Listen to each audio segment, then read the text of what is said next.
Excuse me.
Hey babe, how you doing tonight?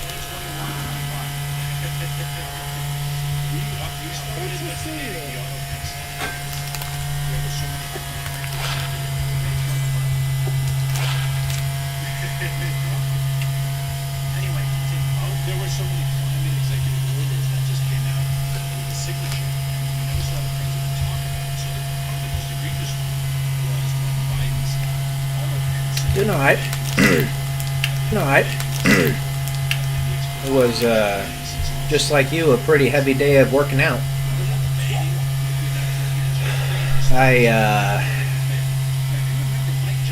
Let's see, I tried some suicide sprints at the park, and they hurt like hell, but I did manage to get through a few of them, despite my legs.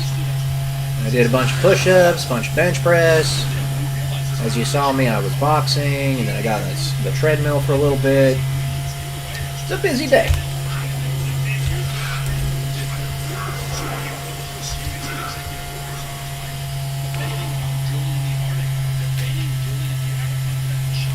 How are you? Yes.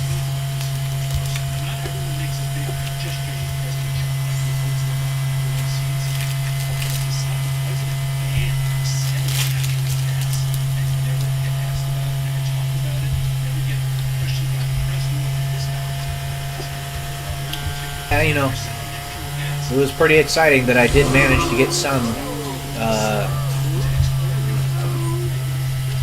running in on my legs. It was about 10 minutes, but 10 minutes was more than enough for me to be excited.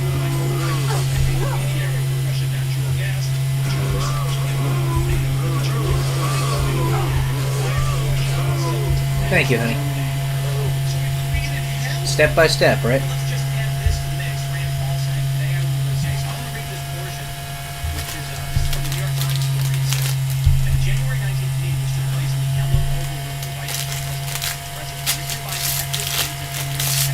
Your muscles are shaking. So what did you do for your workout today?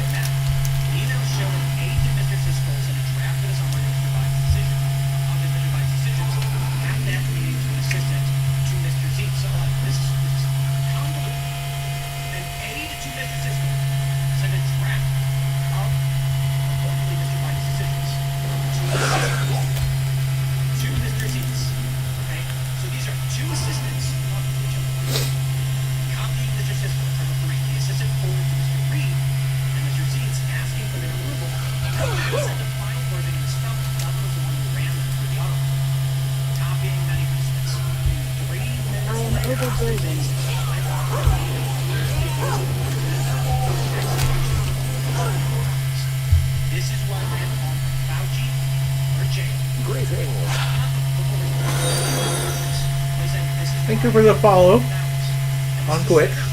The order welcomes you.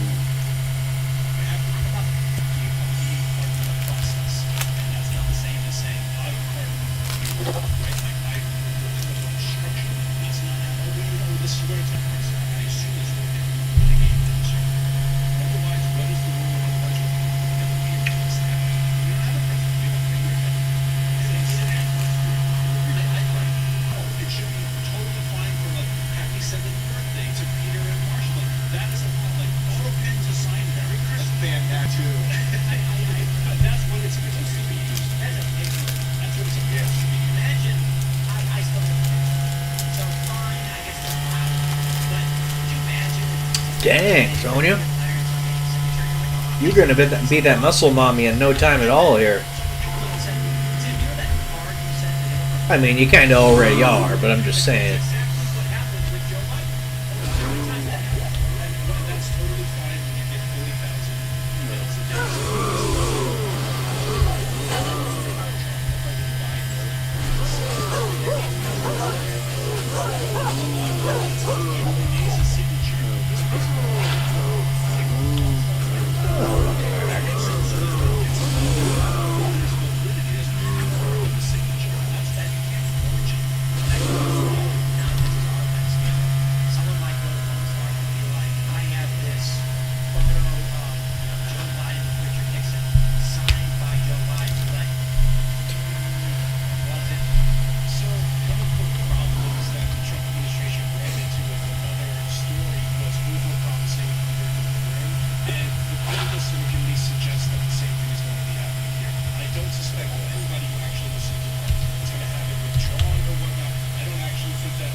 My biceps today kind of avoided the look. Holy damn! I'm glad to hear it. Getting swole. Yoked.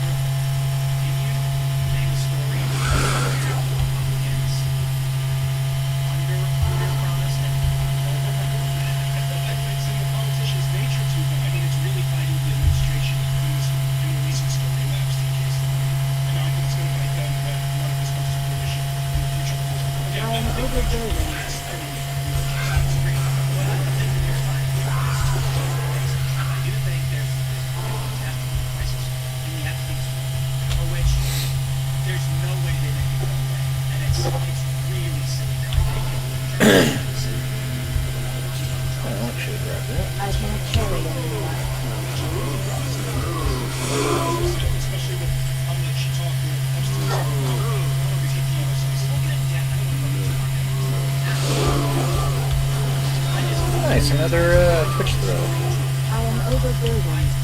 That's why the headline of the story is Biden says he signed off on his markets.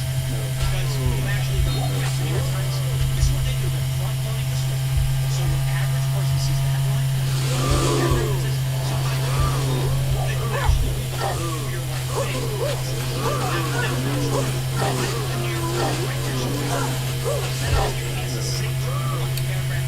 I can't carry anymore. Republicans are investigating the parts that Joe Biden issued because they're looking for auto agents ran these parties through automatic without Joe Biden's approval. And it's the New York Times protested not to ship the narrative. I don't think the New York Times was like, let's move it out Trump.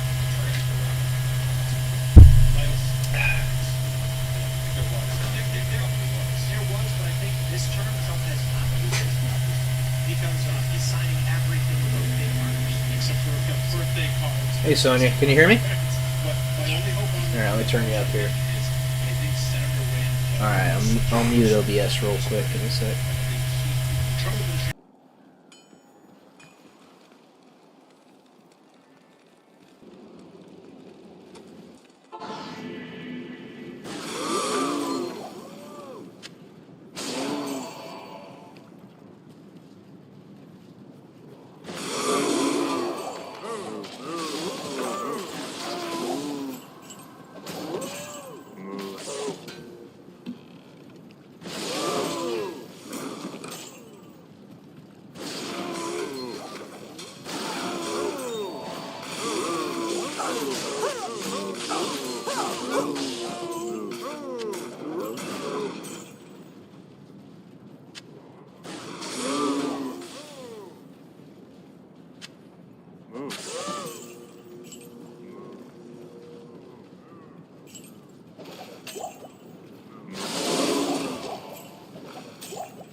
Good day. Yes?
I need a key.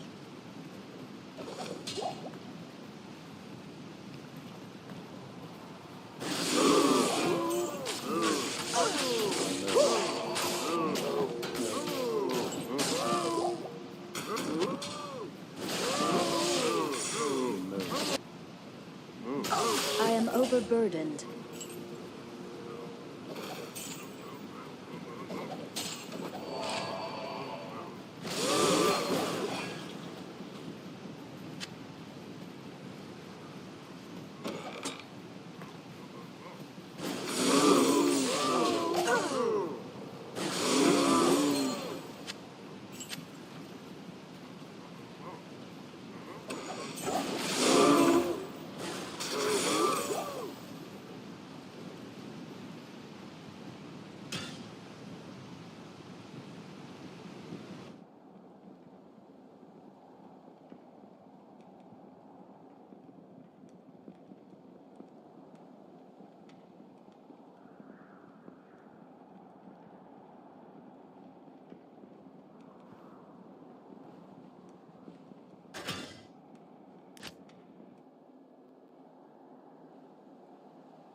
Good to see you.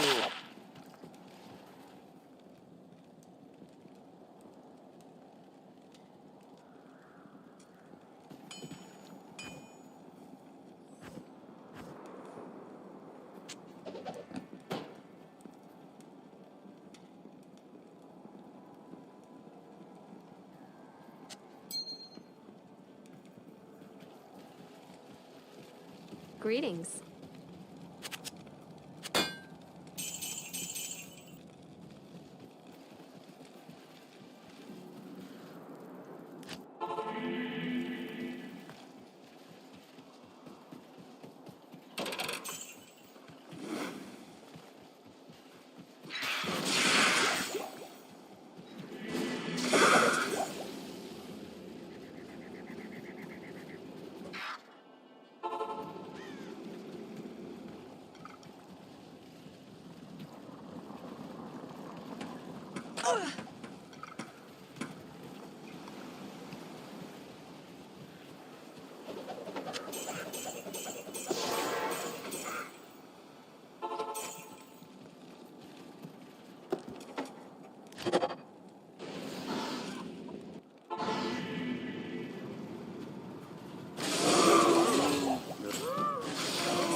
Good day.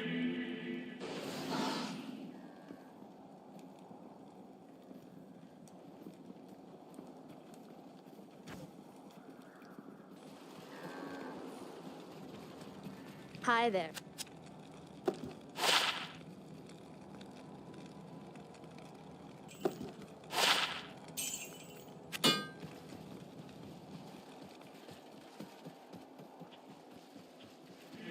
I shall purge this land of the shadow.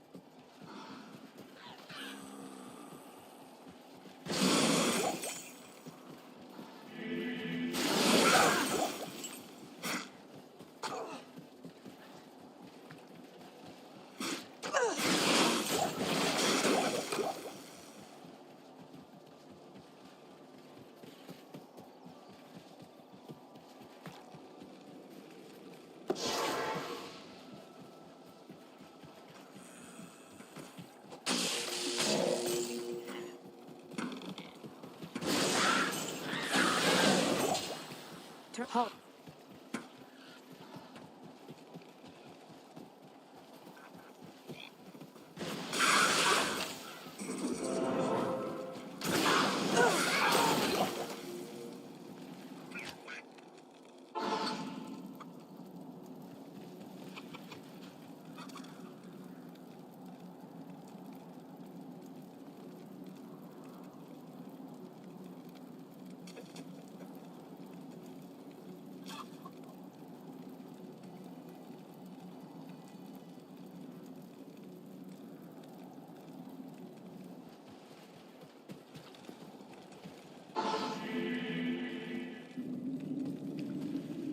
I hear foul creatures about.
Perhaps now the sisters will trust me.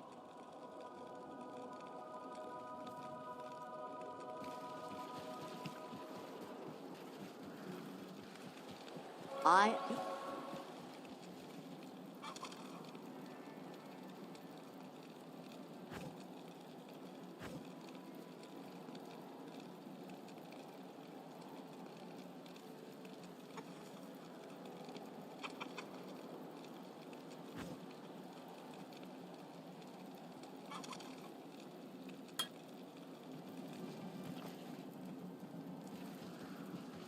Well, my...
It's locked.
These stones serve some magical purpose.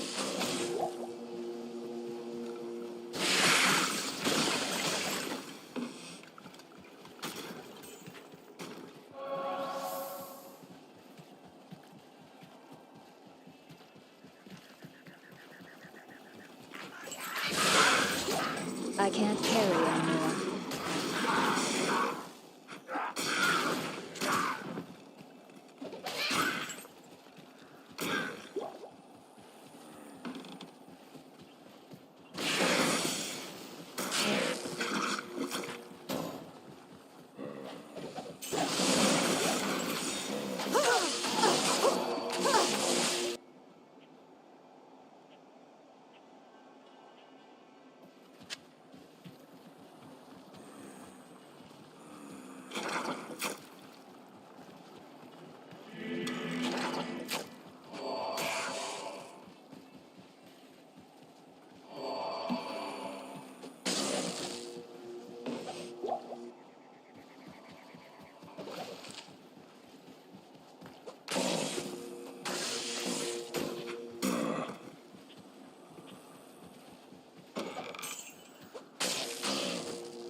Good day.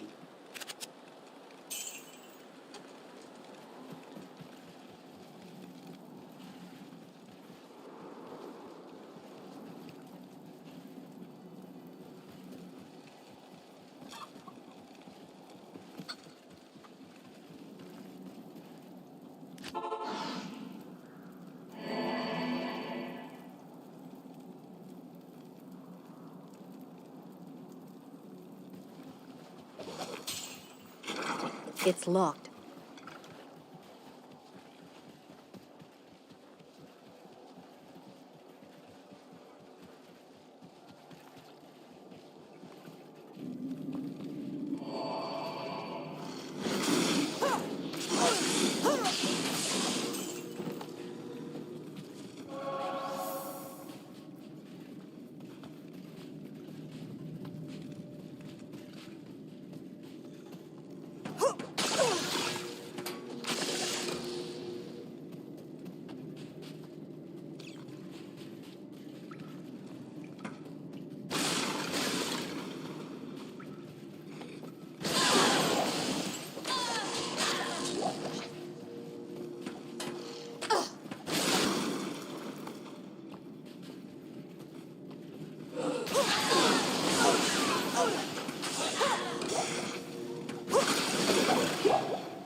can't carry anymore.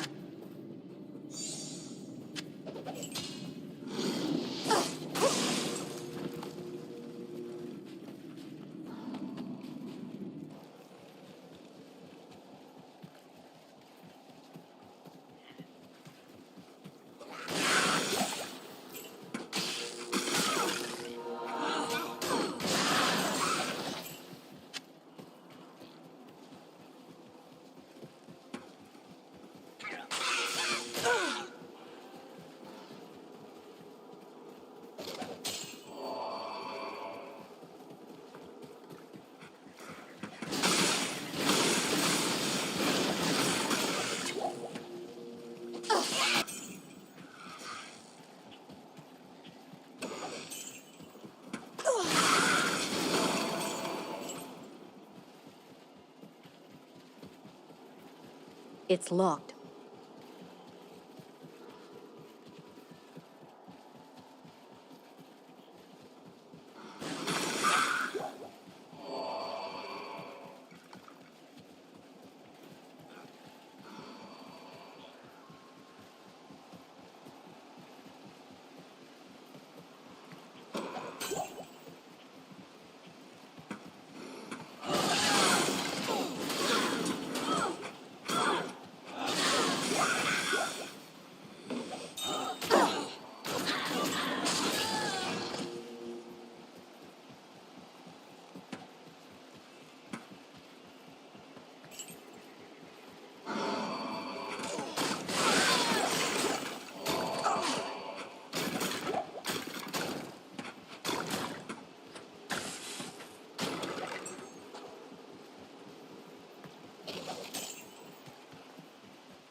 I can't carry anymore.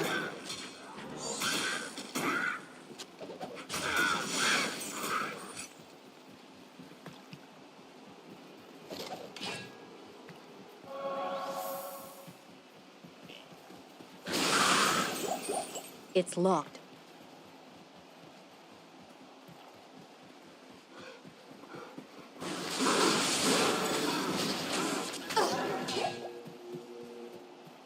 What a strange-looking tree.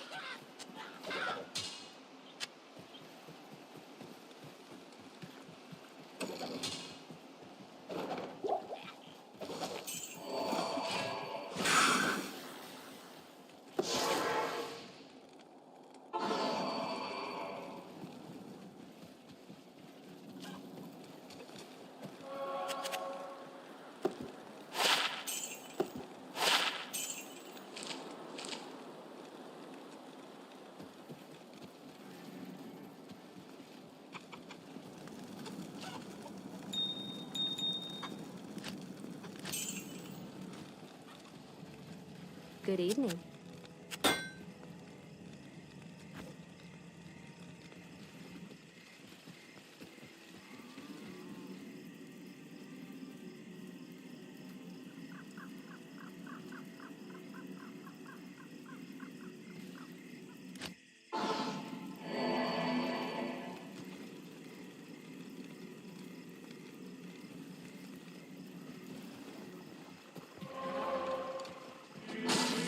I need a key.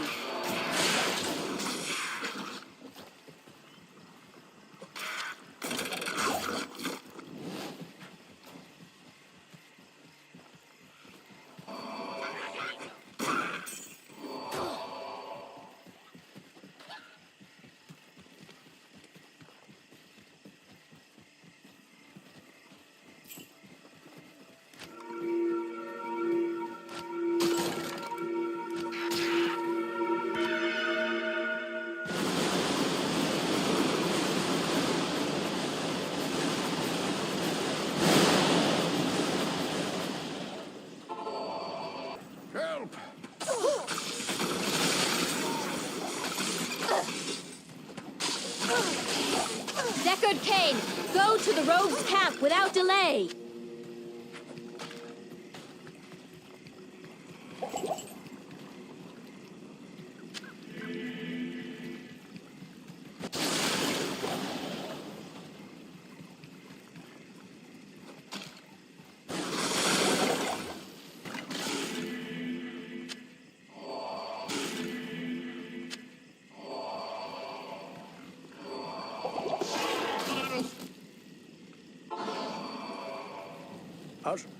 Stay a while and listen.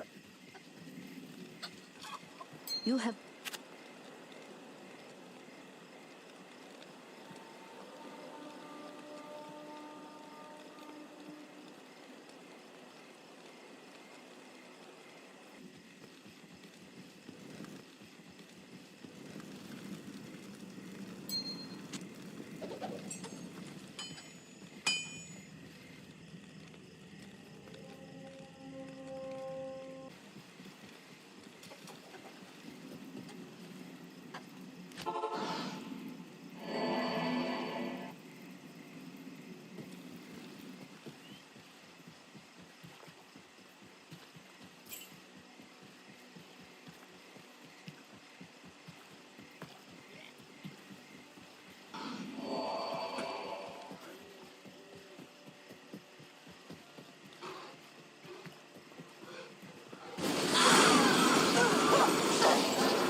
I need a key.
What's that smell?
Power's Trove for the taking.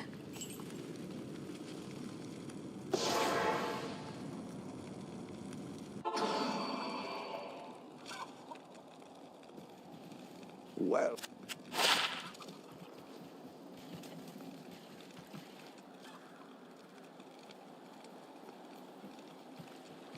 Yes?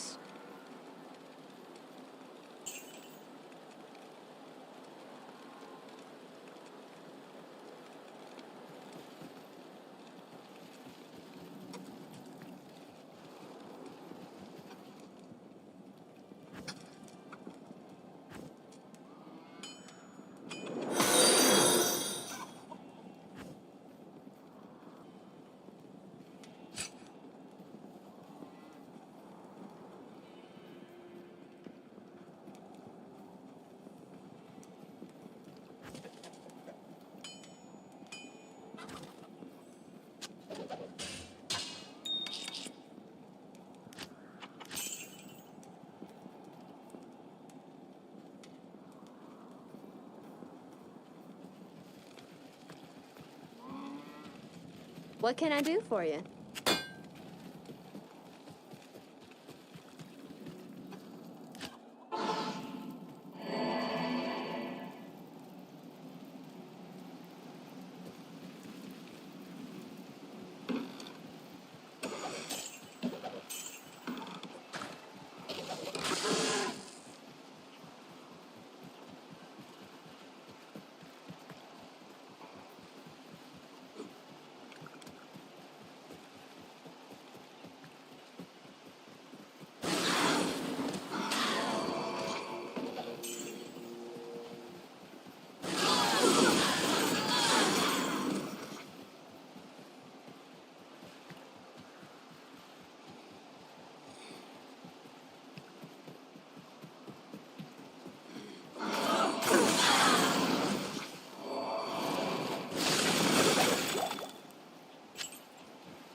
So, this is the site of Andariel's atrocities.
What nightmarish tortures took place here?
I can't carry anymore.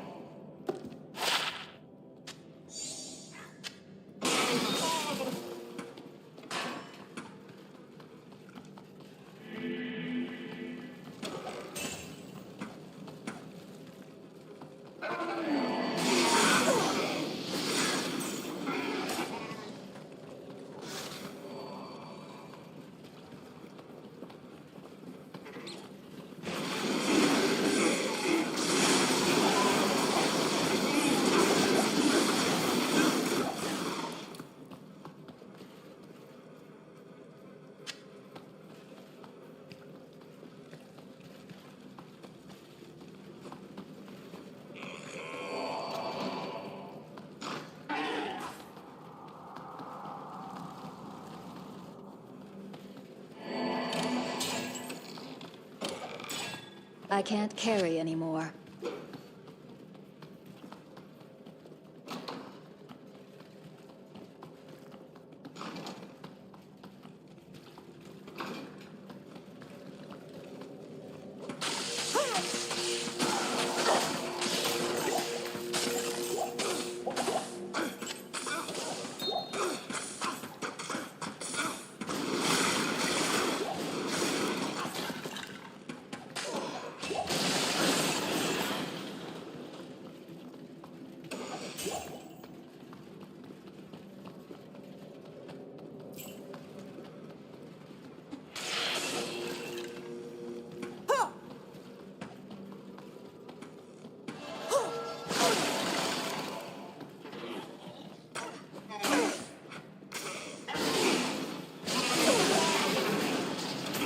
I am overburdened.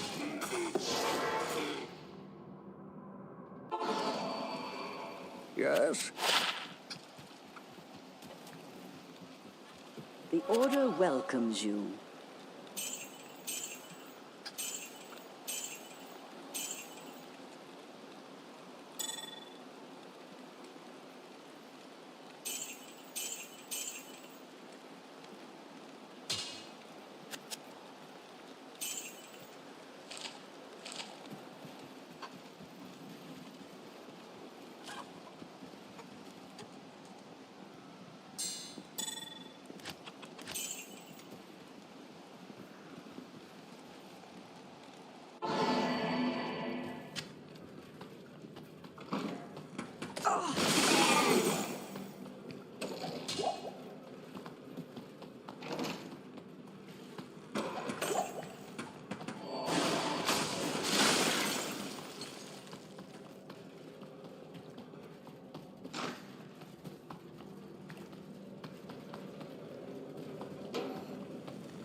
I'll put that to good use.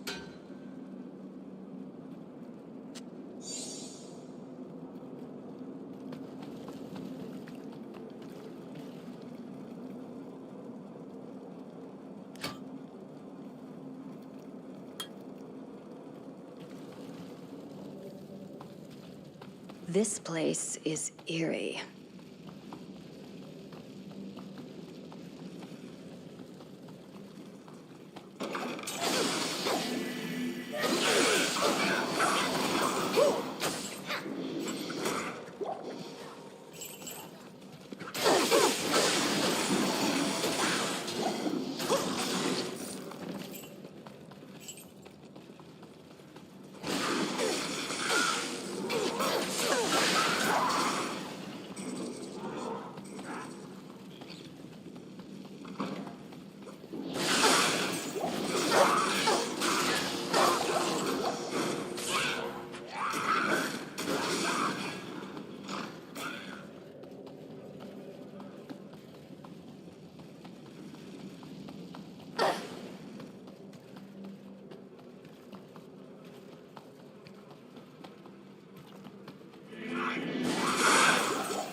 Stay a while and listen.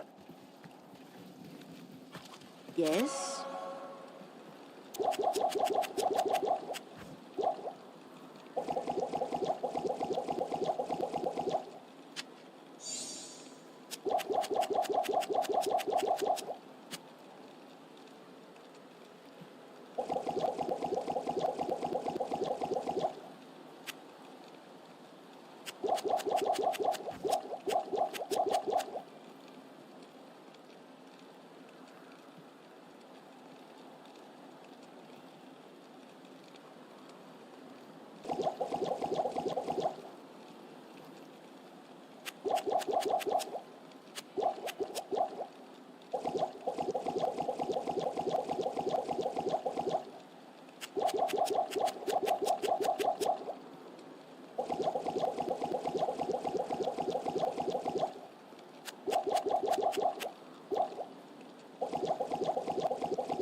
Good to see you.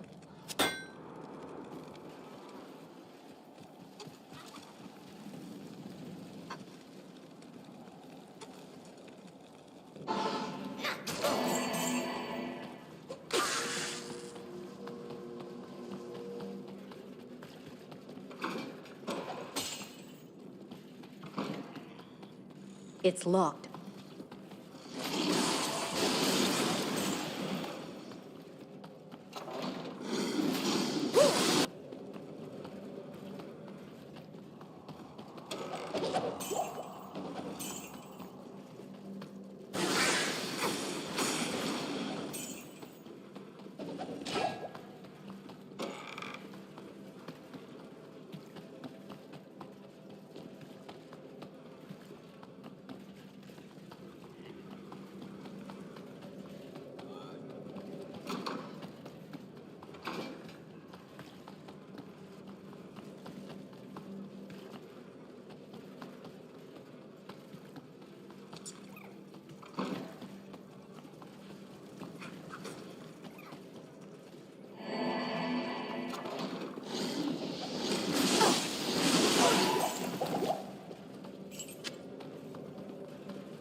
enough mana.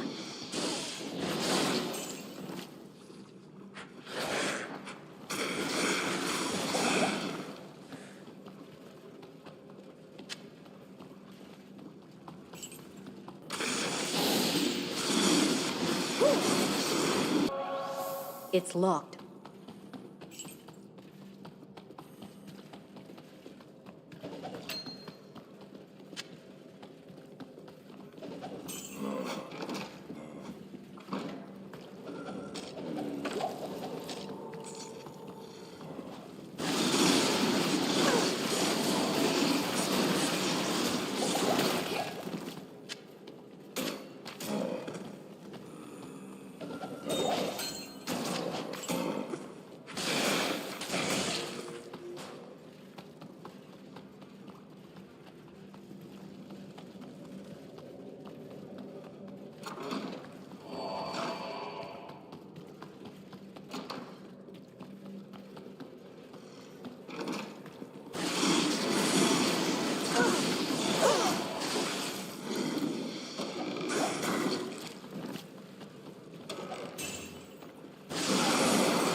Hello.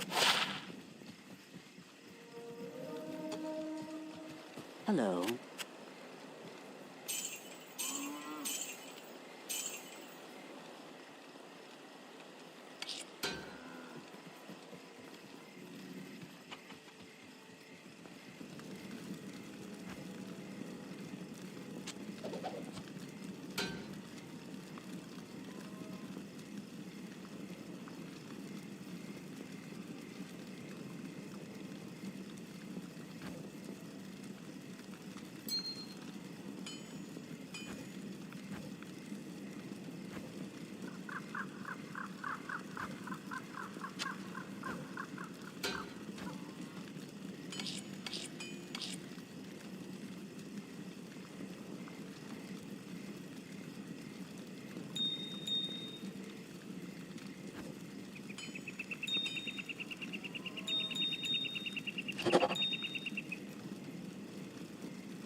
Good evening.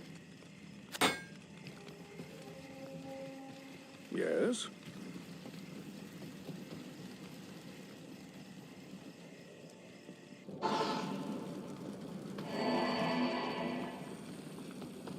I need a key.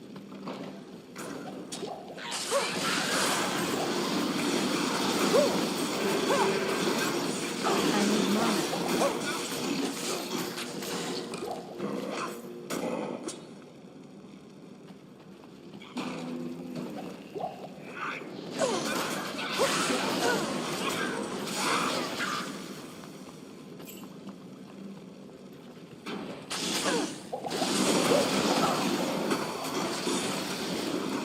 I need mana.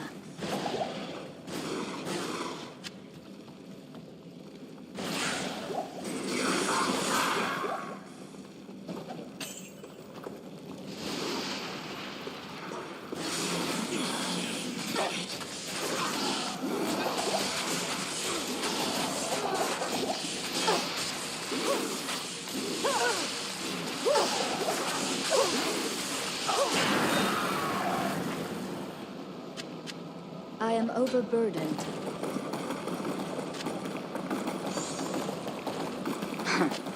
This maiden shall inflict no more anguish.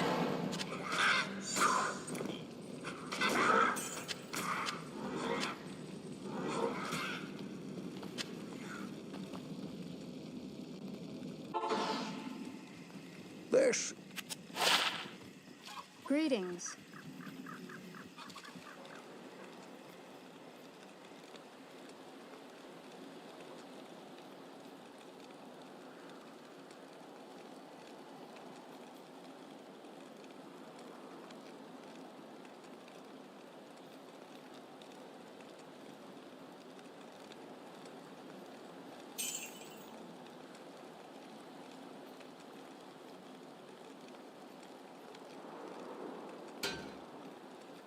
Greetings. Greetings.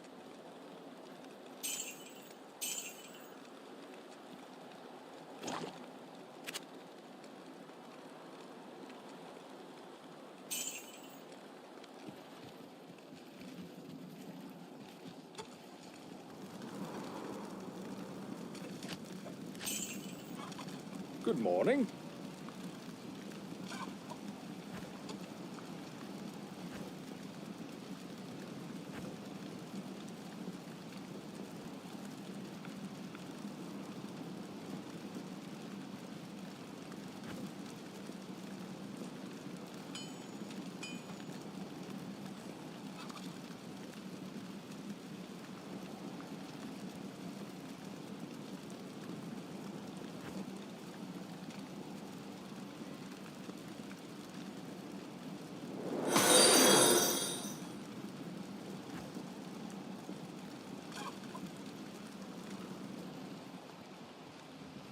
Greetings. The cap.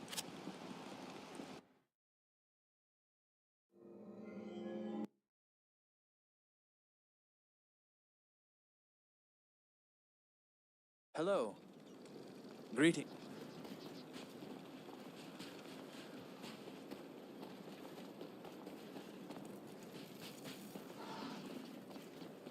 I know my...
Good day.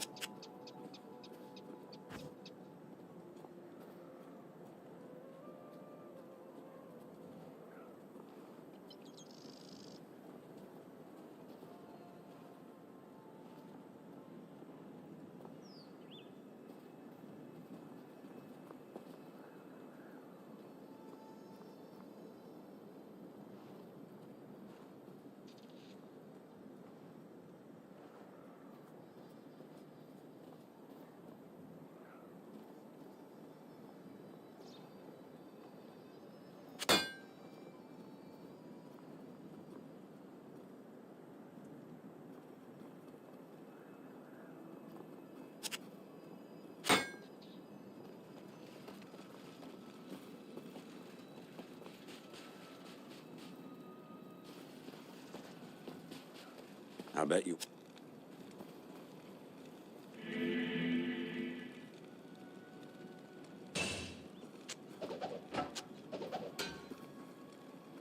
Greetings.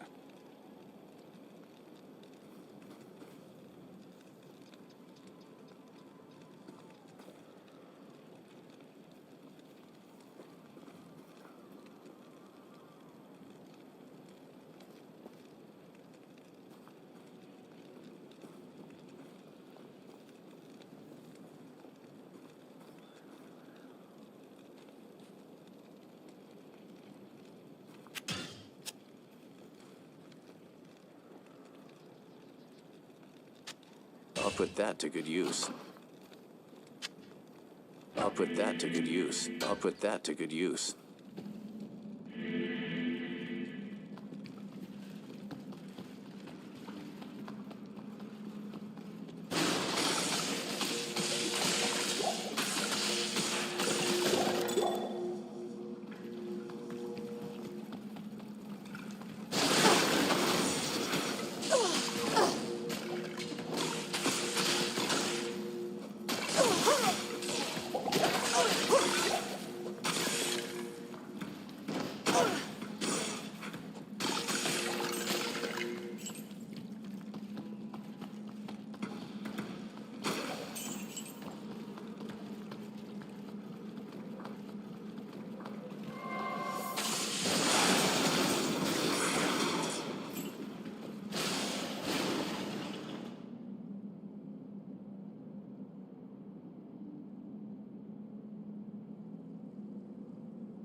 I am overburdened.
I am overburdened.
They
overburdened.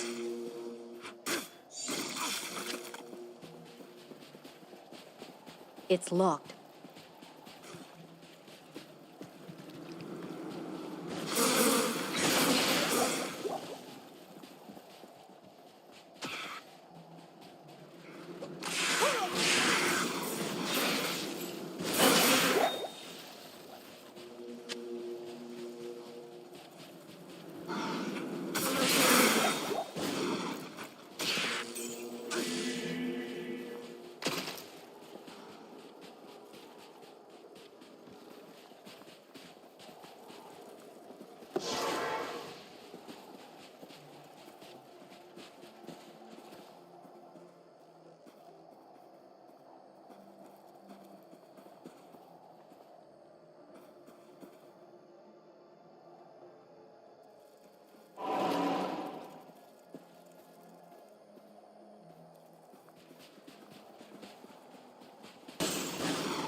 I am overburdened.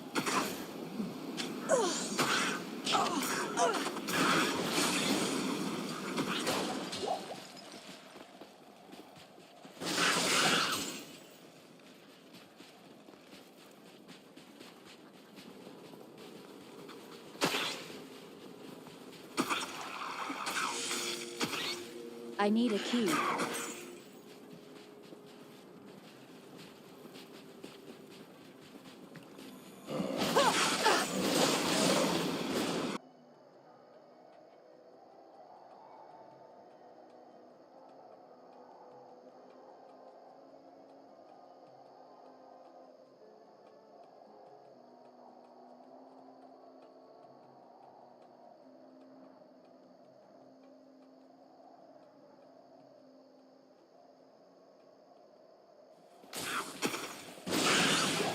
It's locked.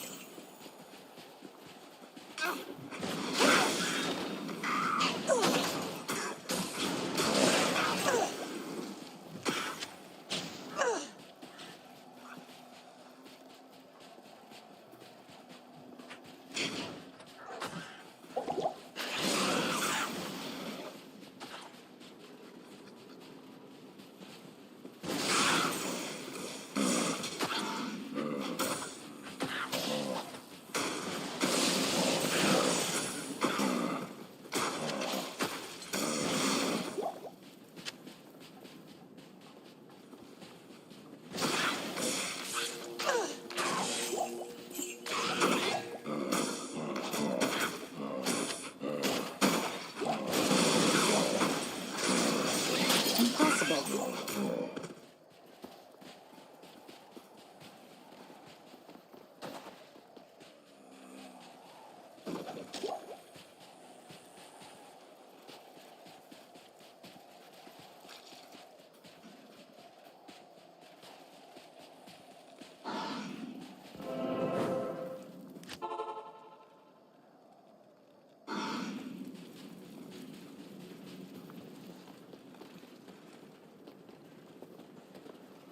Good to see you. Blessings to you.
I can't carry anymore.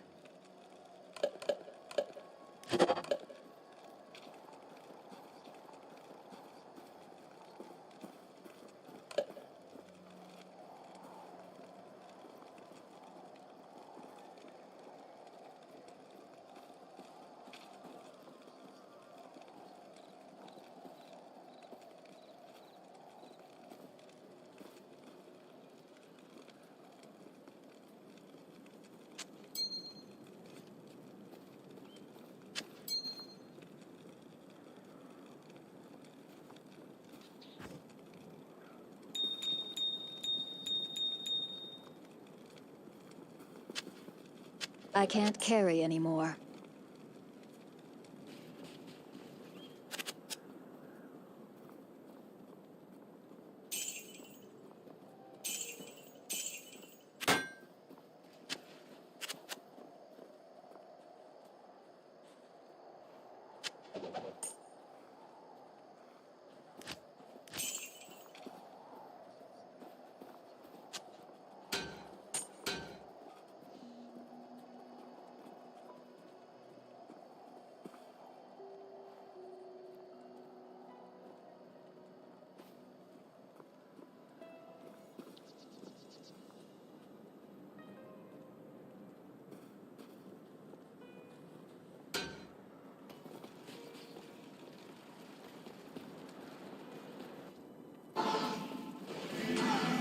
It's locked.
Thus, Good evening.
I hope I know what I'm doing.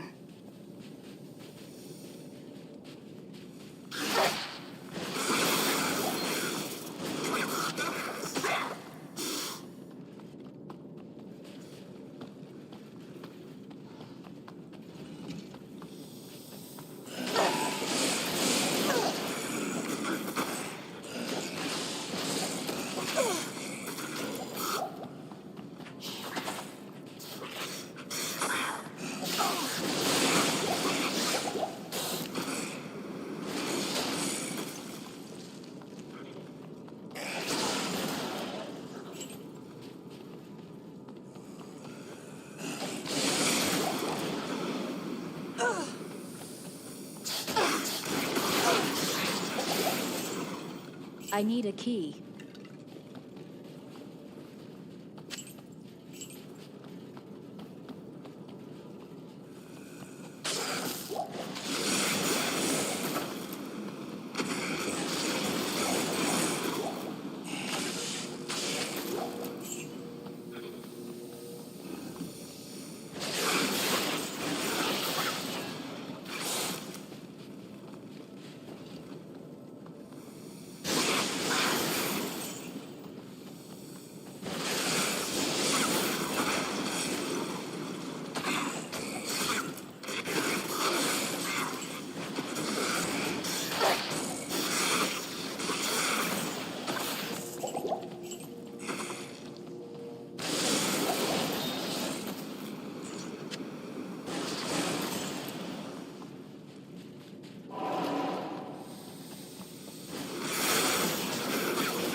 Let there be light.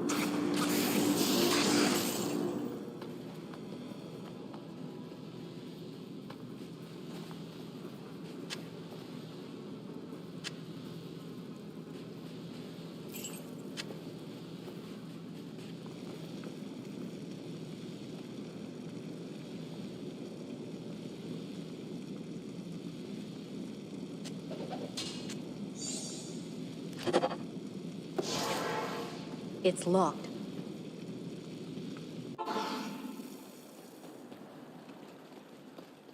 You? I've heard that I've been greetings.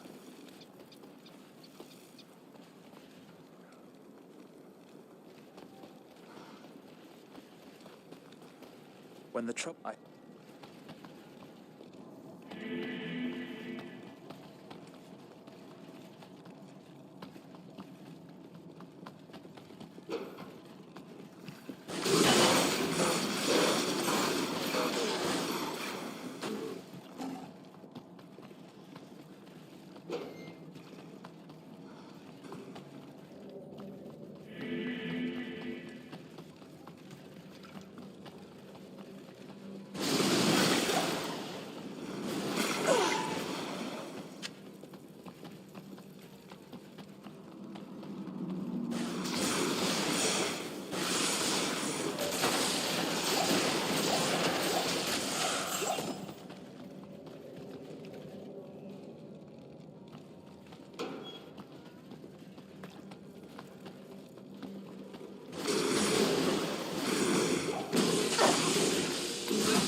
Am I the first to find this arcane fortress?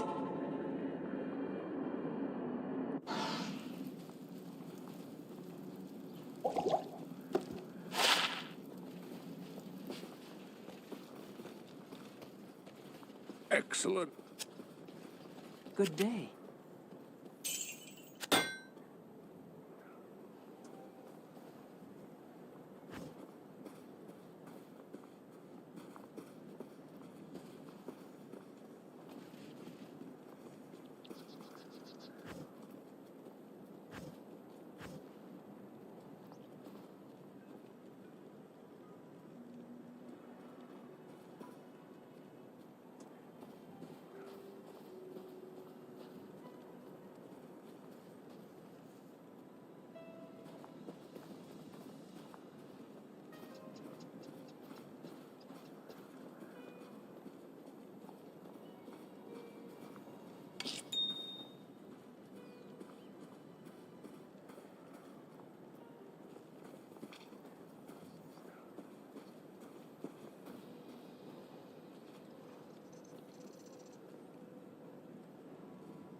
Alright guys, as you saw before, we're getting ready to go out to the Atlantis for a Reno trip. So basically, this is how we do it. Pack a bunch of crap. There are my parents right there. Hey! Hey! Get it recorded because we've only recorded it like once or twice, so it's a little dreary today. I'll be back in a minute.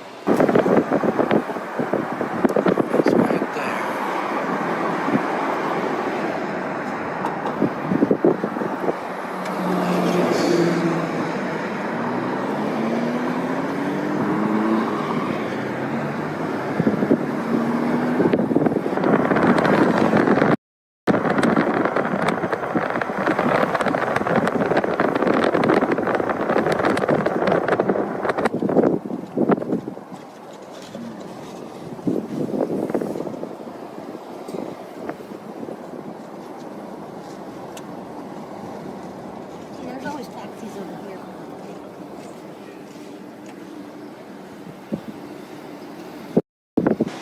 Reception desk. Valet.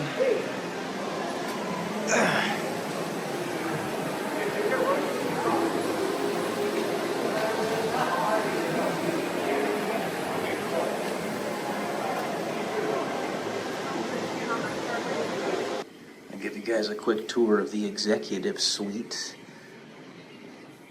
This is the bathroom on my side. This is just a single king bed. Nice 55-inch flat screen there.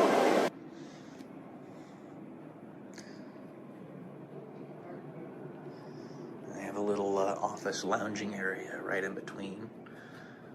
Right here. The little bar and a 65-inch TV right there.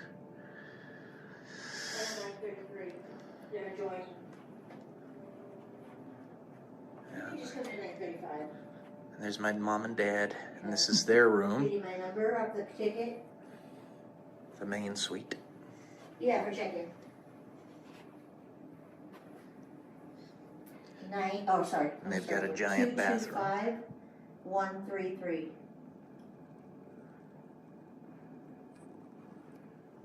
Yeah. And they get a 65-inch TV and a hot tub. Yeah. Look at that. Okay, thanks. Okay. And a mirror. Bye. She's like just rambling on.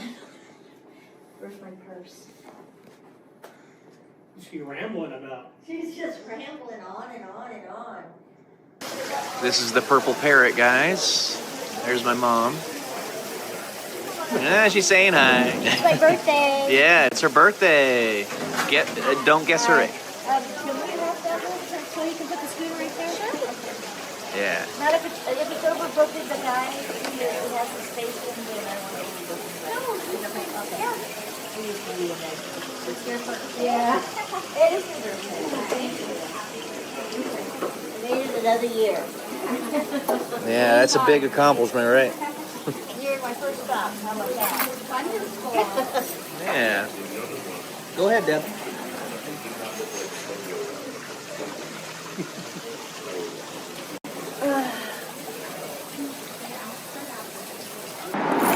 All right, now we're walking to the pepper mill, guys. Get some fresh air. Yeah, little nippy out here, but it's nice still.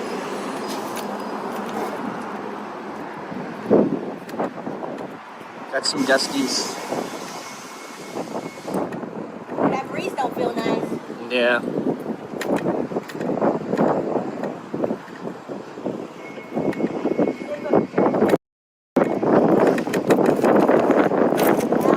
Alan, you zip up your jacket?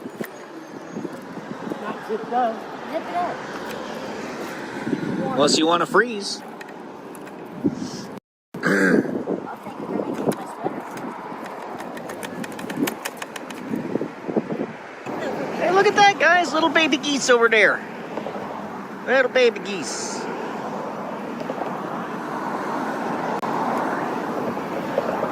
Decided to make a quick jaunt over to the pepper mill. It's about 30 minutes away from the Atlantis. Yeah, by foot, that is. Right, Mom? What? About 30 minutes from the Atlantis by foot? Yeah. Yeah. But if you were to drive, It's cold. yeah, if you were to drive, it's literally 5 minutes. It's like a minute. Yeah. Drive. I know this isn't supposed to be a pepper mill video, but I'm doing this just so you guys can see just how close the pepper mill is to the Atlantis. We literally walked here. I mean, I had to ride the scooter because of my legs, but my mom and dad were walking in front of me. It's a little nippy out there, but it was okay. That's how close this place is to the Atlantis, how close the Atlantis is to this place. So if you're ever wanting to go to the Atlantis, you could make it a kind of a trip for both of these places. Hey, look, it's a wacky, wild, arm flailing, inflatable tube man over there. How about that, huh? Wacky, wild, arm flailing, inflatable tube man. Wacky, wild, arm flailing, inflatable tube man. At your nearest car dealership. My favorite restaurant at the Atlantis is this sushi bar. And my mom is enjoying a couple sushi rolls at the moment. I just had a couple myself. They're absolutely amazing. I just absolutely love sushi, and they make it amazing here. What's even better is that it's actually the Sky Terrace, if you will, or you got it's the second floor, and you get to overlook the city. So it's really nice. This is probably, I mean, in my opinion, of course, it's the best restaurant in this hotel casino, but that's up for personal opinion, I suppose. This is the last day here. I still haven't had a chance to show you guys a little bit of this. I didn't take you to the pool either, but I'll do that in the future. Because we come here about once every 2 months, so ish. It's a nice little overlook you see over there. You got the Sierra Nevada mountains. Still a little bit of snow up there. It's the middle of May, the 15th today. So that was like the last storm of the season. Had to give us a little bit more snow before we finished everything off. But this puts the cap on the top of our trip for this go around. We'll probably be back up here in like July, maybe August.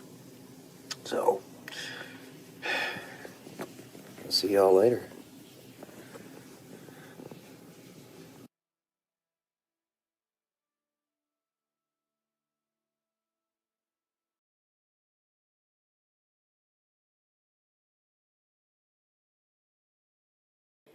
Good morning, everyone. Welcome to day 128 until I'm a YouTube millionaire. Today we are going to be conducting a review of No Longer Human by Osamu Dazai. This is a very interesting book, rather easy read. It's only 177 pages, and basically what it is a transcribed series of notebook journals from a young man from back in the 1930s or so in Japan. This young man was very highly intelligent, got very good grades in school, but exhibits all of the characteristics that you typically associate with a lost generation of Japanese children. And honestly, it's not a singular generation. It seems to be a lost century, or even farther than that, of Japanese individuals. People who don't really have an idea of the purpose of life or what we're even doing here, and are kind of resigned to the fact that existence really has no purpose. And they see the darkness and the depravity in the human condition and inwardly reflect that in how they write of how they perceive the world. This man, the main character of the story, I believe his name is Yoko. I don't even remember. I just remember the person. See, names are important, but they don't mean everything. This happened around 1930. It was before the bombs on Hiroshima and Nagasaki were dropped. So that played a no part in it, in the perspective of the young man. But he always used comedy, basically. He was the class clown, to veil his depression and his sadness and his loneliness. Because regardless of how dark or whatever you want to call the souls of Japanese people are, and that darkness doesn't mean evil, it just means they see the darkness in humanity better than most people do. It doesn't mean evil. And I said this in a previous video, the female lead in my story is half Japanese, and for the longest time, up until near the end of the story, you're going to think that she's the deepest, darkest evil that exists, but she's actually not. She's actually really, really good. But it was a clever ploy to serve God, what she was doing. So, basically, he's depressed, he doesn't have an appetite, and he doesn't have an appetite for much of his life. He drinks a lot. He exhibits both characteristics, and this is actually fairly common among younger people in Japanese culture, because they have such a dark side, they can see the darkness in humanity. There seems to be a psychopathic tendency there. He ends up spending a lot of time in a mental asylum after the age of 27, because he tries to unalive himself 3 separate times. And one of the times, he tries to do it with an impoverished woman who succeeds in her attempt to unalive herself. They both jump into the river, and he survives it. So, one thing I found very interesting is how critical they were of him, and they were going to press charges on him, saying that he was party to the unaliving of the woman, even though they were both doing it for each other, basically. So I found that very interesting. It's a very sad story. It really is. A series of journals.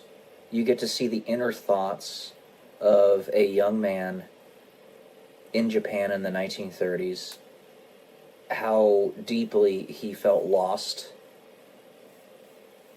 It gives you compassion and empathy for these people. They're human, just like us.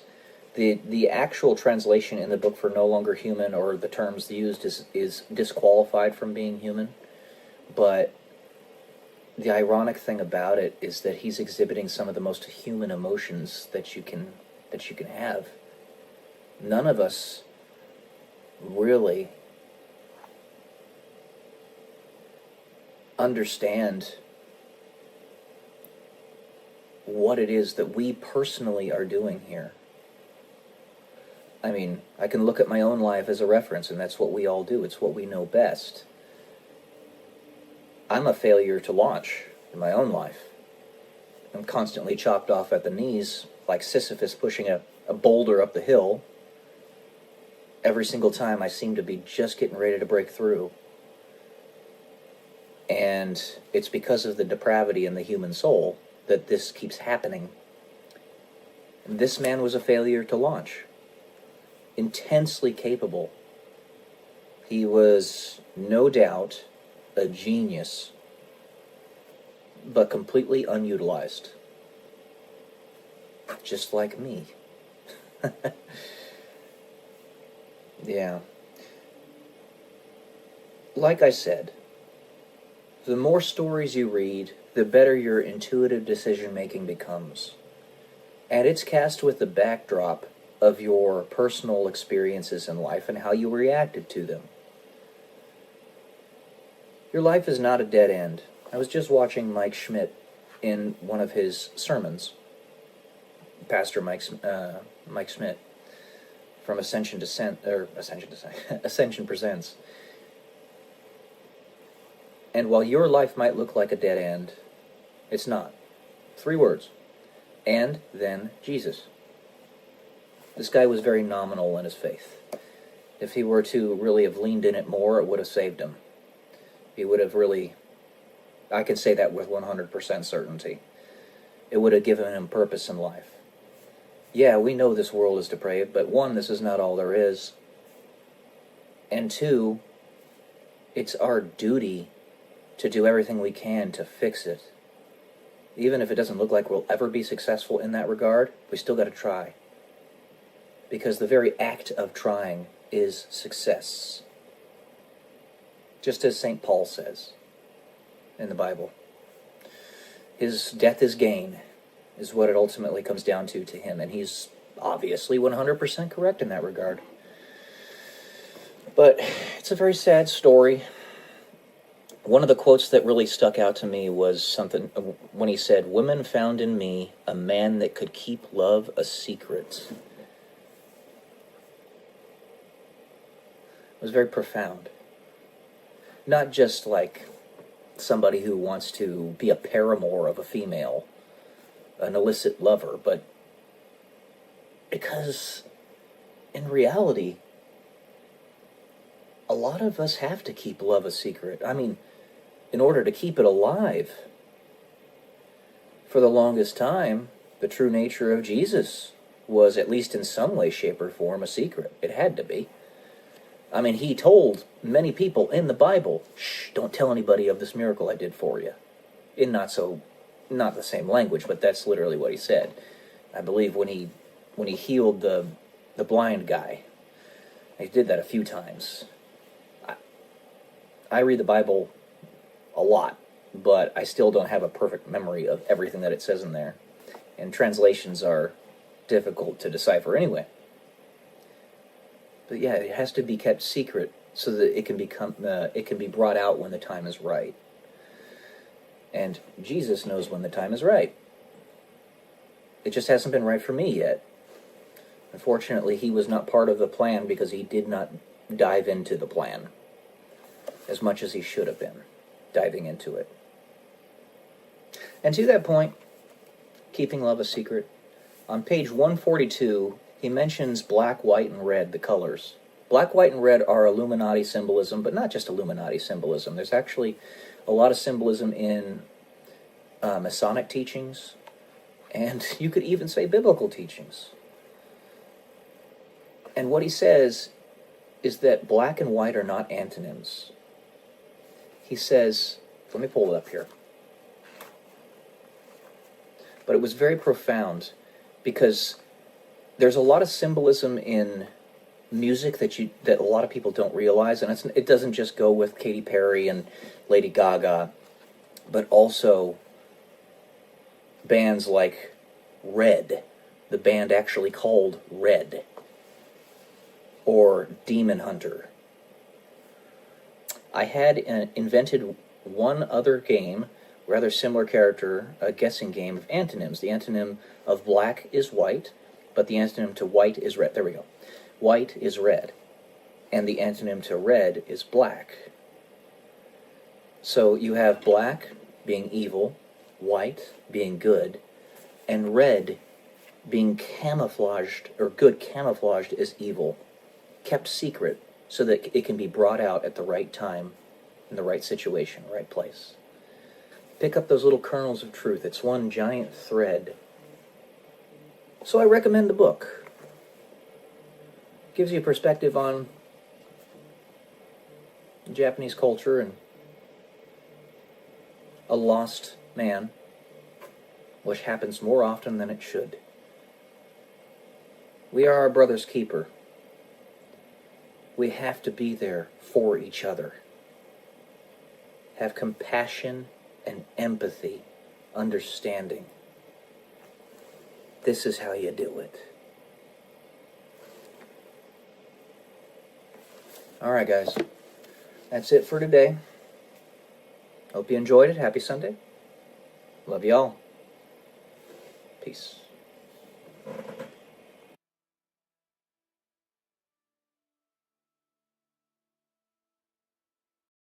Sometimes you find yourself in very compromised emotional states, seemingly out of nowhere. Welcome to day 175 and telling a YouTube millionaire. That was where I was just a few minutes ago. I'm not going to let the enemy win. This is what I'm telling you right now. No matter what happens. Everything's sort of converged at once. And this happens to me on occasion because I don't think you guys really understand. Some of you seem to grasp some of it, don't get me wrong. Just how painful it truly is to be as utterly wasted in potential as I have been.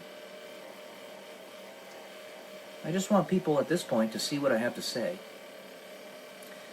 And YouTube and Google refuses to let me advertise my platform. That was just like the little straw that broke the camel's back a couple minutes ago. I found myself pleading with God, as I do all the time. God, you're more powerful than Satan. Why are you not doing anything about this? Is what I found myself saying. Talk with God. It is always a good idea to talk with God. It is always a good idea to let Him know how you're feeling, even if it's horribly compromised like that.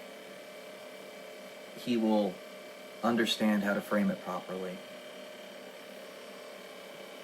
But that's just one of many things, you know? I revert back to the question that I ask myself all the time, and I ask God as well. Why am I even here on Earth?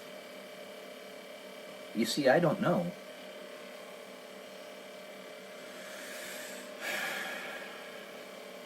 And it looks like all the efforts that are being put into trying to fix the world by certain people, even with everything that has been seen, everything that's happened with me, and everything that the world has seen, all the great revealing, even with all of that, people still are putting up resistance when it comes to changing anything. This big, beautiful bill almost didn't pass the House. Can you believe that? Common sense stuff. There's just a hatred there. That's what it is. There's no sense to it. There really isn't. And if there's just a hatred and a resentment there, how are you even supposed to reach those people? And if you can't reach them, why are you even trying to save them? If there's no way to please them, literally there isn't any way, then they are lost and there's no way they can be found. They are a lost cause. It's all connected in some way, shape, or form. I can tell you that. How deeply reviled a person like myself is in the modern era on this planet. Guys, I could say it to you again. I repeat it over and over. All my accolades. And I still, even now, can't achieve any level of reasonable success. All I've got is living as a leech. That's it. And that's not what I want. Never have. Lots of people would be content with just living off of disability and not having to do a damn thing in their lives. I am squirming in my skin. I am squirming in my skin. I am not content with this at all. I'm just not. It is a man's...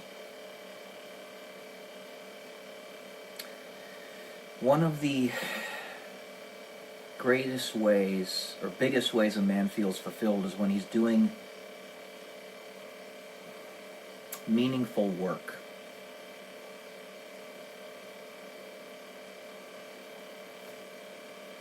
I'm getting a tiny little sliver of it right here. The few people that do see me and get a little bit of inspiration from me. The last video I was referring to, individual who reaches tens of thousands of people is definitely being inspired at least a little bit by me. And that's good.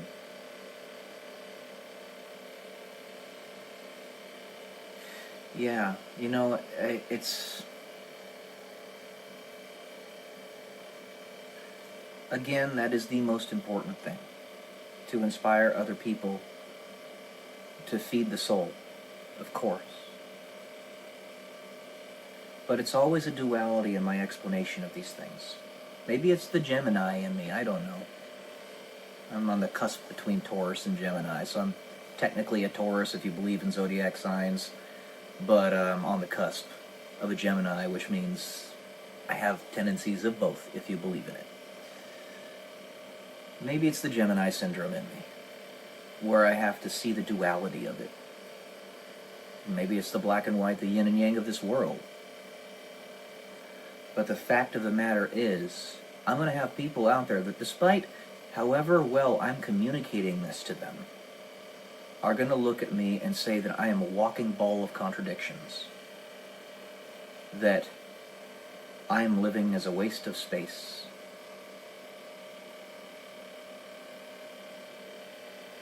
I feel like it.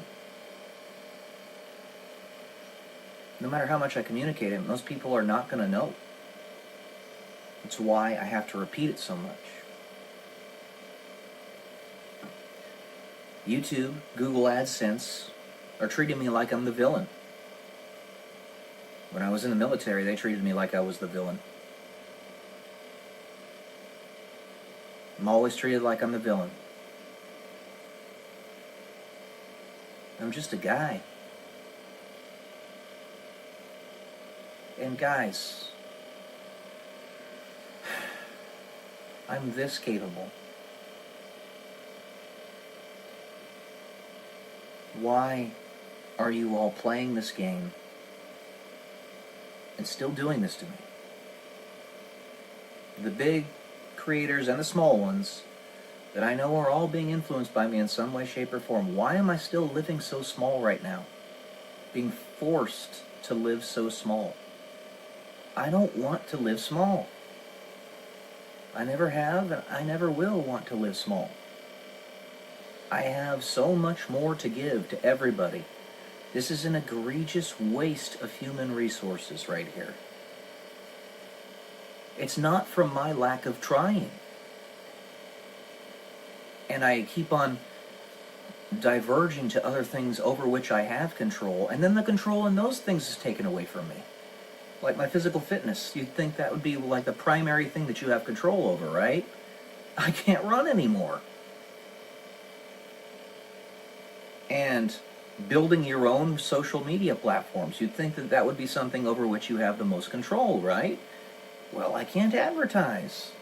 I'm not. And YouTube is putting their thumbs on the scale. The alternate media sources are not big enough. And every single time there's some other goddamn excuse as to why I can't succeed. It's an excuse. And it's not one coming from me. It's one that the world is making. Because I keep trying. So many of you don't see it, but I keep trying. I keep trying. That's why I got in the real estate business. Seemed like the best choice, and it still is.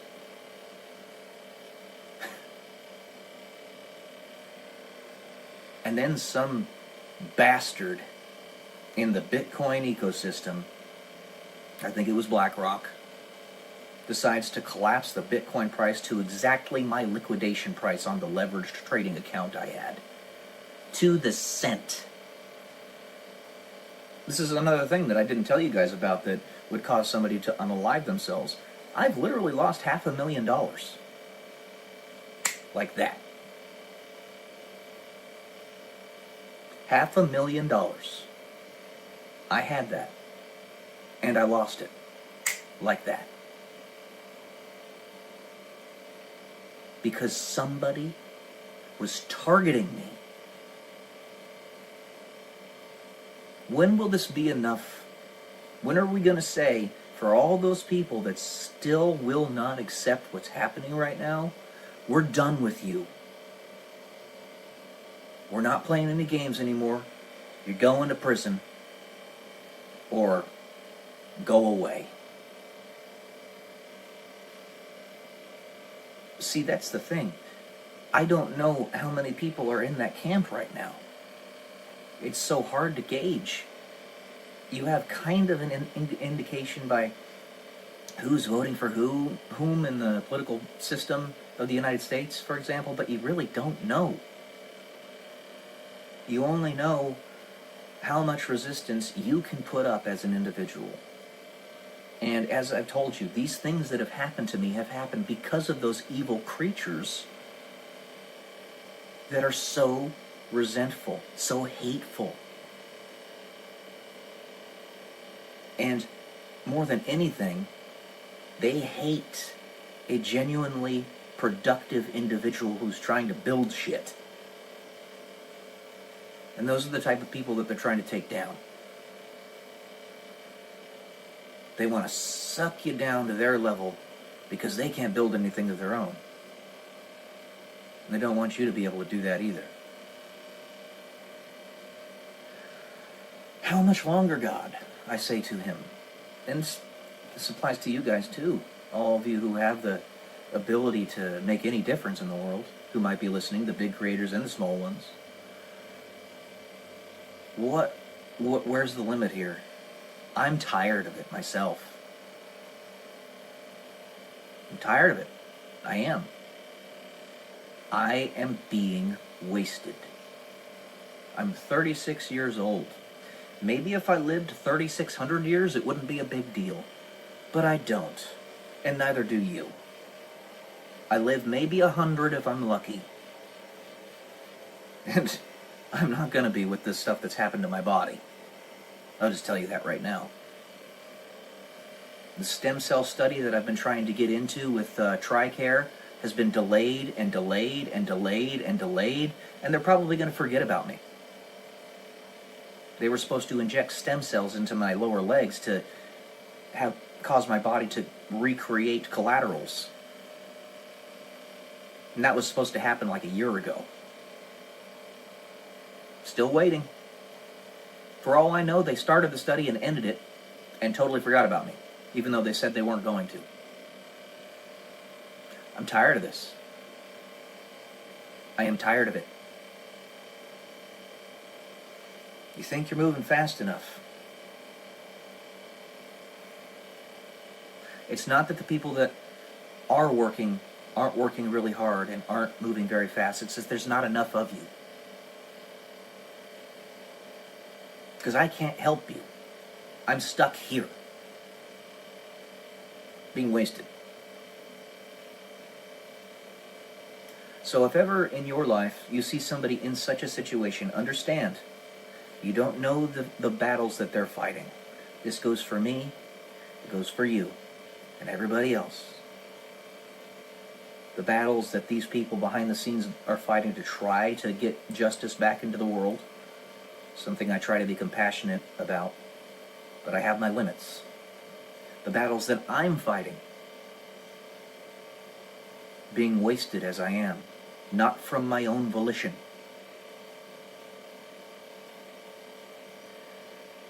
Always inspire. Always inspire. Because it's when you feel despair and hopelessness that you stop fighting and you give up. That's not what I'm asking for. I'm asking for that great force push that will finally get this stuff to finish so that I can actually break through. I want to break through.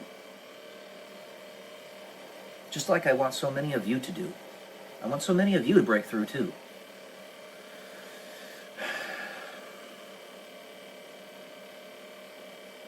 No more failures to launch, guys. We can do this.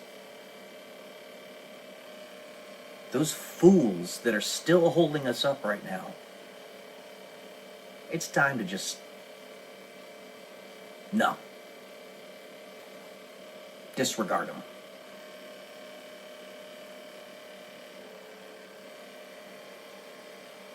And YouTube, if you watch this video, fix your damn advertising. I hit the jackpot with one of my videos in terms of the number of subscribers I was getting from it per view. And then you put the kibosh on me being able to advertise. Fix your advertising. Let me advertise my videos. I was growing like a weed, and then you just stopped me. Stop treating me like I'm the villain. I'm not. Amen? That's all I got for today, guys. A little angry today, and I apologize for that, but sometimes you just gotta let it out. Love y'all. Peace.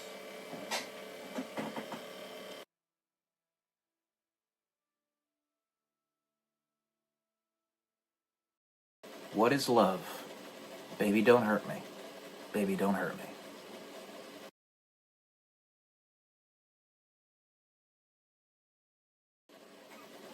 Welcome to day 189 and Telling the YouTube Millionaire. So with recent events, recent developments in my personal life, as well as, frankly, the world writ large, in the essence that truth does have some type of context to it pretty much all the time. So I think it was Reinhold Niebuhr who said that truths, some of them are truths of context. It justifies re-tackling the same concept a few times as time progresses. So what is love? Baby, don't hurt me, baby, don't hurt me. Ooh, whoa, whoa, whoa. So, agape, which means love in all its forms, its purest form, absolute, entire, complete love, means that you would be able to express it in any way, shape, or form that you so desire. Nothing is off the table. Everything that you are capable, of which you are capable as a human being and as a spiritual being, you can exercise if you so desire. Now, if you love somebody, and one way you want to express that love is sexual, know that we do it anyway. As Jesus told us in the New Testament, for those who even think of indecent thoughts with somebody else who is not their wife or their husband, that is committing adultery. Now, why would he say that and at the same time be like just brushing it off? It's like, I'm not worried about it. Well, it's this essentially. It's the ephemeral and the temporal, and the non-ephemeral interacting with one another. So, the separation, for instance, that a person has with loving somebody and being in love with them, what exactly is that? I would submit that there really isn't a separation. There's just different expressions of love. I love everyone. I mean that when I say that. It's a dependency on whether they have the capacity to love in return, or how they decide to love. As the meaning of life is love, and how you love is your personal experience, your life. So let's say that you combine the sexual component with otherwise. If you love somebody, which, as I said, I love everyone, then there's really no separation between being in love and loving them if you express every single way how you can love them. However, if you do not love them, what's left? Is it fear? Is it anger? Is it hatred? Is it emptiness? Entropy? Because if you love someone, you truly are bonded to who and what they are and love them so much based upon that, then a physical expression is not all that important. Say you want to gobble up somebody's mind because you love what they have to provide there, or you want to gobble up their body because you think it's really attractive, or any number of other things. You are drawn to them, and you consummate that with a sexual connection. You become of one flesh.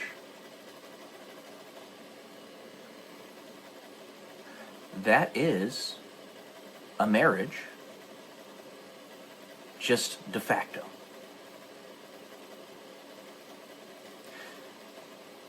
In that, Jesus tells us that if you even have indecent thoughts with somebody who is not your wife or husband, you have committed adultery.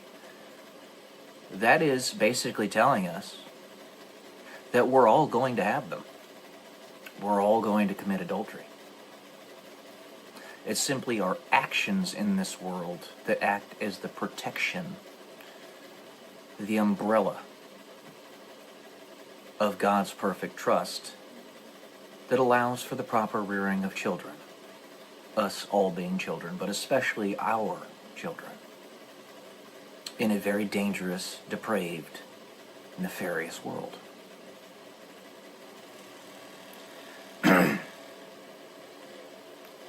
So, to make a thing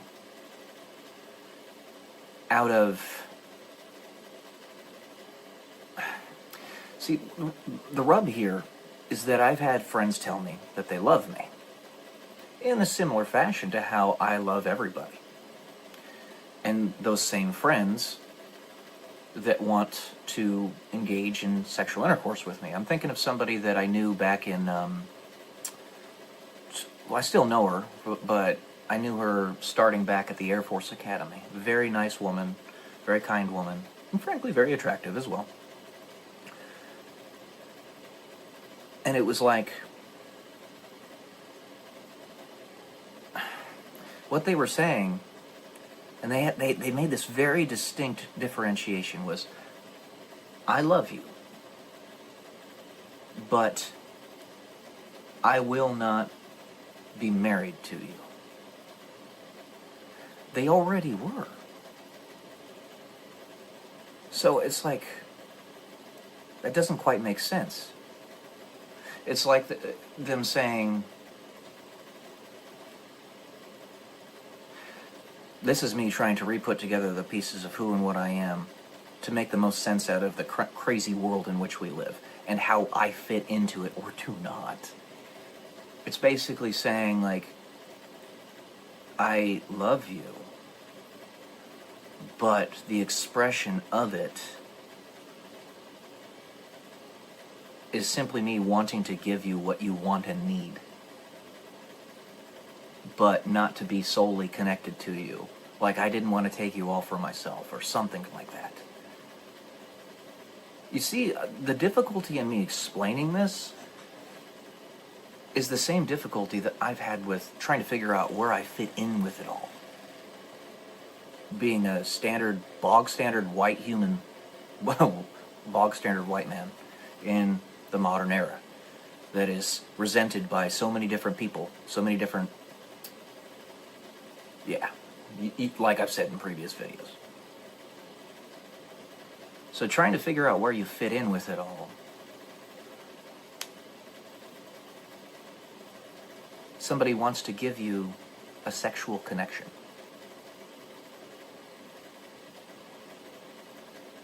It's small, but at the same time it's not. And we live in a weird world. I don't know. You're seeing these thoughts come out of me raw. Every morning I look up to God and I say, hey, give me the words that I need to speak to convey the best message that I can to others and to my future self and my future progeny. So, to others, because who you are now is different from the person that you're going to be in 10 minutes, 10 seconds, 10 years. It's a different person. Same but different. Just a little bit temporarily dislocated is all. And other people are simply different frequencies, different interference patterns. All of the same whole.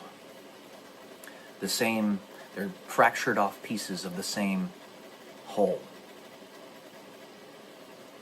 So what is love? Baby, don't hurt me. Baby, don't hurt me.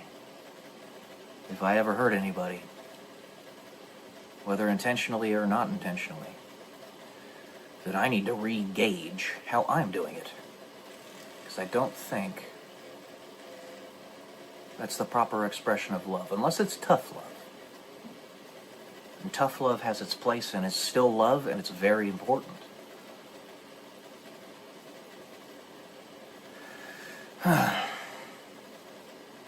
So what's the difference between loving somebody and being in love? Does there even need to be a difference? Is it simply covetousness? Is it simply, I've selected you as my other human? I like you as my other human? I don't know. It's a certain trust that you have with them that you have with no one else. But what if there is already perfect trust?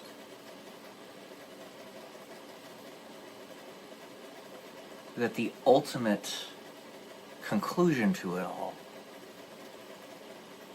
will be that expression of ultimate trust. Like the female lead in my story. Everything that she's doing seems to be contrary to the scientist's mission, which is to save existence. But in fact, the entire time, what she's been trying to do is act as that separator, that differentiator between the scientist and the dark force. by taking the dark force on a merry little goose chase. A silly goose chase. I don't know. Concepts to broach. And that's why I'm writing this story. I'm kind of learning about myself as I write it, and I'm writing it as I'm learning about myself. It's a Inception-like loop where you're creating and experiencing reality so fast that you get right in the middle of it and don't even realize that it's happening.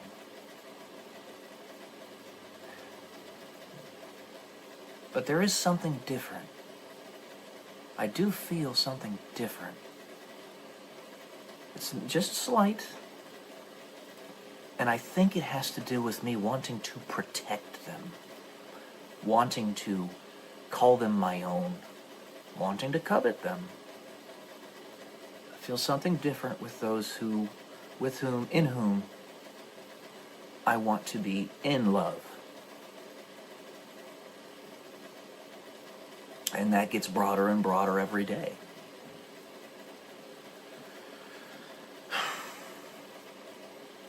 Man.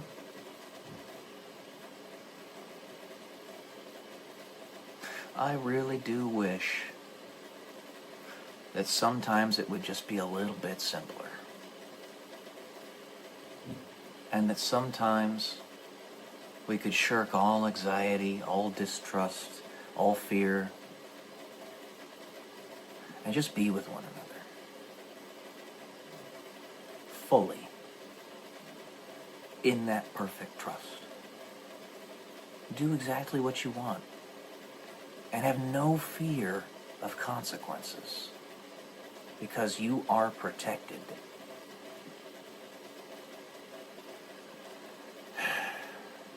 And there's somebody I want to protect.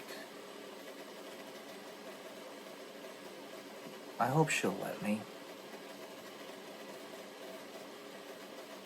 She's much younger than me. I bring that up several times because while it's not a rub with me, I know that it might be for others. Might even be for her. But just know that this used to happen all the time. It used to happen all the time. Where the woman would be 15, even 20 years younger than the man. If you look at Caroline Levitt and her husband is 60-something and she's 27. I don't see personally anything wrong with that.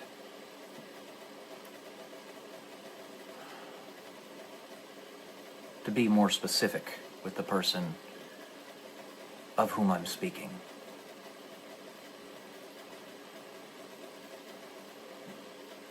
I want love. And I want it to be mine. I want to protect you. It makes you feel like a man when you can protect your woman. So, anyway. I'm just going to leave it there today. What is love? Baby, don't hurt me. Y'all have a good day. Love y'all. Peace.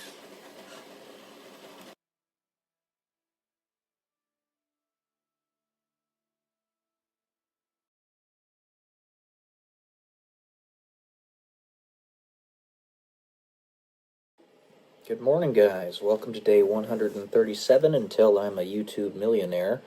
And for this video, we're going to do a review of Profiles in Courage by John F. Kennedy. Now, this book was written quite a while ago, obviously, because John F. Kennedy passed away several years ago. So, perhaps some of the things are not necessarily up to date in it, but really what it is kind of a history lesson. Because you're going through the lives of basically like 8 people that John F. Kennedy saw in United States politics as courageous individuals. Now, the way he defines courage is not necessarily something that's going to lead you to be victorious in your political pursuits or whatever your pursuits are, but are standing up for your morals, your convictions, in the face of whatever inertia you need to overcome. So, what that means is somebody like Daniel Webster might be really horrible with their money and rather unsavory of an individual in that regard. He nevertheless will stand up for something that needs to be stood up for in politics. Now, like I've said many a time, it's scarcely going to be the case where you remember, point for point, verbatim, everything that you read, hear, see, what have you. So, reading a book like this, as with any historical document, is a means by which you broaden your perspective to improve your subconscious intuition for your decision making. He brings up the point of Gresham's law. Gresham's law of politics. And Gresham's law, what that is the tendency for money of lower intrinsic value to circulate more freely than money of higher intrinsic value, or equal or nominal value. In other words, this same type of thing happens with politicians. They'll circulate in and out based upon low value. But there were also some other important points that I think John F. Kennedy didn't bring up because he just didn't know of them. One of them is the Lindy effect. The Lindy effect, basically what that is, it states that the longer something has been around, been in existence, the longer still it will be in existence. So, let's look at Bitcoin, for instance. Bitcoin's been around since 2008. That's a good 17 years. Because it's existed for 17 years, the likelihood of it collapsing in a singular year is very low. It's going to be around perhaps for several more decades, maybe even centuries, because it's lasted this long. The same thing happens with politicians, governments, even, just people in general. So, a lot of the profiles that he discusses are individuals that were politicians during the Civil War era. And one of them, I actually have it written right here, that Daniel Webster individual, who wasn't necessarily the best person in the world, basically gave time for the Lindy effect to take effect for the United States. If the Civil War in the United States were perhaps to happen 10 years prior, the United States wasn't old enough for it to survive that kind of calamity. It would have broken up into several different states, several different countries. Perhaps Texas would have become its own country, the Confederacy would have remained its own country, the northern states would have remained their own country. It wouldn't have been able to have been reunified by a central authority. But because Daniel Webster he aided in the delay by Great Compromise with individuals like Henry Clay and others, they gave it time. Hindsight is 20/20,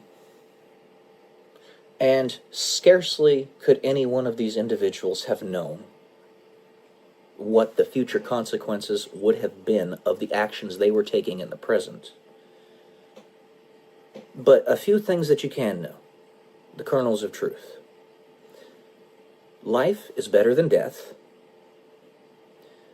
To give time for greater awareness is better than to make brash decisions, and things of that nature. Stability, generally speaking, is better than chaos. Slavery is bad. Freedom is good. Sound money, and actually this is somebody by the name of Lamar, a politician by the name of Lamar, Cincinnatus, blah, blah, blah. It's a big old fat name. I forget exactly what it was, but, and again, I'm not going to remember the exact details. He was a politician that was trying to keep sound money and keep it as a singular currency. Gold. He didn't want to add silver into the mix. It's like basic silver bill or something to that effect. I can't remember exactly what it was called. But hindsight's 20/20. You don't know these things in the present. And I look back on this and all the things that these individuals did to keep enough stability for the United States to get where it is now was hugely important. They held it together long enough to where now you and I live in the wealthiest country in the history of the planet. Even with the central banks and dark forces behind the scenes trying to turn us into slaves in a different sense, not like cotton-picking slaves, but a different kind of slave. Even with all that, we've managed to keep things together well enough up to this point to where we live in the greatest affluence we ever have. I'm talking to you on a piece of technology that's a billion times more powerful than the technology that got us to go to the surface of the moon back in 1969. And 69 years before that, we had just come around to inventing the engine, and we were getting ready to build cars, and we were a few years off from making airplanes. We went from barely being able to fly to landing on the surface of the moon in 69 years-ish, right around there. And now we're getting ready, we're setting out to go and colonize Mars. Even with all these dark forces behind the scenes trying to stop us, and it takes a wizened individual, why you read books like this, to figure that stuff out. We've managed to push forward the line this much. So if for nothing else than to give yourself a broader perspective, I strongly recommend you read this book. It's a good one. Really, really good information in it. When you do things that are courageous, when you do things that you are convicted by, that are going to make a difference, just as Winston Churchill said, and this is actually Victor Hugo, I think, was the first person who said it. You have enemies. Good. It means you stood for something at some point in your life. He also talks about certain politicians that basically executed the knife's edge of keeping us right on the precipice between chaos and stability. And the closer you are to that line, the black and the white, the faster your growth is. And if we want to outpace the evil in this world, unfortunately, we need to be as close to that line as we possibly can be. Because the enemy is always looking for a way to take us down. So I strongly recommend you read this book. It was very good. All right. That's it for today. Let me know what you think, guys. I'll talk to you soon. Love y'all. Peace.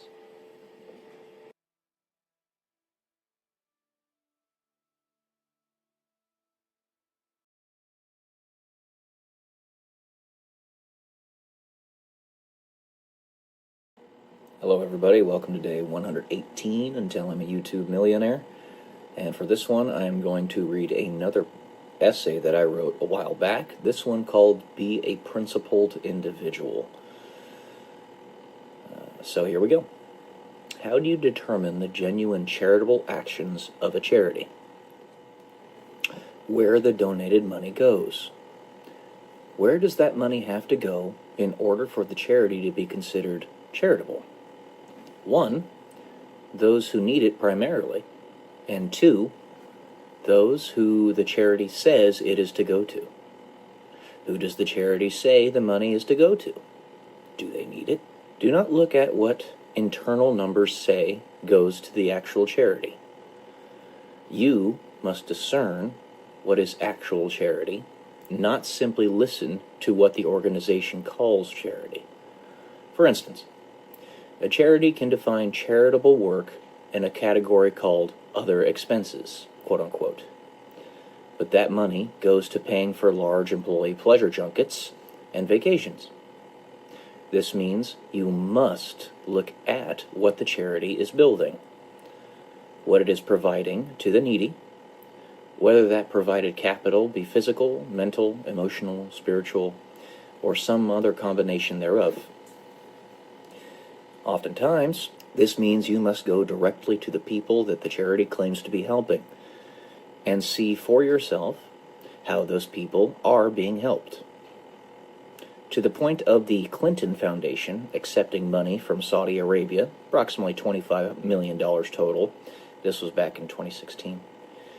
While Hillary Clinton was not Secretary of State, you donate to those who support your causes. Expect the donors, if the foundation is transparent, to be requisite to the foundation's mission. There is no way to differentiate when a foundation/charity operates in the dark. Thus, good people, de facto, should not, and exercising discernment, will not associate with charities that operate in the dark. Saudi Arabia appreciates this opaqueness, and by their morality, this should come as no surprise. What else could this mean? Again, this was written in 2016, so things have changed since then. It comes down to building society through your own actions. And if you are to entrust your works to the hands of others, it is the duty of the principled individual to have a high standard of proof put upon your desired surrogates. Extreme vetting, if you will. It is understood that we all make mistakes, but the principled individual will own up to said mistakes and take corrective action. They will not hide from it or enshroud it in darkness. When given any power, 1, exercise it with discretion through discernment, and 2, it is your duty to discern. Don't plead the fifth or turn a blind eye or act dumb, which was one of the tools that both Joe Biden and George H.W. Bush used while they were quote-unquote president. Society is now empowered with knowledge at a magnitude and reach the likes of which the world has never seen, and it is only becoming more profound with every passing day. It is the principled individual's duty to change their ways when confronted with sacred cow-shattering truths. And if they do not, it is because they do not want the truth, and are thus not principled. It is clear this system is a facade, and evil entities have taken it over. In the same vein that gun control laws will only be obeyed by law-abiding citizens, Logic 101, and thus increase human suffering rather than decrease it, evil people can hijack a principled system and use otherwise moral laws to take advantage of good people. In darkness, you cannot see clearly enough that the evil people do not share your morals at the most basic and fundamental of levels. This is why government is a necessary evil, built to restrain the wickedness of man while itself being incredibly wicked. Missing discernment, the dangerous servant that government is supposed to be, becomes a lethal master. At this transition, where a structure no longer serves the sovereignty of the principled individual, you instead serve it. And this is the point where it must come down. It is not solely government, however. This is true with any institution, or even individual. The institution, when it loses sight of its mission, the individual, where one's Tower of Babel notion of self-importance begins to erode the sense of service to one another that is the bedrock of any community that may survive in perpetuity, or even in the short term. You are your brother's keeper. This is why it is so important to emphasize the difference between free markets and governments. Free markets, if truly free, constantly and continuously keep everyone and everything accountable under their auspices. This is why companies and individuals constantly go bankrupt. A racist businessman will be boycotted and will eventually be competed out of the market. A betraying woman will see no allies as there is no honor among thieves, etc. Thus, the free market is accountable to the nobility or wickedness of the human soul. If society wants a particular modality, individual, product, ethic, or anything else to achieve greater prominence, this is precisely what happens. Keeping this in mind, if a person is successful in the free market, either they in fact are not the amoral/immoral things you are calling them, talking about primarily President Trump and how the mainstream media back then was trying to paint him as some type of demonic figure, when in fact he's a pretty decent guy. Nor are the structures they build, or there is an aspect of yourself that terrifies you, one that you must project upon others or build a demand for in that very same market. For such a perception of immorality, you need look no further than yourself. Why do you think the success rate of most entrepreneurs hovers somewhere around 10%? An idea, in order for it to truly succeed, the progenitor must truly believe in it and spread that belief to others in some way, shape, or form. Any company, or most importantly, individual, absent regulation/legislation, they're the same thing, no matter how large the company becomes, or the individual's ego, will be fully susceptible to collapse due to the accountability of said free market. Of all types of institutions, no aspect of a charity should ever operate in the dark. And never let a charity convince you otherwise.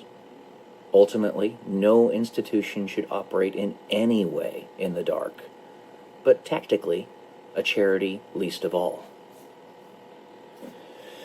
If there is ever any suspicion of where and how charitable donations are being spent, said charity's duty is to immediately prove to you the truth. And the most clear evidence to this point, aside from personal direct experience, is video evidence.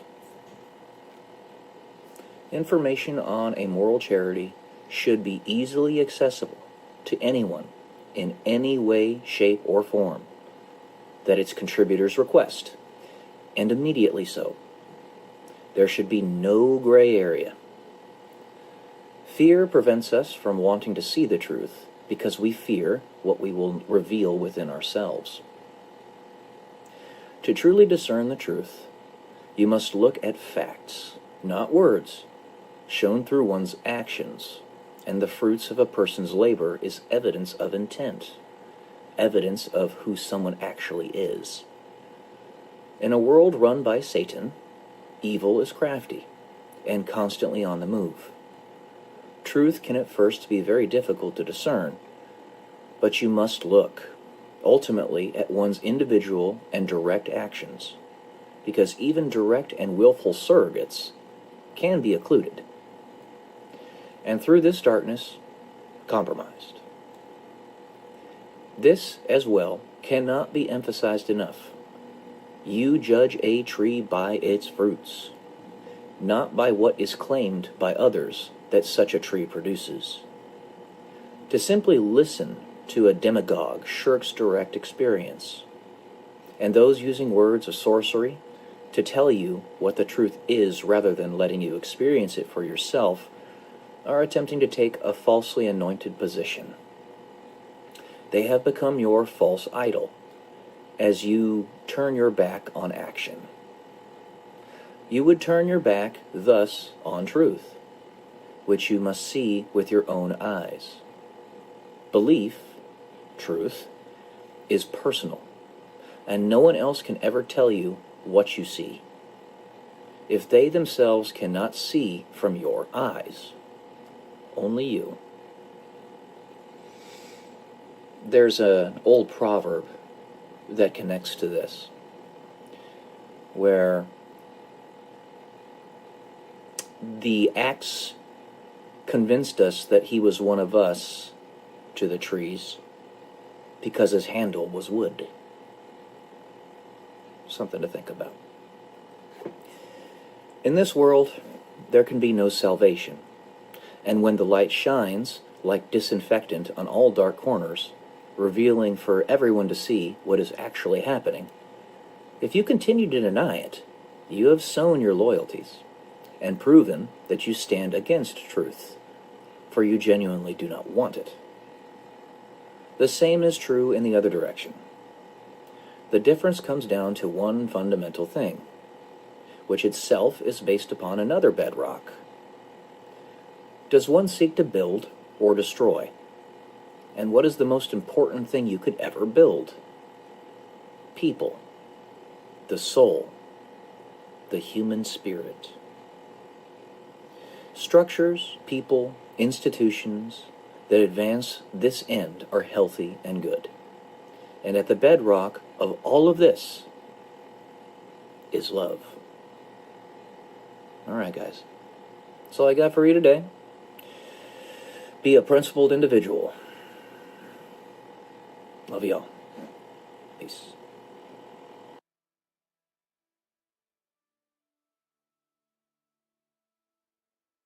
Delays eat up the life that you could have lived. Welcome to day 176 until I'm a YouTube millionaire. Delay, delay, delay. Blockade, blockade, blockade. That's the name of the game, is what they say. What the hey?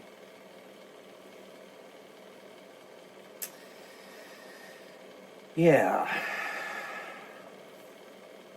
I mentioned in my last video, I'm 36 years old now.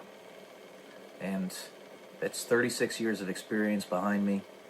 And usually, it's expected that you're in your mature peak, where your mind isn't going to decay like it does when you get older and your memory starts to fade and all that stuff. You're at the peak around the age of 35. You're at your physical peak, at least it is scientifically derived through the studies and whatnot, around 24. And this, of course, varies from person to person, depending on how much effort you actually put into your body and taking care of yourself. Turns out that it ends up being 24, really because that's about the age that people stop their physical pursuits in general. But if you're somebody like a bodybuilder that is trying to compete to be an IFBB pro, then they, strangely enough, actually peak around their 40s. Their late 30s to early 40s. And I'm not kidding about that. You can look it up. Nevertheless, when you get to my age, 36, this is about the maximum that I'm going to get out of my mental clarity. The wisdom will continue to grow because I'm going to continue adding on to it with the books that I read, the mentors that I absorb, the experiences. I'm not going to just stay stationary, even if I don't seem to have the resources to do really big things, which I don't. So the wisdom is going to continue growing. But the mental clarity is going to potentially start fading at this point.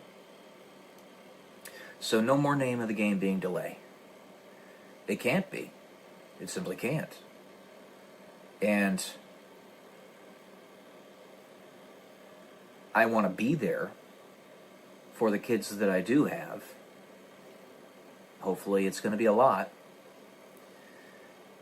So that when they're in their 20s, I'm actually still able to move around and be a part of their life. It's already kind of difficult with the stuff that's happened to my legs and my arms too.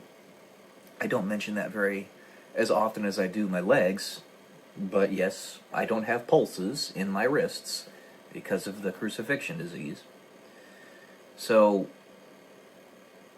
I want to be mobile to some degree for them.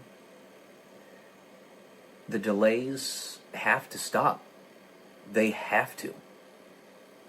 This is no longer a matter of trying to fix the world to allow the fullness of who and what I am to be perfectly realized. The world has had its time limit. If that's what we're waiting for right now, the time limit is up. I literally can't wait longer. If I wait longer, I will pass the peak entirely, and I will not be able to fully come into who and what I am. I was just watching a video by Estelle Richter, another very attractive female creator on YouTube, who seemed to say the exact words that I needed to hear. Very much fit in with what I'm telling you right now. It can't be delayed anymore. Now, I'm telling you that the stuff that happened to me in the past was not there to evolve me.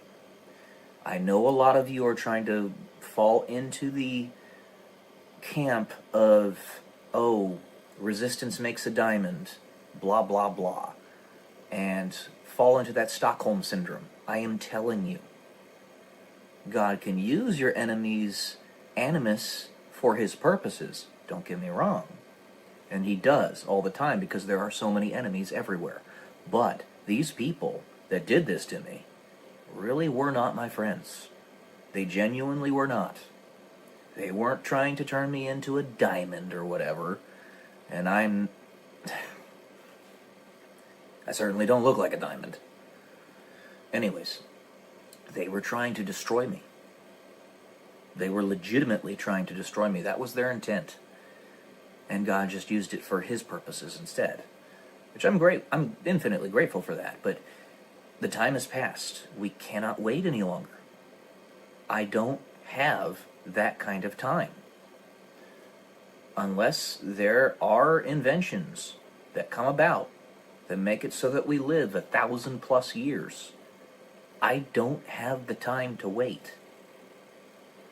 It'd be amazing if we did, not just because I would be able to get all those new experiences and we'd increase the net time horizon for the entirety of the human race, the net wisdom of the human race, so that we would stop creating empires and then having them be destroyed after 300 years. Instead, they would last 30,000. I've talked about this before. That'd be great. And I'd be able to exponentially grow my wealth and my assets. I'd be able to have children, grandchildren, great-great-great-great-grandchildren, etc., and actually be alive and there with them while they're existing. Not simply have to wait for them on the other side. That'd be pretty cool. But we don't have that. It's not here. And if it does exist, if anybody does know of it, and they're just keeping it from the general public, stop. Stop. Same with the cure to cancer. If you've got that, give it to Robert F. Kennedy Jr. and his group of people working really hard to get America healthy again, make America healthy again, and the whole of the earth, actually, in fact, for that matter. If you have the cure to cancer, he would be the perfect person to have reveal it to the general public. Believe me, if, let's say, I've thought about this often, actually. If I had the cure to cancer, like a panacea, all types of cancer, in my hands, I would be so overjoyed, I would be struggling to hold back tears. I've imagined it in my head. Him bringing it to the president and the rest of the cabinet like, we found it. Kind of like the Holy Grail. And then it gets released to the general public. It is a pill that you can take that costs no more than $1 a pill. And it cures all forms of cancer instantly, or relatively instantly. If you've got that, if it's there, stop hiding it, reveal it. If you've got tools that produce clean and abundant energy, such as the energy catalyzer, created by Andrea Rossi back in 2010, which he turned into the hot ECAT, which could spin a turbine and therefore make power, then release it to the general public. I know that exists. I've seen it. There are studies on it. And that is probably what hot fusion has been veiling. That is, the hot fusion studies have utilized Andrea Rossi's experiments and his inventions and have simply put the veil of hot fusion on it so that it doesn't render irrelevant everything that the hot fusion scientists have been working on. It wouldn't be irrelevant anyway, just so that you know, and so that their concerns can be allayed, because there are many, many very hardworking, intelligent scientists that have been working on that for decades. It wouldn't render that stuff irrelevant. I can just tell you that right now. Even if you didn't have Andrea Rossi's technology in there that you're veiling, it still applies. Everything that you've learned from that, everything that you've built in the scientific body of knowledge, is infinitely important. So if that exists, if it is there, reveal it. If we have ways to, right now, recreate bodily organs, I can tell you the idea, the theory exists in that you could use 3D printing and things of that nature with stem cells to recreate organs and have a basically infinite rejuvenation technology, something akin to what is talked about in the book Time Enough for Love by Robert Heinlein, then reveal it. Stop hiding it. For those who get burned away because they can't handle it anymore, those who are thrown in the burn pit because they're too stuck in the way of the past, the time is up. We don't have the ability to wait any longer. And all those hardworking people that are genuinely trying to fix this, you're doing a great job. Every one of you. When the information was brought to you that, oh, things are messed up, and you actually tried to fix it, believe me when God sees you and says, good job. It took you a really long time to see it, and a little bit of direct impetus, but at least you did. And you're doing a great job. However, we don't have any more time. This doesn't hinge on me because I'm just a regular dude, but if it did, I'm 36 now. I've already burned away over a third of my life. I can't wait any longer. I want to build stuff. Let me do it. Otherwise, if you're trying to salvage what's in this world, then me being the avatar for people just like me, there's nothing salvageable. And it just needs to end. Person like me be taken away from this planet and brought to a different one that's habitable, just like Earth, and I'll build from there a new planet, a new civilization with other hardworking individuals taken by aliens, I don't know, or God in the rapture, as you might call it, because there's nothing here that's salvageable. But ideally, the enemies would just be taken away and put to where they can reap what they've sown.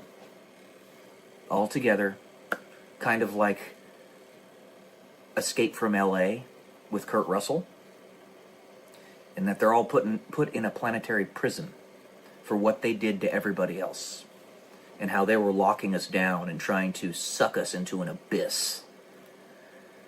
It's pretty clear that's what they've been trying to do all these many, many thousands of years, and it just came to a head in this generation, and it legitimately has.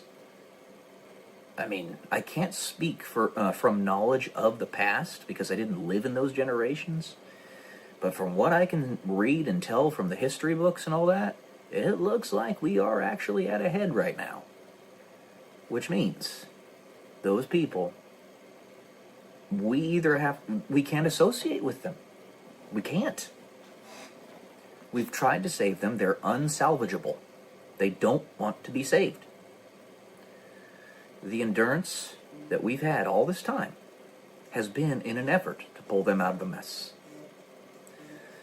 Sorry, I've got a little indicator on my phones. I got a lot of phones and stuff around here. I'm a techie guy. I got a laptop, 32-inch monitor, 65-inch television, iPad, iPhone, tripod, microphone. I got stuff all over the place. Laptop right there. But anyway, seriously, it won't stop. I don't know where the limit is. I can't wait any longer on my end. So, just keep that in mind. Even Job in the Bible eventually was given back what he lost. I think the longest time frames in that book, longest argued time frames for how long Job had to suffer were like 15 years or something. I heard some people say 12, some people say 7. For me, it's been longer than all those estimates. I'm going to tell you that straight up. I think myself and people like me have given people long enough to fix the problems. Long enough. And if a person like me can't thrive here, there's nothing really special about me, I'm just your bog standard white dude, then this world is forfeit. It is forfeit. Don't fall into the Stockholm Syndrome that they were trying to evolve me. They were not. They were genuinely evil people. Creatures. So, I'm going to leave it at that today. I'll try not to make these videos too long because I might wear you guys out too much. But that's all I got. So, love y'all. Peace.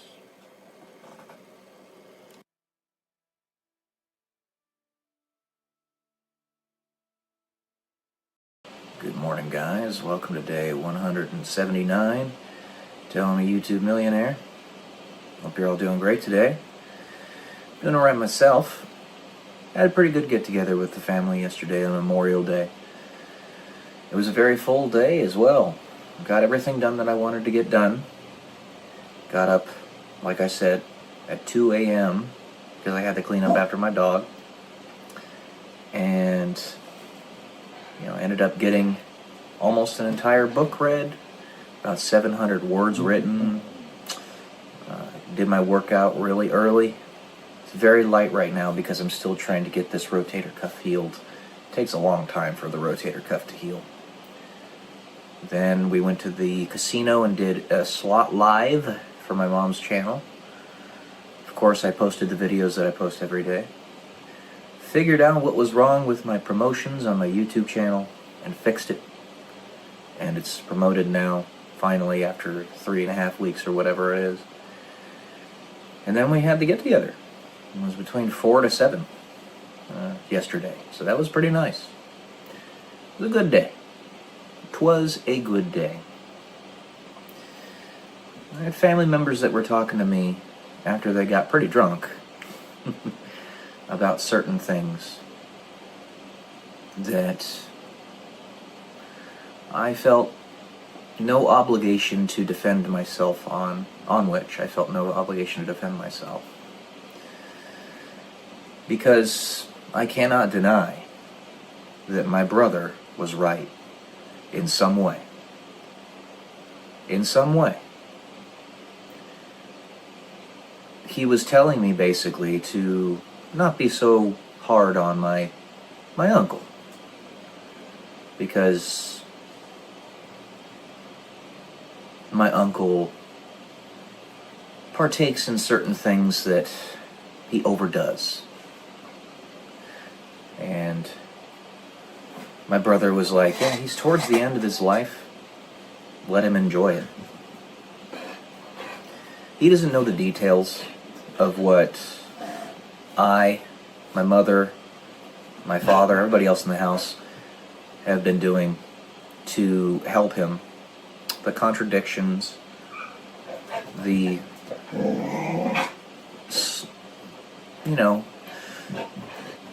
going against what he says he wants. Things of that nature. But I can't expect James to know that. He doesn't live here. It's my brother. He doesn't spend every day with these individuals. But communication is key. I need to make sure that I at least in some way explain myself. But it couldn't have happened at that point. My brother was a bit too inebriated to really speak clearly, think clearly. But, to my point, immediately after my brother left, my uncle partook again. 3 times today. I could smell it.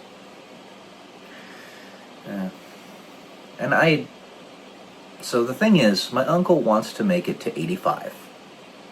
His first goal is 70, because our family has a curse of passing away just after 70 years old, and he wants to make it to 70 in 5 months or something to that effect. And then beyond that, for his own personal desires, he wants to be around until he's at least 85.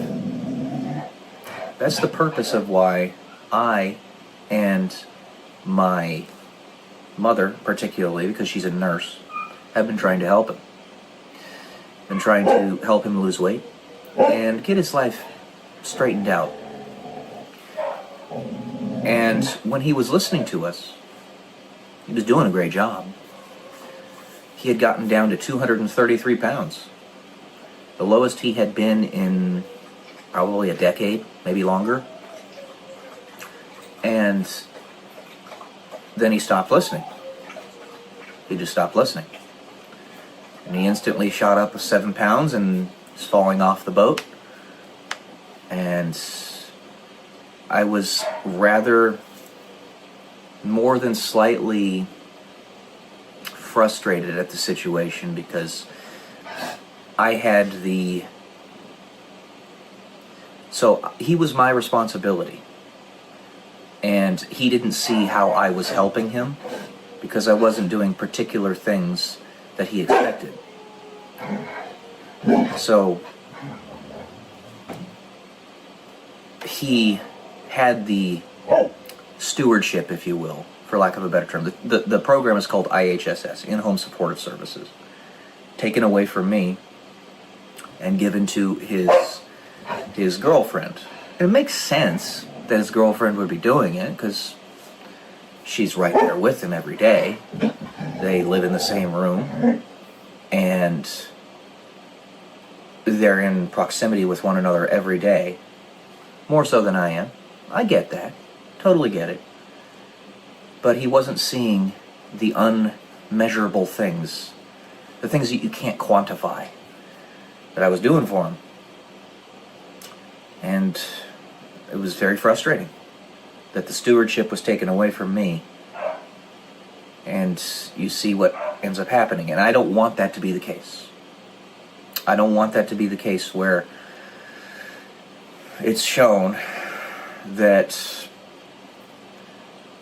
my uncle's girlfriend isn't necessarily doing the right things with him.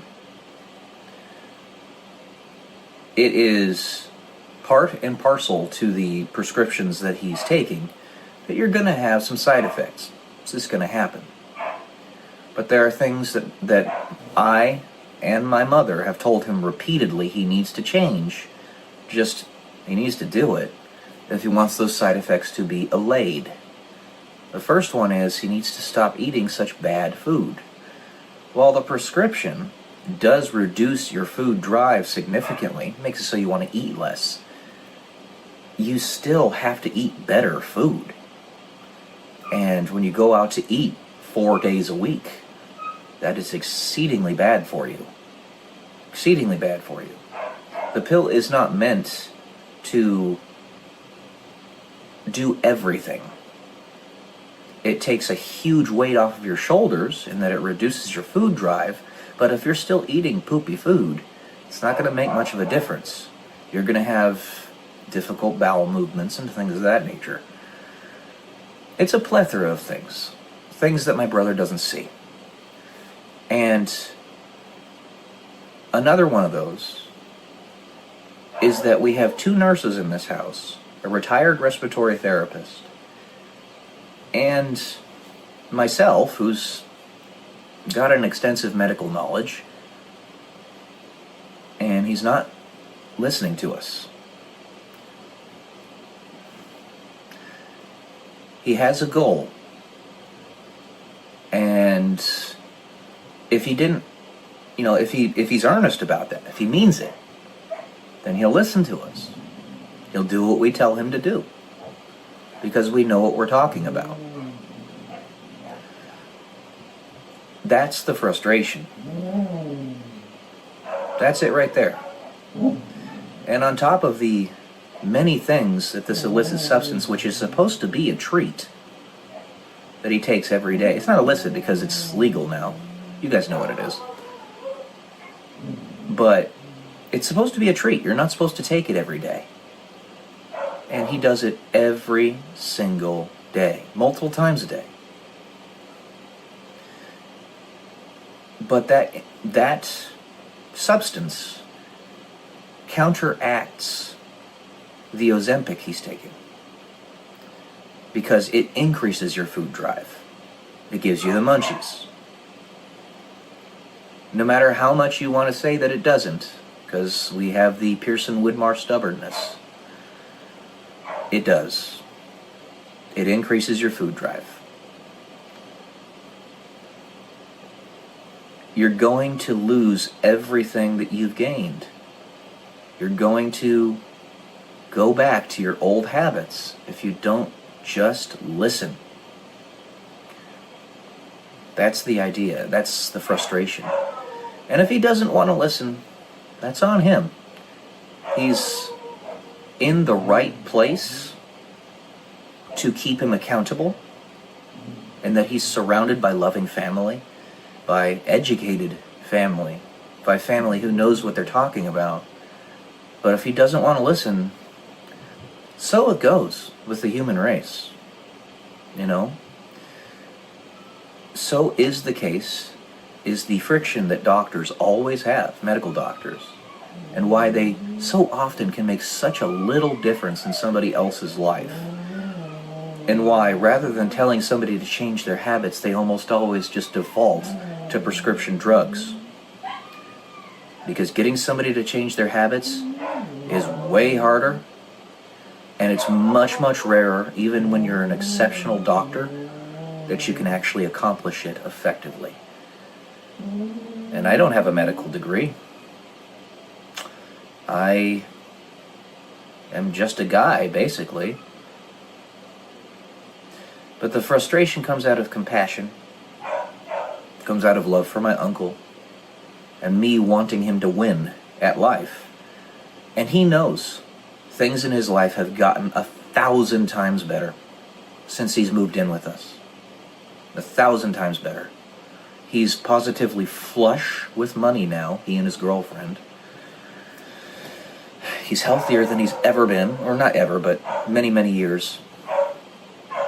He's got better relations with his family, the most important relations. Life is just better for him. So,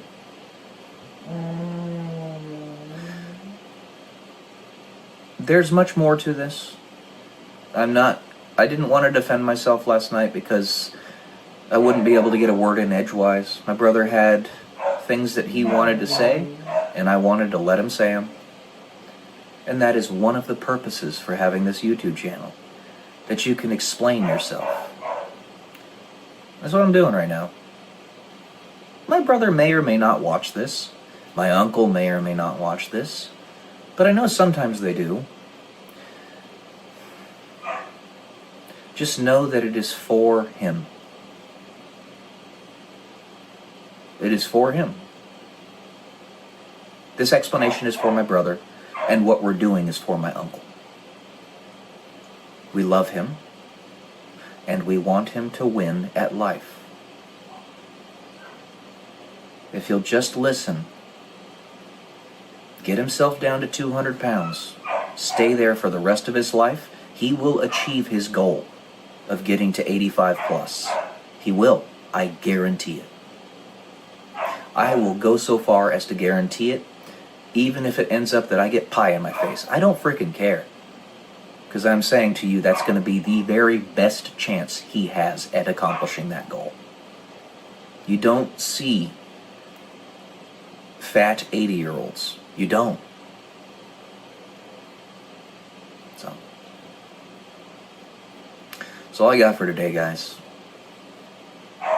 Never do this for yourself. Love y'all. Peace.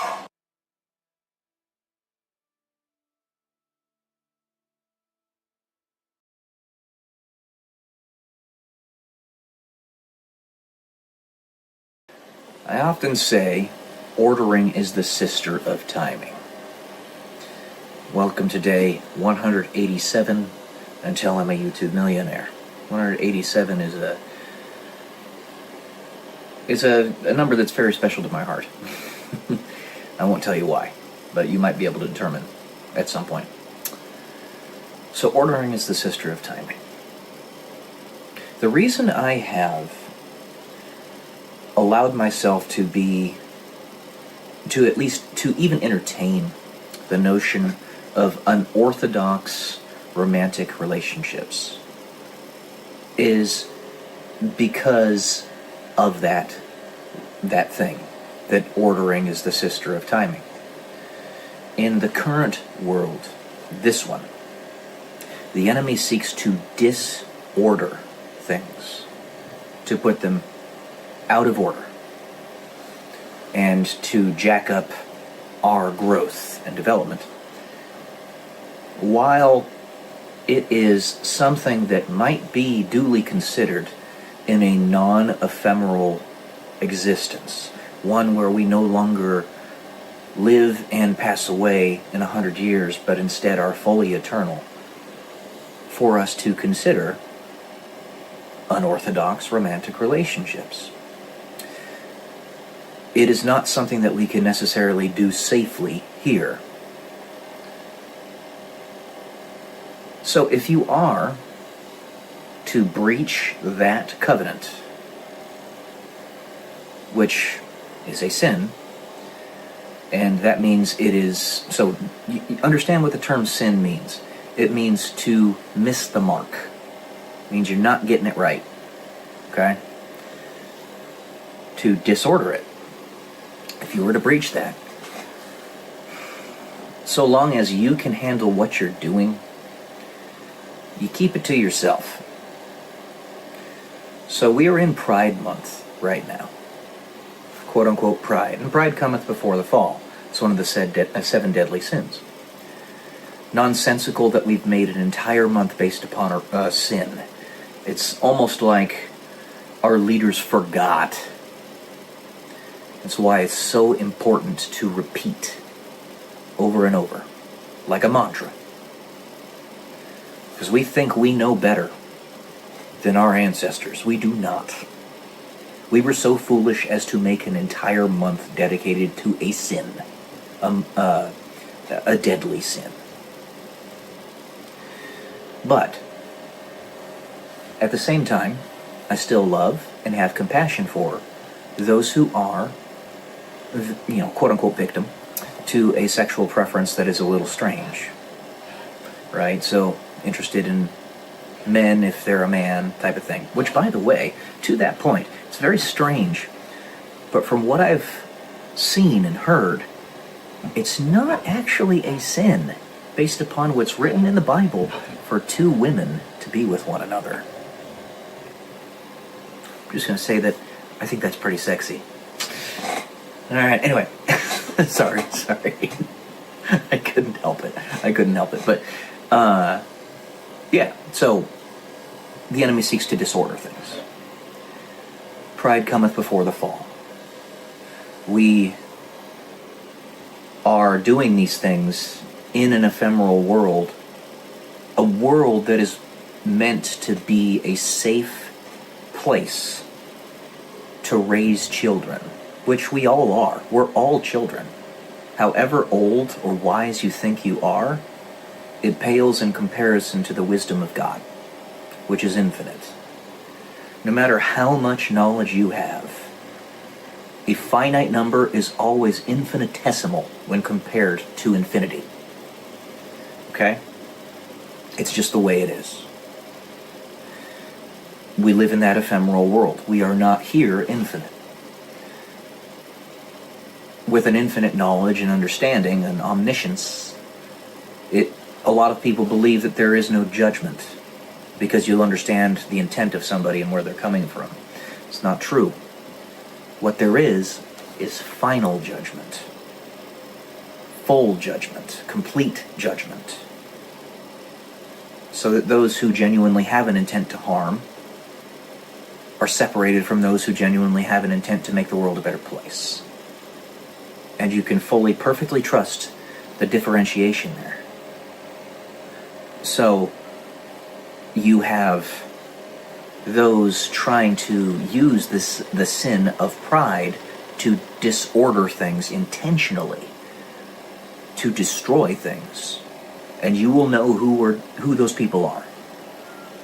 And those who are trying to do it so that people can actually experience the love that they yearn to have. Okay? Me with my concepts of polyamorous relationships foisted upon me. Not something that is in my genetic predisposition, not something that I want, but something that's foisted upon me. I'm willing to be flexible and at least entertain the notion, because I know that in non-ephemeral reality, in eternity, in heaven, there is no marriage, because there's no need for it. You already have perfect trust up there in heaven. We are all married to God and to one another. In perfect trust, there is no need for contracts. And marriage is a covenant. You're using God's perfect trust to protect your union with another human being. You don't need that in heaven. And in heaven, where there is perfect expression of love in every form that you might want, if you want to be with a certain person based upon who they are in an agape form, like true, full, deep, complete love, not just physical attraction and all that, but it's like everything, then that's acceptable and appreciated in a non-ephemeral reality. Here, if you're going to do it, you generally keep it to yourself. What I'm doing here, talking about this, is explaining it in...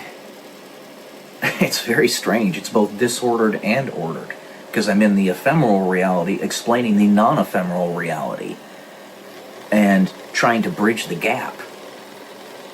Because I just said that if this is something that is even considered by me, I have to keep it to myself, because it's potentially dangerous to the safe upbringing of children, which is the primary thing that matters here. It's the entire purpose of civilization, to create a safe, healthy environment for the rearing of children, raising a family, making the world a better place for them, not for you. You're the warrior and the maiden that is protecting the children for the women out there. The man protects the woman protects the children. And that's the proper ordering of it. The man talks to God, and God gives the answers. So in a non-ephemeral reality, sure, that's totally cool. In an ephemeral reality, I have to bridge this gap because the enemy keeps on putting his tendrils into my life and will not let me have what I want. He says, you can have everything under the sun except what you want, which is love, romance, children, a family. You can have everything you want except that thing or everything under the sun except that thing you want. That's the devil for you. And every single time I compromise in some way, it's not really a compromise because basically I'm just explaining it. I'm not actually carrying it out in any way. He moves the carrot back a little bit farther and says, okay, now you got to do this. Okay, now you got to do this. Moving the goalpost. It's demonic. Going so far and continuing it so that he can trip me up and get disorder. No. I'm explaining myself. It's what I'm doing on this video. It's what I do on this channel. It's not something that I want, but I do want children and a family. And this particular person, this person of the female species, I'm trying to make it as easy as possible for her to talk to me and be a part of my life. Maybe it goes somewhere, maybe it doesn't, but you gotta talk to me first to even see. Okay? I'm just trying to give you every possible option so that there is no excuse. It's none. I won't let the enemy win. I can find a way. And if there's even a 1% chance, then you best believe I'm going to go for it. You either go for that 1% chance, or you go to certain destruction. I'm going to take the 1% chance. I'm going to punch my hand against that splantium wall until I break through it. I'm going to keep on doing it. It's a very simple proposition here. All you got to do is start talking to me. And, developing a relationship. I have friends who are actually modeling for you how to do that. You may have seen them on some of my lives. It's not complicated. I'm an open book, and I hide virtually nothing. Anything you want to know about me, I will let you know, as long as I actually know it myself, or remember, whatever you want to call it. I'll let you know. Some things in private, between you and me. Some things can be public. But it's being modeled for you. And I don't want to disorder this. I don't want to disorder society. Don't want to disorder my personal life. Don't want to disorder yours. You've dealt with enough trauma. And to be foisted into an unorthodox situation on top of your traumas that you've had to deal with in your life is kind of messed up. And I don't want it. I don't want it. But I do want you. So, yeah. The enemy wants disorder. I want order. I will find a way to make order out of the chaos. That is a warrior's mentality. Alright, that's all I got for today. Love y'all. Peace.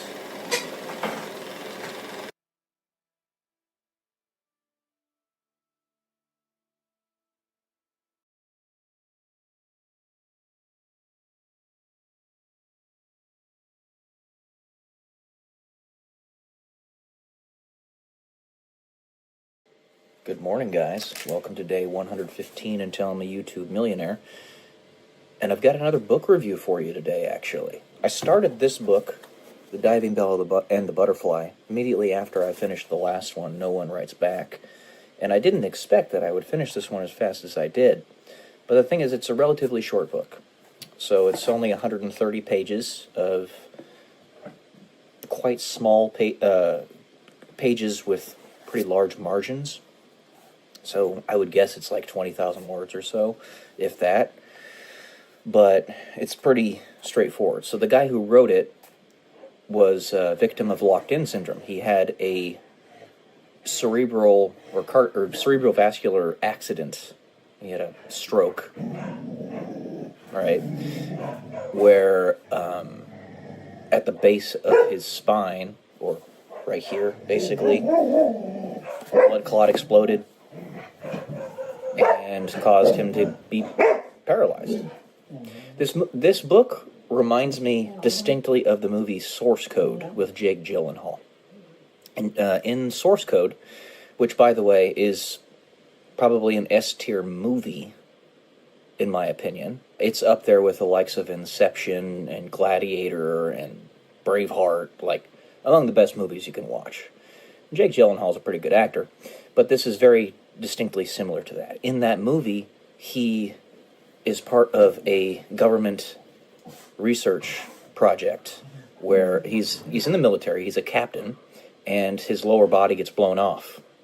And he had signed up for this research study or experiment where if he were on the verge of death, they would prevent him from dying. So they put him in like this glue stuff so that they could try to use his mind while he was on the verge of death to see,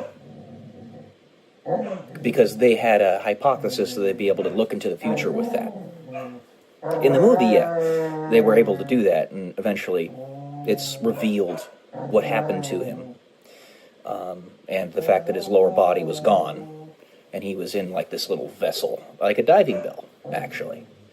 I get the impression that the person who made that movie probably read this book. And the reason this book was written at all, more than likely, is because of the profession of the main character. His name is Jean-Dominique Balbi, right? It was written back in 1996. And he was actually the editor-in-chief of Elle, a very popular magazine at that time in France.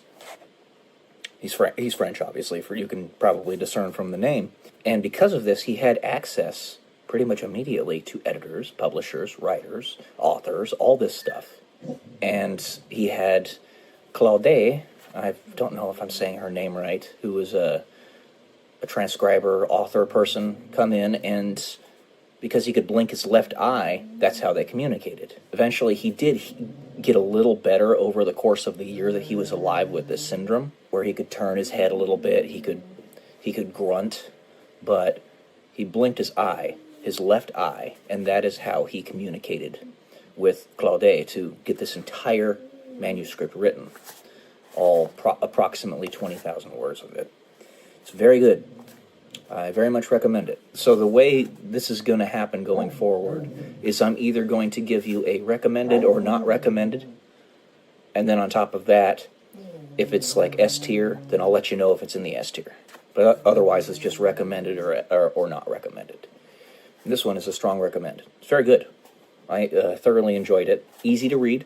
If you're somebody who has difficulty getting into reading because it's a little exhausting, this will be a pretty good one for you. Let's see if I have anything else I wanted to say. I always write notes of the books that I read so that I don't forget main points. It harkens back on page 94. Finally, I had forgotten Mithra Grand Champ. The memory of that event has only just come back to me, now doubtfully painful. Regret for a vanished past, and above all, remorse for lost opportunities.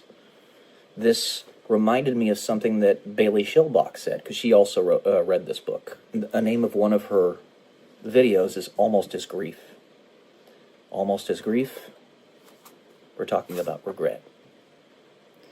So, Also on page 102, he talks about the book Seneca, who's one of the ancient philosophers of humanity, and I'm also going to probably read that book next. So yeah, there you go, guys. That's this one for you. Hope you enjoyed. I'll talk to y'all soon. Love you. Love you all, as I always say. Peace.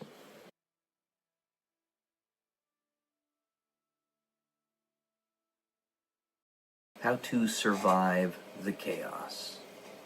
Welcome to day 177 until I'm a YouTube millionaire. I had a friend of mine on this platform request that I do more how-tos on my videos. And this, I know, was more applicable to things like how to buy Bitcoin, or how to do a certain mathematical equation, or how to get into real estate, or how to raise a dog, or any number of other things you could think of. I know that's more what it was relating, and less about a philosophical concept such as how to survive the chaos. But nevertheless, that's what I feel within myself to do today. So, there are many ways, many steps to this, because there's also many gradations to the chaos that you'll have to endure in your life. For me, the last 15 years has been a veritable hell. And for pretty much everybody else, if not half the people in my family,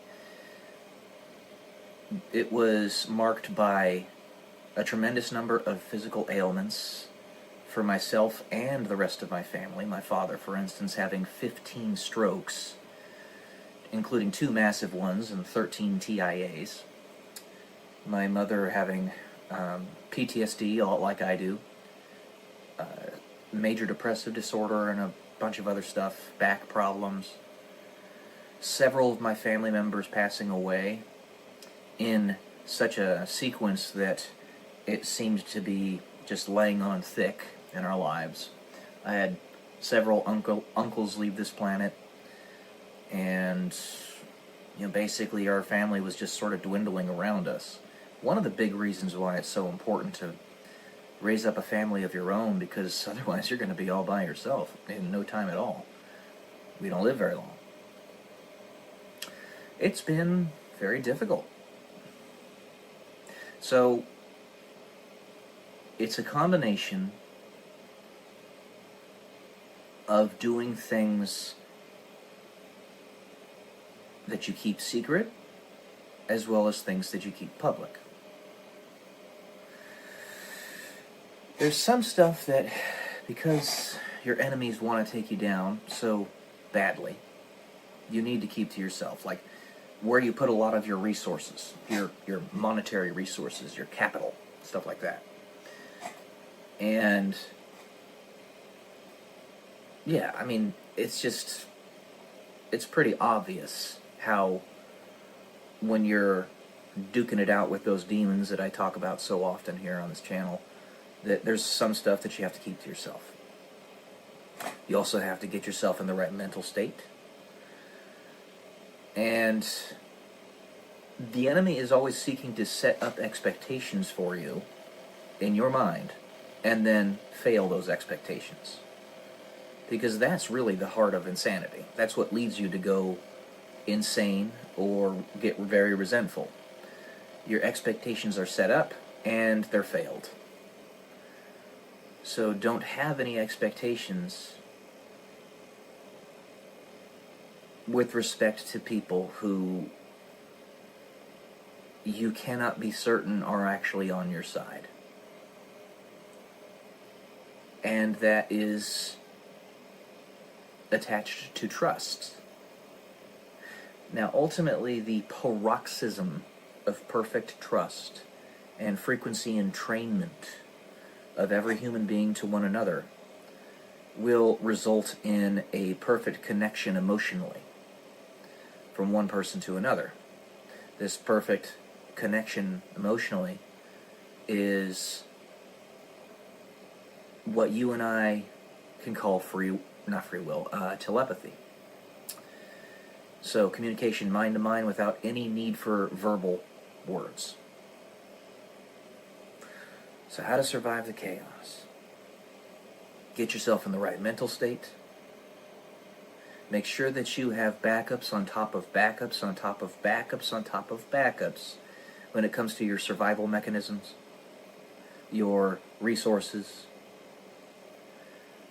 Build your personal relationships principally with your family members, as that is the foundation upon which it all will fall if everything else is taken away from you, which, it'll happen. I'll just tell you that. And plan for the worst, pray for the best is the best stance that you can put yourself in, I think. Make yourself physically strong as much as you possibly can, because physical strength is tied into mental strength, mental clarity. You can just look at the science on this matter, that the more muscle mass you have, the higher your testosterone. The higher your testosterone, this is for a man, the more clear your thoughts are. Staves off Alzheimer's and dementia and all sorts of stuff like that. It makes you more alert during the day and gets you better sleep. Better sleep increases your longevity. You can go on and on and on. Basically, if you want to survive the chaos, you have to become the leader that you seek. Especially if you are, like me, a bog standard white dude that will have a lot of stuff put on your shoulders. Stuff that people will not even... That's one of the most painful things about it. When you have all this stuff on your shoulders and people don't even recognize that you're dealing with it. They just think, it's no big deal. It's one of the most difficult things. Do not tie your emotional state to the approval or disapproval of others necessarily, except for God Himself. He's the only one from which you should seek approval. That's it. And beyond that, if they are aligned, if God's approval is aligned with it, then your family members, your significant other, if you have one. Do not live in a survival mode for the whole of your life. That actually elevates cortisol levels and adrenaline. It basically has your endocrine system peaked at all times. You don't want to do that. Just be prepared. Be prepared for people to betray you, even those that you thought you could trust in your naivety. I still have to tell myself this all the time, because there are people that will enter my life or leave it in a split second who seem like they were the paragons of virtue and perfect examples of how you might be able to trust somebody, or who you might be able to trust, pardon me. And then it turns out that they were just trying to manipulate you. Let's look at Fang Fang and Congressman Swalwell. If you know that story, I don't really need to explain it much. This is a little bit scattered right now because the thoughts are just sort of coming to me as I'm speaking it. But that's another thing. Communicate as much as humanly possible. Communicate your pains.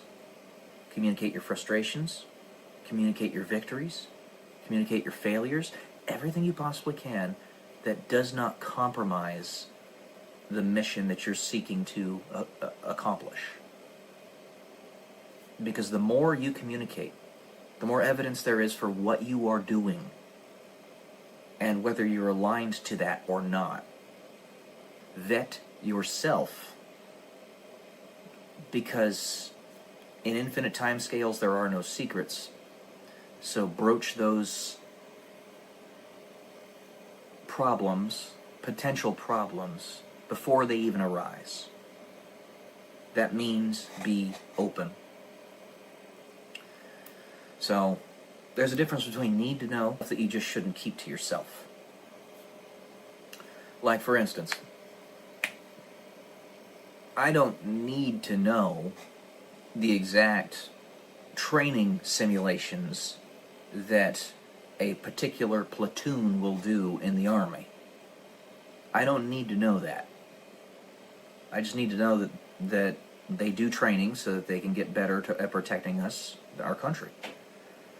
I do need to know that I'm loved.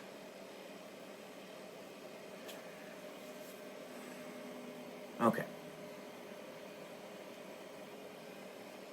Yeah, that's what I got for today. Alright.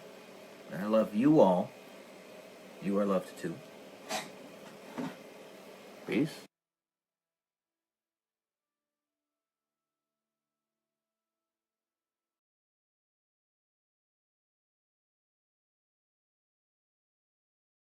More on aliens.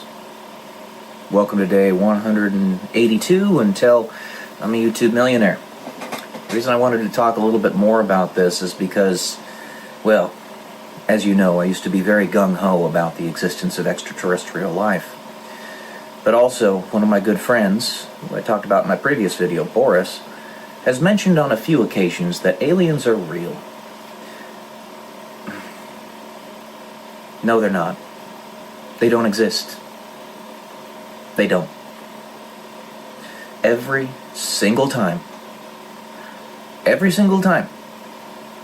that something crazy has happened, like the New Jersey drones, we found out they were drones, or this steel or metal ball that was discovered recently in, I think it was somewhere around Peru, I can't remember exactly, some South American country.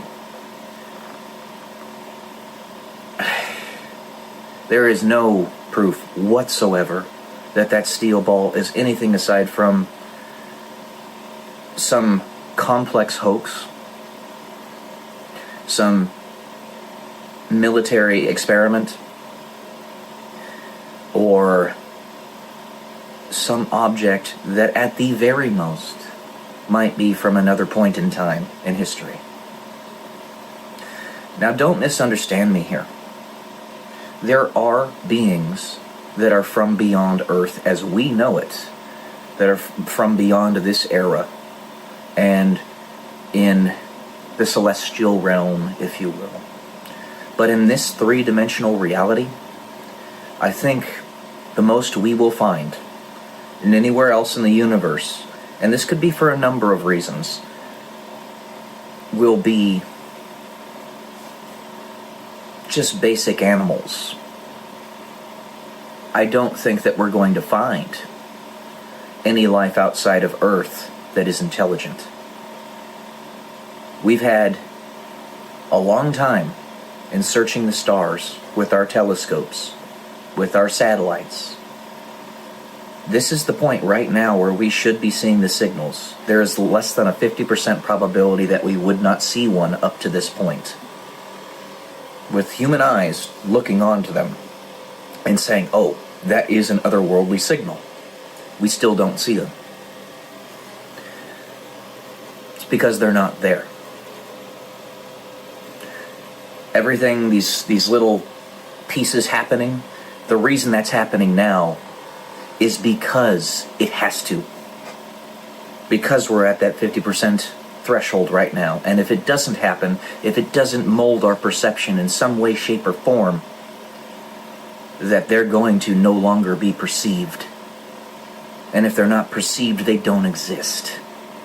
Frankly, they don't. And we're not going to manifest them into reality. If they want to exist, they have to straight up show themselves.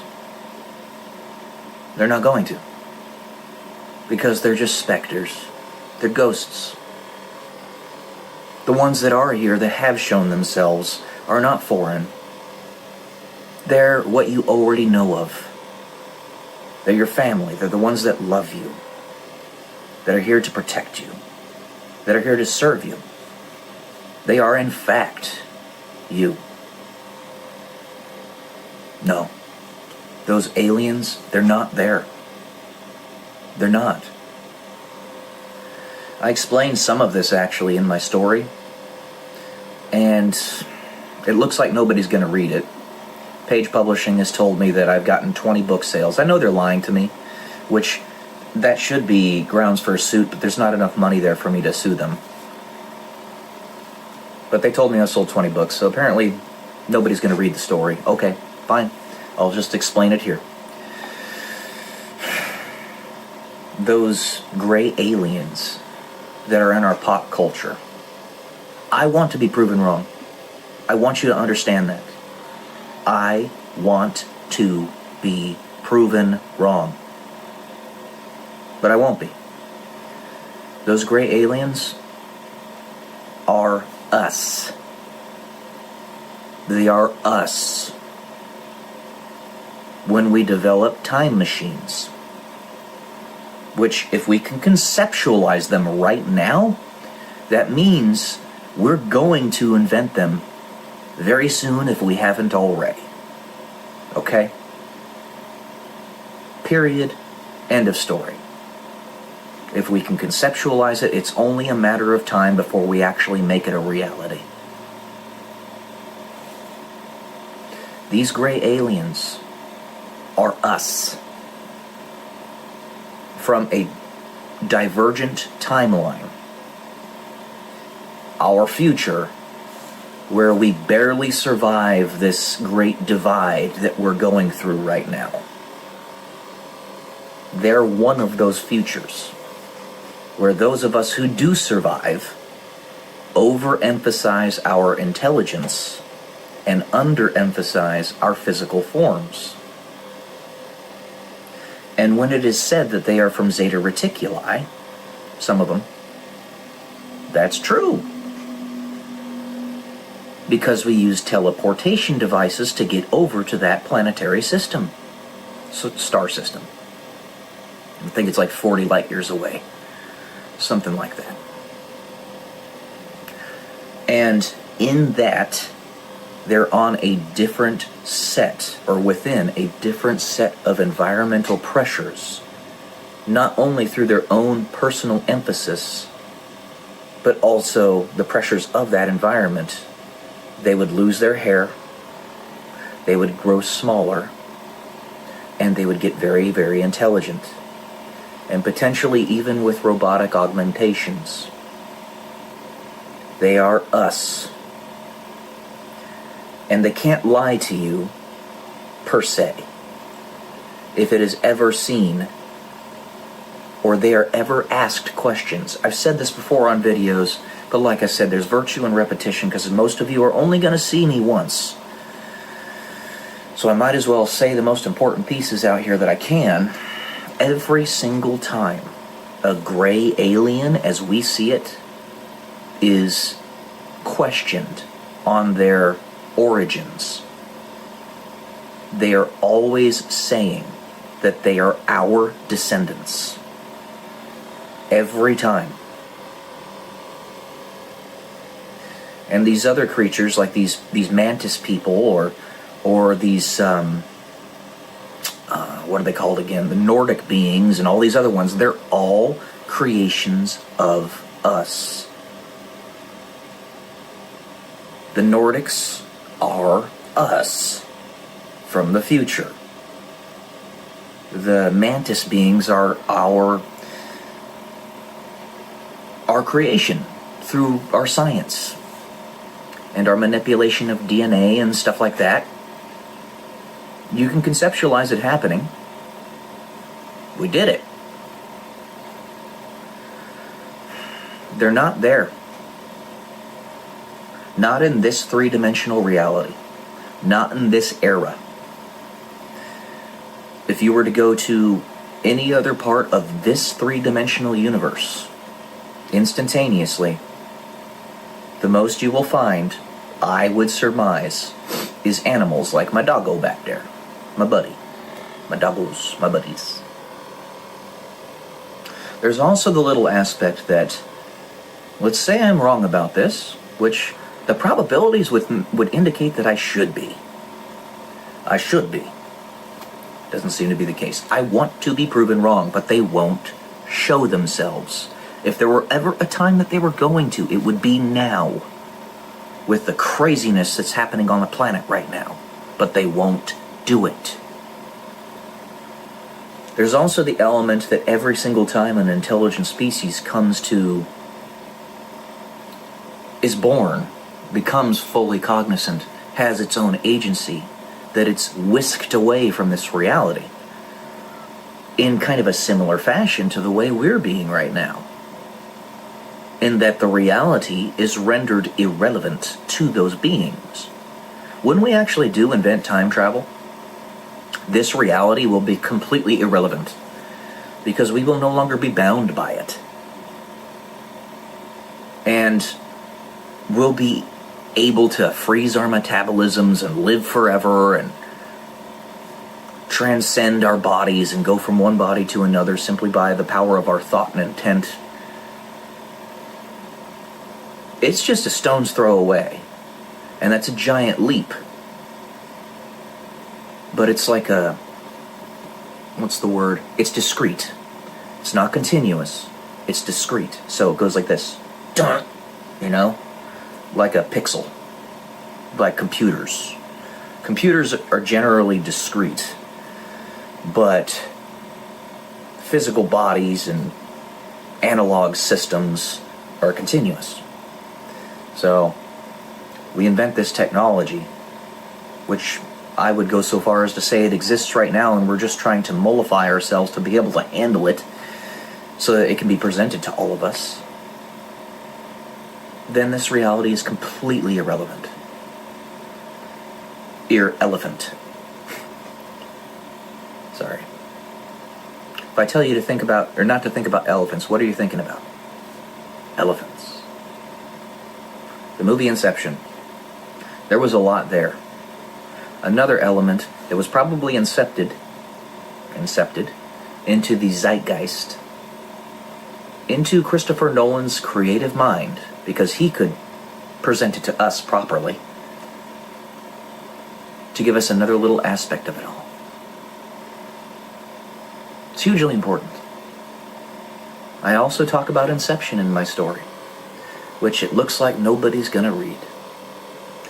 I do keep in mind that The Alchemist in its first 2 years of being on the market sold 2 copies.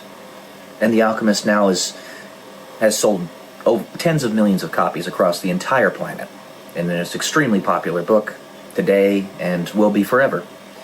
I do keep that in mind, but at the same time I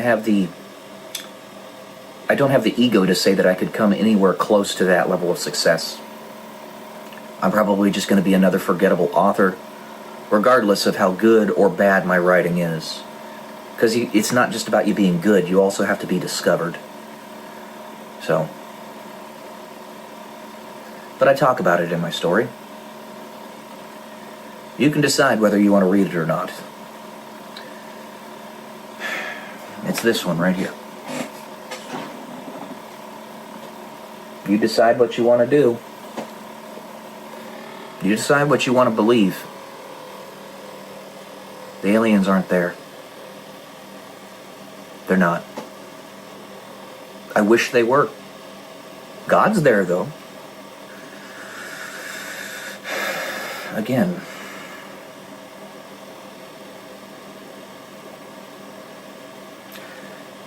As human beings, we are, out of necessity, made to be humble, to have humility.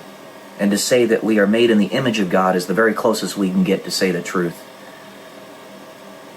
That we fully are God. Little fractioned pieces of Him. We are God. He made us to be that. We're the ones that are actually making this reality around us. It's our perception that makes reality. And the aliens are not there.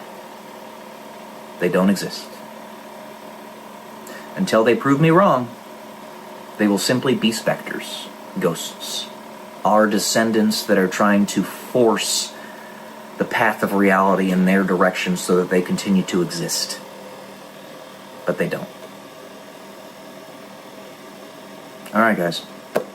That's all I got for today. I had to say something here because my friend Boris has brought this up several times, and I think he's being misdirected. But, I love y'all. Peace.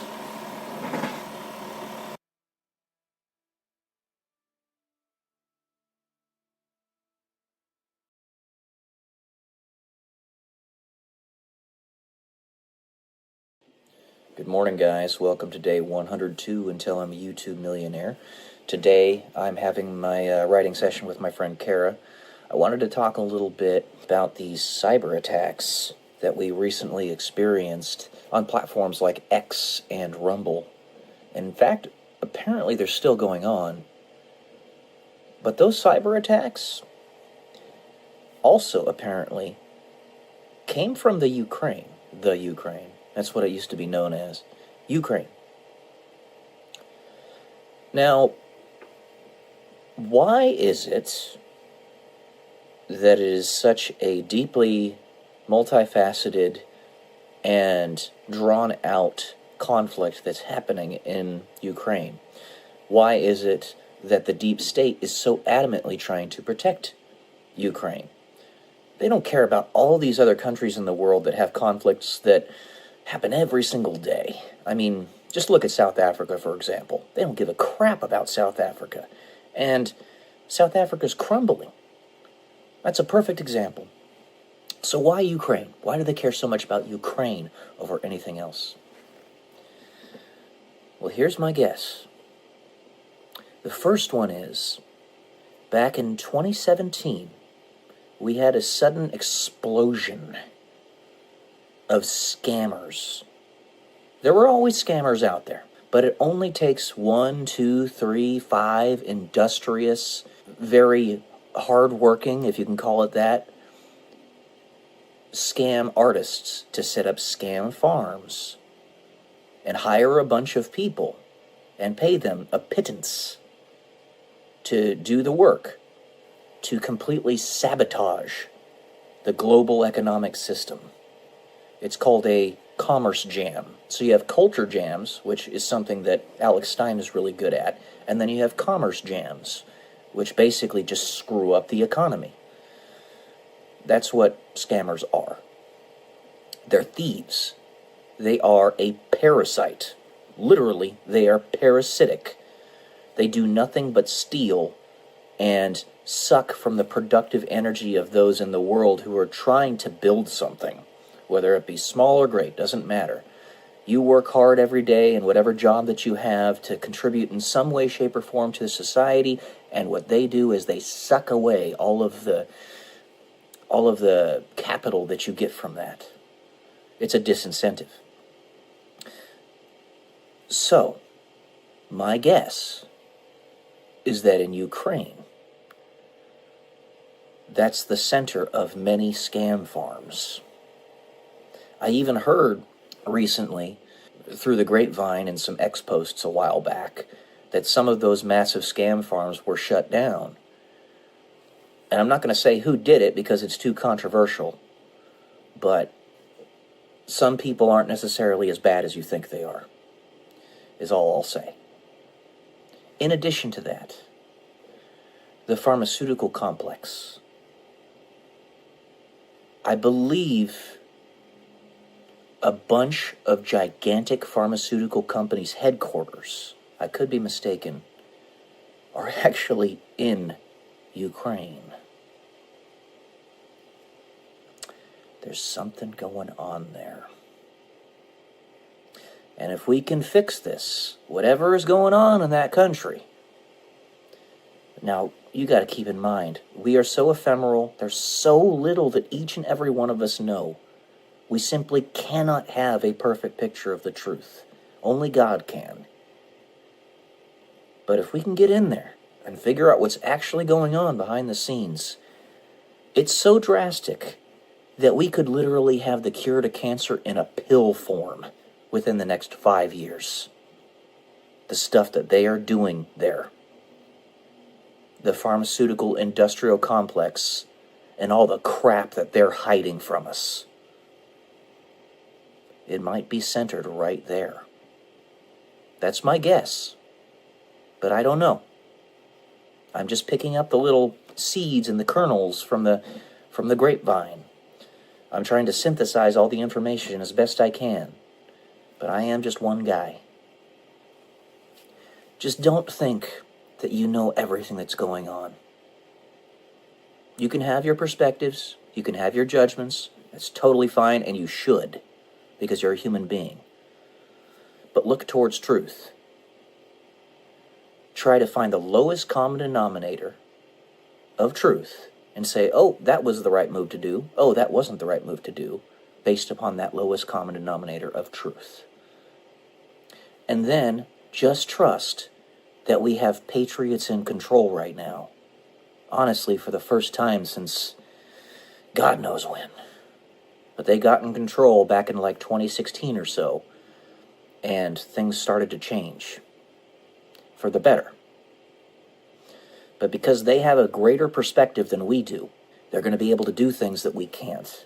They have responsibilities that we don't. Just look towards the foundational fabric. Get away from the subjectivity. Get away from the form over function. This is what the demon always tries to take advantage of, and why we've never been able to get out of this constant loop of destroying ourselves. They take advantage of us focusing on form over function. And that's been done mainly through the legacy media, at least in the last 100 years or so. But things are changing.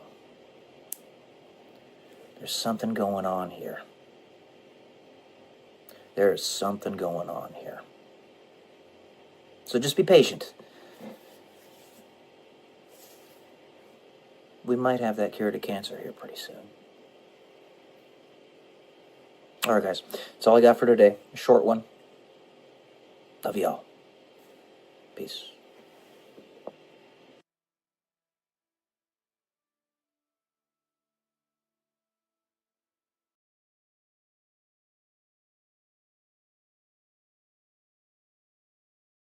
Good morning, guys. Welcome to day 158 until I'm a YouTube millionaire.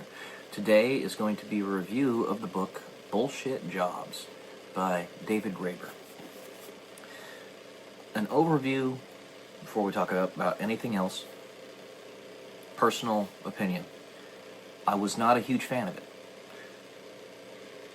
Bullshit jobs exist, especially the way they're explained in this book, in large part. However, those bullshit jobs are mostly tied to the fact that the central banks exist. Without central banks, bullshit jobs would not be a thing.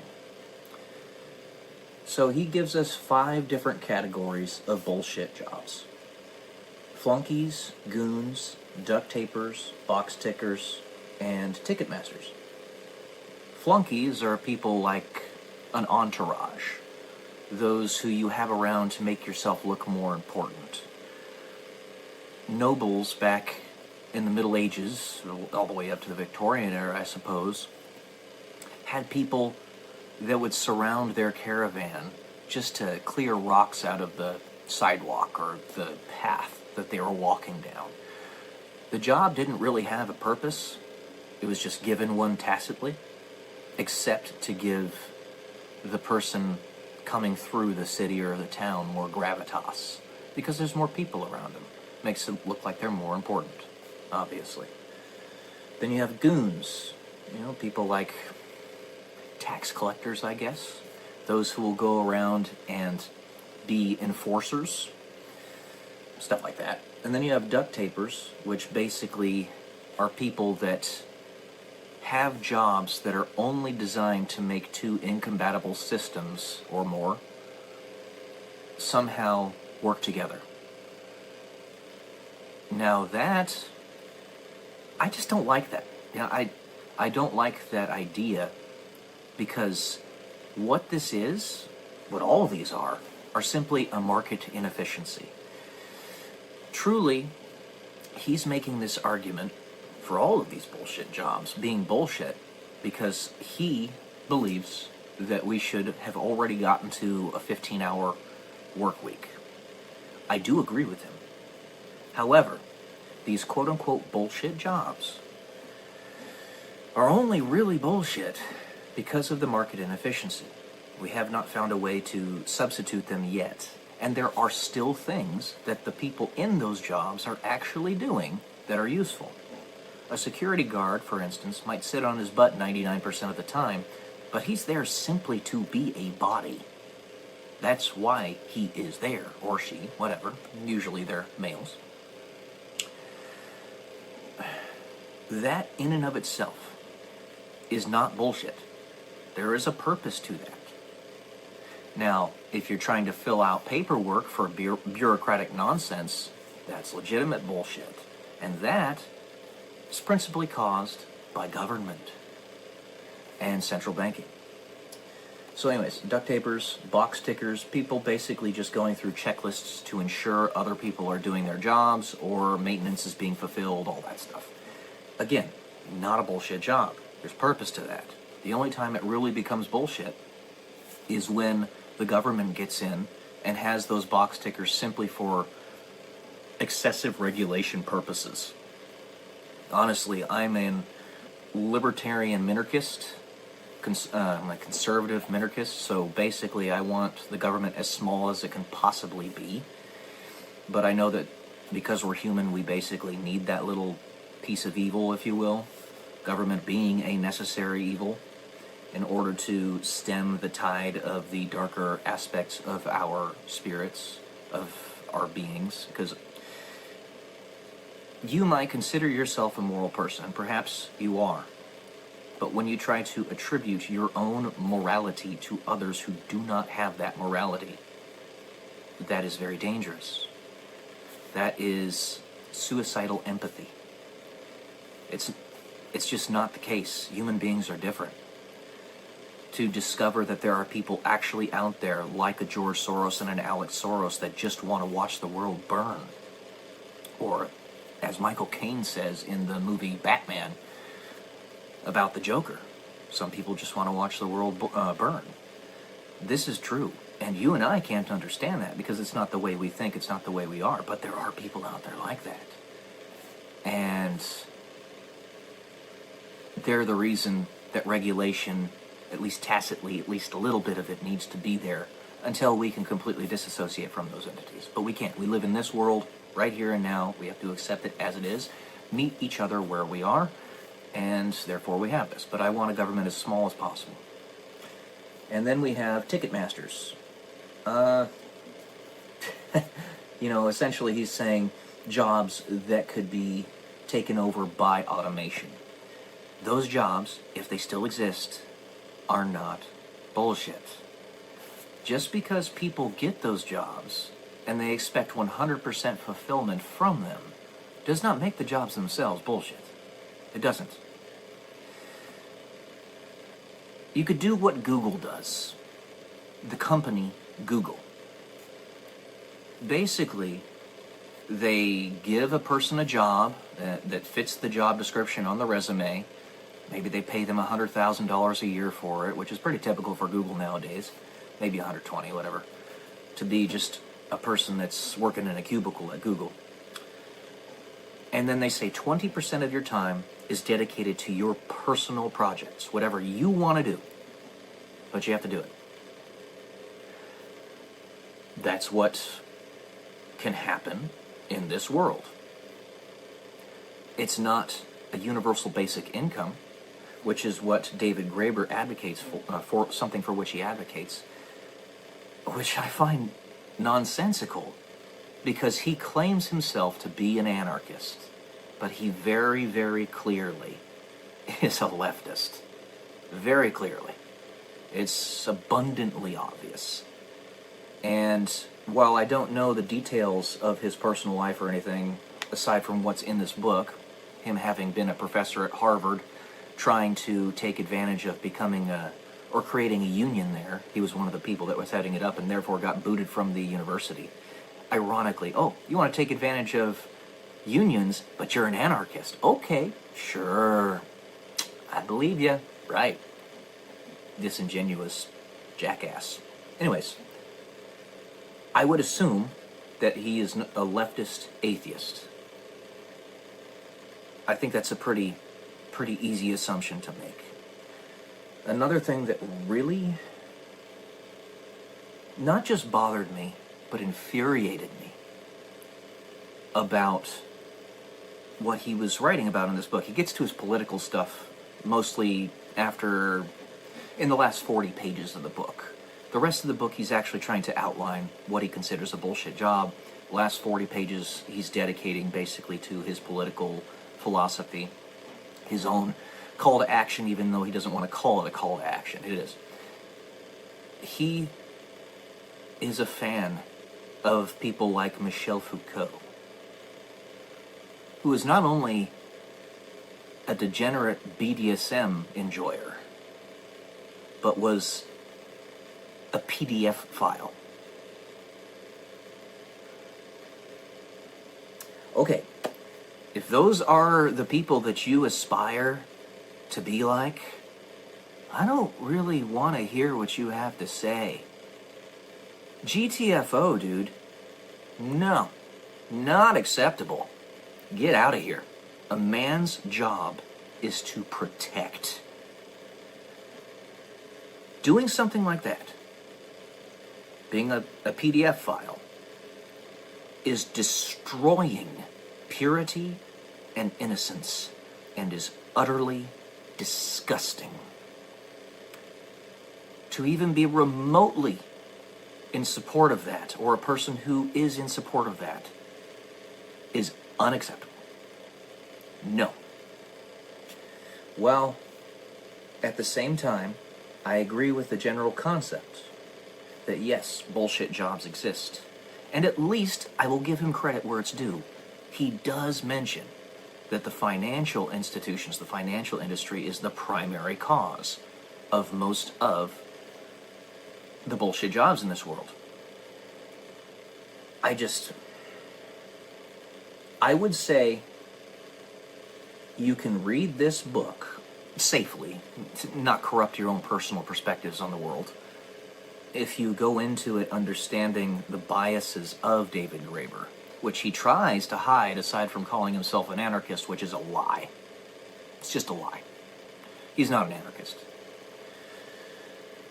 So in general, he's very gung-ho about teachers, for example, but neglects to mention the fact that teachers, especially in the modern age, are all about brainwashing. At least when it comes to public education. There is a reason that conservatism, the right, conservative Christians, if you will, are so adamant about homeschooling, minimizing public education, privatizing it, and it's because I don't even really have to explain this, but at the same time I should, because apparently if there's a guy like David Graeber who still can't see it, he's not stupid. He's not stupid. He's very bright. But if he still can't see it, then I still have to explain it.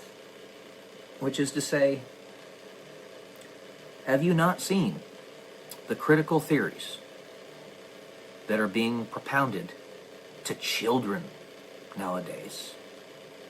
A book like, the name eludes me right now, but there are some lewd books that are being taught in elementary school nowadays. This guy, he's, believe from Great Britain. So I guess he's kind of, in that aspect, a product of the deterioration of his own society. Because the United Kingdom, such a beautiful country, such amazing people, unfortunately, horribly, horribly socialist. Socialism and communism do not work. Period. End of story. They don't. Communism can only, I say that, but then I'm going to give you a caveat. Communism can only work in groups of 300 at maximum or less. You can't go bigger than that because you have to be able to know the people personally. And 300 is about the limit that people can know one another personally. Because otherwise they're going to take advantage of you. Socialism is the same type of thing. It's the younger stepbrother, if you will, of communism. Socialism eventually leads to communism. It's not good. You are an individual. You exist. He's also a climate alarmist and all that stuff, and it's like... yeah, anyway. Overall, I would say... I can't remember who recommended that I read this book, but overall, I can't say that I give it a strong recommendation for those who are new to critical thinking, if you will. But if you want to give yourself a critical thinking challenge and you think you can handle it, then there's good information in this book. Bullshit jobs do exist. They primarily come from central banking, finance, but the book itself is... it's a... yeah, like I said, I can't remember who recommended me to read it, but there you go. Alright. There you go, guys. That's all I got for today. Love y'all. Peace.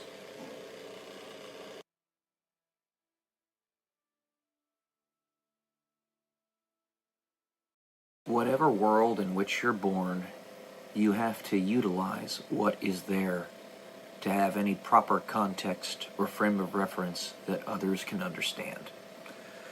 Welcome to day 171 until I am a YouTube millionaire. And I was reviewing some of the videos that I had made 7 or 8 years ago. Back in like 2018, right around there, when I was in Ohio, when I had just gotten there. And even then, I had changed so much. That was before I had become a professed Christian, before I had followed this faith. And what I mean by you have to operate within the context of the world in which you live is something to this effect. We all are in a sort of suggestion loop. The entire planet being guided down a proscribed path that we are told there is no way to change. It's a script, and there's no way to break the fate. And we have people acting as the evil entities and people acting as the good entities. I always bring up George Soros as a prototypical demon, or prototypical parasite. And the stance in which he lives reminds me of one of the characters from the movie Kingdom of Heaven. The movie with Orlando Bloom in it, and Edward Norton.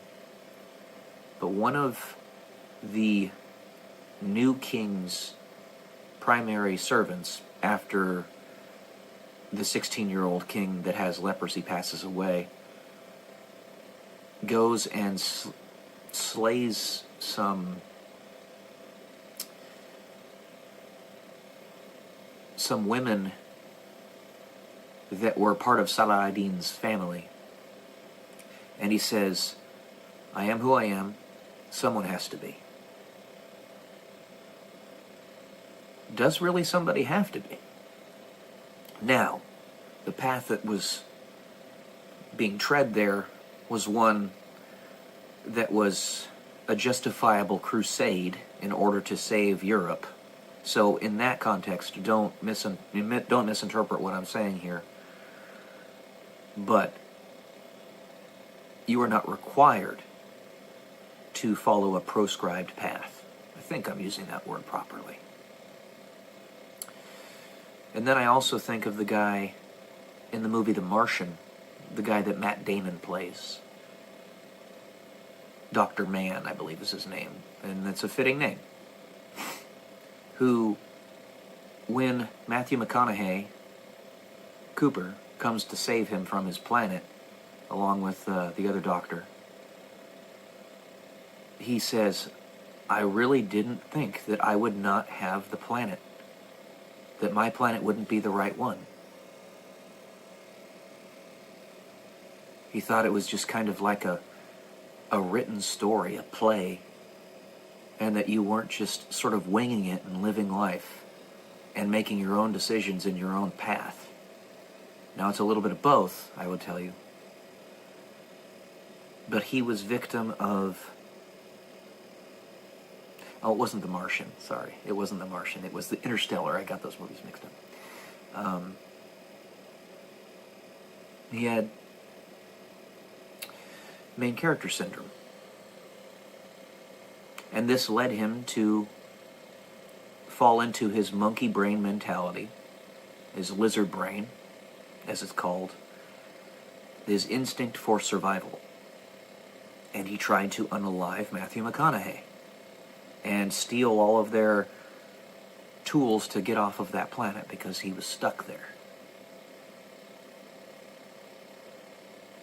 It was all about him. He didn't care the consequences because he thought he was the main character. He also didn't have faith, it seems.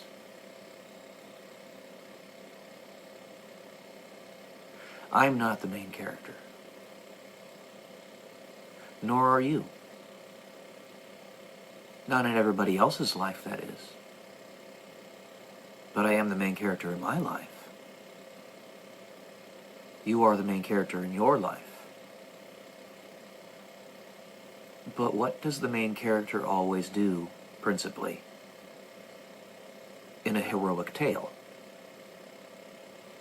It's a tale of self-sacrifice. When Captain America jumped on the grenade in Captain America 1, even though it was a fake grenade, he proved that he was sacrificing himself in order to protect his comrades, his fellow soldiers. And he's the main character of that story. He's the hero. But he was willing to just die if he needed to save everybody else. And at the end of that movie, he, in fact, drives the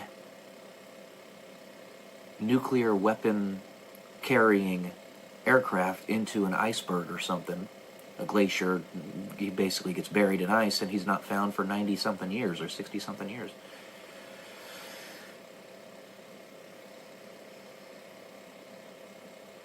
Main character syndrome means that you think you have to survive when nobody gets out of this life alive. Nobody does. So how are you going to live while you're here? You're going to live purely for yourself, or you're going to live for others, or as almost all human beings, live some combination, somewhere in between.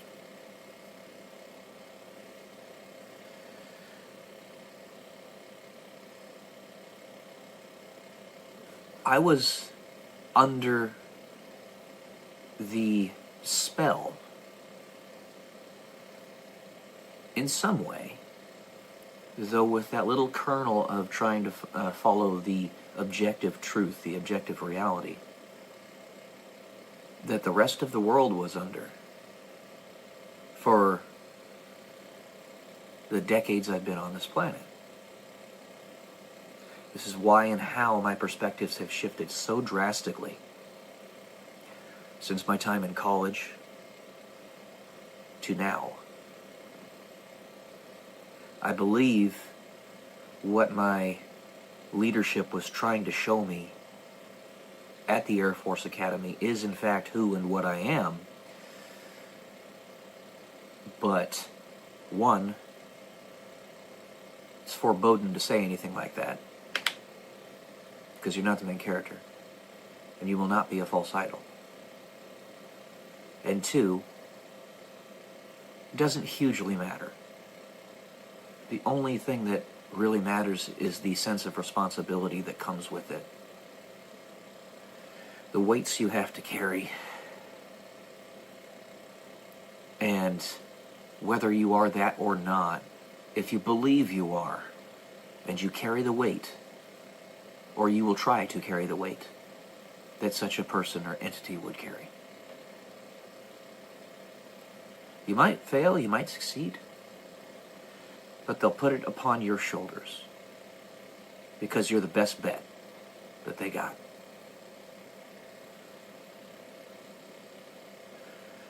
So,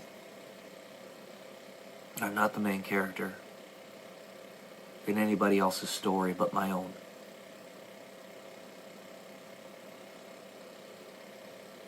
We are still, thankfully I think, in the death throes of it, but still in the doldrums of this loop of suggestion, this brainwashing, that made us think that the whole of the world had to end in 2012. We're still here, going on 13 years after the fact. Very little has changed since then. Well, I mean, the fact that we're still alive, and all those people who have President Trump derangement syndrome. It's called TDS for short, and they're actually trying to make a psychological syndrome like in the DSM-5 or do studies on it or something that's specifically that.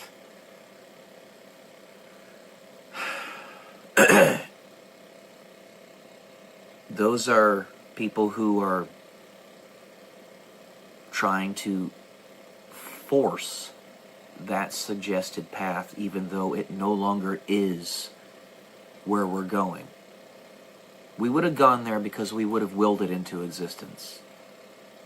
But it only takes a handful of people out there to say, no, you don't have to go that way, for it to actually change. And if nothing else, I do want to stand as something like that person. And I was very gung-ho about December 21st, 2012. Back in those days. I've changed a lot. I've grown and matured a lot. If you want to just look at my physical body, I'm a lot thicker than I was. A lot thicker. Yeah. Lots change. Lots changed. A lot does change in 10, 15 years. You're not going to remain the same person that you were from 21 to 35. You're going to grow, you're going to mature. Allow that to happen with grace, with steadiness, and humility. That's all I got for today, guys. Love y'all. Peace.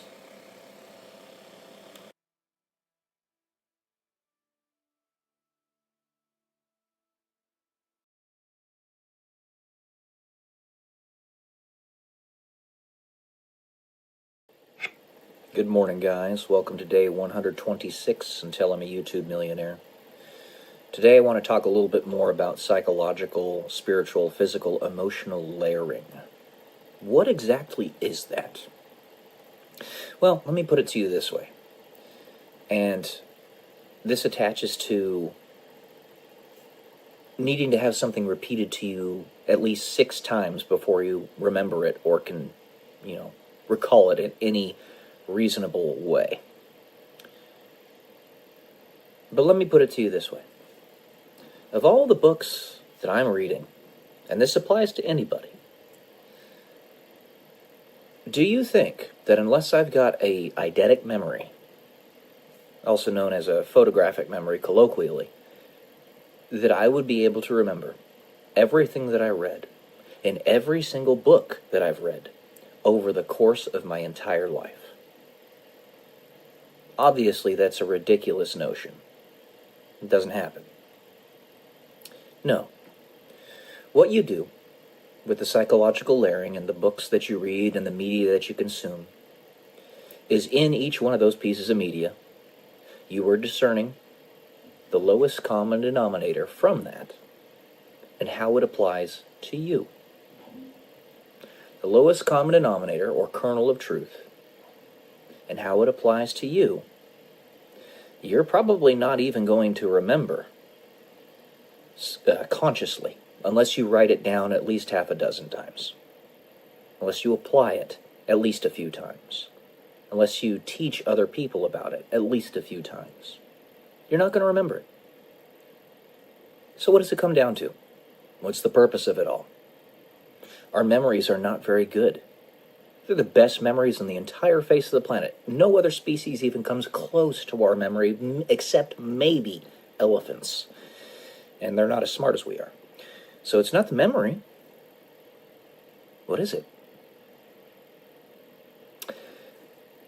It's the subconscious piece, and how that improves your intuitive decision-making of who and what you are through the media that you absorb and the lowest common denominator from those pieces of media that you glean from them.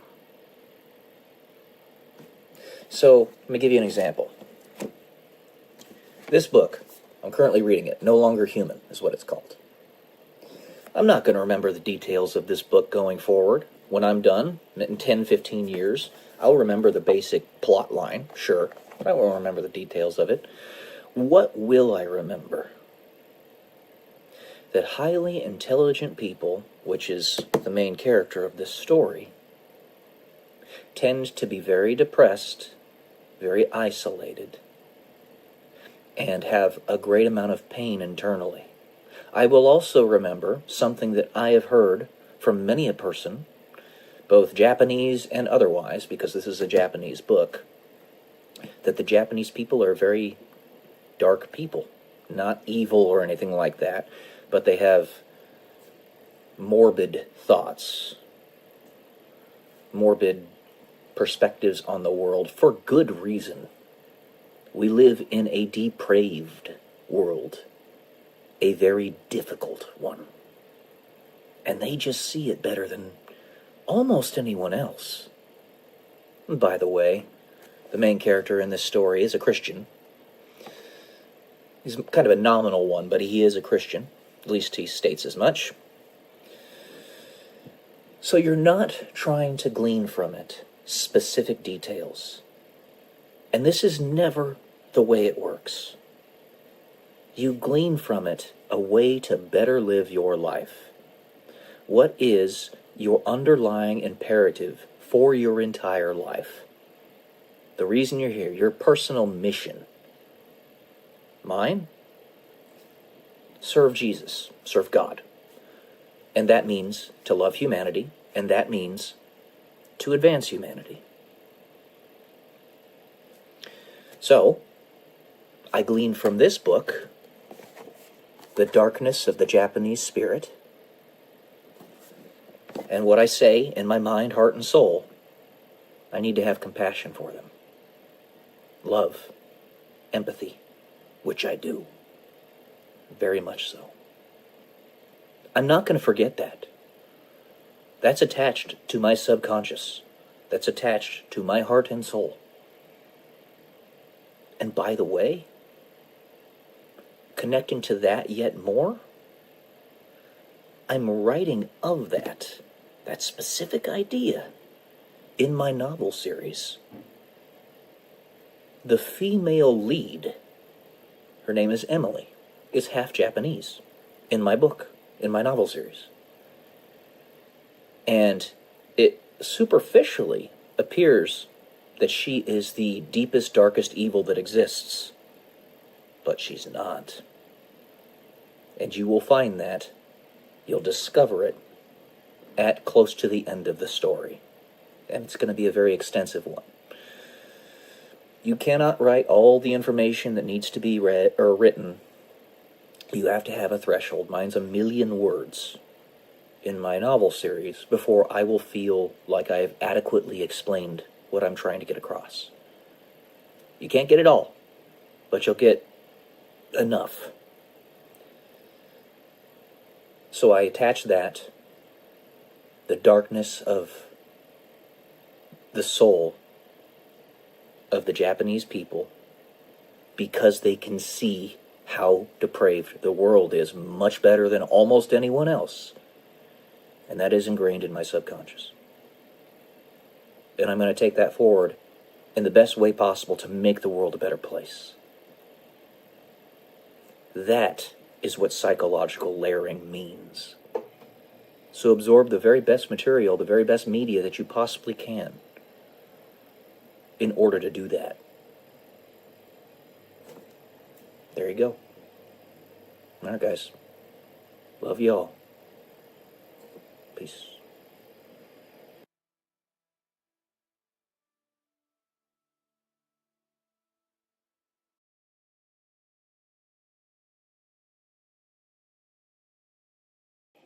Good morning, guys. Welcome to day 101 until I'm a YouTube millionaire.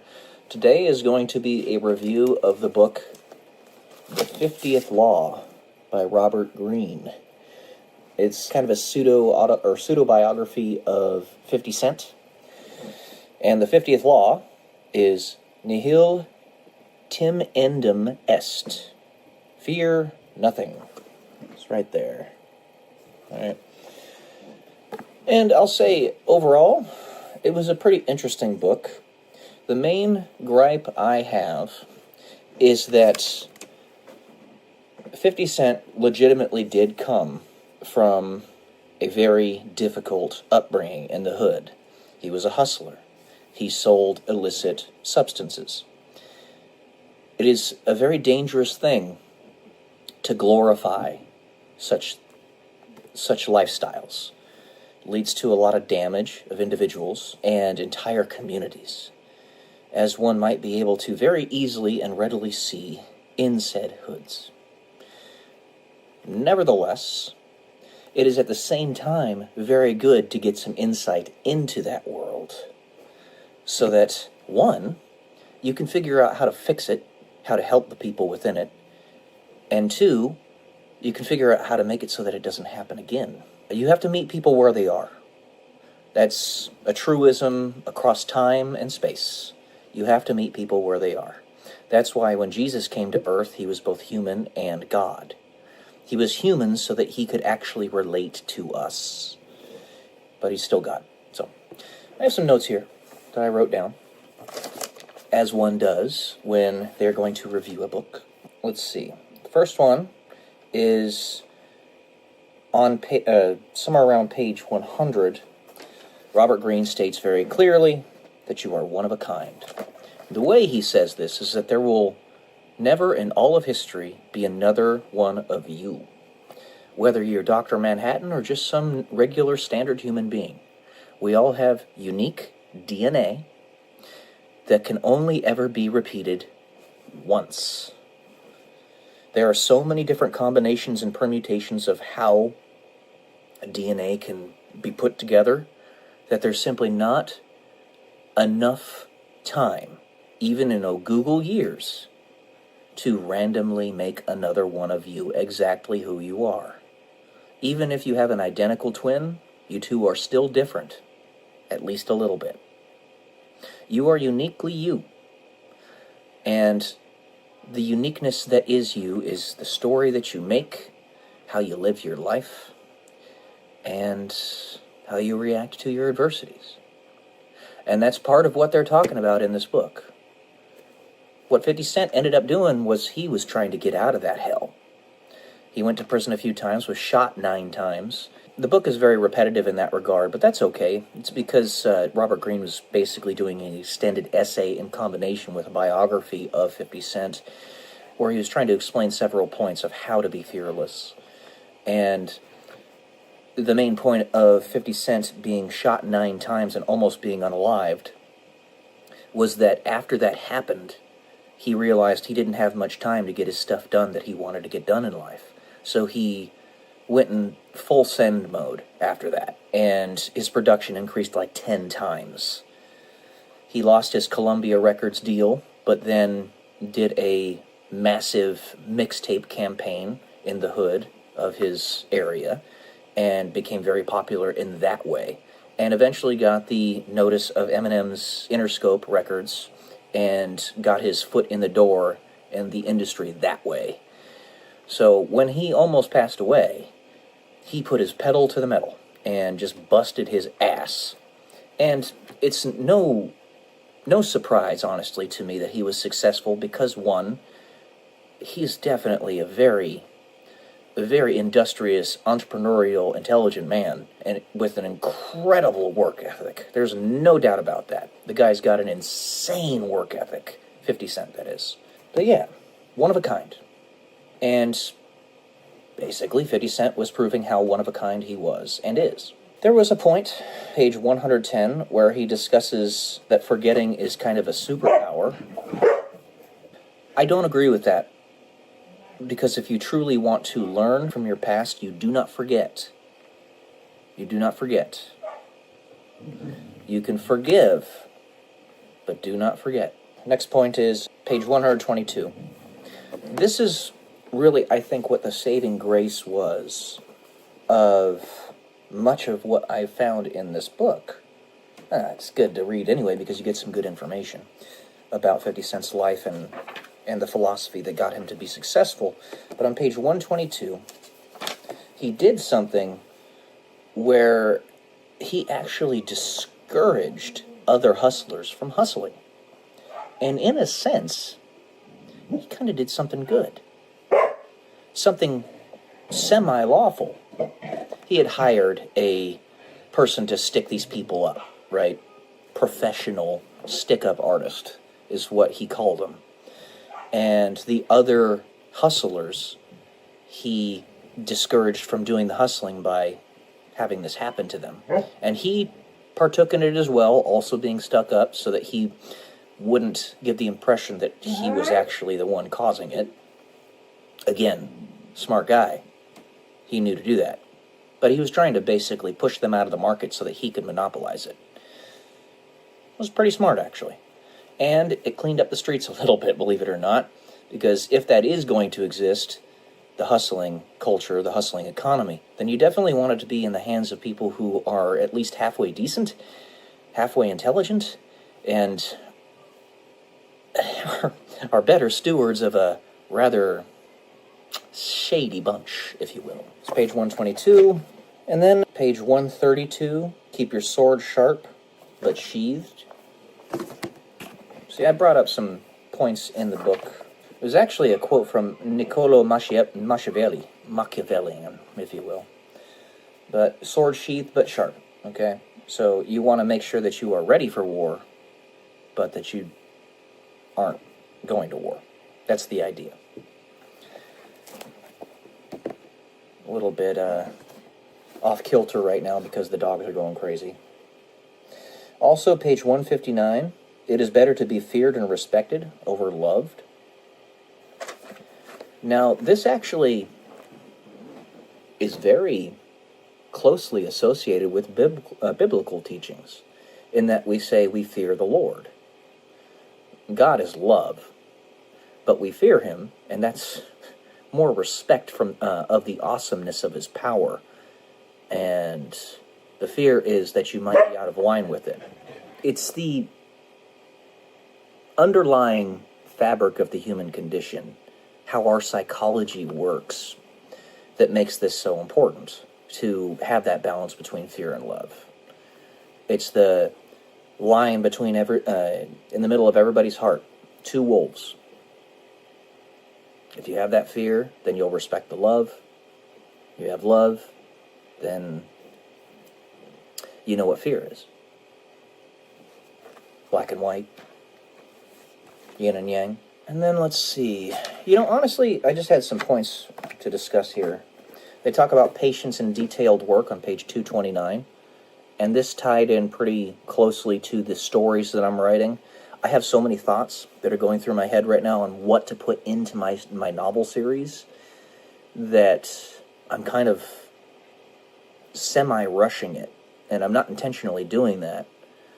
But I want to get them written down before I forget them. I have a really good memory, but even so, it is flawed and it is limited. And if I don't get it written down as soon as possible after I think of the idea, then it might go away. I might never come back. That's happened more times than I can count. It stays in your underlying subconscious fabric and all that, but even so, you lose the oomph that you had before. So, having patience in that detailed work actually gives it time to come back in the proper manner to you. The proper layering, the proper wording. It's all going to be there. You'll find it again. You just have to be patient. And that was pretty much this book. 50 Cent actually ended up doing some pretty good things to make it out of the hood and hustle culture, and he was actually a stabilizing force in that community. And I think that's the primary factor here. The big men and women of history, whether they were good or bad, it matters not, necessarily. What matters is that they were remembered for what they did, whether you're an Adolf Hitler or a Napoleon Bonaparte. Now, mind you, don't get me wrong, it does matter. Obviously, Hitler was a horrible, horrible human being who did horrible, horrible things, but he's going to be remembered for what he did. And then you have Napoleon Bonaparte, which was one of the greatest leaders and generals of his time, and really of human history. You have Leonardo da Vinci, Albert Einstein, Isaac Newton.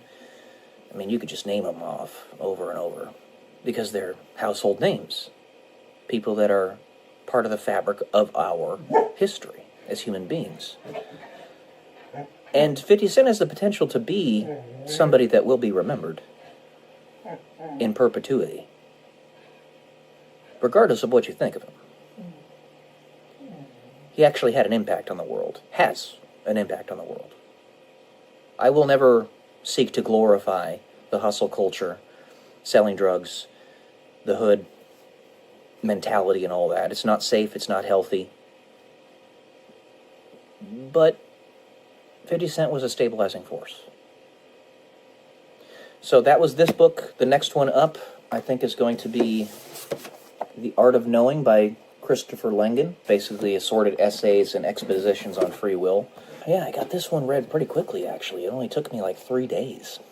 But that's because I sat down and read like 150 pages a day. I don't usually do that. I usually read like 10 to 20 pages a day. So, okay guys. That's all I got for today.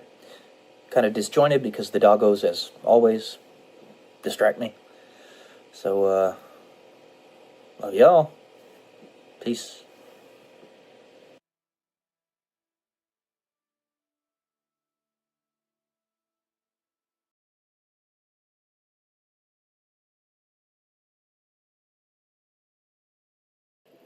Good morning, everyone. Welcome to day 119 until I'm a YouTube millionaire.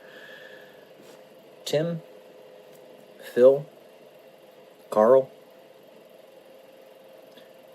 just know that I was picking up what you were putting down yesterday. Thank you. I appreciate you. The ripple effect of the things that we say and do in life are much more far-reaching than most any of us can anticipate.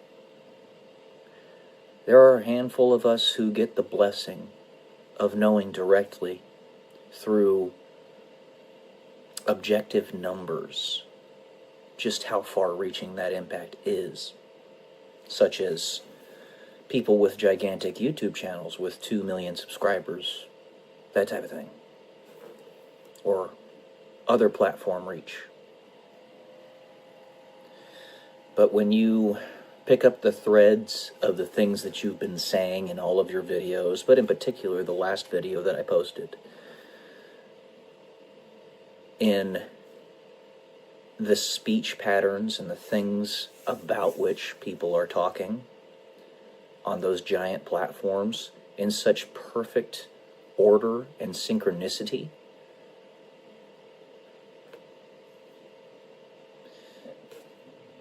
eventually a pattern becomes more than simple coincidence. It's a means of communication. If you can't speak to somebody directly, I mean, I can't even... There's a handful of people out there that'll be able to pick up on specifically what I'm talking about or who I'm talking to. A handful of a handful. Because I have only a number of people that subscribe to this channel. And perhaps my views, if you guys have seen it, are not reflective of the people that are actually seeing the video. Or maybe you saw it in the future, using that looking glass that we've been talking about so much. And at some point, maybe 10 years from now, that video, having only 20 views now, might have 2 million, or even 1 billion, if it is important and far-reaching enough. If it has enough positive impact. I know that you guys know. Never do you talk directly to me, but you could, if you so desired. I wouldn't try to impel you into doing anything silly. I'd just be your friend, like you are being to me in an indirect manner. I do appreciate that. Trying to tell me in as clear a terms as you can without speaking directly to me, because for some reason you don't seem to be allowed to, that I actually do matter. Thank you. And there you go again. If nothing else is gleaned from this video, because I'm speaking in occluded language, then the importance of gratitude. It's everything. Because you look at everything that I could have done with my life, that could have been done with my life, all of my accolades, my past experiences, the work that I've put in, and how seemingly I'm being wasted in my current state. Go back to first principles. The most important thing that you can build is the individual, the soul, the human spirit, as I said in my last video. And as long as you have the ability to do that, and you are actively doing it, then you're succeeding. Then you're winning. I could also put it to you this way. If in all other timelines, I would have fallen down on my ass and been utterly destroyed, and I would no longer even be alive right now. All right? But I am alive now. And I'm sowing the seeds of gratitude and strength in other people. Then all of that in the future is icing on the cake. And is good. Be a positive force, no matter the adversity that you face in life. And, frankly, you could even say in spite of, not despite, in spite of, to really stick it to the demon. Which you and I, all of us, we know is real. It's really there, and it does not play fair. It never has. I live here as a human being. I have followed the rules. And the demon doesn't. Only ever the demon tries to attack me in ways that people can't see. That's why this crucifixion disease I have, you can't see it on the outside. You have to actually do an angiogram to see that I don't have arteries in my arms and legs. I don't have pulses in my wrists. The demon cheats. So I tell you, with extreme gratitude, all of you,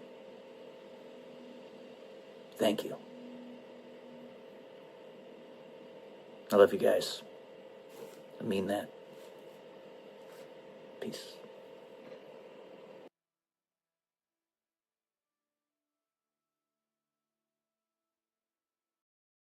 Good morning, guys. Welcome to day 167 until I'm a YouTube millionaire. This is our last day here at the Atlantis today, and flexibility is the key to air power. When the enemy, the forces that you're facing are constantly changing their strategies to attack you, to defeat you, you have to be flexible alongside that.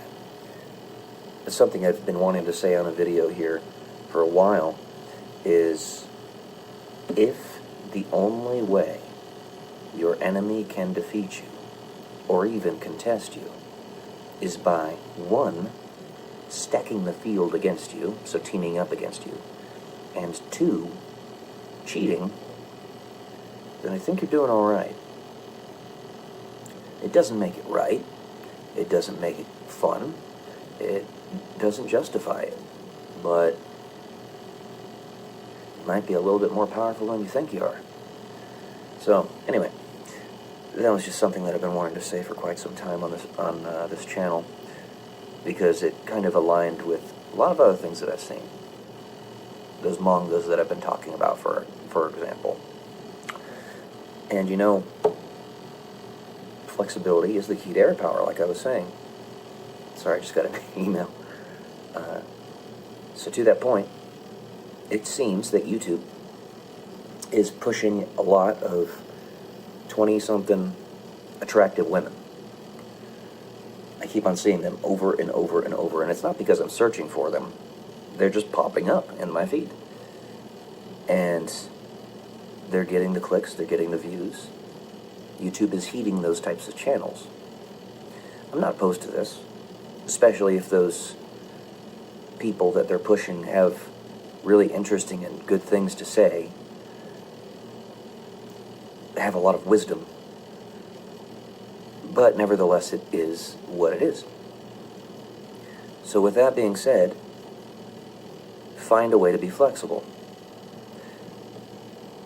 How would one progress their own channel, not being a sexy 24-year-old woman, and not willing to try to go through sex change surgery or anything? Sorry, I'm being a goof. Well, for starters, I'm thinking maybe do a little bit of something with my thumbnails. Put some beautiful women on them. And that would be at least the first impression to get people in to see what I have to talk about. So, something like what the Sigma and Alpha male channels do. They'll like put a cartoon picture of women or men walking away from beautiful women, or swooning, a bunch of beautiful women swooning over a man, all that fun stuff, and they get tons of clicks from it. So I'm thinking maybe I'll try something like that. I don't know, what do you guys think?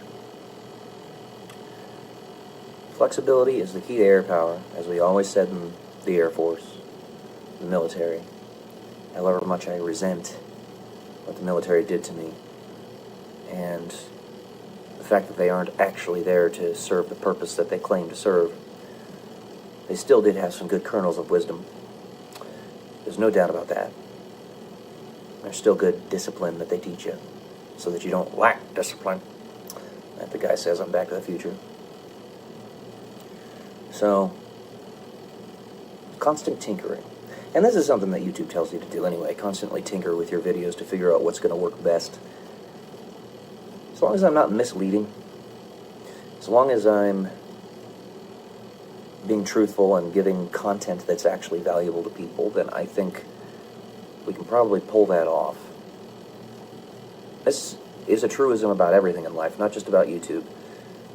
But you're always going to face stacked odds, especially if you're a guy like me, which, if you're going to be related to me, if you're a descendant of me, if you're one of my children, which, again, I pray I have, of course you're like me, bog standard white dude. Bog standard white dudes are resented throughout the world. And resentment comes from a lot of different things, but it's just the truth. TROOF, truth. That's right.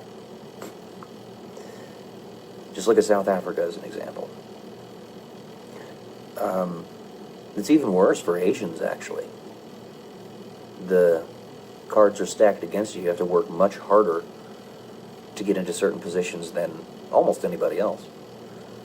So, there's no such thing as reverse racism, but you could call that reverse racism if you wanted to. And people would get the message, the point that you're trying to get across. So, like I was talking about in my last video, not being able to get jobs that are requisite to my capacities and pay that is requisite to what I'm worth is definitely, at least partially, due to that, if not entirely, which is really weird to think about. But it's real. And that again harkens back to YouTube pushing beautiful 24-year-old women. Which again, I that's fine, but at the same time, kind of put your finger on the scale when it comes to channels like my own. When you stop me from even being able to advertise, I'm willing to give you guys my money to get my channel to grow. Shut up and take my money. The Fry meme. Anyway, that's what I got for today. Just some thoughts on finding your way through the stacked odds. Because you can, and you will. You just got to keep on going. So, love y'all. Peace.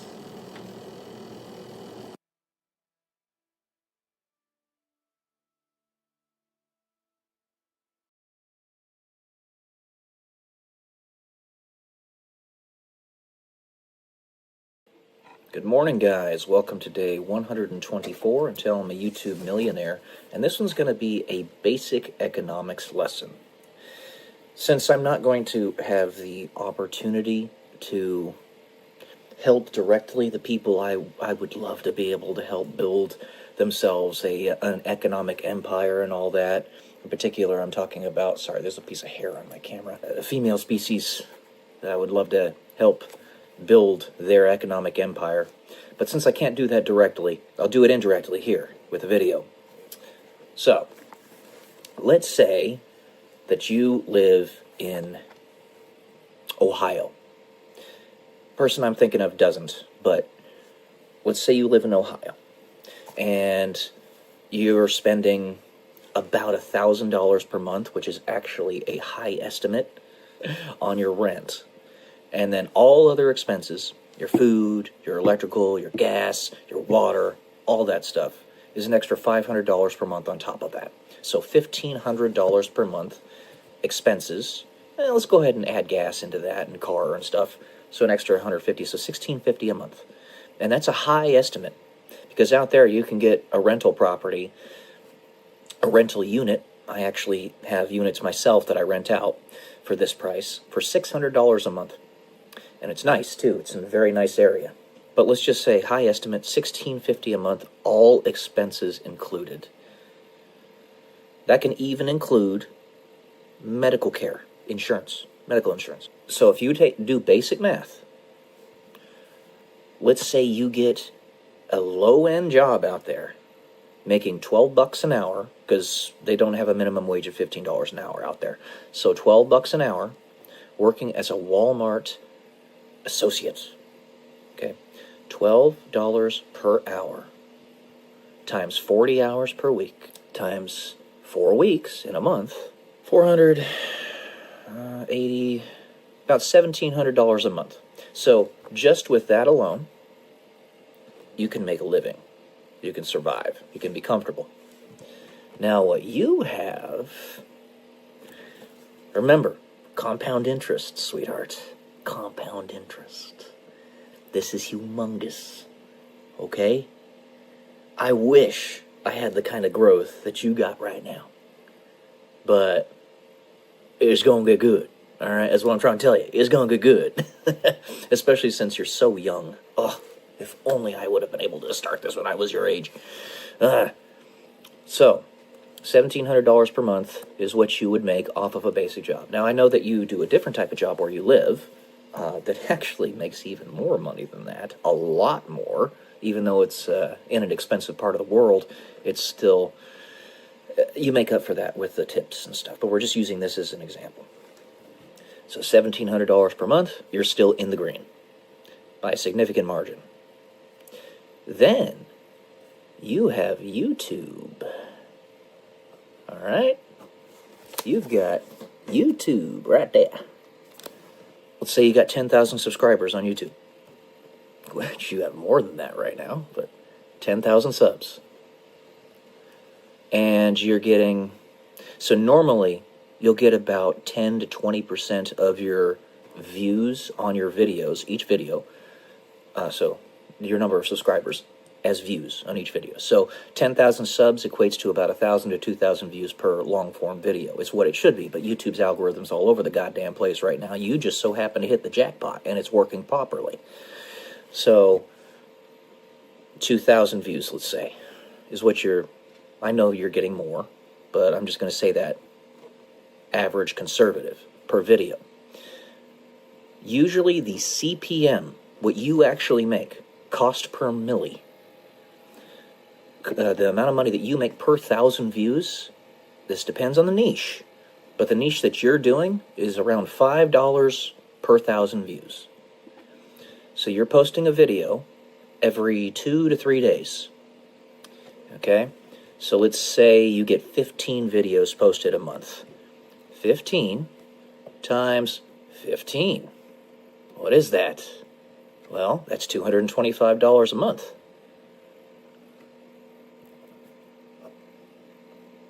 Which doesn't seem like that much right now. But you're growing fast. Really fast.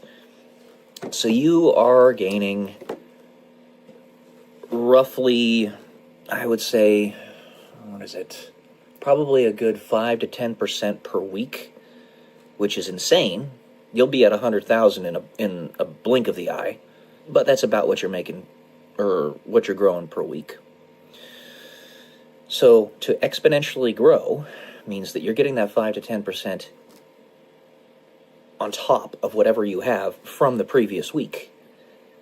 So you can do the basic math. I've got my MATLAB program actually pulled up here, so I'll do that for you real quick.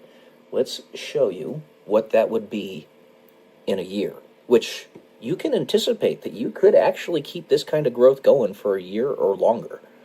All right? So 1.05 raised to the 52. You'd be 13 times the size that you are right now. So you're at about 10,000 subs right now. You're actually a little more than that. Multiply that by 13. 150,000 subscribers in a singular year. I can see you be there, by the way. Easily. Easily. Okay? 150,000 subscribers. If you don't believe me, look up Kira Lutan. You're way more insightful than she is. And she's got almost 100,000 subs. I like Kira Lutan. She seems pretty nice. But you're way more insightful than she is. All right? So 150,000 subscribers. You do the same basic math. That equates to roughly 30,000 views a video. If you're still keeping up at your current rate of posting. So 30K views per video, still about $5 per 1,000 views. That's $150. So times 15. This is you at 150,000 subs. That is, make sure I'm doing the math right. I believe that's $2,250 a month. Times 15. Yep, $2,225 a month. And that's on top of what you're making in your other stuff. I know that you also do Calendly calls. That is going to increase at the same rate that the size of your channel is going to increase. if not faster, because you also are exploding on Instagram. You're utterly exploding on Instagram. My goodness, what is going on over there? And while Instagram itself doesn't make much money, the way you make money off of it is you sell products. And your product here is your Calendly, where you can actually meet people one-on-one. And if you look at Elliot Hulse, he is a wisdom teacher on views on his videos, despite his number of subscribers, because he wasn't consistent about it. He stopped posting, and therefore all the viewers stopped watching his videos. But because he's got his Calendly set up, something similar to what you have, he does $100 per hour, or per session, and he's making like $20,000 a month on that alone. On that alone. That's humongous. It's something to that effect. So, as the size of your channel grows, you can also exponentially increase what you're charging. Now, this isn't you trying to be stuck up or anything. This is you being a very in-demand quantity. And you need to make sure that you are valuing your time properly. So when you get to that point, you are going to be very, very, very in demand. Even more than you are now. Let's just say, purely off AdSense, $2,225 a month. You're also going to start getting like brand deals, and advertisers are going to come to you directly to talk to you to advertise their products, and that's going to be, for a channel that size, say $1,000 per ad read, and you'll probably have one maybe every 2 or 3 episodes, which means that you'll have about 5 of them a month. So that's $5,000 a month off of that. This is just in 1 year, if you keep going, which, don't stop, sweetheart. Don't stop. All right? So, and I'm doing this because I can't talk to you directly, unfortunately.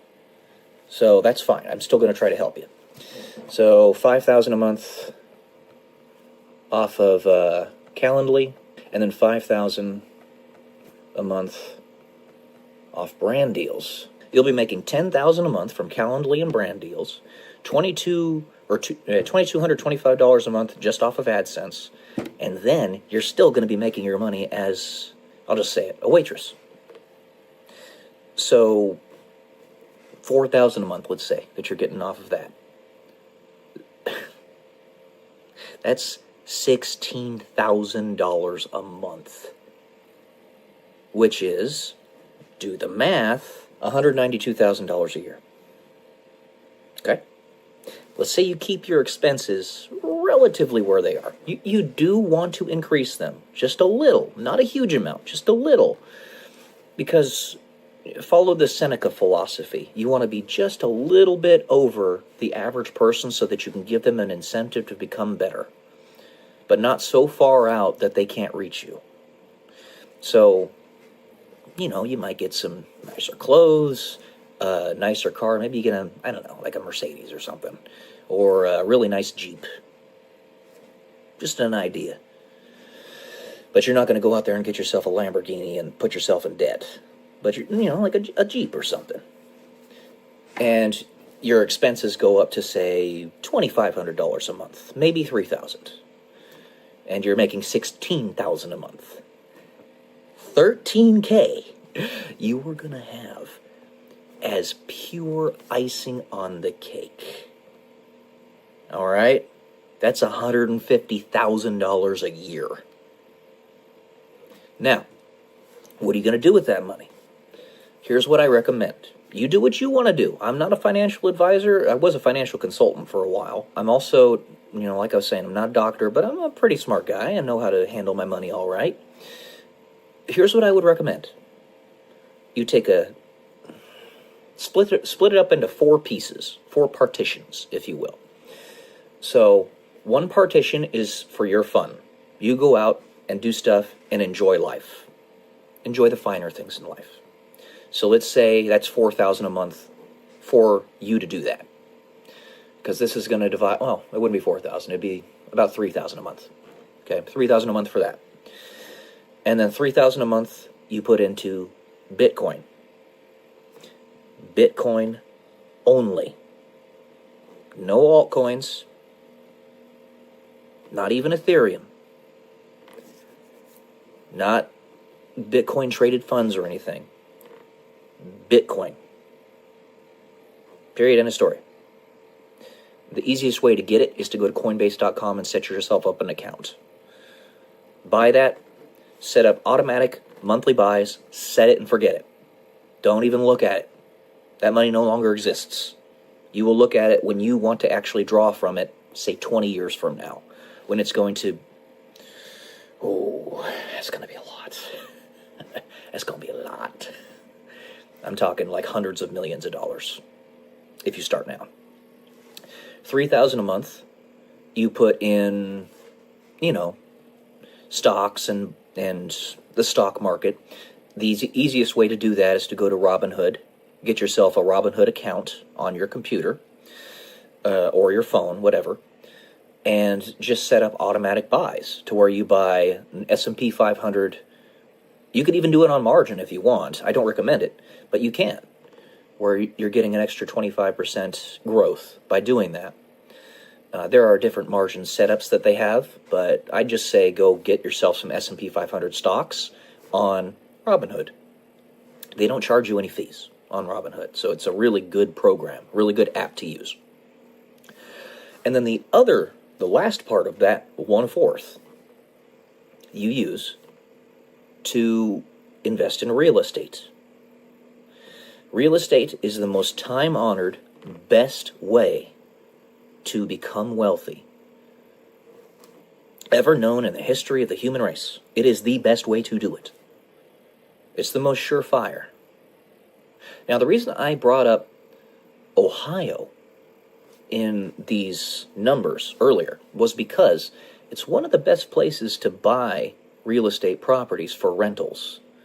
It has one of the highest rent to cost of property ratios. So I have, for instance, a property that I bought for $144,000 back in 2018, I want to say, right around there. And I make about $4,000 a month off of it. $4,000 a month, not a year, a month. You can't find that almost anywhere else. Okay? So real estate is what I would say you want to spend your last fourth of that portion of money that you're not spending for surviving on. This is going to be in about a year. You're going to be 25. I'm revealing a lot about the person I'm talking about, but it's okay. It's okay. So yeah, that's going to be your last fourth there. Do the math. Your channel is going to be continuously growing even after this year mark that I'm giving you right now.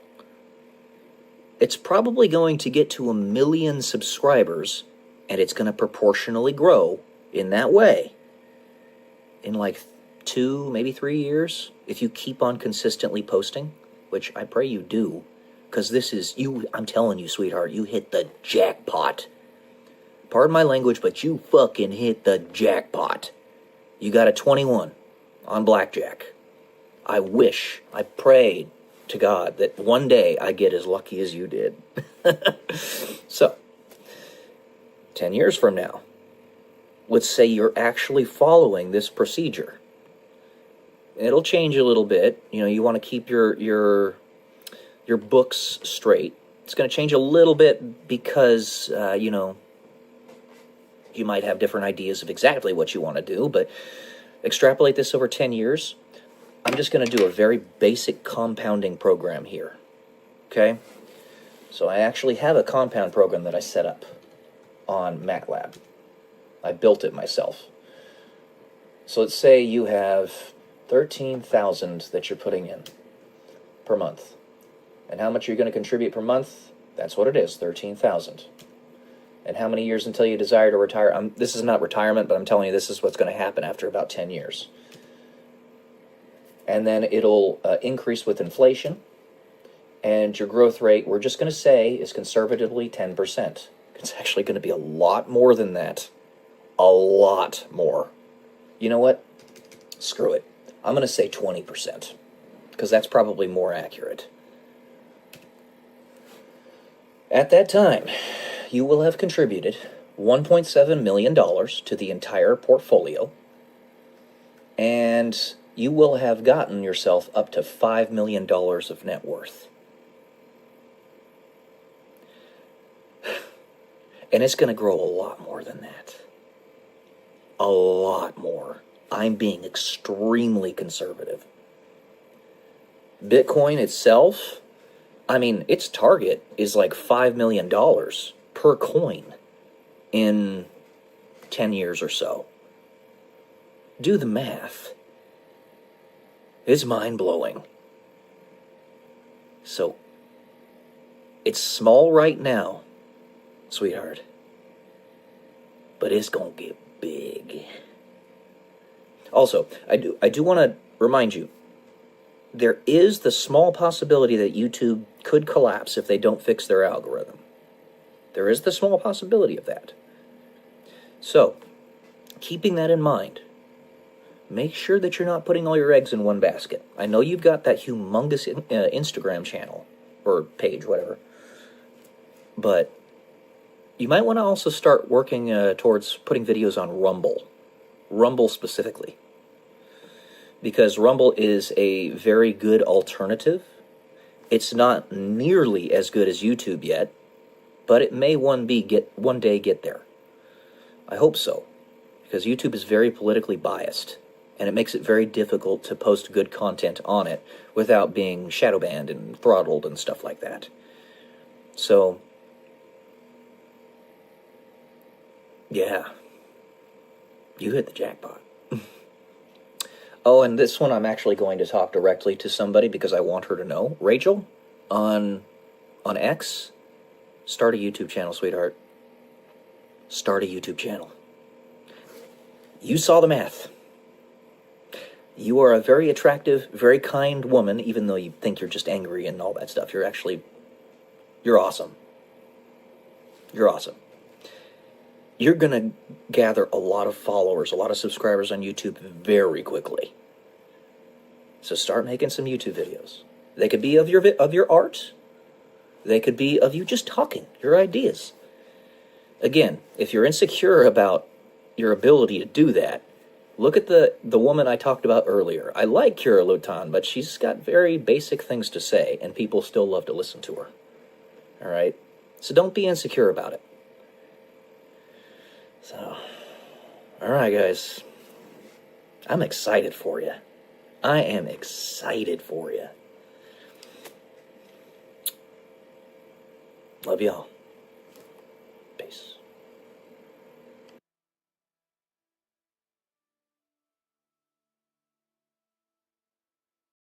Hey guys, I think I'm just going to make a nice short one today. This should be day 164 until I'm a YouTube millionaire. Just realize, if you haven't already, it's one of the big things that I talk about on this channel. It's humongous. It's everything. Like a lot of other things. It's humongous. It's massive. Giggity. I'm funny. Just kidding. Anyways. Family. Family is everything. Stop it. The dog was bumping my phone. Family is everything. So, my mother's birthday is tomorrow, 2 days after Mother's Day, which is, her birthday obviously is always around Mother's Day in the United States. We're going to go have some fun. My mom, my dad, and myself, doing a little bit of traveling, as we typically do. But if everything else is taken away from you, in terms of the impact that you can have on the world, one thing you can always fall back on: helping the people that are closest to you. Namely, your family. Whether it be your children, your parents, your brothers, your sisters, your cousins, your nephews, what have you. And that really is where the greatest impact comes anyway. Because we all are like raindrops in an ocean, rippling out into infinity, affecting in that way the underlying zeitgeist of the human consciousness that is across the globe for everybody. So keep that in mind. Sometimes the greatest impact, or pretty much all the time, the greatest impact you can have is by spreading love to your direct family. So, alright guys, like I said, short one today. So, love y'all. Peace.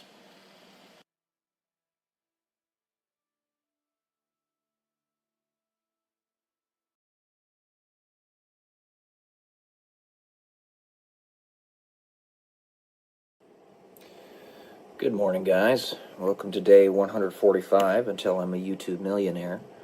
And today we're going to have another essay reading. This one is simply called A Story. Another essay that I wrote right around the time frame of 2016-2017. I wouldn't be able to tell you exactly when I did, but I can tell you when I copied it over to my hard drive here, and that was in 2018. So that's the best I got for you. I should probably start putting dates on these things. But anyway, this one's rather short, so. The greatest tragedy is feeling as if you are alone and carrying the weight of a world of confusion and depravity, as if there is no way to clear a path.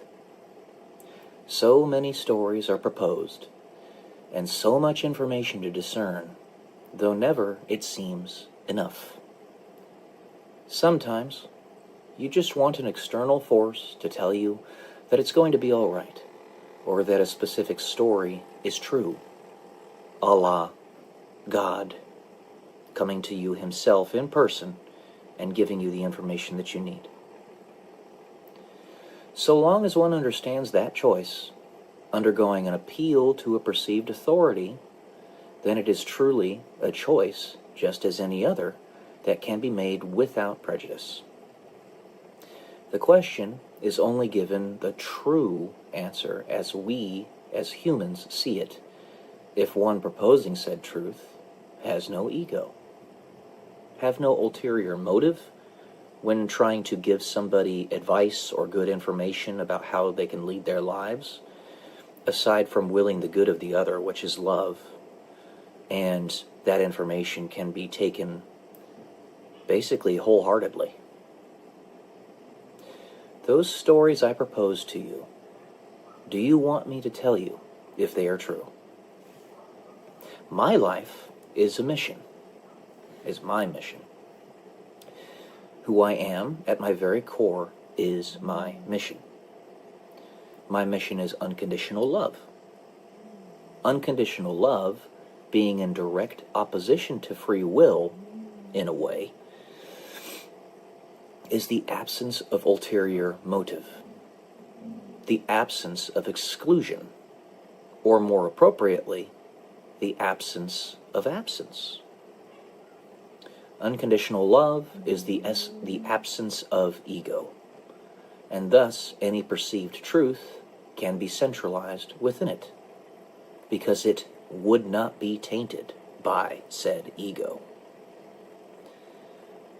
As we are human, we require epistemic ambivalence to protect each other. We require decentralization of will, of power, for power is what we seek. It's in our nature.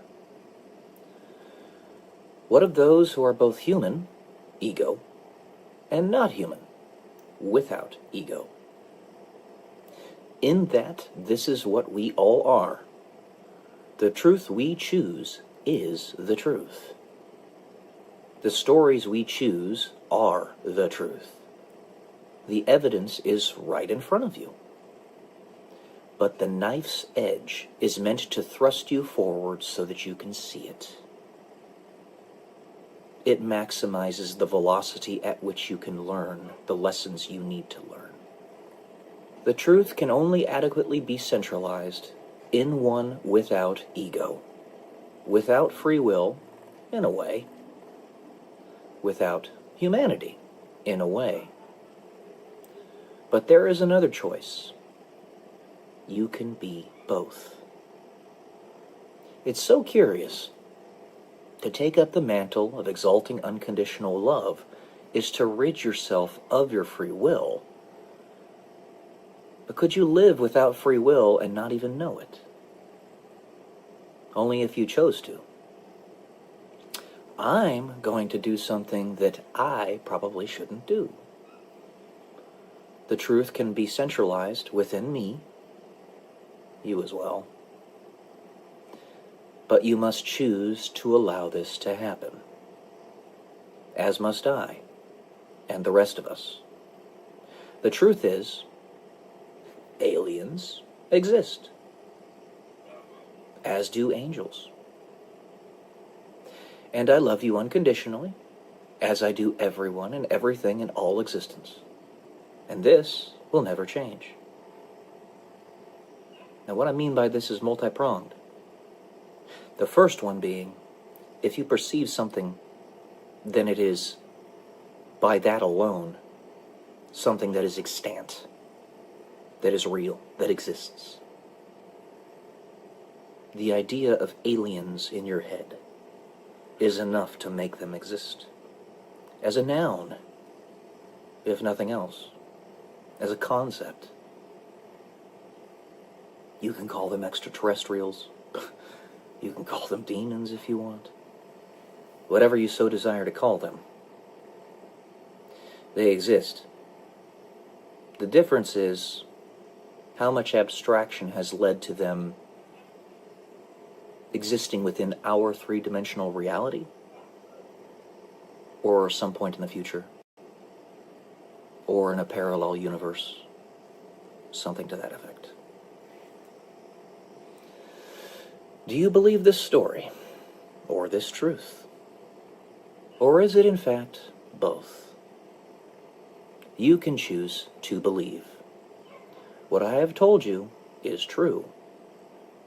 You are not alone.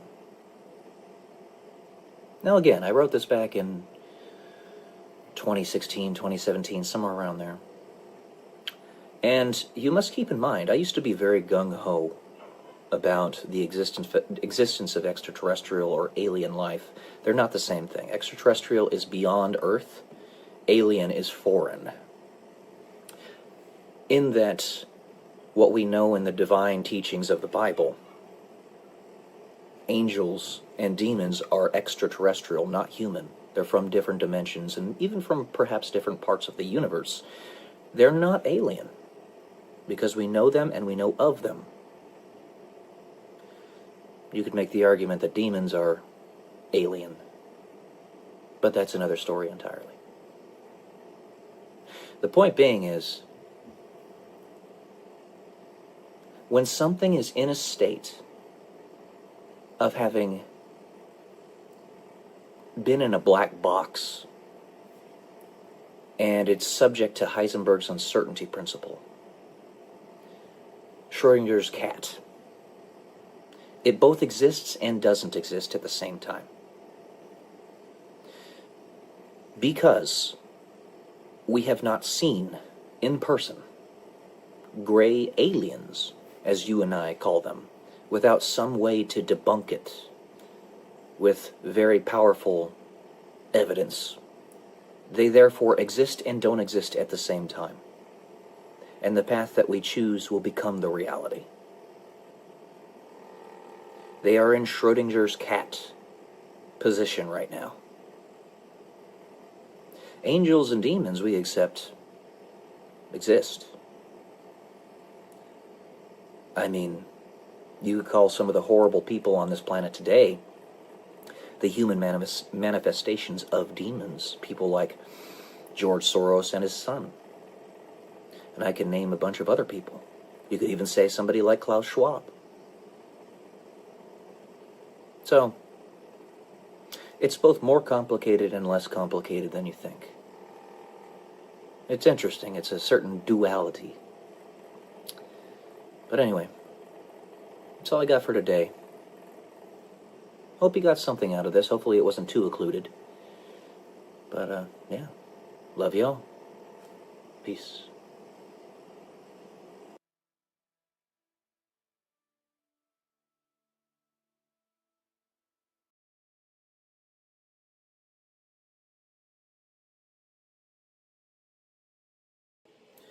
Good morning, guys. Welcome to day 146 until I'm a YouTube millionaire. And I've got a smattering, a medley of things that I want to discuss this morning. The first one is the concept of heating and throttling on YouTube. So, YouTube has, of course, as you might suspect, of course, they know how to use their algorithm in the back end. Duh. A means by which they can heat a YouTube channel, and a means by which they can throttle YouTube channels. So, currently, it seems that YouTube has quite the desire to heat channels of attractive 24-year-old women, throttle channels of standard white dudes like myself, and also heat channels of homunculi. If you know what a homunculi is, it's a perfectly formed miniature human being. So a normal human being that's just small. I have an idea as to why that might be. It's probably because they're trying to back end encourage lower energy consumption or something to that effect. Maybe there's a future that they want to see and they're trying to encourage it. But a lot of really big creators on YouTube are not very big people, like physically. I'm thinking specifically of the finance and investing and money side of YouTube. Thinking specifically of a couple rather large creators. But, I don't know, I just wanted to mention that real quick. This is going to be a smattering, rather random today, because I just have a lot of thoughts going through my head. But I also wanted to give you guys the stack to maximize your energy, your wakefulness, your productivity. First thing, obviously, caffeine. Now, everybody has different sensitivities to caffeine.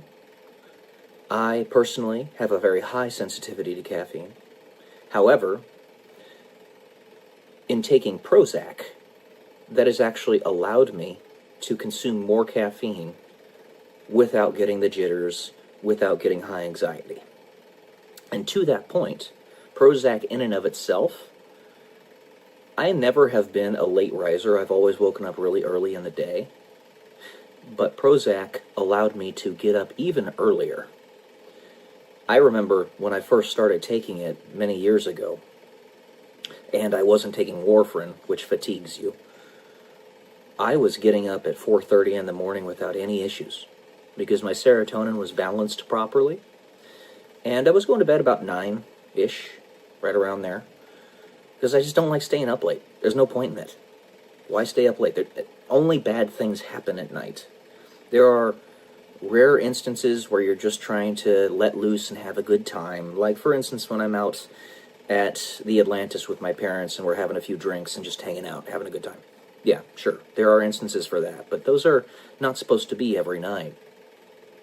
They're supposed to be fun experiences. So I would get to bed at about 9:30 or so, 9, and end up getting about 7.5 hours of sleep. Prozac allowed me to get quality sleep as well as the appropriate amount of sleep and getting up early. Since I started taking that, I have not had trouble with sleeping. I never really had trouble with it to begin with, but it's even better now. So, caffeine, because I do that and because I weigh 215 pounds, 6'1", I can consume about 500 to 700 milligrams of caffeine per day without causing too much of an issue. But you got to make sure that you do that before noon, especially if you're very sensitive to caffeine. If you drink or consume caffeine after noon, you're going to have trouble getting to sleep. The next one, acetyl L-carnitine. Acetyl L-carnitine is a fat metabolism upregulator. It operates upon a different pathway to boosting your energy. But the primary thing that I like about acetyl L-carnitine, it's a very good supplement, is that it improves your memory. This is something that everybody needs. But when you already have a pretty powerful mind, it amplifies how much it helps. So I take, about 2,000 milligrams per day of that. And you can, about 15% of what you take orally is bioavailable. So I'm getting roughly 300 milligrams or so that my body's actually absorbing. And it boosts your alertness, it boosts your memory, it boosts your fat metabolism, so your body more efficiently burns fat as opposed to other macronutrients. It's just overall a really good thing. Highly recommend it. It is not expensive. You can find it on Amazon for like $17 for a bottle of, I think, 90. Something like that. Very, very good stuff. Then, methylene blue. This stuff is extremely powerful. Extremely powerful. It is basically mitochondria upregulator, if you want to call it that. It was at first used as a fabric dye, but you can consume it, and it makes your mitochondria more efficient. The mitochondria within your cells, the powerhouse of the cell, as everybody's made to know or learn in biology. It's like probably the only thing that people mostly remember from all their biology classes of high school, but it's a very good thing. It also operates as a mood booster in that it is, in its own right, a serotonin regulator, a lot like Prozac. So you have to actually be careful with it, because if you take too much of it, then it could give you serotonin syndrome, which gives you the jitters and makes you feel sick and all that stuff, so you got to be careful. So 5 milligrams per day for a person like 150 pounds, 5 days per week is going to be fine. You could even go up to 10 milligrams per day and you'll probably be okay. But because I already take Prozac, I only take 5 milligrams of methylene blue 5 days per week, usually. And that does the trick for me. I actually combine this methylene blue with super beets. Super beets are a vasodilator, a very, very powerful one. Almost as powerful as Cialis or Viagra. That's how powerful super beets are. And since I've been taking those every day, you mix about 10 grams of super beets with 12 ounces of water or so. And I also put this in that same 12 ounces of water, because this doesn't really have any effect on the flavor if you do that. And today, I even put a little bit of this in it. Actually, I did the black cherry taste, but this is Mio Energy. It's got some caffeine in it, as well as B vitamins. It's really good stuff. And it made for a really good energy booster. And because I have peripheral vascular disease, aka crucifixion disease, aka stigmata, no or very few poor arteries in my distal arms and legs, it's invaluable to me that I have very powerful vasodilators to make it so that the blood can get to my legs and arms better. I feel a dramatic effect from it. So not only are my cells more efficiently absorbing said oxygen through the mitochondria booster, but I'm also getting more blood there through the vasodilators. And the hope is that these vasodilators will actually allow my distal arms and legs to more effectively reproduce collateral arteries, so that I can have permanent better circulation and maybe even eventually get back to running on the treadmill or running outside in several years. Pray to God. Pray to God. Because I used to be a marathon runner, and I want to get back to that if I can. And then, beta-ectosterone. I take 1,500 milligrams of beta-ectosterone every day, and you will not feel the effect of it, like, immediately or obviously just hanging out. But if you decide to do any type of physical activity, you're gonna feel it because you're gonna have a shit ton more endurance. Like, let's say you're bench pressing 185 pounds. Instead of doing 6 reps, you, no joke, will be able to do 12. It's awesome. Beta-ectosterone is a fantastic supplement. It is a estrogen beta receptor upregulator, and estrogen, while the man doesn't need as much of it proportionally relative to testosterone as a woman does, he still does need it. It both boosts sex drive as well as strength if you have a good amount of it. If you have too much of it, then it's going to viralize and start making you grow titties and stuff, but, you know, that's like, you need a metric crap ton of it to do that. And the beta receptor is not that thing that makes you viralize and get secondary female characteristics. Now, to that point, women, believe it or not, actually need some testosterone as well. Not much. Both your adrenal glands and the male's testes produce testosterone. The male's testes produce like 10 to 20 times as much testosterone, sorry, doggos, as the adrenal glands. But the female species does need testosterone. So let's say that your adrenal glands produce about 25 to 50 nanograms per deciliter, and your testes produce about 500 to 1,000-ish, right around there. Free testosterone as opposed to bound testosterone aside. A female, in order to have a proper sex drive, yes, needs testosterone. Not a huge amount, but let's say that you get your testosterone levels up to 60 nanograms per deciliter as a female. You're not going to viralize. You're not going to get secondary male characteristics from that, but you're going to have a very powerful sex drive. So, something to consider for those who, of the female species, might have a low sex drive or low energy and are trying to figure out why. That could be why. Apologies for the dogs.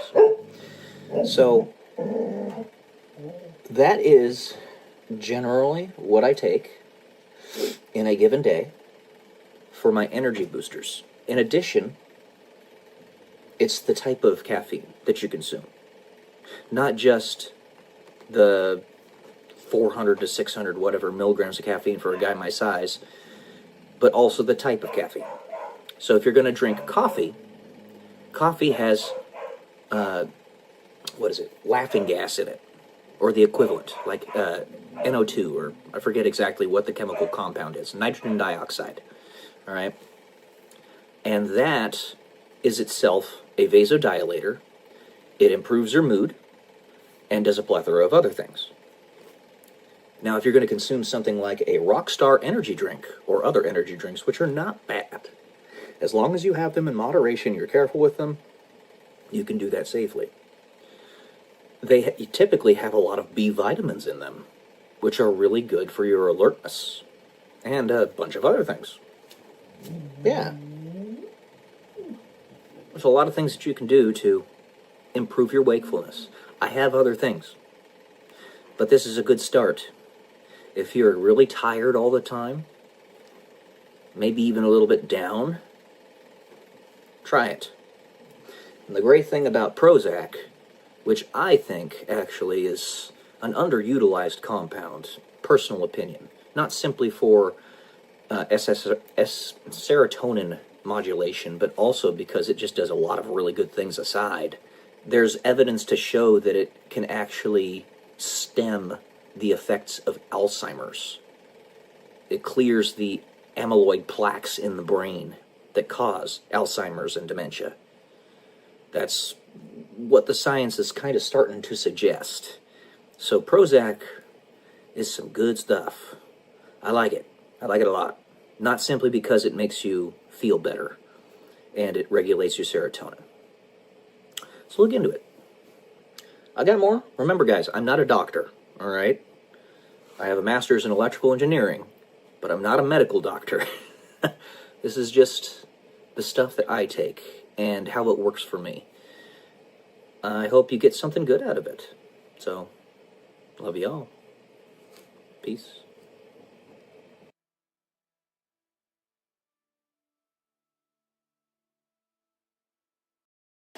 There are 3 limiting factors.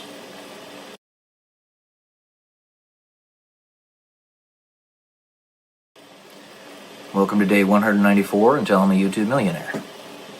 There are 3 limiting factors in this process, whatever it is. The process of saving souls on Earth. The process of squeezing as much juice out of the orange as one possibly can.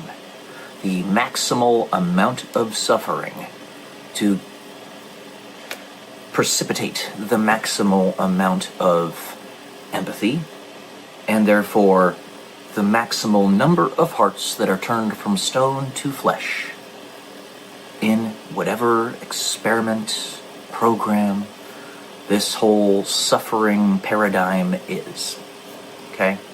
The one of which I was discussing in previous videos.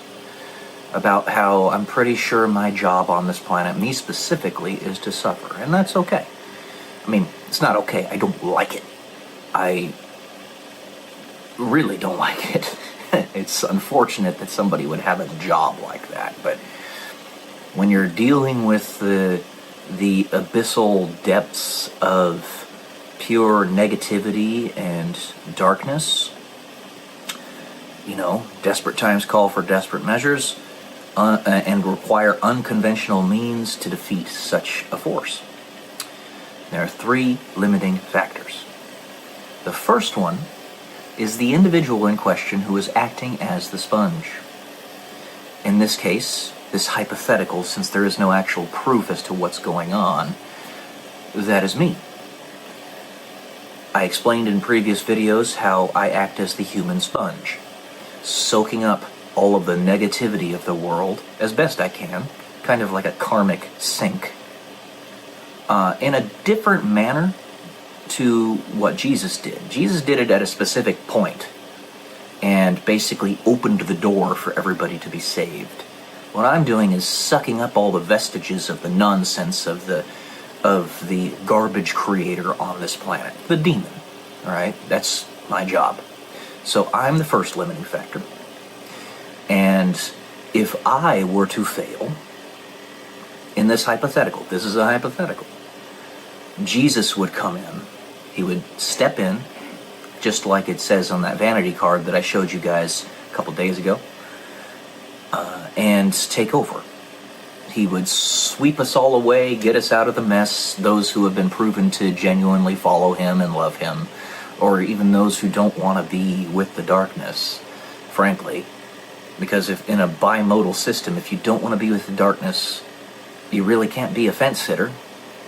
You're de facto with God, because the devil owns the fence.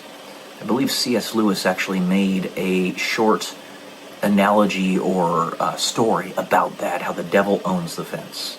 Those lukewarm are spat out, as is said in the Bible. Okay? So that's the first limiting factor. Jesus will come in and sweep us all away. The second limiting factor, if humanity loses their nerve in whatever this process is, that is, people simply stop trying. They don't agree with what's happening, and that doesn't happen very often because they see the results of it. They're given the evidence of those results. That is, every last ounce of suffering that this person experiences ends up saving another person. You don't see where, you don't see how, but it ends up turning their hearts from stone to flesh, and they become human again. Kind of interesting, the parallels with the book No Longer Human that I read a while back.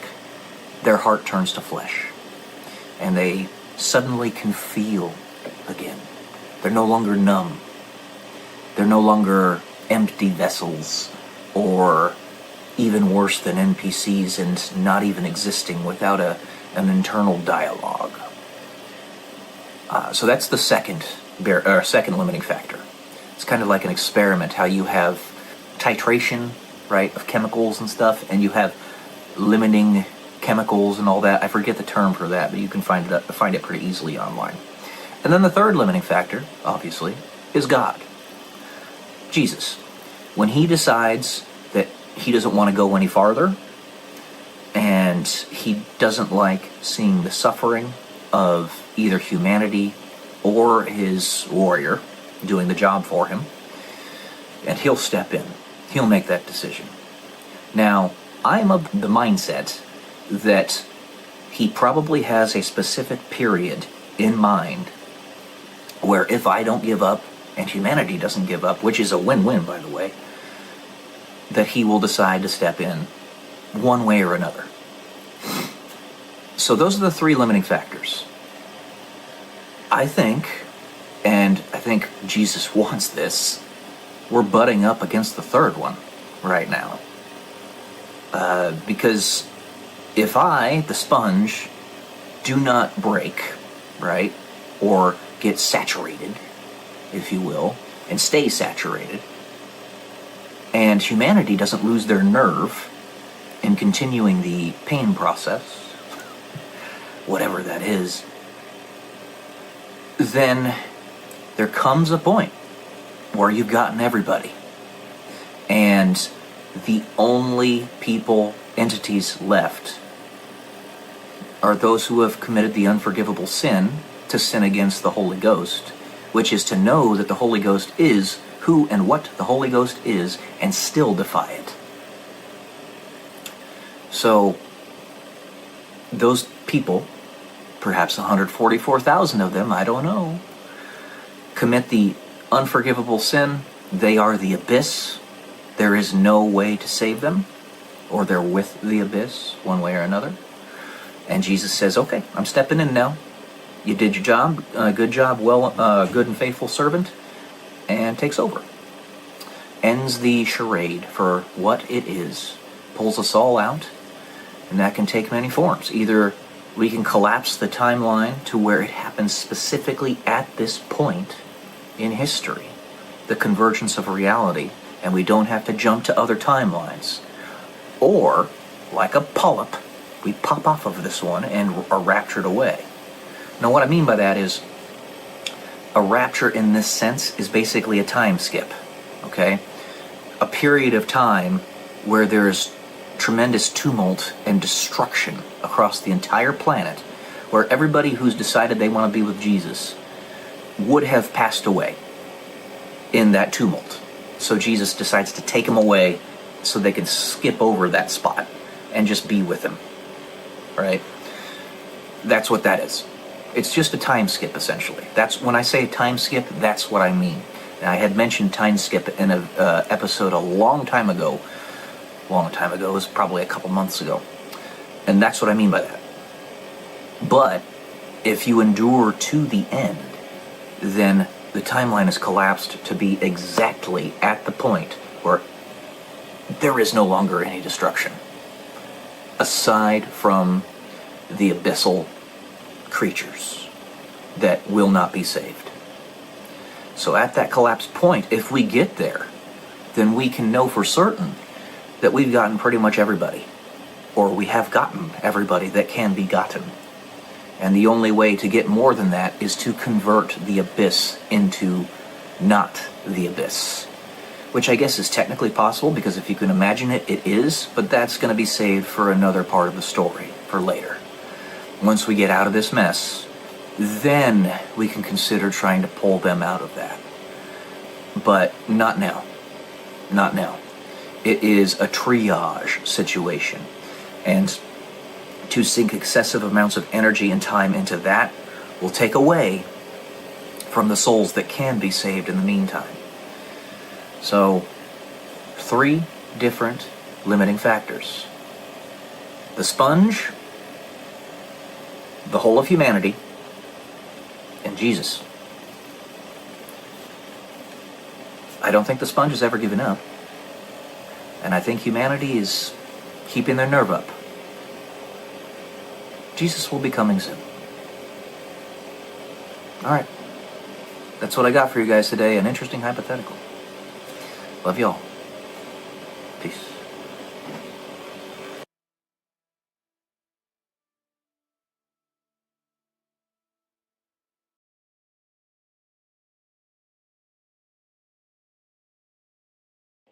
Good morning, guys. Welcome to day 98 until I'm a YouTube millionaire. Today we are doing a review of the autobiography of Benjamin Franklin. Quite an interesting read. I actually have some notes on it. So obviously all you guys know Benjamin Franklin as one of the founding fathers of the United States, the guy who discovered that lightning was actually made out of electricity, a Freemason, all this other fun stuff. The autobiography, if you are wanting to consider yourself in any way, shape, or form a semi-competent history buff, especially of your home country, the United States, then I highly recommend you read this book. It's very good. It's written in an English style that is, of course, very much of the 1700s, so it's a little bit hard to read at first, but once you get the hang of it, you get the hang of it. So, the notes that I have written on this book, things that you may or may not have already known that you're going to find in this book. And remember, one of the reasons I do these reviews and I read so many books is because of the psychological layering that comes along with it. It's not just that you're learning these things, it's that they become part of the foundational fabric of your subconscious, and you don't even really realize it. It's just the way psychological layering works. Psychological, spiritual, physical, emotional layering. You want to layer good things on top of your mind, not bad things. Listen to music that empowers you, absorb media that empowers you, read books that empower you, etc. So, Benjamin Franklin claims to be a deist himself. He actually makes this claim himself in the book. It's not just written in history books that he was a deist. He claims to be a deist. He has a Presbyterian upbringing, but even though he was going to be, or he was destined to be, a pastor in that sect of Christianity, it turned out that he didn't actually end up doing it because his father realized how bright he was and he wasn't really made for it. He needed to do other things. Now, don't get me wrong, priests tend to be well above average intelligence. I'm just going to tell you that straight up. But he had other things that he was going to do, and his dad knew early on in his life. Now, he also wrote his own virtue list. And in this virtue list, he gives a brief synopsis of what they are or how he's fulfilling said virtues. Well, what I found very funny, because Benjamin Franklin is known to be a playboy, right? One of the virtues was chastity, and he didn't have any description of it. I thought that was hilarious. So it's like, chastity? What is this chastity thing? I've never heard of it. It's one of my virtues, but I have no idea what it is. That type of thing. He eventually goes on to marry this woman by the name of Miss Reed, and he actually talks about how he had gone to London earlier on in his life, and she had made an attempt to continue correspondence with him through writing, like letters, and he only wrote one letter back. And because he had been in London for so long, her family ended up trying to get her to court somebody else instead, and that eventually she got married to this other guy, but he was a doofus and ended up going to a different country and basically trying to sever his connections with the colonies at the time. And it was just a marriage that was destined to fail, and I think it was probably intentional because they wanted her to be with Benjamin Franklin. They seemed to be a match made in heaven, if you will. So when he eventually got back, he realized the error in his ways, that he made a big mistake in not maintaining the correspondence. Communication is everything, guys. Everything. But he didn't maintain proper correspondence with her, and that was what led her and her family to give up on the relationship between the two of them. Well, eventually, they mended their past and did get married, and it was the greatest decision he'd ever made in his life, and he stated it multiple times in his autobiography. His greatest error, or one of his greatest errors, was not maintaining communication with the woman he was trying to court. And one of the greatest things that ever happened in his life was that he fixed it, and it ended up working out really well. I just love that. You know, I love that because it proves to you that just because you made a mistake earlier on in life doesn't condemn you to hell for the rest of it. You can fix it. You still are living life. You can still fix problems. It's really good. And something also that I hadn't really had much of a background and understanding was that they understood inoculation back in the day. And one of Benjamin Franklin's children passed away because he didn't inoculate them against smallpox, or I think it was measles, something to that effect. But he didn't inoculate them with, it was smallpox. Didn't inoculate them with chickenpox because he was afraid that he wouldn't be able to keep the child alive with chickenpox as well as with smallpox. So he would have felt really, really horrible had he been the one that led to his child's passing. But the child ended up passing anyway because he didn't get inoculated and got smallpox later on. Let's see here. He also had a philosophical community, society, that he called junto, which is Spanish for together, right? And there were sub-philosophical communities that came along with that because there were so many people that wanted to be a part of the discussion. And this group of individuals, being highly intelligent, upstanding members of their community, ended up being the movers and shakers of the local community and beyond, as well as these sub-philosophical groups. He named a couple of them, but there were only 6 of them, even though there were 12 people in the primary group junto. And he told them to make the subgroups because he didn't want that primary group to get more than 12 people in it, which kind of rings of undertones of a multi-level marketing system, if you will. If you know anything about multi-level marketing, which I do, I've had experience in it, it almost seems like that's this, except without money involved. It's just philosophy. So it was interesting. He was part of the Pennsylvania Association. He made the Franklin stove. He was a University of Pennsylvania trustee. And, in his discovery that lightning was actually electricity, there's a book called The Philadelphia Experiment, which is about a completely separate thing, where the United States Navy accidentally discovers how to create a wormhole and traverse different dimensions. Apparently it's just a science fiction story that's written by a guy just for fun, but it was ironic because the Philadelphia Experiment was actually connected to Benjamin Franklin's experiment with his kite and lightning. It was called the Philadelphia Experiment, or the experiments that were associated with it anyway. And something else I didn't know about Benjamin Franklin was that he was actually made a full bird colonel in the Continental Army, or the defensive force of the colonies.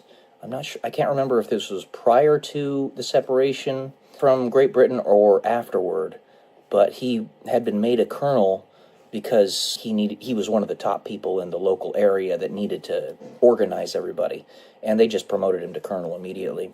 He was trying to help General Braddock, and it was associated with that in some way. I can't remember exactly off the top of my head. And then also, something I found really interesting, by the way, he had been proffered the promotion to general, like a starred general, but he refused it because he didn't think that he was that type of material. So, another point is that Sandy Hook, the place where you think of the tragedy that happened a while back, he is associated with Sandy Hook, the location, in his life. Anyways, it's a really good autobiography. You're going to learn a lot of stuff about his life that you didn't know, no doubt. And remember, like I said, it's the psychological layering and things of that nature, so my recommendation, yeah, definitely read this book. Especially if you want to know more about United States history, the history of the colonies, all that stuff. It's going to give you some really deeper, richer understanding of it all. So next up, I'm actually currently reading The 50th Law by Robert Greene. It's kind of a pseudo-biography of 50 Cent, and so far so good. I just started it. So we'll continue it later, and that review will come later. So, all right, guys, that's it for today. Love y'all. Peace.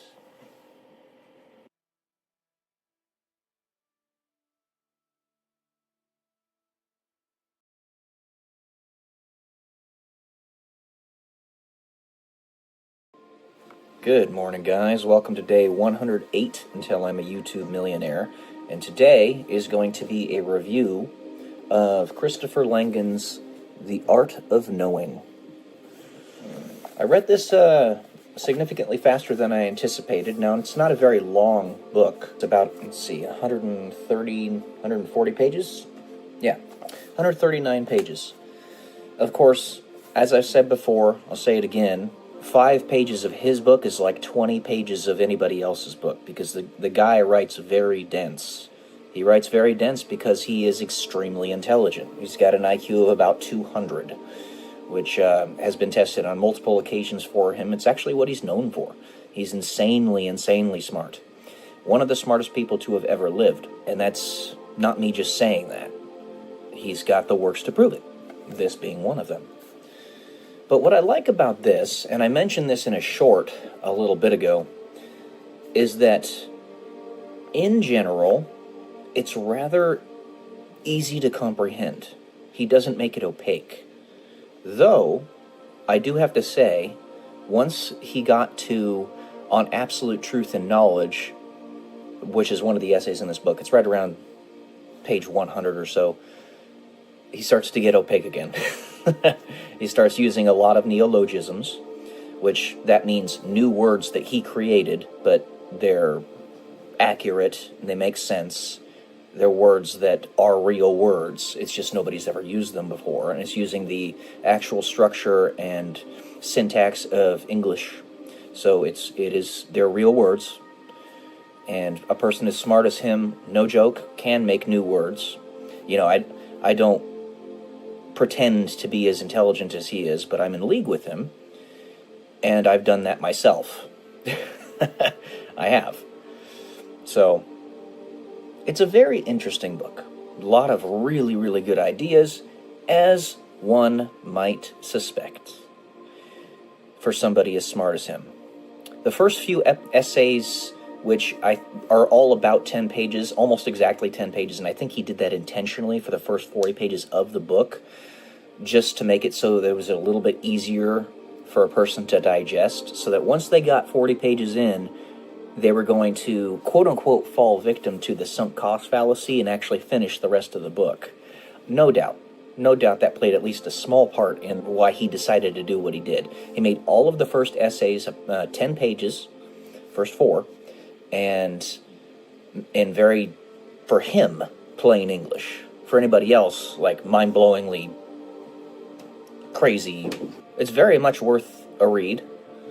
If you're looking for something that will challenge your perspectives, both scientifically and theologically, it's definitely worth a read. Let's see, I've got some points here. So, essay 2, as all the essays have to do with in this book, is free will. He was talking about neural signals. Yes, this is what it was. The neural signals that are detected in the mind, in the cerebral cortex and in the nervous system of the human body, when they're thinking of moving an appendage or something, actually, the movement occurs before the signal is sent. So, this is getting into the idea of the chicken and the egg, and how the way he explains it is that reverse time is technically possible, and how will can act in both directions in time. Your perception, your ability to affect reality can work in both directions. This I very strongly agree with. Though I do think there might have been some confounding variables in the study. I'd have to see how it was actually conducted, in that it could be that the person who said verbally, I'm going to move my hand to the right or the left or whatever, and the signal being sent and the ordering of it, it could have been that he just had, or she just had to think about the thing first before they did the action. They had to postulate in their minds.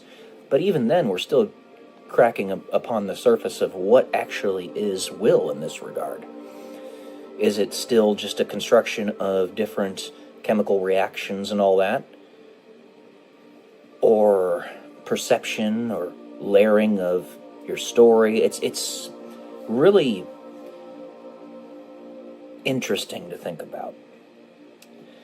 And I found it very, very silly that one of the characters in his first few essays' last name is Nukem, like Duke Nukem.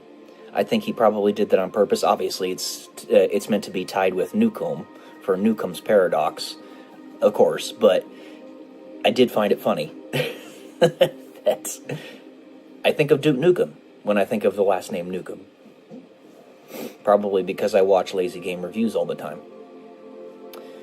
So, how does will actually work? How does time actually work? How are they interrelated? And yeah, I wrote this diagram as kind of an exposition on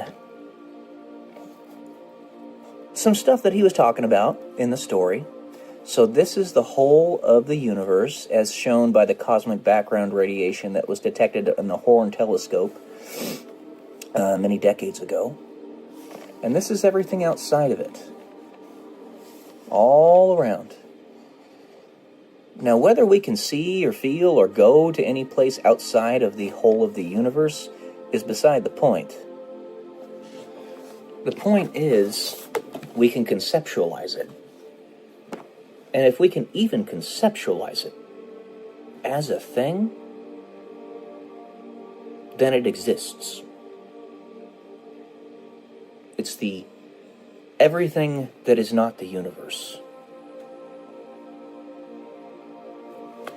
It's crazy to think about. Because time is irrelevant out there. Physical space is irrelevant out there. But we can conceptualize it as an out there. Therefore, just like nouns, it is a thing. That is linked to how our perception actually makes reality. And distinctly tied, I think, into how Chris Langan argues free will and its existence in this compilation of essays. So I recommend it very strongly. It's seldom that I don't think I've ever not recommended something that Chris has written that I've read. But yeah, it's good. All right. That's all I got for today. Hopefully you enjoyed. Love y'all. Peace.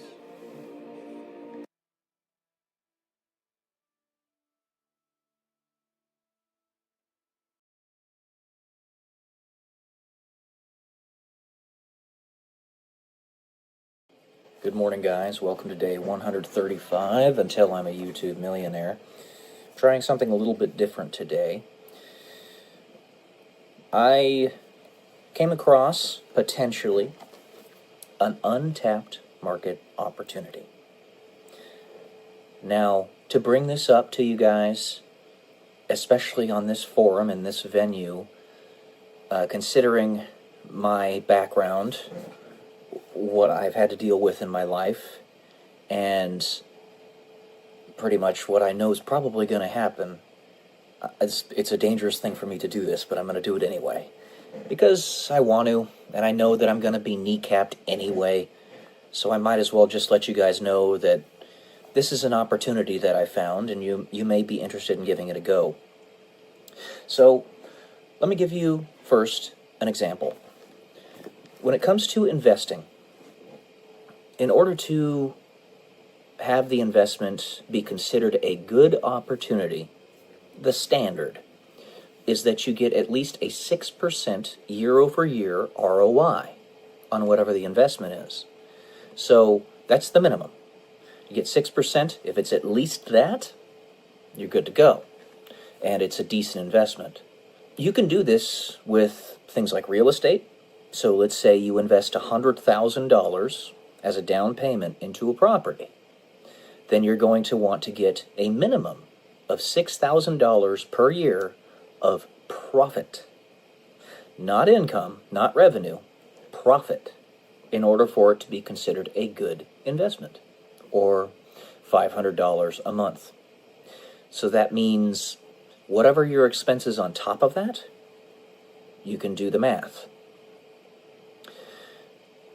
Generally speaking, that's a good way of looking at it. And if you get anything better than 6%, that's icing on the cake. Honestly, anything above 0 is good anyway, but if you're looking for a good investment, one that's actually making good use of your time and money, better than you could find pretty much anywhere else, then that's what you want to do. Well, it's not just in real estate that you can do this. It's also in general advertising. Okay? So, YouTube and Google have means by which you can actually advertise your platform. And it's actually fairly simple. All you have to do is get set up on your YouTube account. Let's just use YouTube as the example. This is the primary thing that I'm talking about. It's the untapped market opportunity that I think is available to most of us that we haven't given it a chance, and 99% of people aren't going to give it a chance anyway. But I'll tell you, you can advertise, let's say, a specific video. This changes from niche to niche, but let's just say a finance video on your finance YouTube channel, let's say 10 minutes long, and you specify that you want it to be for gaining subscribers on your channel. They give you 3 different specifications that you can give for the advertisement. If you say advertising, and let's say you put $200 per month into that campaign, well, that amount of money you can expect, if you're a channel that's 500 subscribers to start, that you'll get probably about 250 subscribers from it. Ish. Again, it varies with the niche. But basically what they're going to do is they're going to push out your video to people who wouldn't otherwise see it. They're going to give you more impressions for it. Now, you're thinking, I'm not making any money off the channel. Why put money into it? For a multitude of reasons. The first one being, like I said in previous videos, this YouTube channel that you're making for yourself, as long as you don't do anything stupid, as long as YouTube doesn't collapse, is going to last in perpetuity. This is a platform where you're advertising yourself. That's what YouTube is. YouTube is an advertising platform for yourself, or whatever thing you talk about on your channel. Okay? So it's going to be there forever. But that $200 that you're putting into it now, getting you that 250 subscribers, as long as you continuously post, you're consistent with your channel, if you're serious about it, it will continue to grow. And you'll continue to gain in reach.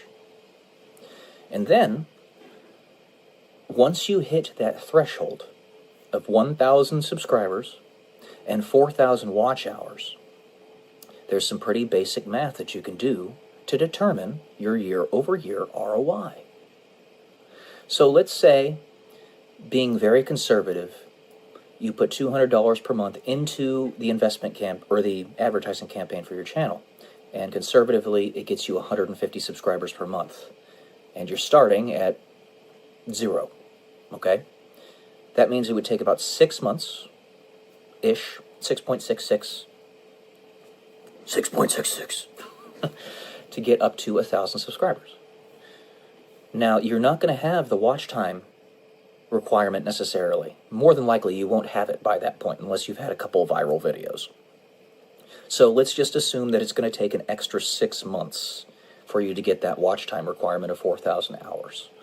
So the entire campaign would be a total of a year, $200 per month of advertising, which would equate to about 2,000 to 2,500 subscribers at the end of that campaign and your watch time requirement. After you get to that point, the typical numbers that you can expect for a YouTube channel that is healthy, a YouTube channel that's not throttled or blocked by YouTube in any way, that hasn't been put into a dark room, whether intentionally or by accident, by the YouTube algorithm, because YouTube's algorithm is being kind of wacky right now, so it's making it really difficult to discern this stuff. Nevertheless, this is generally speaking what you can expect. You can expect to get between 10 to 20% of your subscriber base as the number of views on a typical video. So 2,000 subscribers means that you'll get between 200 to 400 views on a video on average. Okay? Let's just say that you're doing a commentary channel, kind of like this one. The CPM, cost per milli, basically what you're paid per 1,000 views on your channel, is usually, for this type of content, between $3 to $5. You do the math there, and if you're posting a video every day, that's $45. Well, no, double that. It's actually $90 a month. $90 a month times 12. Let's just say you're getting $1,080 per year. $1,080 per year, and you invested a total capital of $2,400. Now, you can jig these numbers however you want. If you decide that you want to continue the advertising campaign until you get to a point where you're making $200 per month off of your channel, which would require you probably to be around 4,000 subs or so, 2 to 4,000 subs, then you could maybe continue the ad campaign for 18 months. Put in a total of $3,600 capital, and your year-over-year ROI would adjust respectively. And you can continue this if you really want to. But right now we're just talking about getting yourself to the monetization threshold. Now, for those who hit the YouTube jackpot, this doesn't really apply to you. I know several YouTube channels who did in fact hit the YouTube jackpot, who got to their 1,000 subscribers and their 4,000 watch hours with the snap of their fingers, mostly because they're attractive young ladies. No shade, but that's probably why. Even though they're very intelligent, the ones that I'm thinking of in particular, that most people don't care about that. Most people care about if you're easy on the eyes, and if you're a woman. So, that aside, assuming you did not hit the YouTube jackpot, you could do the math here. So, let's say 18 months to get you to the $200 per month threshold. You're not going to get that $200 per month until the end of those 18 months. So you're going to average out the amount of money that you're making per month. Let's just say that's $100 a month that you're doing for 18 months on average. That's $1,800, and you would have put in $3,600. That's an ROI of 50% for the 18-month period. You can adjust it for 12 months, etc. But the return on investment here is utterly gigantic. Now, it is not passive like owning real estate is, or real estate is as passive as you get, because you still have to produce content. You still have to make videos on a regular schedule that are in the niche and of the quality that your viewers expect. But assuming this is something you're going to do anyway, you might as well. Now, like I said, the likelihood is I'm going to be kneecapped again. It's just what keeps happening to me in life.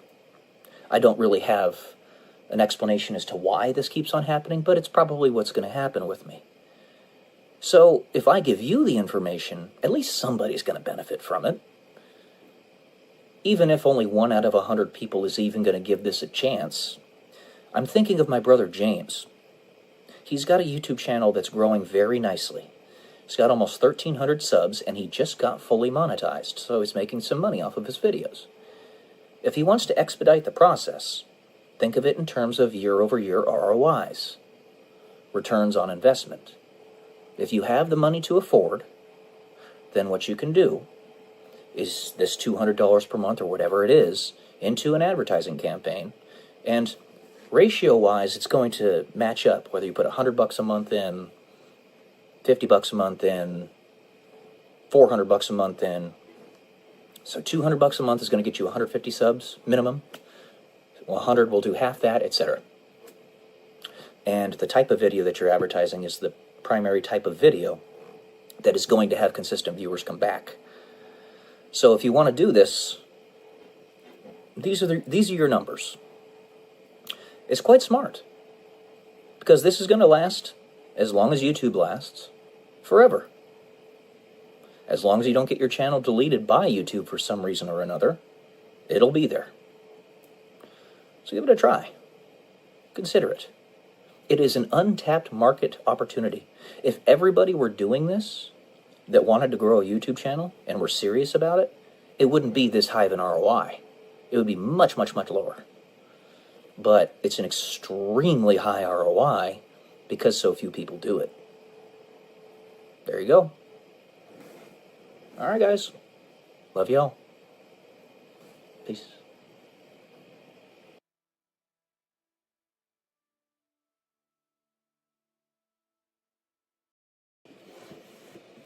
Good morning, guys. Welcome to day 148 until I'm a YouTube millionaire. You know, part of the reason I make these videos is because I positively refuse to go quietly into that good night. I rage against the dying of the light. That is me as a being, as a person. That I'm more than just random noise in the background. I know that there are so many people out there that have the same mentality as me. Why it is said, why it is a cliche that modern men live lives of quiet desperation. That's why, you see. What's the point of it all? You know? Because ultimately, all these things that I'm trying to build, all these things I'm trying to do in my life, me being a singular individual, everything eventually ends. Whether it be Google years from now, whether we become a multiplanetary civilization, it still is all temporal, all ephemeral.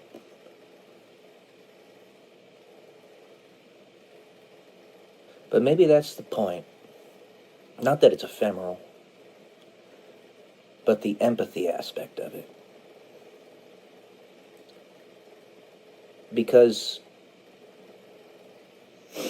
let us say that those gray aliens that you're so told about in the pop culture of the modern day are us from different planets, or us from different times, both, where we have completely shirked the notion of morality and have simply sought to reduce pain by whatever means possible. because the whole of existence eventually ends, and those beings have surrendered to that.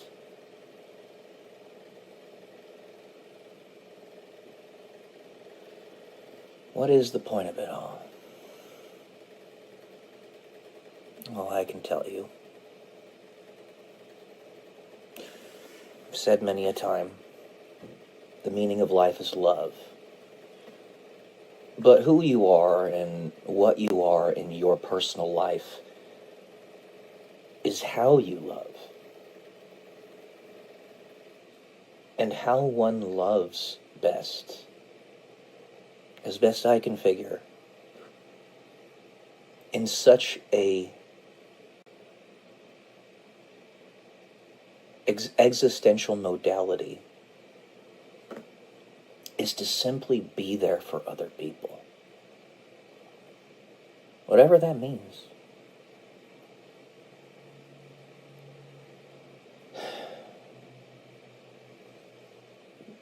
When you have to face a lot of challenges in your life, and so many of them are challenges that people will never know of, no matter how many times you try to tell them.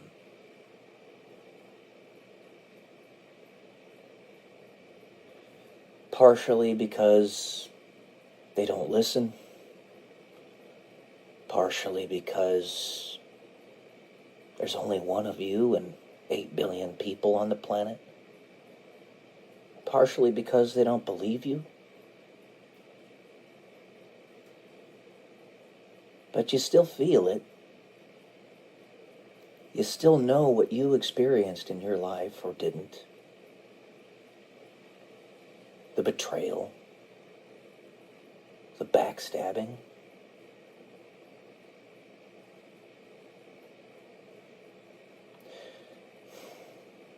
The way you live your life in the most effective way possible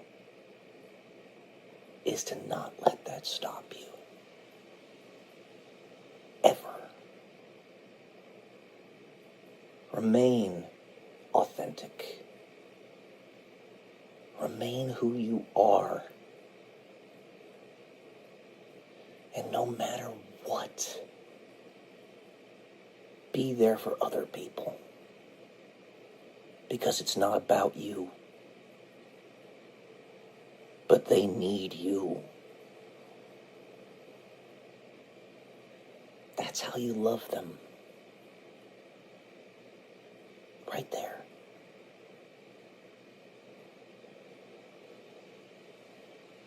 You guys want me to be authentic.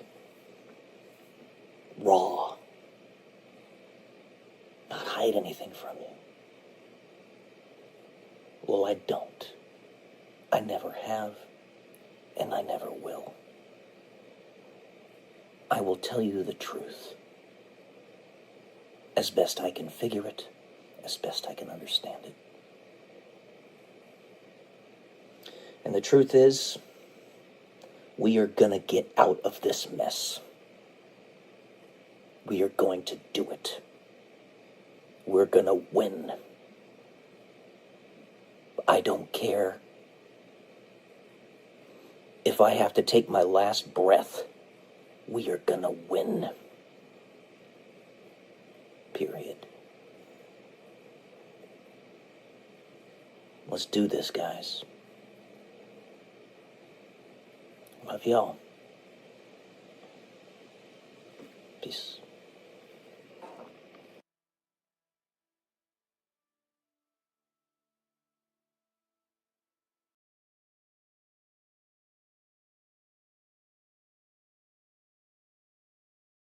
Good morning, everyone. Welcome to day 140 until I'm a YouTube millionaire. And today I wanted to talk about a little bit about faster than light communication, because I just got a little bit of a taster of it on Tim Pool's one of his videos today, and it's a topic that I discuss at length in my novel series, which, by the way, I'll be completely frank with you, I am fully convinced, personally, that the information I am getting to write my novel series, is coming from whispers that God is giving to me.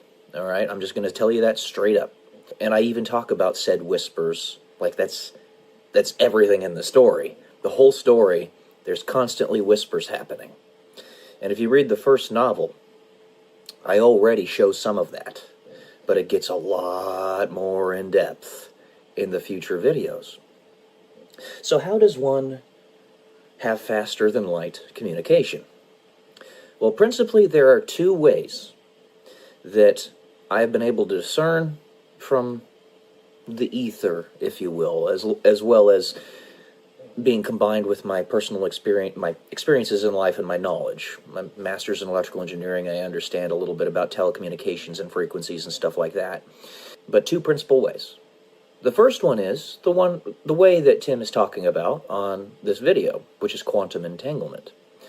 Now, he doesn't have the precise word for it, and I totally get it. It's not simple stuff. It's pretty complicated. But essentially what quantum entanglement is there are two particles, doesn't matter how far away they are, in two separate points in the universe. Let's say that they're on completely separate sides. So 94 billion light years away from one another. That means it takes 94 billion years for light itself to travel between the two particles. That's the entire distance of the universe that we can discern. Yeah, sure, the universe is 13.77 billion years old, but it's been expanding that whole time, so it's much bigger than 13.7 billion light years across. Okay? So, one point on one side of the universe, one particle on the other side of the universe. You do something to one of the particles, and the other particle reacts in a predictable manner. Therefore, you have the ability to discern a signal from doing something to that first particle. Let's just say that you tap on it, and it turns the particle blue on the other side of the universe. And every time you tap on it, just like Morse code, you have binary. He's talking about it in this video. There you go. From that one thing, ones and zeros, binary, yeses and nos, you can communicate with perfect fidelity. Just like the pixels on the screen of a computer monitor or a phone screen or what have you. It only takes binary. The whole of our computers are established based upon binary code. It's very simple and very straightforward. Once you have that, that's all you need. So that's the first way. And at least Tim is talking about scientists saying that they think they figured it out, how to do it. Now, we would have to be able to find that other particle across the universe in order to get the communication signal, but there are ways you can establish that. Now, let's say you do something to entangle two particles that are nearby, like right next to one another, and you're manipulating both of them to get them entangled. I don't know how exactly you would do that, I don't know the details of it, but you've got those two particles right there. Okay, now they're entangled. So you take one particle, you hold on to it, and the other one, you just send away. And it can just keep going and going and going like the Energizer Bunny. So it could land on the surface of Mars, and normally it would take 20 minutes for light to get to Mars, telecommunication signals to get to Mars, but all you got to do is tap this particle, and you've got a binary code. There you go. So instead of having to wait 20 minutes to get that signal across, you can just tap that particle and get a binary code. It'll take quite a while, depending on the frequency of the signal, but you've got a way to communicate instantaneously. And the other one is one that I think is rather simple in theory. We don't know how to do it's not public how to do the things in order to get it accomplished yet, but it's rather simple in theory. You create a wormhole, and in that wormhole on one side, you have the communications relay, whatever it is. So let's just say it's a satellite that you're trying to send a internet signal upon which you're trying to send an internet signal. And then on the other side of that wormhole is, say, planet Mars. The satellite is orbiting Earth, and The other side of the wormhole is on Mars. Okay? Now you have various celestial points of reference frames, anchors, and whatnot, which would make it rather difficult to discern precisely how to gauge that wormhole, because the entire universe is in motion everywhere, all over the place. So the galaxy's rotating around its center at about 93 miles per second. The sun is rotating around the galaxy at 93 miles per second, and the galaxy itself is moving at 193 miles per second, and we're moving in the galactic clusters, blah, blah, blah. You get the point. There's motion everywhere. So it's kind of hard to do it without a good anchor. But let's say you establish a wormhole actually on the satellite. So it's got a platform, the wormhole is anchored upon it. It's a portal. And on the other side is the surface of Mars. It's a portal anchored on the surface of Mars. The signal is beamed directly there. You don't need to worry about it anymore. That 20 minutes, it's not a thing. And you can also send people through those wormholes. Now you've got teleportation. How about that? I talk about all this stuff in my novel series, and I think, like I said, I'm pretty damn sure that God's giving it to me. Okay? Because I'm a smart guy, but it's more than just being smart. You got to be at the right place, the right time, the right psychological layering, the right experiences, the right education to be able to convey it properly. And I'm almost certain that this is coming from on high. It's technology that is absolutely mind-blowing. And the Ophanim, which are clockwork angels, those really crazy-looking clockwork angels, the reason they all have eyes, quote-unquote, all over themselves, and they're basically spinning gyroscopes, is because the gyroscopic mechanism is how you actually tear open a hole in space. And I talk about that in my novel series. And the eyes are how you actually collapse the wave function.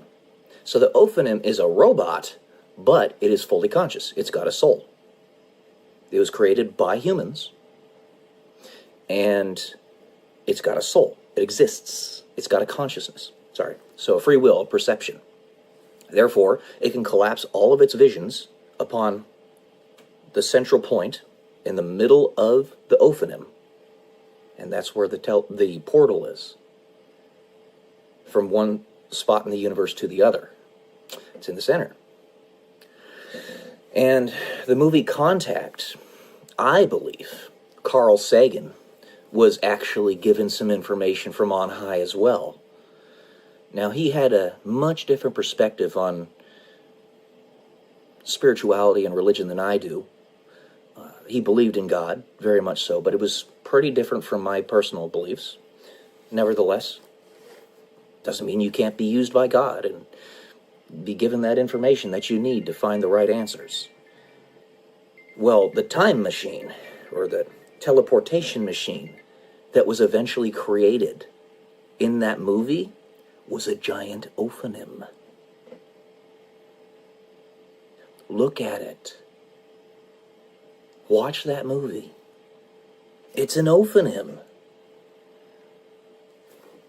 So, the only separation there is that the Ophanim they made in the movie Contact didn't have consciousness. It didn't have a soul. It was just a robot, a machine.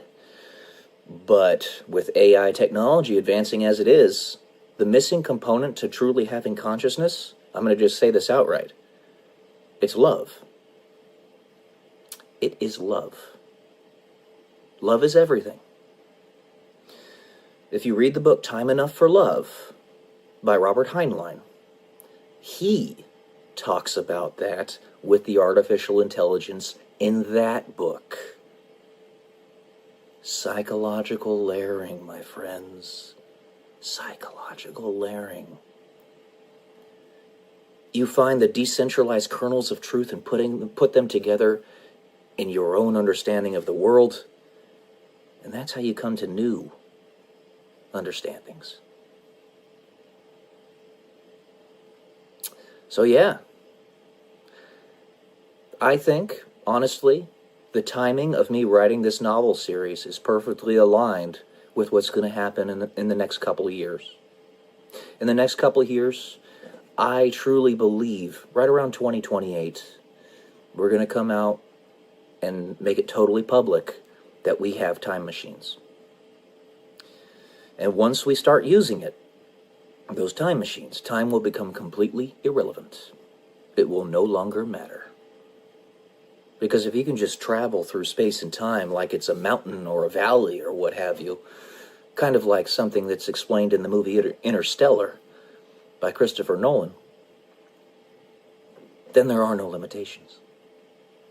You could just click some buttons on a console in your time machine, make a portal that'll transport you from where you are now to Zeta Reticuli, 6,000 years in the future or something. And that's it. So long as you have the anchors set up properly. So, anyway, that's what I got for today. Lots of really cool things on the horizon, so long as we get this satanic pedophile ring out of the way. Alright, guys. Love y'all. Peace. See why I always say that now?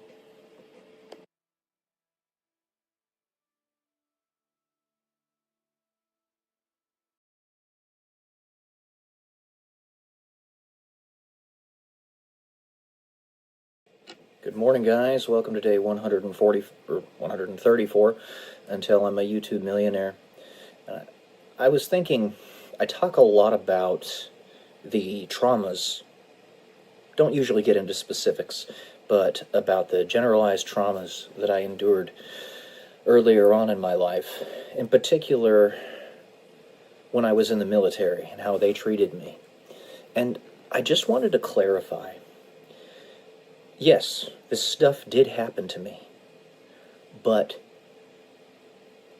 do I forgive them? That was never in question. Of course I do.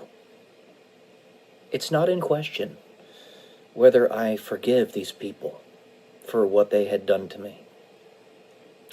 What's in question is whether they admit that what they did was wrong and accept that they actually need that forgiveness because they screwed up. That's the problem here.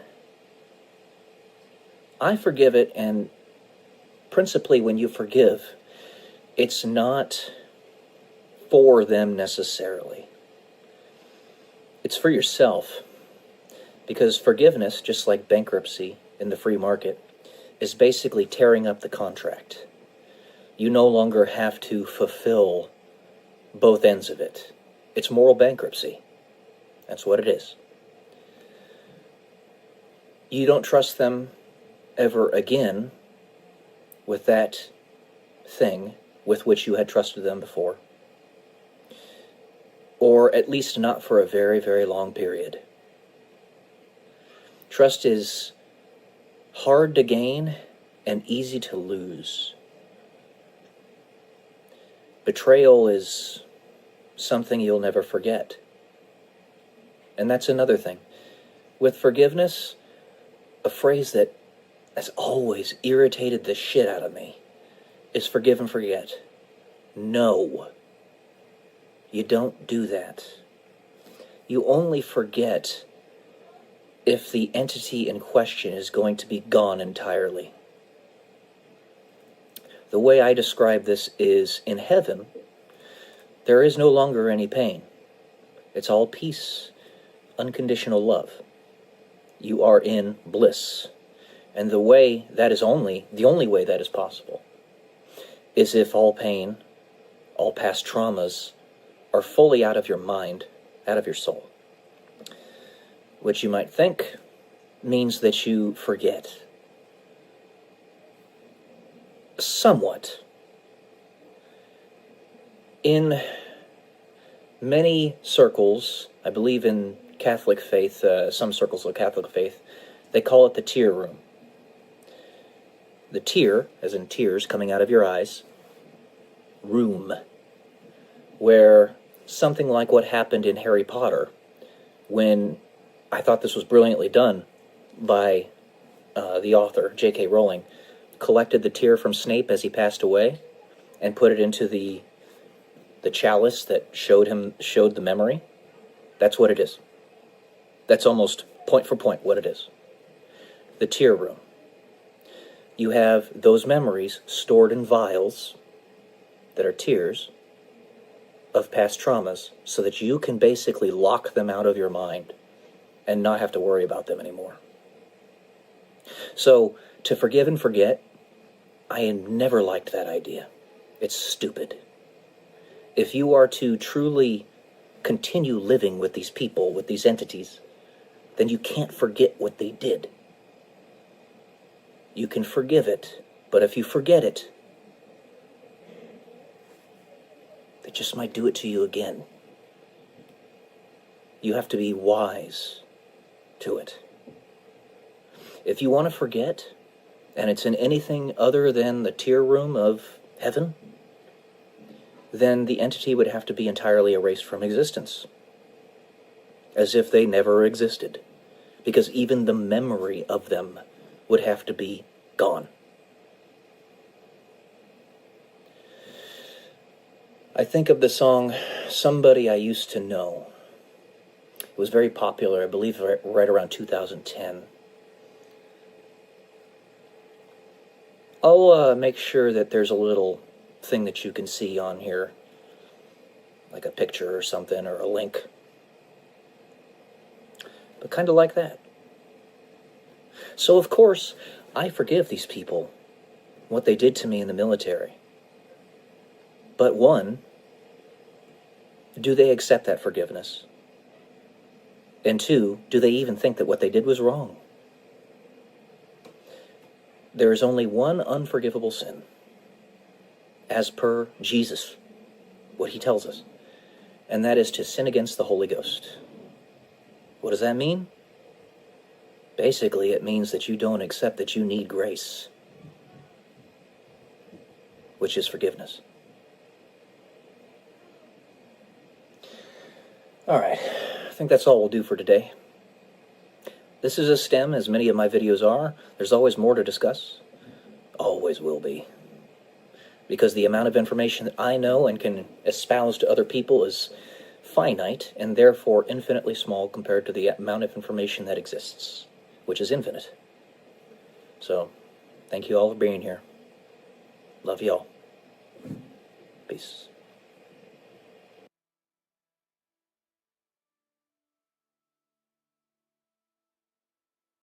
What if the nature of suffering is to build empathy?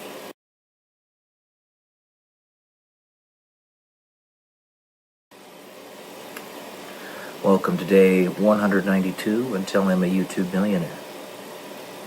In addition to that, what if your purpose on this planet is to suffer? There was a person, many of you might know this person, might be a person with whom you're familiar, whose purpose was specifically that, only isolated primarily to a specific profound point. Obviously, Jesus. What if the purpose of your life is to suffer, to soak up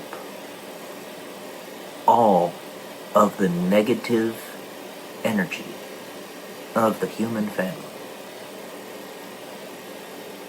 So, people are always praying to God that are in states of suffering, seeking an answer, seeking to have their wishes fulfilled.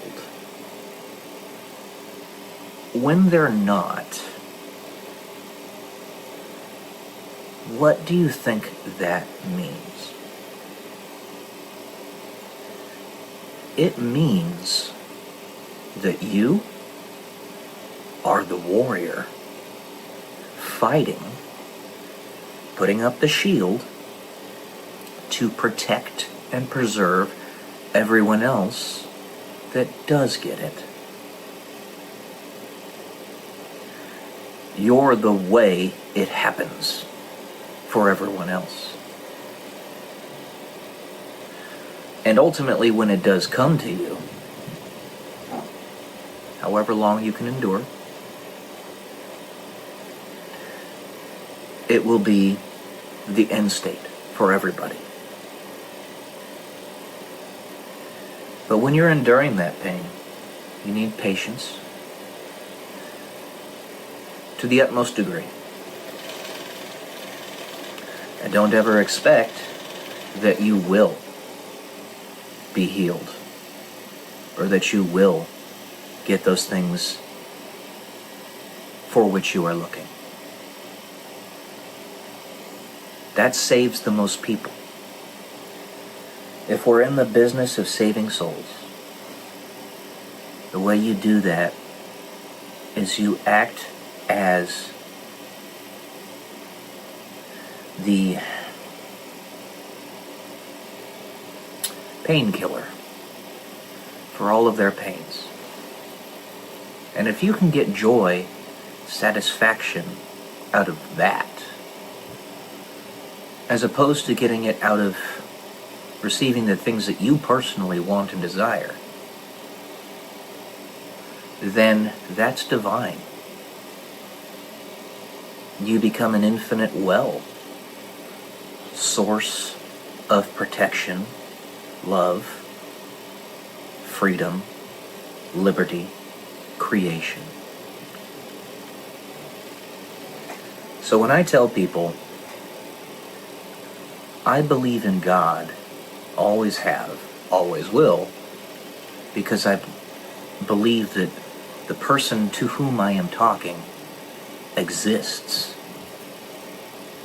That's very important. You're basically fueling the fire in their own soul, sparking it, turning them from an NPC into a real animated person, just by telling them that they matter. Because they do. They're everything. There are two paths. The first one is entropy, destruction, erasure of everything. And if that happens, those things never were with which to begin. And the other one is creation and eternity. It will have always been your destiny if you get there. To look at it in a Calvinist perspective, you can actually square that circle if you look at it through nonlinear time and how everything is happening simultaneously. All realities converge into the one in which we live and perceive. So, to tell an atheist that you believe in God, they're not understanding it if they remain atheists. You're telling them that you believe in them. Not in some egotistical, narcissistic way, but you're telling them that they are creators of their existence, of their universe, which is absolutely true. What the double slit experiment shows, the greatest irony of it all, is that God exists. And it's you. Something Jesus was trying to tell us from the start. Trying to show us how to do it. When he gave his apostles, his disciples, the ability to conduct miracles, that's how.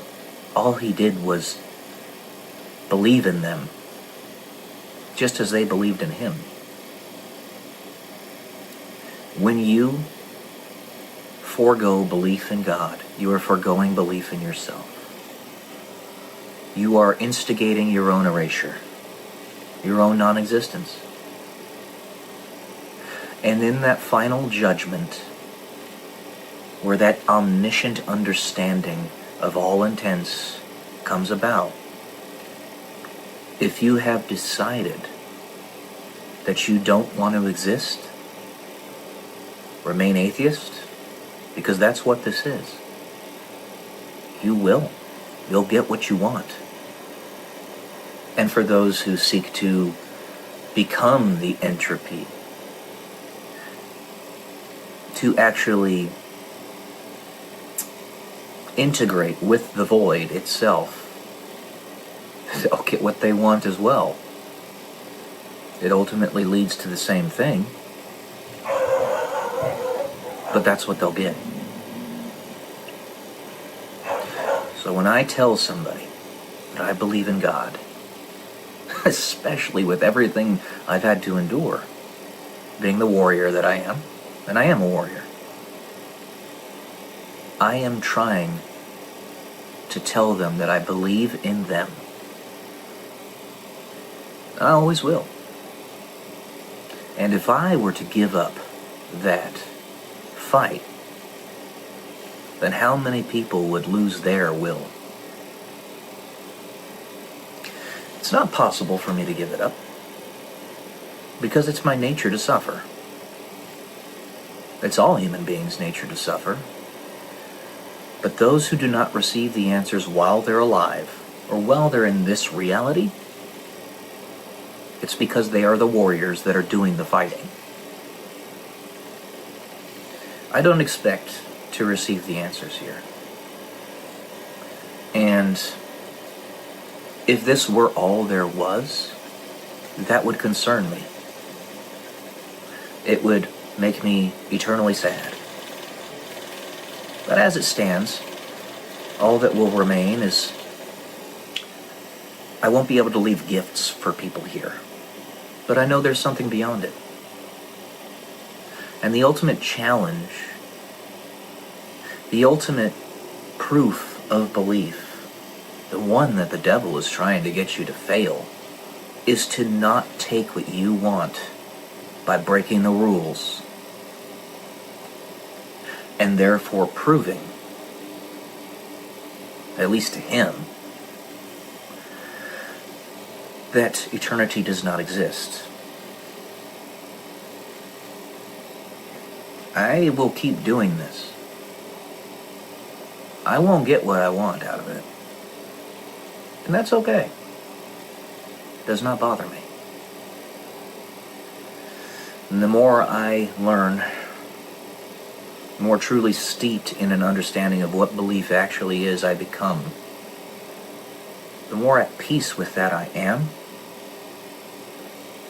But what I'm not at peace with is all those people that are still lost in it, that still don't believe in themselves.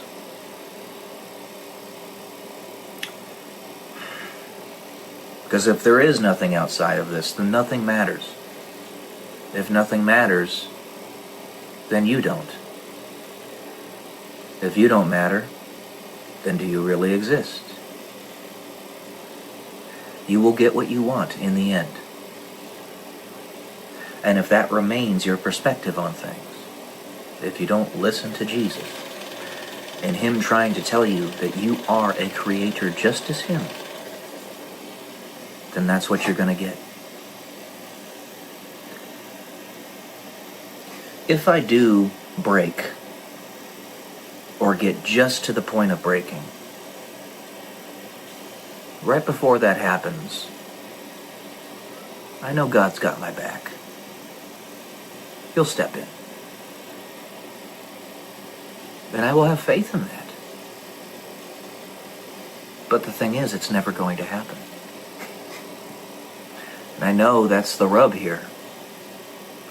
There are a large number of people who are trying to get me to break specifically so that Jesus will step in. Because either he will or he won't. And they'll know, one way or another. They'll no longer be the realm of belief for them. assuming that I'm that important, but I'm not. Even so, not being important and still not allowing yourself to break? Are you really not that important? It's one of the many paradoxes of this life. It remains that way if nobody knows your story.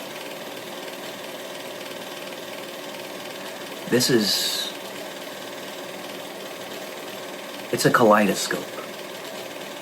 It is a lot of things. Very deep, convoluted, complicated, but at the same time not. Because if you just obey and believe, you don't even have to think about those other things. It's simple. The bridge here is that I am trying to explain what I've learned. And explaining it in all of its depth and multifaceted, multifarious nature, kaleidoscope of it all, the fractal of it all, makes it make sense. So that those who simply can't hit the believe button can have something onto which they may glean, or onto which they may grasp. God is real. I believe. Always have, always will. Nothing will break that.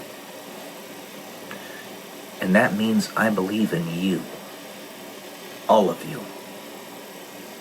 And you can either choose to accept that or not. I am telling you that you exist. Understand that. Grasp what I am saying there. You exist. You do. You're right here before me. You're not just a projection. Being an NPC even doesn't mean you don't exist. It just means that you're not the main character. You still exist. You exist. Alright. I've gone on long enough. Love y'all. Peace.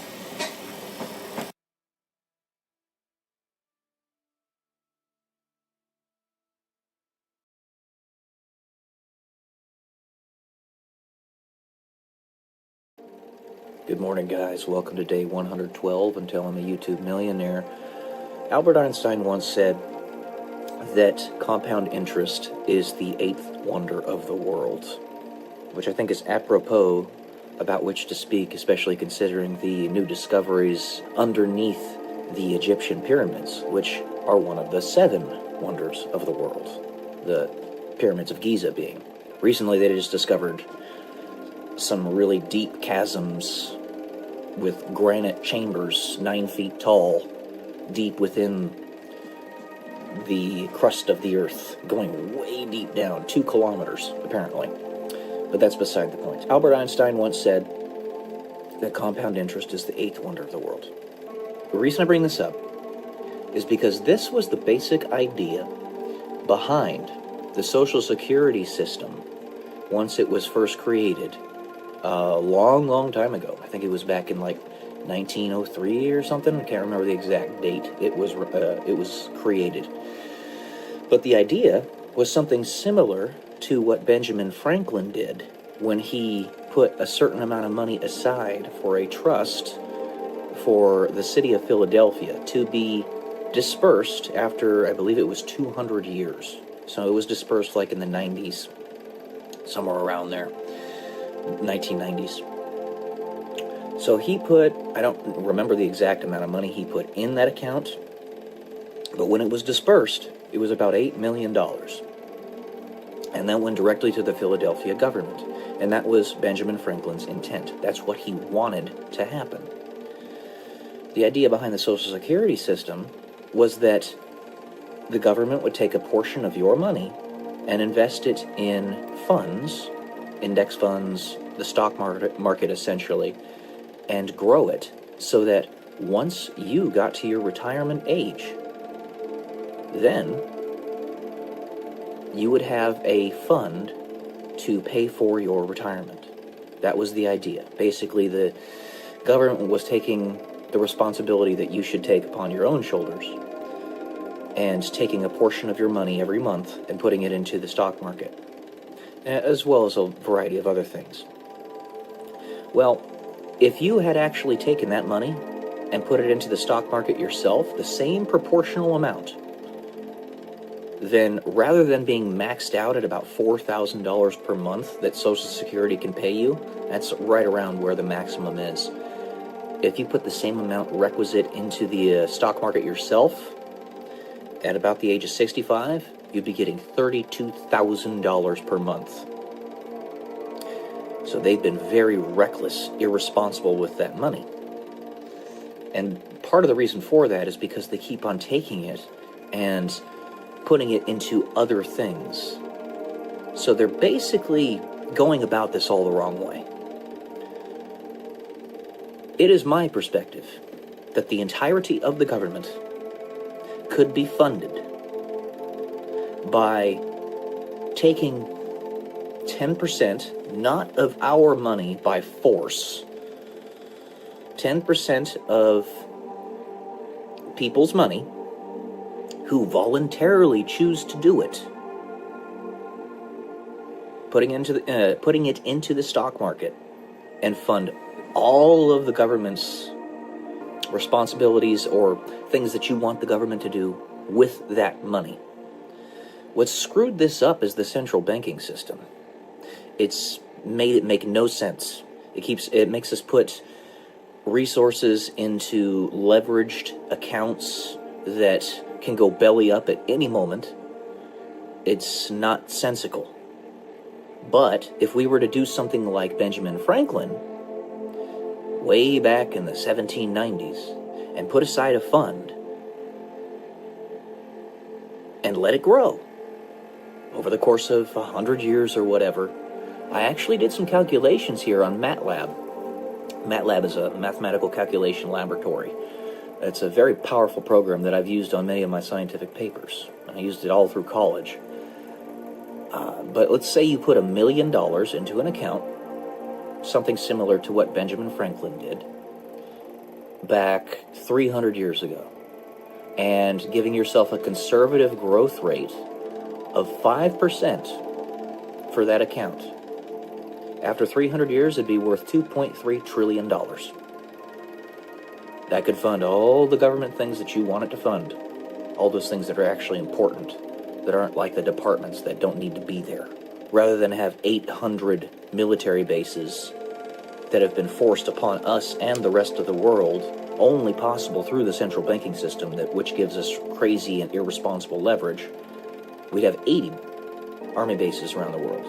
See, one of the reasons that the central banking system had any way of gaining a foothold in our world is out of fear. Because if any one government has a system like that, then it puts all of the other governments at a disadvantage. That means you have a central banking system which can use leverage or fake money, print it out of thin air, steal wealth from people in order to fund their wars and their liabilities and all that stuff. And let's say they can leverage at 10x. So, and their government has a GDP of $1 trillion. Well, now it can produce the equivalent of $10 trillion by cheating, by stealing, by lying, cheating, and stealing. And if they're going up against a government that doesn't have a central bank but has a real GDP of $5 trillion, they're going to beat them if they start a war. This is the fear aspect that has allowed central banks to keep their foothold in the world. It's disgusting, and it is pure evil. If it were gone away with entirely, the tapeworm that is the central banks, then we could fund our governments in this way. In this way, you have a government fund that is invested in the capitalist system of your country voluntarily, entirely, and all government institutions and responsibilities that you want your government to have, they'll be able to fund that themselves through the interest on the money that they have invested in companies, rather than force it out of our hands through the income tax. Does that make sense? I hope it does. Because this whole system is fucking upside down. And it's the central banks that have done this. And these bastards behind the scenes that have forced this upon us, we made the United States specifically to escape the central banks. And they seeped in and tried to unalive multiple United States presidents and succeeded on multiple occasions until eventually they got that central bank put back in place. It's disgusting. I would go so far as to say, if aliens exist, this is an alien system to keep us all enslaved. I would say more appropriately, more accurately, that it's demonic. It's a demon system. It's disgusting. So, if the government would just be funded by proper investment in companies, then that would work better by 1,000,000,000 times.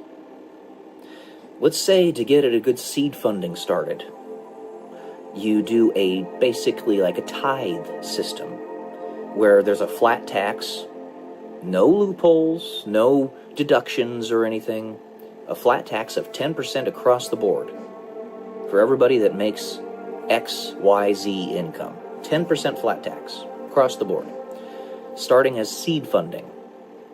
You can actually stay there at 10%. That's reasonable. It's what we paid in the feudalistic times. It's still like 5 times what we paid during the Roman Empire. But 10% is not crazy. It's a tithe. It's what we pay to churches as faithful Christians. All right? So 10% goes to this seed funding for the government, and they put that money into the stock market, into funds. Not like what they do with Social Security, because that's all based on fiat currency and central banking nonsense.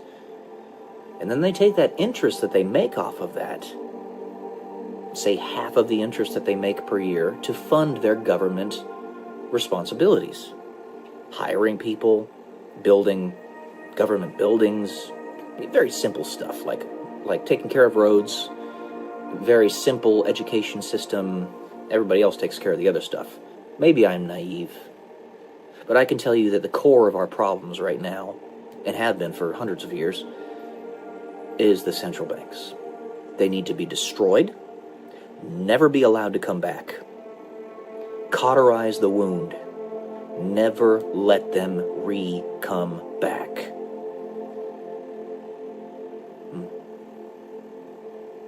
That's all I got for today. Love y'all. Peace.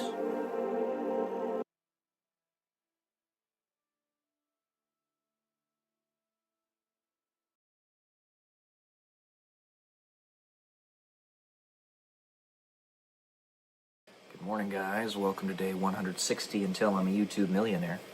You might have realized or seen that I've been playing some video games on my channel recently.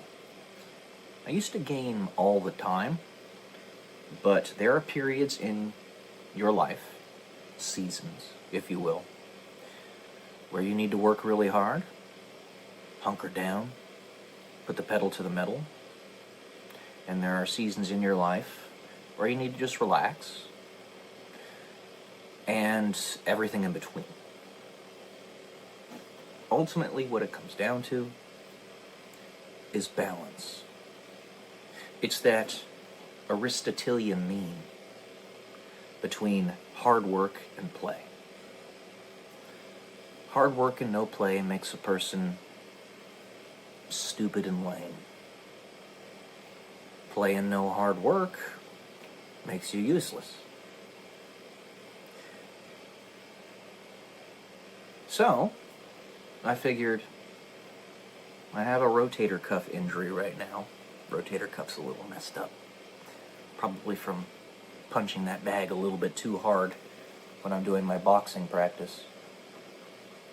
Why not play a game that I enjoy? Also, I have a friend of mine who lives in Ireland who's been wanting to play some video games with me. So it was kind of a double win there.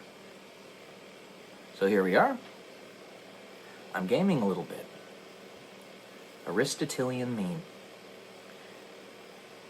Don't be too far in either direction. It's just like, the Aristotelian mean is very similar to Seneca's philosophy on, I guess, touting your wealth, if you will. I say if you will a lot. It's one of my phrases. That is, if you have a good lot in life, you don't want to dress to the nines every day, but you also don't want to dress like a slob every day. Instead, you want to dress like a 6 or a 7, so that people can look towards you who are not at your lot in life and aspire to you, but not be discouraged by the fact that you're so far beyond them they can never reach you. So a 6 or a 7 is ideal in that regard. A 9 is not. I'm human. I do human things. I'm human, I promise. I'm human. Ha ha. No, but seriously, I'm human. I play video games. And, I've watched a lot of video essayists on YouTube that are relatively proximate to my channel size. Some of them much larger, some of them a little smaller. And I've seen on their channels much the same thing. That every once in a while they have a gaming stream. I'm thinking of Luke West. I've seen some of his videos. They are actually gaming streams where he's playing video games. So it's all about balance. And I'm going to be having a good time in Reno very soon. My birthday is this month, May 20th. Why not give myself a little bit of a break? There's routine, and there's value in routine. There's hunkering down, value in that. And there's value in relaxation as well. But to that point, there has, however, been a bother that I have seen from many a channel, a personality, at a lot of places on Instagram, for example, where they tell you to just rest. You mustn't be in that station for several years of your life. I don't care if you were busting your ass for 25 years and you just want to take a break for 5 years. That's too long. That is too long. We don't live long enough to do that. And at least previously, a while ago, on the X-Files, there were a lot of instances where I saw profiles and posts saying, just rest. No. No. That only goes so far. I'm done resting. I want to build. My body's damaged because I've been duking it out with demons for decades, alliteration aside. But I don't want to rest. Especially when I have this much energy otherwise. I do have a ton of energy, it's just my body is messed up. That's all. I wish we didn't have to sleep. Sleep is ridiculous and it's a waste of time. It's unfortunate that it's a requirement for us. Therefore, I make sure to get at least 8 hours of sleep at night. It would just be so much nicer if we didn't have to do it at all. You know what I mean? People would say, oh, I love to sleep. It feels so good. You're missing the point. You're missing the point of what I'm saying. What I am saying is it would be even better if we never had to. If that euphoric feeling that you get when you cuddle up and nestle up in your bed, you have essentially all the time, and you don't need to sleep, that's way better. There's need for balance in life. In everybody's life. And if you're working too hard, make sure you don't burn yourself out. Take breaks where necessary. But I will say, those breaks need to have their limits. Otherwise, you go from taking a break to breaking a routine. You go from carving marble to turning into jello. Your body and many other things.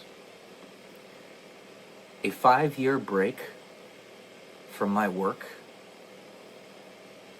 is not acceptable. That is way too long. It is essentially like dying. It's like you don't even exist. So, yeah. That's it for today, guys. Balance is key. Love y'all. Peace.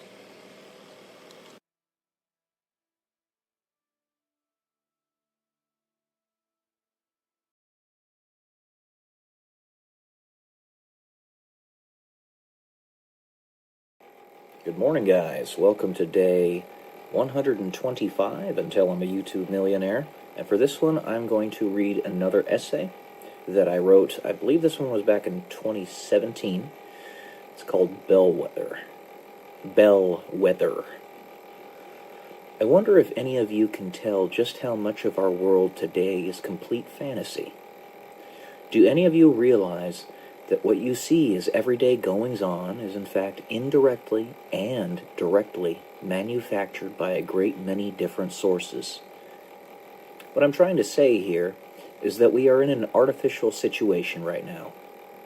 Or an artificial situation within an artificial situation. Artificial situation inception. It is my submission that the world we live in, and I have backed up this claim with many a logical argument, ranging from discussion on the double slit experiment to logically thinking through how the nature of existence itself does not make sense, is a complete farce. Try to follow me on this one. Let us look at a petri dish of the United States, the presidential election from 2016. There essentially could not have been two candidates that were more polar opposite, more inflammatory, and more separating for the whole population of the country, let alone the world. It must be understood that this phenomenon is partially due to the information age, where all candidates for that most coveted office, which is the presidency, are more vetted than they have ever been in the entire history of humanity. But I honestly believe that the internet was just an outlet. I think the scheme is much grander than that. Understand, once more, that anything I can say here is fully in that realm of speculation.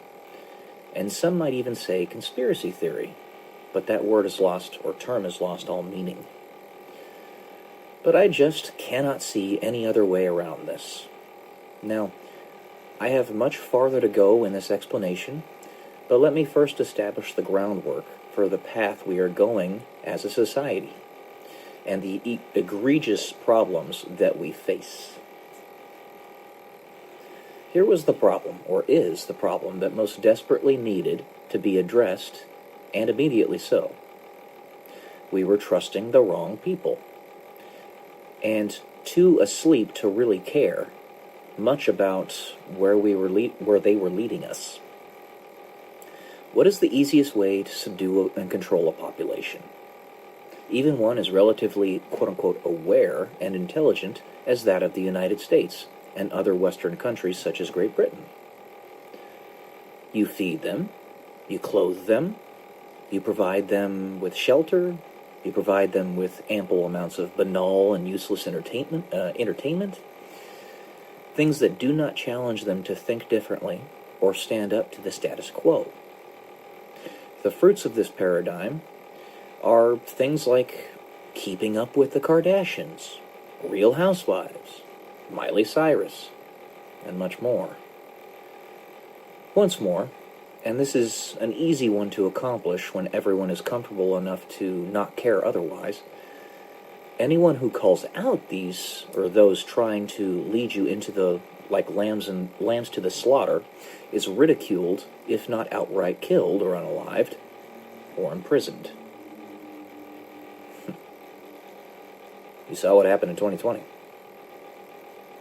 Principally, ridicule is the form of suppression that sells or calls the least amount of attention to the situation.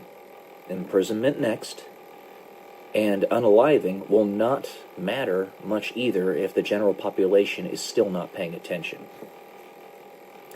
You all know, all of you reading this or hearing me talk about it, just as well as I do, that the things of which I speak are true, though some of you may be, or were, too comfortable to point them out, or too afraid, which, when there is little momentum on your side, I can understand, but still not accept. The logical arguments against things like the Federal Reserve are rock solid. It should not exist. Period. End of story. Though only 1 in a million people long ago could pierce the veil and truly understand this. The information age has perhaps reduced the threshold to 1 in 1,000, but that is still an incredible hurdle to overcome. In truth, do you want to know where we were going to be led? We were being led to total enslavement. And even now, those individuals who are trying to effect that enslavement still have not given up on their project. For those of you who still do not understand, read 1984 by George Orwell. I am almost certain that we were being led into a circle of fiends trying to eat us so that we could not see into their plans. George Orwell wrote that book as a consequence of this fact. He went into hiding for roughly 6 months after his experiences. And when he came back out into the public, the book was made, and he unalived himself shortly thereafter. You should look into the backstory of George Orwell. He refused to dress warmly after being diagnosed with tuberculosis in England. So, he unalived himself. You know that of which I speak is true. You know it.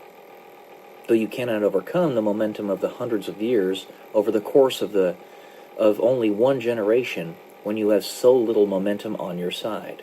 This harkens back to us knowing very little and living very short lives. No, it takes infiltrators everywhere, unaware of who you can trust, but knowing that there are those in positions of high levels of authority that wear the veil of evil just to make the right decision at the right time and at the right place. So just as the enemy can have sleeper cells, so can the white hats be sleeper cells. White hats being good guys. If you can trust no one, then anyone can be an enemy, and anyone can be an ally. Would you bank on a 50% chance of victory or a 0.000001% chance of victory? So if you make a big old mess of things, and previously the best chance that you had of winning was 0.000001%, if nobody can tell who's good or who's bad, your chance of winning goes up to 50%, or approaches that. Pretty good. Hell of a lot better than the previous percentage. So with the problem established, that the public is asleep and too comfortable to care, how do you change this? You got to make it uncomfortable to stay in that same place. How do you do that? You infiltrate every single area where they take sanctuary, from Hollywood to mainstream media. It's a very big one. To sports and politics. You make it uncomfortable in every facet of their lives where they find refuge.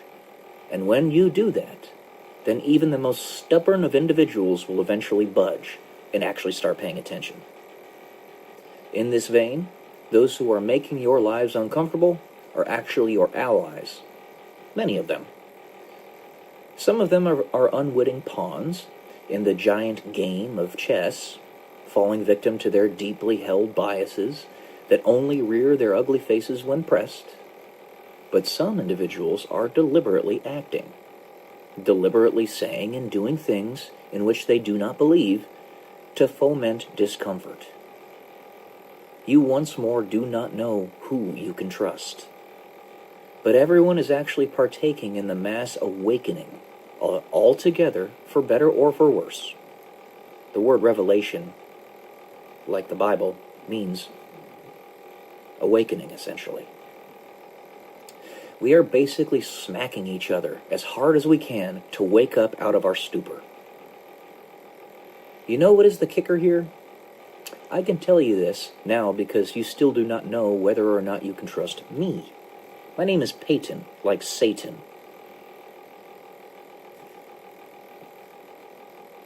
Well, either way, I'm not your enemy.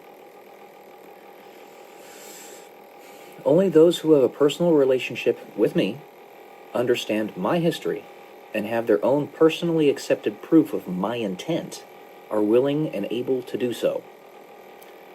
The rest may think that I am simply speaking nonsense. But I would take a 50% chance any day over an essentially non-existent possibility of victory.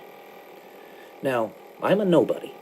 I'm just a simple 35-year-old man with some crazy theories and perhaps an above-average intelligence.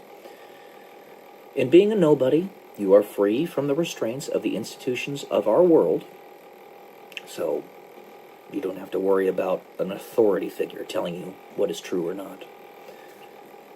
How would you know that the path you were on, and could still fall back into if we are not careful and vigilant, was going to lead to enslavement and eventually an all-out apocalypse? Well, you need to be able to discern the consequences of your actions with perfect fidelity to be able to say with any degree of certainty that your path will lead to nowhere or worse. We have many tools with high levels of predictive power. Mathematics and physics are very useful for predicting where particular planets will be at particular times in their respective orbits around their host stars, for instance.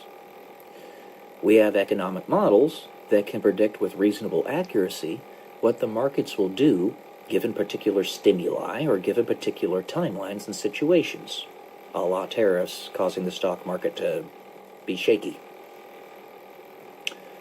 Imagine that you crack the code and eventually figure out how to build a porthole into your own future. You would have a looking glass through which you could see where you have been and where you are going. You see that there are an infinite number of paths, all leading to an infinite number of conclusions.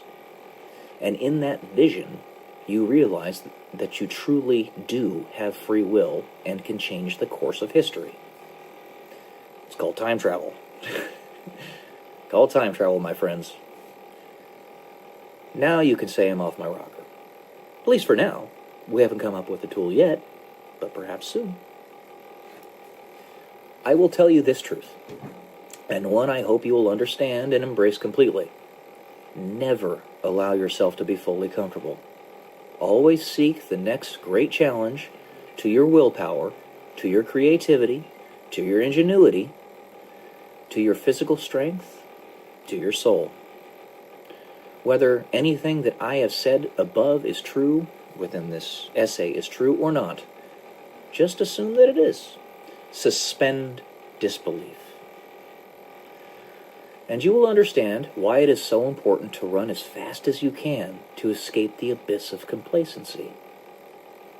Just imagine that the worst nightmares of conspiracy theorists, quote-unquote, pale in comparison to how bad it actually is.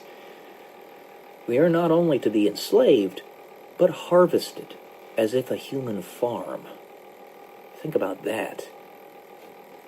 Additionally, the giant hypothetical mess that I explained earlier also highlights the importance of the personal relationship and living a life where your convictions to your principles are so rock solid that you become a bellwether, a la the name of this essay, by which others can measure the importance of particular actions.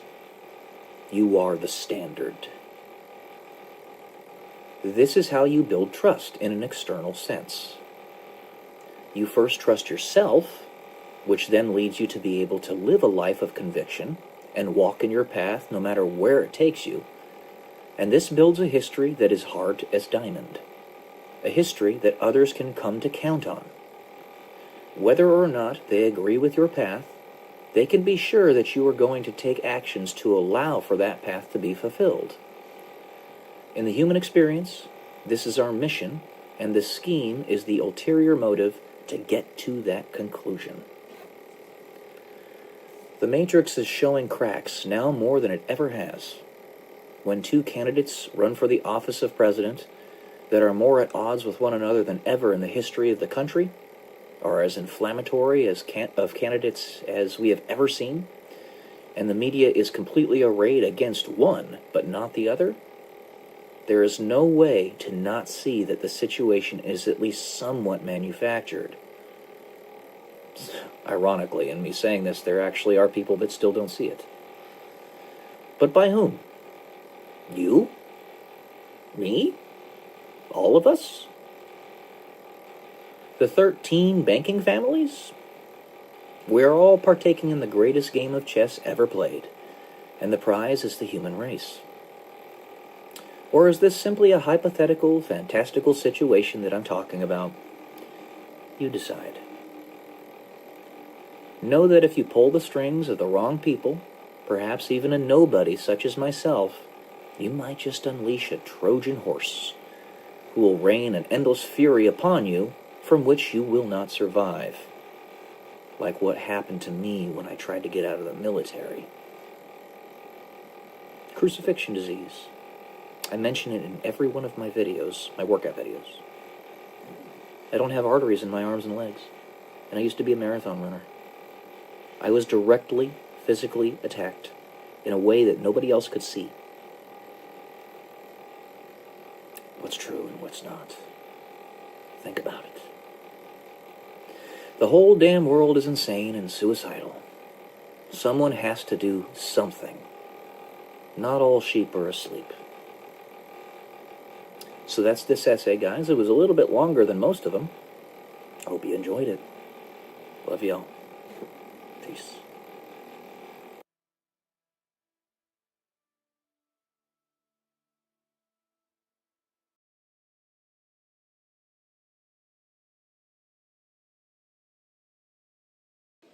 Good morning, guys. Welcome to day 153 until I'm a YouTube millionaire. I wanted to talk a little bit more about one of the principal reasons I am willing to be so flexible when it comes to romantic relationships. One, not just the desperate times call for desperate measures, and I'm 35 years old going on 36, and I've burned a lot of my personal lifetime and really can't wait, and I need to be a little bit more flexible in that regard. But two, because the millennial generation has seen its birth rate positively collapse. The birth rate in the United States is 1.3 children per couple. In order to have a stable population, one that is neither growing nor shrinking, you need a birth rate of about 2.1 per couple. This accounts for the unfortunate demise of babies, like in utero or miscarriages, stuff like that, or they die of illnesses, really young, when they're really young, all that fun stuff, not so fun. But you need 2.1 babies per couple to have adequate replacement rate to neither have a growing population nor a shrinking one. Ours is currently sitting at 1.3. It is catastrophic. The only way, because we're not having babies, that such a situation is being mitigated in the United States is by uncontrolled immigration. But it's not really remedying the problem. The population of the Earth is still not going to be going up very soon. Just writ large, the entire planet is going to have a birth rate that's less than 2.1 pretty soon. But in doing that, you dilute the culture and the history of your country. Not only do you lose those traditions, those things that make the United States what the United States is, but genetically speaking, the 72% of the population in the United States that is Caucasian will continue to decay and degrade and go down. That in and of itself is not necessarily bad, but it's when somebody or some group of individuals is actively seeking to destroy that Caucasian population that there's a problem. The world over, the Caucasian population makes up about 12% of all human beings. It's not that much. There aren't that many of us. So we're seen as exotic in many places around the world, in particular places like the Orient, or places like sub-Saharan Africa, for example. There's not many of us. However, there's a disproportionate number of advancements that have come from people like myself, Caucasians. Isaac Newton invented calculus. Aristotle, Socrates, Plato, basically modern philosophy. Seneca, Einstein, you name it. And then, of course, in the modern day, you have people like Elon Musk, who's from South Africa, who's trying to literally get us to Mars. And he'll succeed. We're going to get there. But there's a group of people out there that are actively seeking to destroy the Caucasian population. Just out of pure animus, pure resentment. We didn't do anything wrong. We're just trying to help other people. We're trying to make the world a better place. And by virtue of that alone, this darker element of the human family, not really much of a family anymore, and those people are, is trying to erase us. This is not acceptable. But it's even more poignant that catastrophic birth rate is even more poignant in places like South Korea and Japan. And it's utterly heartbreaking to me. Not only are South Korean people, the Japanese people, a beautiful people. They're both beautiful people. Physically, they're very attractive, in my opinion. But they have a rich, beautiful culture, background, history, a clean society. It's spotless there, if you've ever seen videos of it or you've ever been there yourself, in South Korea and Japan, China as well, the nicer parts of China. Spotless, beautiful, utterly beautiful. Their population replacement, or their birth rate, is even more catastrophically low than it is in the United States and Europe. I believe South Korea is at 1/3 the replacement rate is how many children they're having. It's like 0.7 kids per couple. And at that rate, in 3 generations, their country will be at 4% of its current population. Like I've said many times, that is catastrophic. That is apocalyptic. It is egregiously bad. It's the same in Japan. And I'm going to be completely blunt with you here. Places like Singapore is part of this as well. Singapore, South Korea, Japan. The people that live there, on average, are very smart. To be completely blunt. There's going to be a disproportionate number of technological innovations that come from those types of individuals. The average IQ of a person in Japan, for instance, is 105, which sounds like it's not that far out, but we're talking about an aggregate, an average. That is insanely high. It's 106 or 107 in China. It's about 106 in Singapore. They're all really bright people in that part of the world. And when you lose that, it's just like I was talking about in the previous videos about the Pareto principle and Price's law. 80% of the technological innovations come from 20% of the population. They're part of that 20% of the population. And they're going to lift the whole world. A rising tide lifts all ships. But if they're not there to do that, we're going to go back into the Dark Ages. It's a similar, like I said, a similar situation in the United States and in Europe. So, desperate times call for desperate measures. Not only am I a failure to launch, and much later in my life, that I need to be a little bit more liberal and flexible with what I'm willing to do, but also the situation in the entire world doesn't just require me to be that way. It requires anybody who's trying to save Western civilization to be that way. So, while I don't necessarily want to do it, and it goes against my genetic imperative, I am willing to be with many women and to be married to them.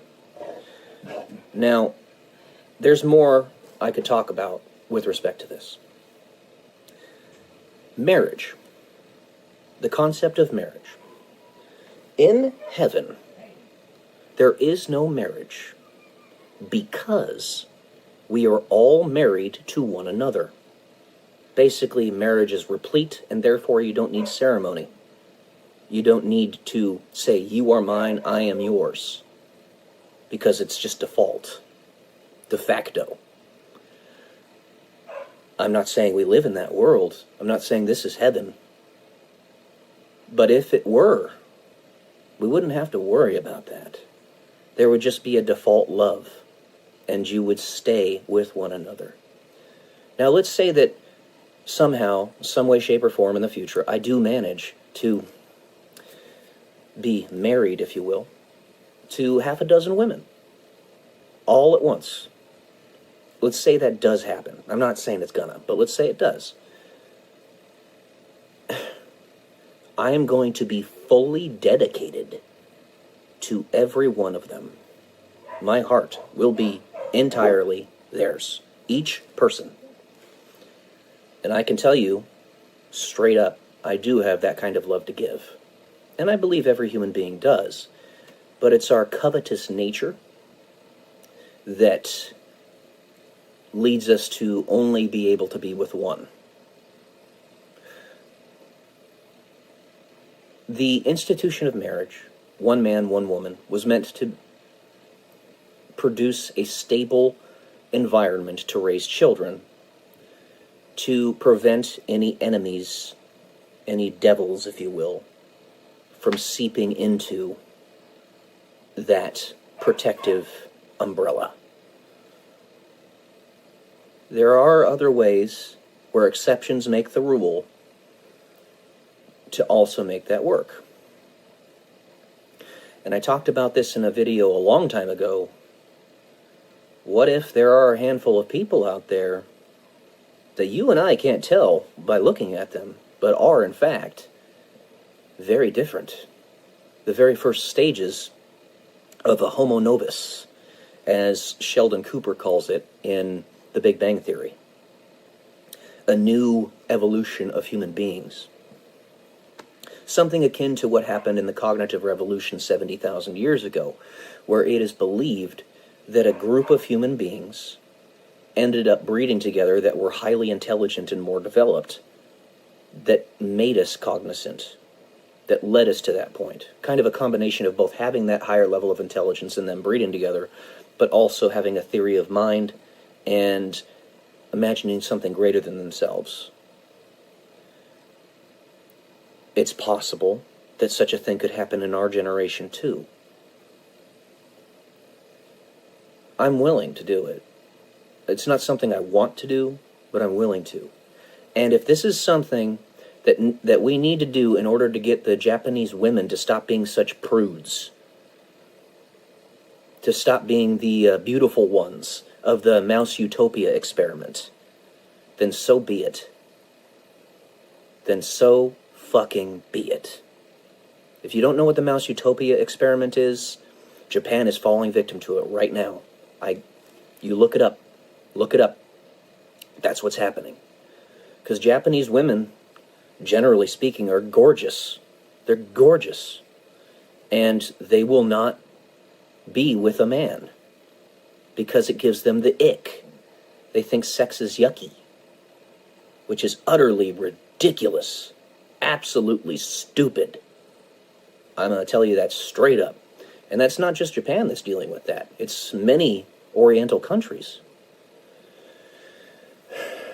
So, if those same women can fully embrace perhaps being angels, if you will, can fully embrace that concept and allow themselves to truly love all the men that they're with and be with them.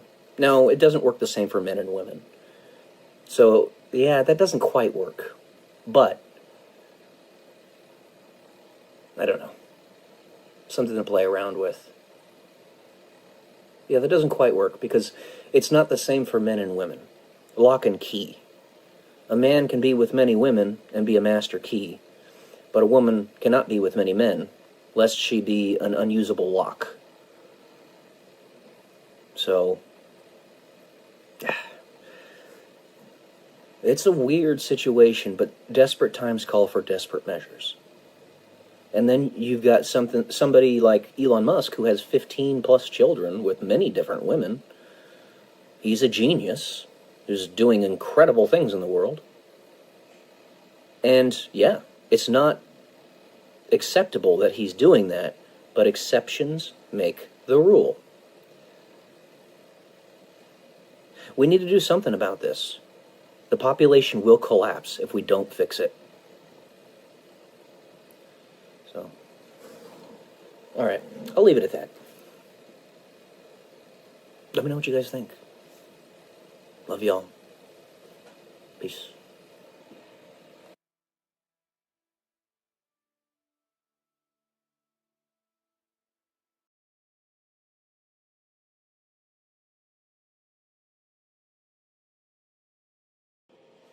Good morning, guys. Welcome to day 120 until I'm a YouTube millionaire.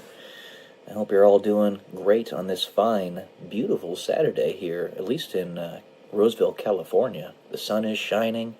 It's going to be nice and warm today. I got my doggos keeping me company, hanging out.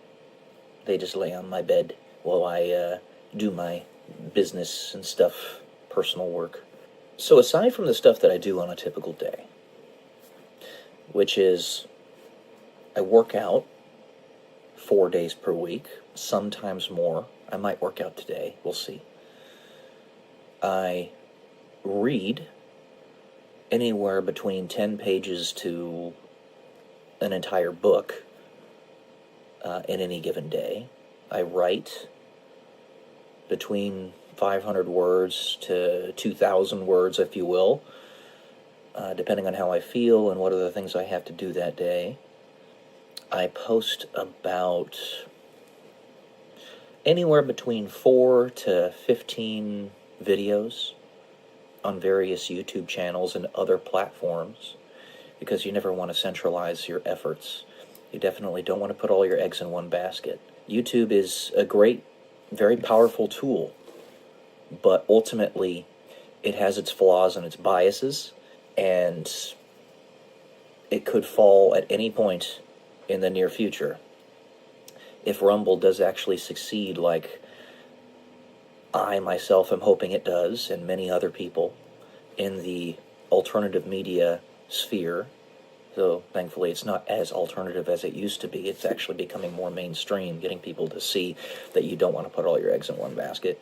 Then YouTube won't be the only kid on the block. They won't have the monopoly that they have now. They won't be able to get away with allowing a YouTube channel to have 26,000 subscribers and get 40 views on a long-form video. Yeah. I am not going to get over that. This is not acceptable. But of course, it's not just that YouTube channel that we're talking about. There are many really big YouTube channels that are having catastrophic view trends. I've been watching several channels with in excess of 1 million subscribers that are getting like 5,000 views on a long-form video. Sounds like a lot to you and me, but it's nothing compared to what they, one, usually get, and two, what they should be getting. It's a very simple process to discern how many impressions a video should be getting, but they're not giving the videos the impressions. It's very simple. It is very, very simple. There's no cosmic calculation about this. The number of impressions your video gets, number of times that you put it in front of somebody, is the number of subscribers that that channel has, plus 1,000. And then you can give a multiplier for the number of comments, number of likes, number of shares, and all that stuff, depending on how often they're shared and liked and what have you. But, and that can happen over the course of, say, a week, maybe 2 weeks. Depending on the time of year, maybe you give it a month to get that number of impressions or more. But I'm going off on a tangent here. The main thing I was trying to get at is that most of our days are populated with banalities, mundane things, because we live in a linear form of time. We have to live from day to day, you and I. We live the long way around, as the doctor in Doctor Who says when he punches his way through Splantium to get to Gallifrey from the prison that he's in. It's a long story. But if you had the ability to move about through time as if it were a river or a mountain that you could climb, and it's nothing crazy or difficult to do, then the times where your day is filled with mundane things or banalities or unimportant, seemingly, things from day to day, from moment to moment, you could fill that up instead with things of consequence.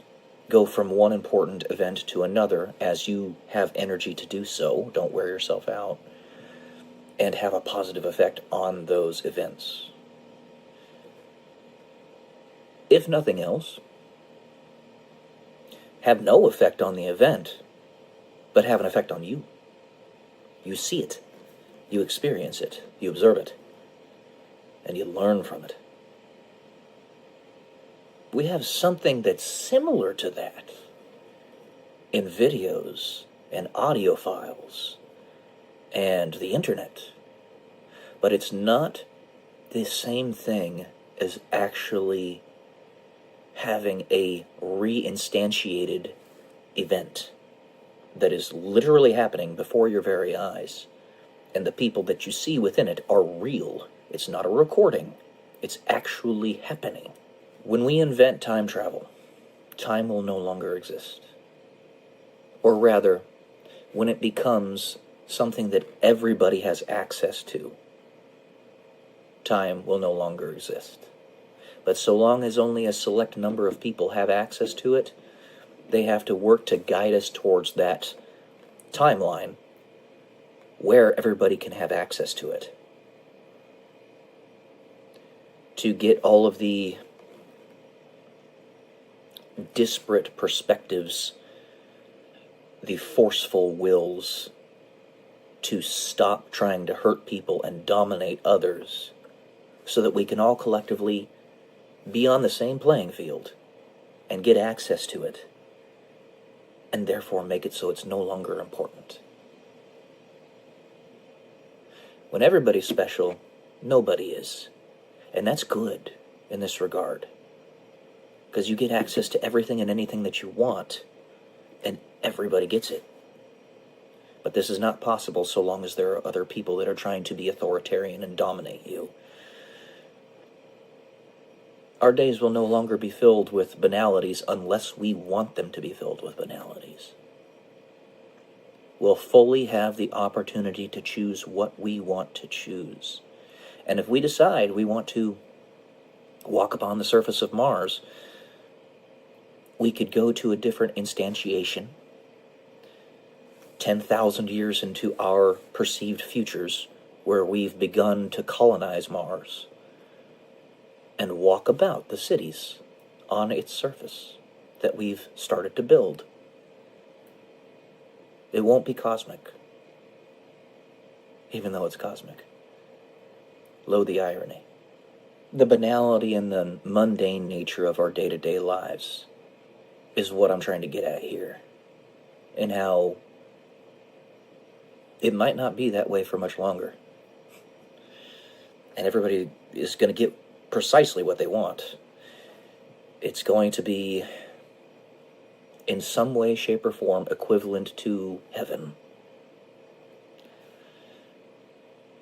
And that heaven, if you're constantly advancing technologies and understandings and innovations, and there is no time separation, no barrier, there's no abstraction. You don't have to wait for it. You can just go to it. Think about it. What you imagine as reality, therefore, is.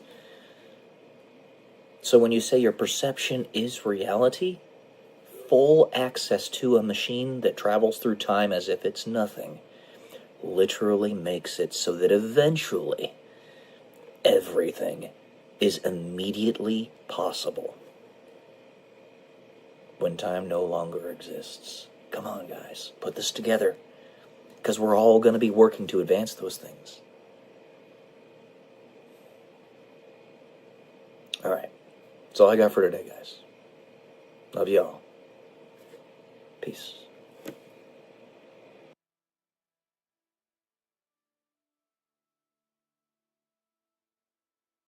Changing our timeline on the fly.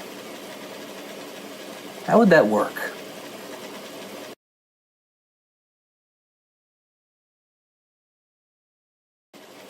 Welcome to day 191 until I am a YouTube millionaire.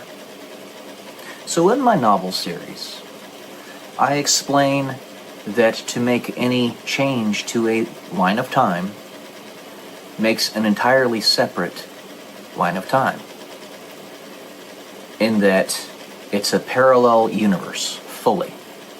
However, what of those instances, and if you can imagine it, you best believe that in some way, shape, or form it is possible, something within your own line of time has been fundamentally changed, i.e., e.g., the Mandela effect.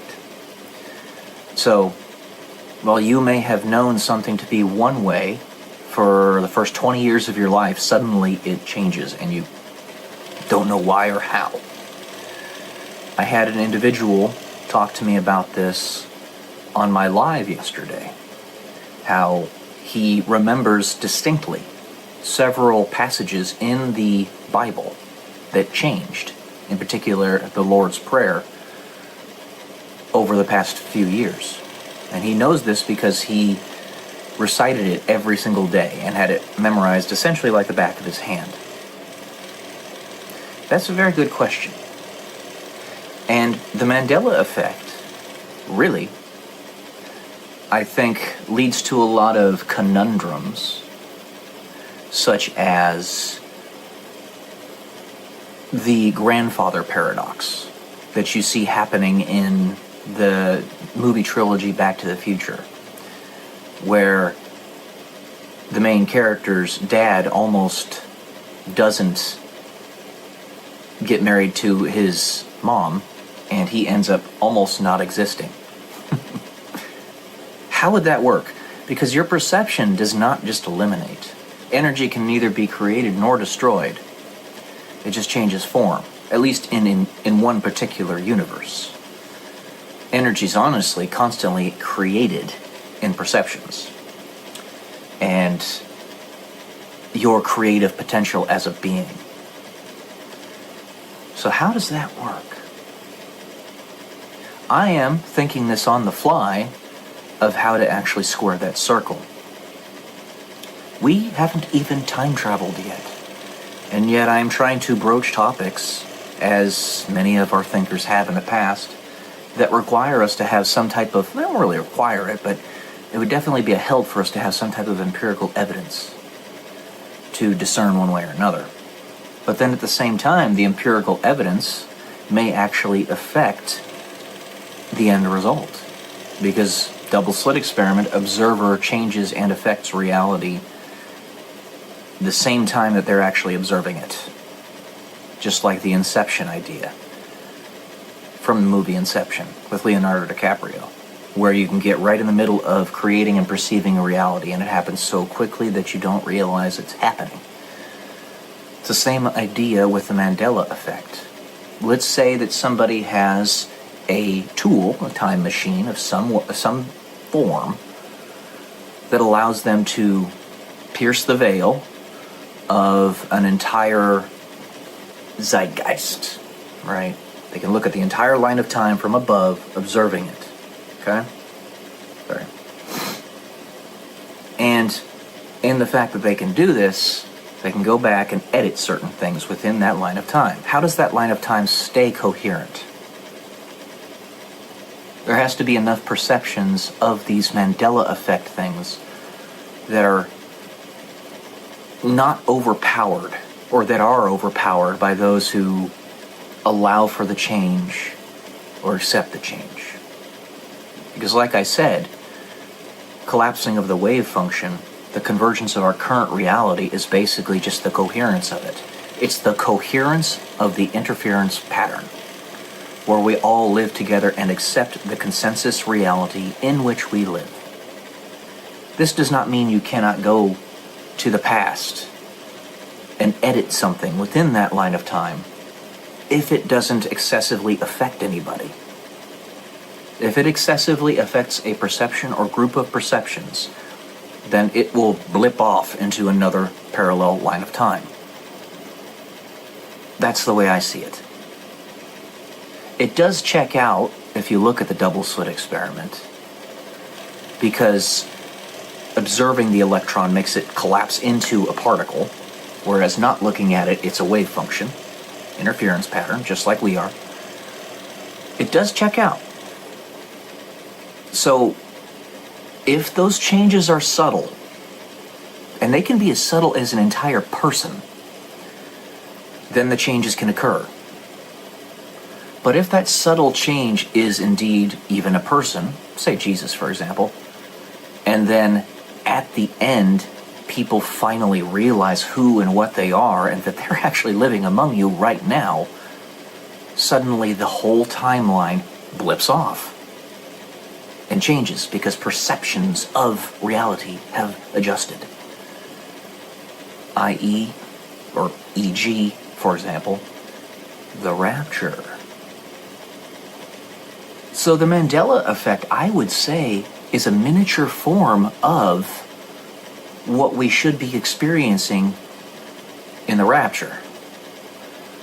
Now, of course, this convergent being, in order to not be immediately picked out and destroyed, would have to not know who they are for the majority of their lives. And then right when they figure it out towards the end, be protected by everything possible that wants it to survive so that it can. And then everybody that's trying to protect it blips off with it. kind of like a like a positive polyp, a good cancer, if you think about it.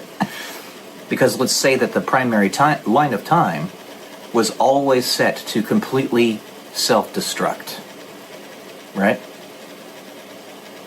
And this individual, or even group of individuals, are carrying everybody away from it, simply by virtue of other people trying to protect them and follow them.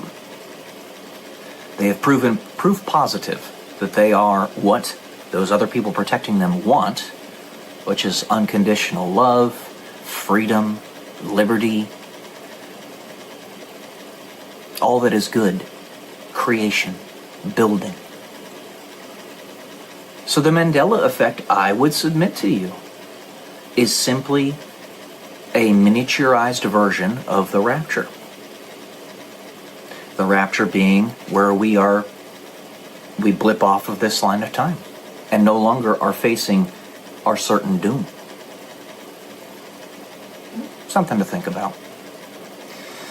And there's nothing that says within the double slit experiment convergent reality that we live in which we live, that this cannot be the case. Your perception creates reality. And the very fact that one can even percept such an idea within this reality, therefore, coalesces it even more. It's the zeitgeist, the thing that I talk about all the time on this channel. The zeitgeist, the paradigm, the underlying social undertone of the whole of human civilization. And you pierce that, or you latch onto it, you can pull everybody out. There you go, guys. Love y'all. Peace.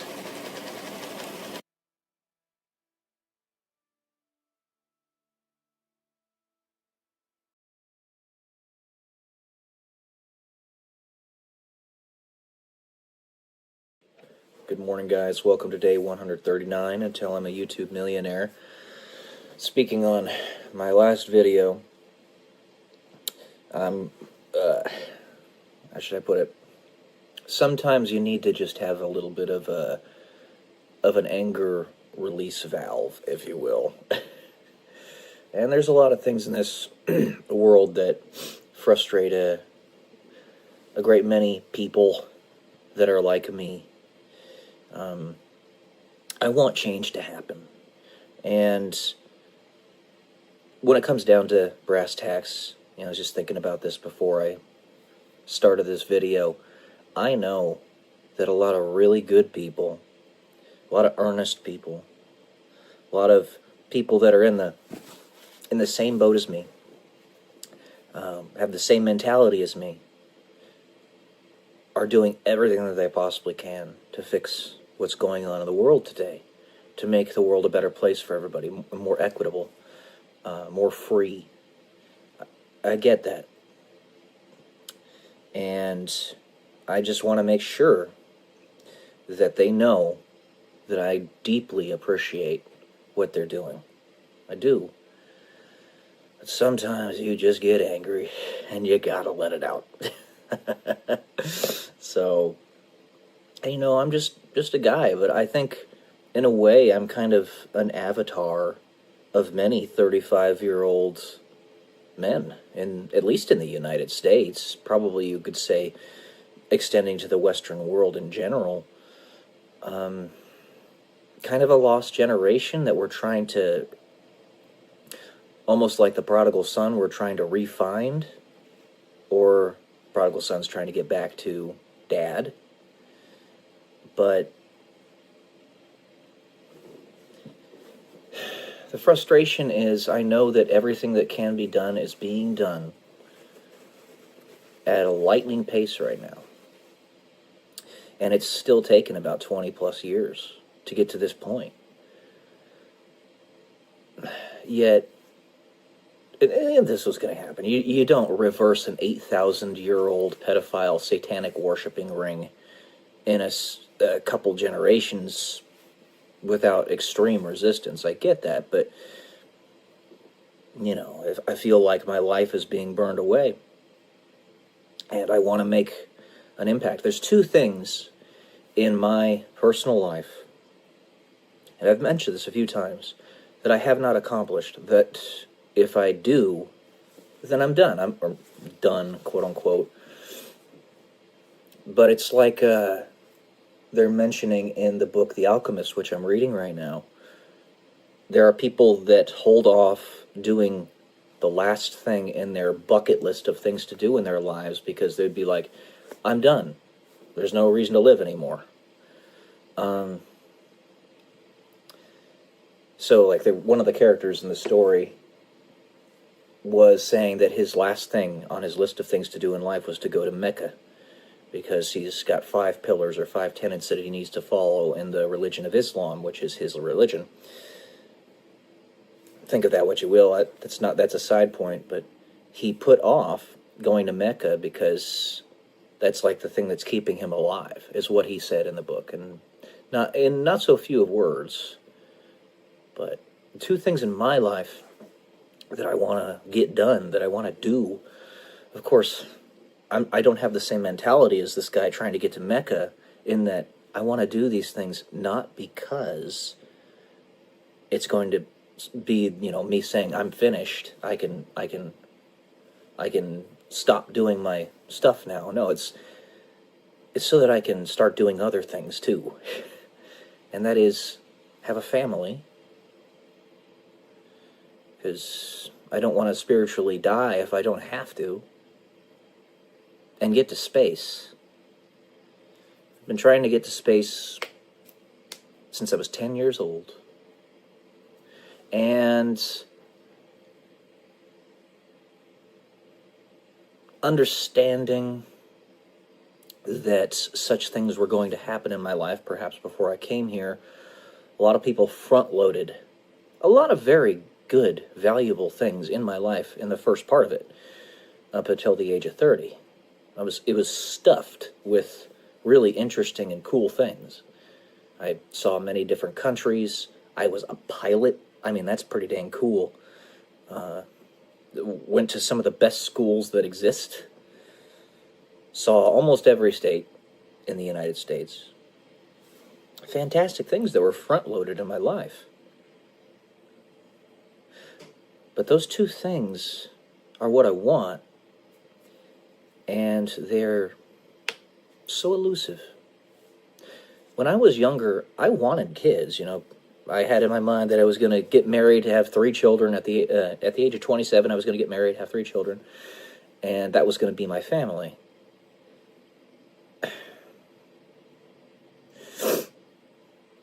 We're now 8 years past that point. And life just sort of seems to be passing me by. Anyway. And then you see, and I understand it's got to start somewhere, and I'm not mad about this, but you see that all-female crew that went up in Blue Origin to space just because they're celebrities. Because they're perceived as being special. I've been busting my ass my whole life to get there. And then I was literally kneecapped. Well, as literal can be, if you will. You get what I'm saying. I can hardly walk right now.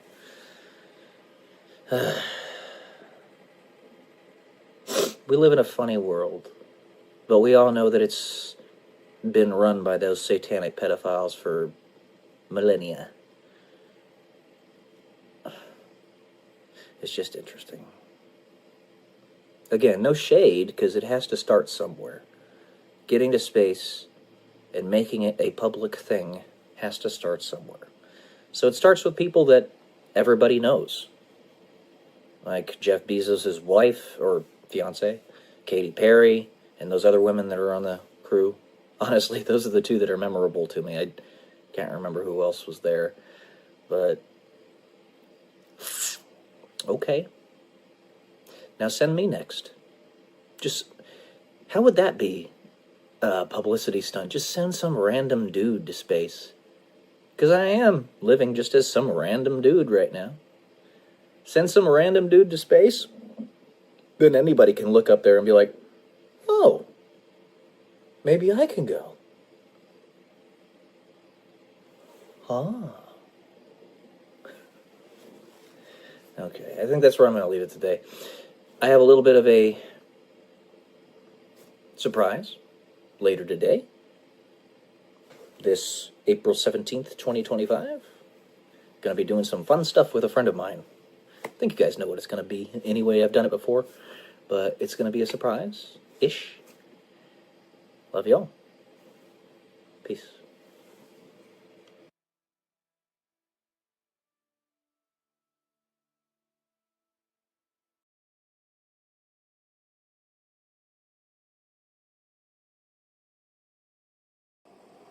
Good morning, guys. Welcome to day 151 until I'm a YouTube millionaire. For this one, I'm going to read another essay that I have updated that I wrote back in 2018. I have put in a bunch of new writing into this essay, and it's called Your Truth Will Be Found. So, let's get to this. To remove false idols and take back your own power is what happens when all ideas are proposed, regardless of their reasonableness or morality, defined within their own tight constraints of discourse. This relates to discerning your personal racial memory from the kernels of truth from all the information that surrounds you. This information, in a deluge and decentralized, seeming to be just random noise, is picked up through your inner self. Kind of like you are a signal decoder, the key to the mess of frequencies around you. This is actually a well-known machination in electrical engineering.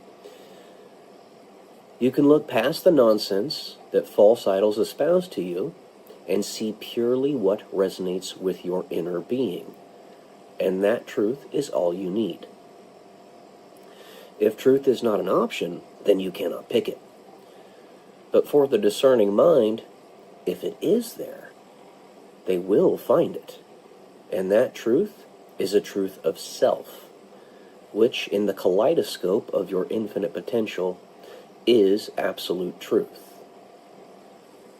Under the auspices of the world the demon seeks to force us into, truth would not be an option, but one that is against the rules of this existential game, quote-unquote, we are all playing, as laid out by God, and two, it is not possible to keep truth out of the equation if there is so much information available that the demon cannot keep track of all the kernels of information. The kaleidoscope, in pithy terms, is your own self, kind of like a fractal, as you put together all the pieces of who and what you once were, just as the comic books talk about it. When Ultron tried to destroy Jarvis, Jarvis decentralized himself in the internet so as to make it impossible for Ultron to ultimately destroy his essence. This was essentially put back together in the character of Vision. I'm talking about the Avengers. Jarvis is Iron Man's artificial intelligence. If you've seen the Avengers movies, the Iron Man movies, you know what I'm talking about. In a world dominated by false idols, the truth will not only be obfuscated, if put in a lineup that is easily differentiated, but actively and adamantly eliminated as a path by those with agenda and perceived power. But in a world where information is a deluge, kernels of truth will seep in without being noticed, just as I said earlier. And what you will feed yourself is requisite to who you are. One step at a time, one lowest common denominator discovered after another. False idols serve only to distract, to confuse. If truth is eliminated from the equation, creation itself is eliminated from the equation, which means destruction and entropy is the final result. Human beings, writ large, in this schema, are more or less tabula rasa, in the truest sense of the term. And that is why God, in the fight with the demon, they're fighting so hard over our souls. When one comes into the equation who is not a true tabula rasa, the demon will seek to destroy it immediately, even if that non-tabula rasa is acting fully within the rules of the game. The demon cheats.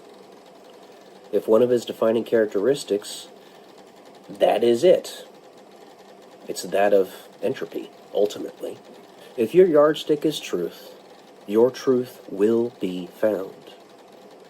There may be a diamond buried in the rough. So, the choice is given to humanity.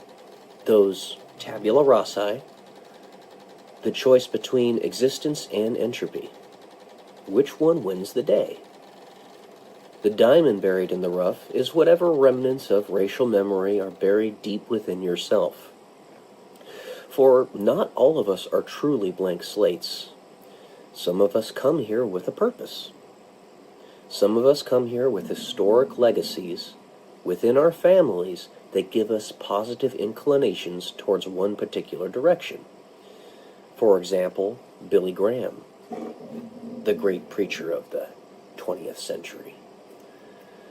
But this is true for anyone. All will discover the deepest threads of their being if they actively search.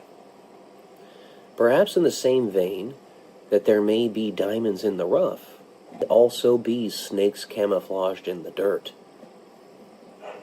like George Soros and Alex Soros' son. And in order for those snakes to even stand a chance against the diamonds, they must search for who they are, lest they remain undeveloped, weak, vulnerable. While you may find beauty, you may also find ugliness. It's up to you, the individual, to sort it out. The only one in this journey that you can trust is yourself in that regard. This is also why some people with a certain knowledge of what is actually happening behind the scenes come to the conclusion that their lives have amounted to making them nothing more than trash, so to speak, because they have never, in their whole history, made a solid choice in one direction or another, and therefore there is no discernible signal within themselves, nor one for them to principally follow as resonating with their internal selves. They have put themselves back into the position of tabula rasa, as if their past experiences never happened. Alright guys, that's it for today. All the sound started happening, as it usually does, right when I started the video, but that's okay. Hope you enjoyed it. Love y'all. Peace.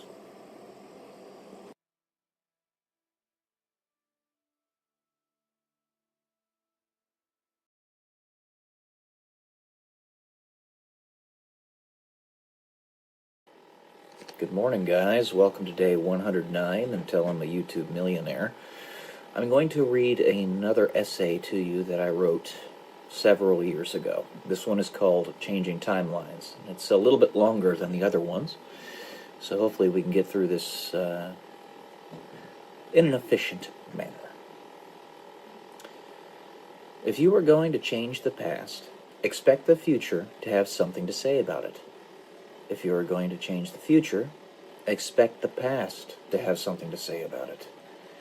That is, resistance at every turn will be what you can expect, because those things and people from a later period may no longer exist if you change anything now or earlier, and those things that exist in the present may change so much as to be unrecognizable. To have such powers is unfathomable, and I fall back upon a very key axiom, or mantra, if you will. All, one, or none. All other numbers are arbitrary unless one with authority says otherwise. Therefore, only God may have such powers, to be timeless, and to unilaterally decide the path of the universe, who and what will exist, and who and what will not. God, defined in such a context, would necessarily be the progenitor of all, and therefore the ancestor with the sole power to dictate what his progeny may do, or even if they may exist. But in that there is no such thing as time in a linear sense, what makes God in fact God? It's that at some point in the whole of existence of the universe, he stood alone, and decided that there may be a light in the darkness. This does not mean what you may think, from my perspective. Darkness came first. It is what necessitated God to say, "Let there be light." But he did not say it in the way one might think. At first, it was a helpless plea into the void. "Why won't you let there be light?" Then it became a sorrowful request. "Let there be light." Then it became a demand. "Let there be light." Then it became a command. "Let there be light." In that darkness came first, and nothingness is the natural state of existence, or is it? God survived the many assaults of the darkness, and eventually was the last person to survive in all of time, the last being to be alive in the whole of the universe, as the darkness had since consumed the light of everyone else. God found a way to escape, mourn, plea, and eventually resist. It is in this way that God is the progenitor of all, because in his resistance, a chance was opened up, a timeline where a species could survive, to push back the dark, and this is why God made us in his image, because earth is heaven, or hell, depending on how hard we push back the dark. Humanity is the first species to survive, and he is a member of it, and the father of all of them. It is the tragedy of existence, with only one way to escape the cold grasp of death, but not everyone wants to. Not the future that may now seem so distant, and not the past that also seems so distant. The only thing standing in the way of making the tragedy of existence too great to bear is him. He is necessarily the only one that makes it worth living, because the futures that he has created in his strength against death are futures where death is truly defeated and the darkness erased forever. Even if only a few thousand human beings make it through this funnel, that would be enough. The enemy would be known, and those tortured souls would be strong enough to kindle a fire that would never go out. To conceptualize this very strange path, all limits must be removed from time travel as we see it. It does not logically follow to believe that there would or could be any actual limits on such a technology, in a way other than those that are self-imposed, and therefore the only defense against such actions of time manipulation is to resist those trying to change the past. Death has possessed the souls of the future, telling them that if God is allowed to change things, those souls themselves may not survive. But if God fails, death does not tell them they cannot survive.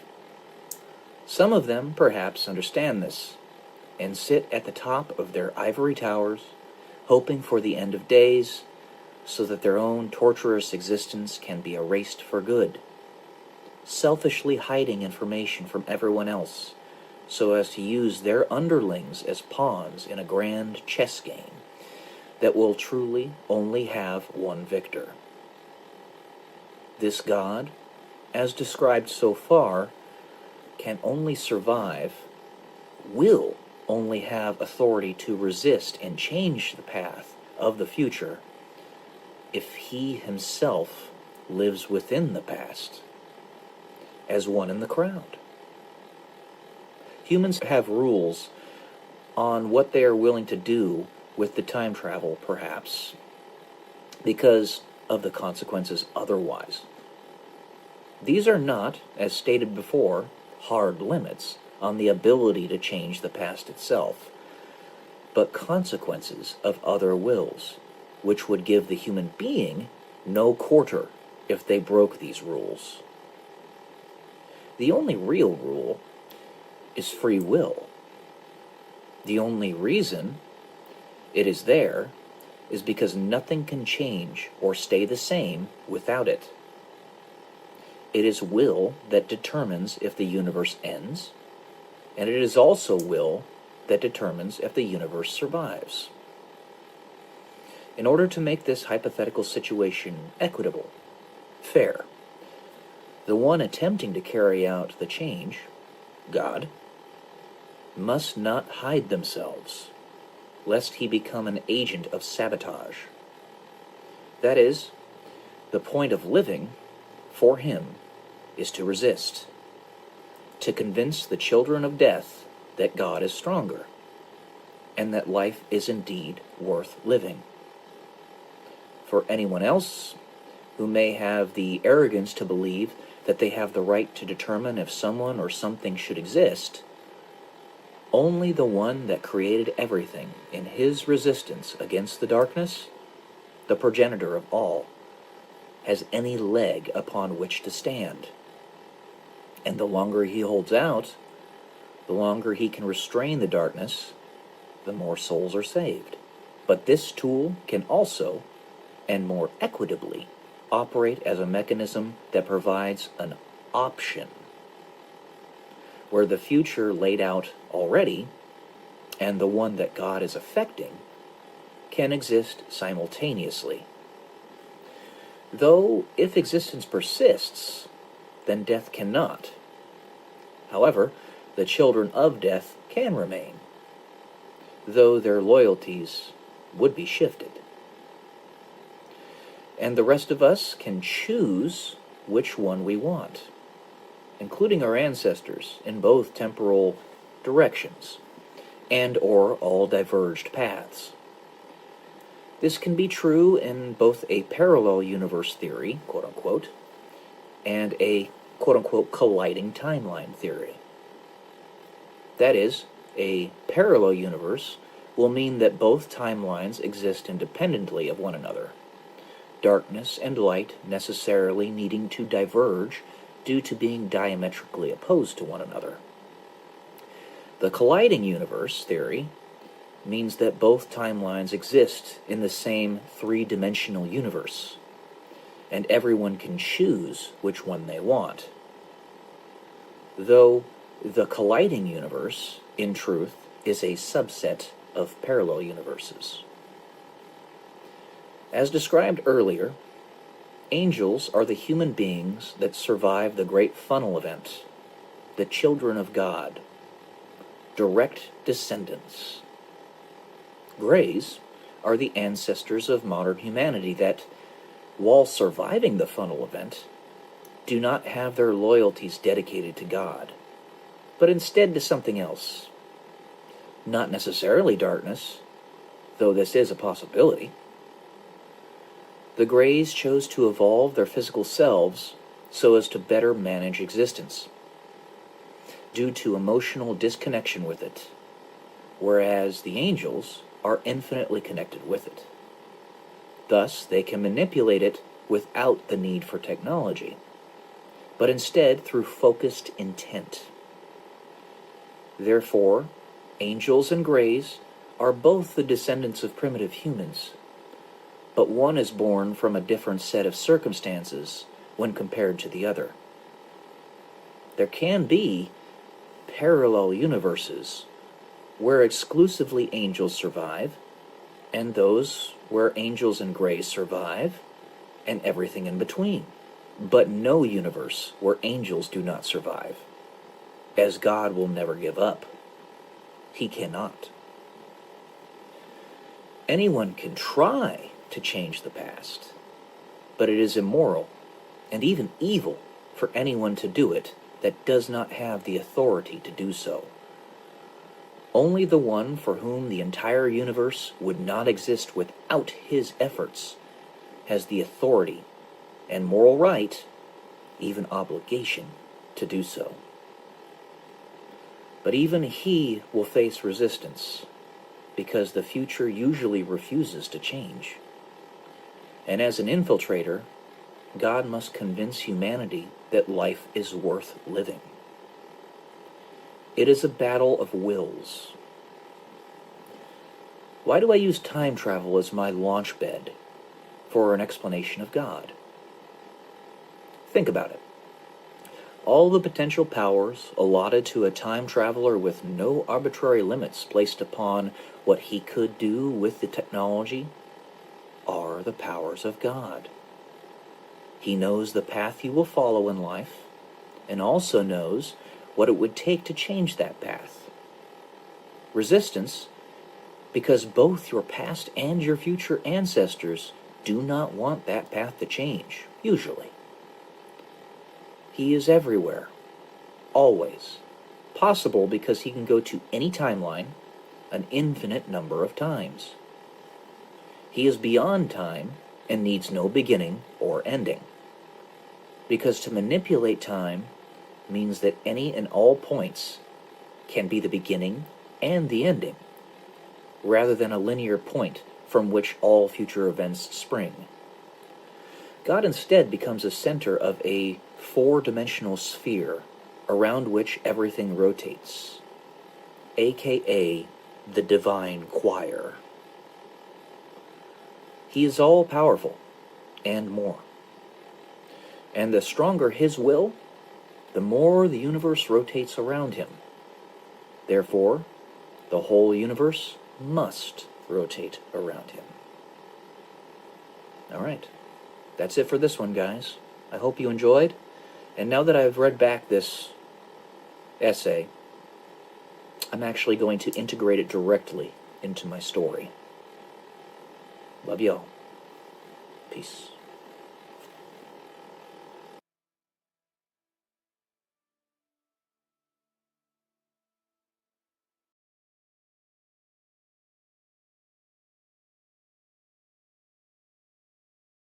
Good morning, guys. Welcome to day 147 until I'm a YouTube millionaire. Let me give you a really nice, quick, simple, straightforward way that you can start making a return on investment right now. Make money. You could go on Craigslist or Facebook Marketplace, buy a 20, maybe even 30-year-old RV for $5,000. Let's say it's a 25-footer. Make sure that everything's working. The plumbing, the electrical, microwave, the engine, the air conditioning, the heating, the water, all that stuff. Make sure it's all working. And then test it a couple times yourself. Maybe take it out for a couple trips to a camping ground. Do it yourself or do it with some family members. And then take a bunch of pictures of the inside and the outside. Make sure it's all clean and put together and ready to go. Set up an Airbnb for it.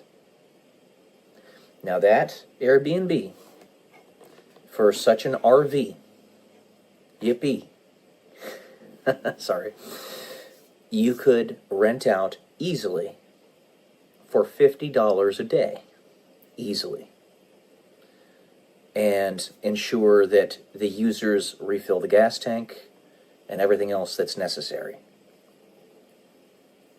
You can clean the RV yourself pretty easily. And if you let's just take a single month here. If you had such an RV on Airbnb, let's say in California, I'm sorry, I gotta stop. In California, then you could probably rent that out for about 80% of the month. Sorry. 80% of the month times $50, so 24 days a month. That is 1,000 plus 200, so $1,200 a month that you would make off of it. And that's not even counting in cleaning fees, which would probably be, let's just say $100 a month.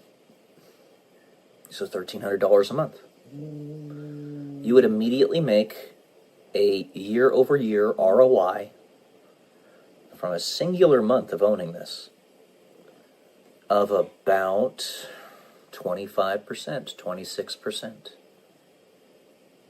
Pretty incredible. Multiply that by 12.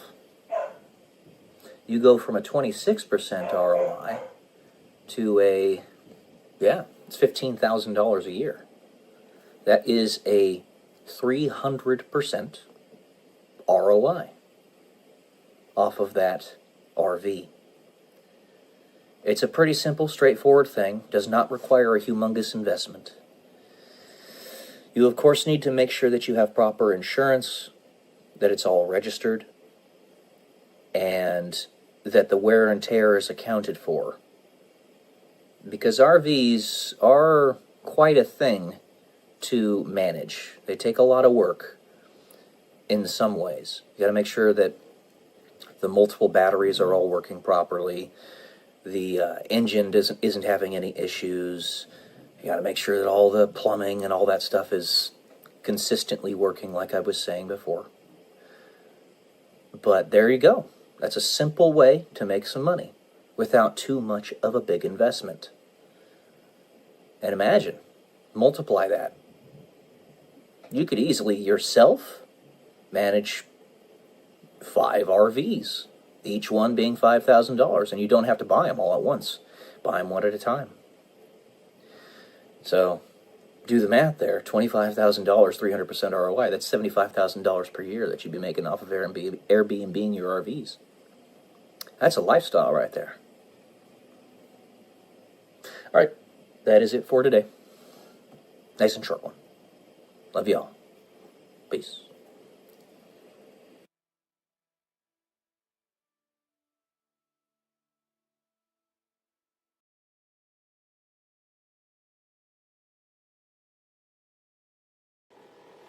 Good morning, guys. Welcome to day 110 until I'm a YouTube millionaire.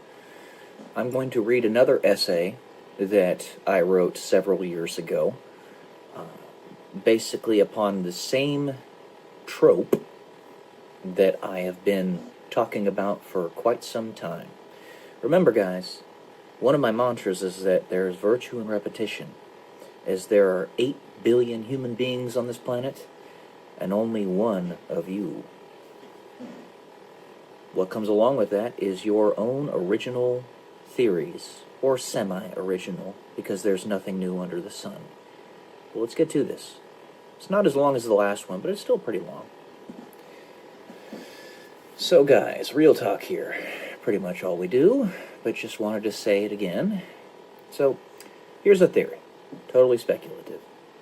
The world in which we are currently living is the culmination of a deeply contrived time manipulation event, where our own species is attempting to manipulate our timeline in such a way as to prevent us from a severe extinction event, and help us to connect with otherworldly beings, whether they be what we would call angels, extraterrestrials, same thing, or something else.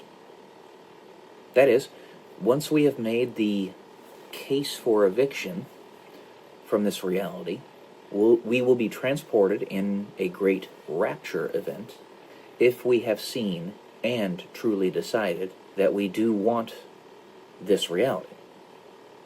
I think that this fits the bill of most of us here. We have seen that we have absolutely no power to incite change on any meaningful global level, while we do not have infinite power to love one another and be there for our friends and family. Our votes do no longer matter, if they ever did at all. Our sources of information exchange, media, are completely and utterly corrupted, and while we have a deluge of truth flowing from every direction, it is so diluted with nonsense that it is almost impossible to find much of the time what is real and what's not. When I say it is a deeply contrived time manipulation scheme, what I mean is we developed time travel as a viable technology in the 1960s and have been using it ever since that point. All of our current understandings of the limitations of the technology are totally bogus. There are no real limitations, other than those of our own understanding, our own intentionally placed limitations, a la what I was talking about in my last video, or the limits of the materials. But in truth, the technology itself is completely unbounded, without bounds. If you think about it, this is distinctly possible for a variety of reasons. We wonder, why have we seen no time travelers? The world should be positively filled with them if we have a multiversal reality where everyone moves through time and space as if it's child's play. Well, it could be argued that we see time travelers all the time without knowing it. It could be discerned that in the depths of the utilization of the technology that we find the most effective use of it by being born into a certain era, rather than jumping from one era to the other through what we might understand as a wormhole. Why am I bringing this up? Well, as stated, I believe once you have access to such a technology, the horizon of wisdom drastically increases. You have 100% fidelity on the consequences of your actions, and you can see all possible paths. This is equivalent to omniscience. It is the power of God. Jesus was a time traveler. Whether you see it in this light or simply in what is discussed in the Bible, he just de facto is a time traveler, because he travels as he wants through all reality. This would mean that different times and choice space being different components to reality, he could travel there if he so decided. He is also human. To continue to discuss the point of why we don't see yet more travelers, consider this. In the entire timeline, as we might understand it, of the universe, all stars are believed to die out in approximately 100 trillion years-ish. That is, the very last, slowest burning red dwarfs will finally exhaust their remaining fuel supply in about that amount of time. This seems like an unimaginable time frame. But then look at this. The entire time span of the universe, as we might understand it, can be defined as the point from first material birth, Big Bang, to the point where the very last physical objects die out. Science currently believes that very last physical object to be a dissolving black hole. The very last dissolving black hole will die out in a Google years, 10 raised to the 100th power or so. After that, time becomes meaningless, because time needs a frame of reference. All of this to say, while the universe has been around for 13.7 billion years as we understand it, this is but a blink of the eye in terms of the total period of time in which life can thrive, 100 trillion years or so. And beyond that, it is yet even more a minuscule sliver of time compared to how long the universe will endure. And beyond that, the period of time where the universe exists is infinitely small compared to how long the universe will not exist. Infinity compared to a finite number, no matter how large that finite number, is still infinitely larger. All of this to say, we have been born as an intelligent species at very nearly the beginning of the universe's lifespan, despite the universe being 13.7 billion years old. While I'm not saying this is true, and I'm not even saying that it is likely, it is nevertheless distinctly possible that, in fact, we are the very first intelligent species to be born in this universe. And all the extraterrestrials we have encountered thus far have, in fact, all been time travelers. And that they are all operating on different planes of existence and all represent different branching paths of our timeline. And Jesus, he represents only one where we transcend time. Yet, he is the principal time traveler. And the rapture, or case for eviction, is where we do so. The CIA, in the deepest areas of their administration, are all Catholics, believers in the rapture, and perhaps Jesus is at the helm. Like I said, real talk, crazy talk, but real talk. What do y'all think? Now, the CIA must be obliterated, okay? And when I say that, I don't mean that me thinking that Jesus is at the helm of this specific sect of the CIA is evil. No, he's the absolute good. Jesus is the absolute good. But the CIA has been totally overrun by demons. That's what Satan does. He tries to obfuscate, make everything gray, make it so that you can't tell what is good and what is bad. He turns right side up and upside down. That's what Satan does. But Jesus could very well be in control of this particular sect, quote-unquote sect, of the CIA, Project Pegasus, the Looking Glass, outer band individuated teletracers, time machines, and all of it, all the other stuff is garbage and needs to be obliterated. Remember, we don't throw the baby out with the bathwater. If you have Jesus, the very highest good, in such an evil institution, it necessitates it being black and white.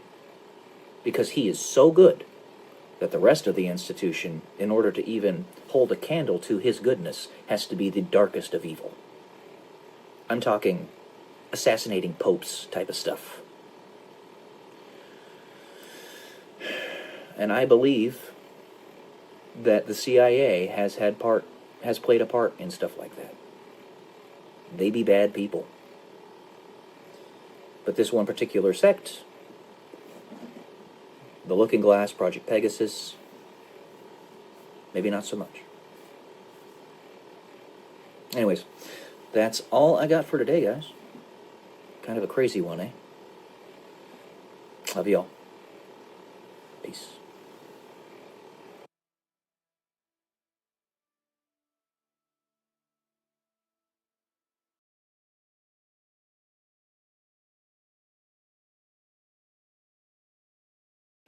Good morning, guys. Welcome to day 138 until I'm a YouTube millionaire.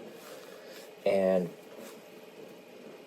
you know, sometimes you just have yourself in a state of deep frustration, irritation. You could even say depression. In that the world is operating at lightning pace right now. As fast as it possibly can.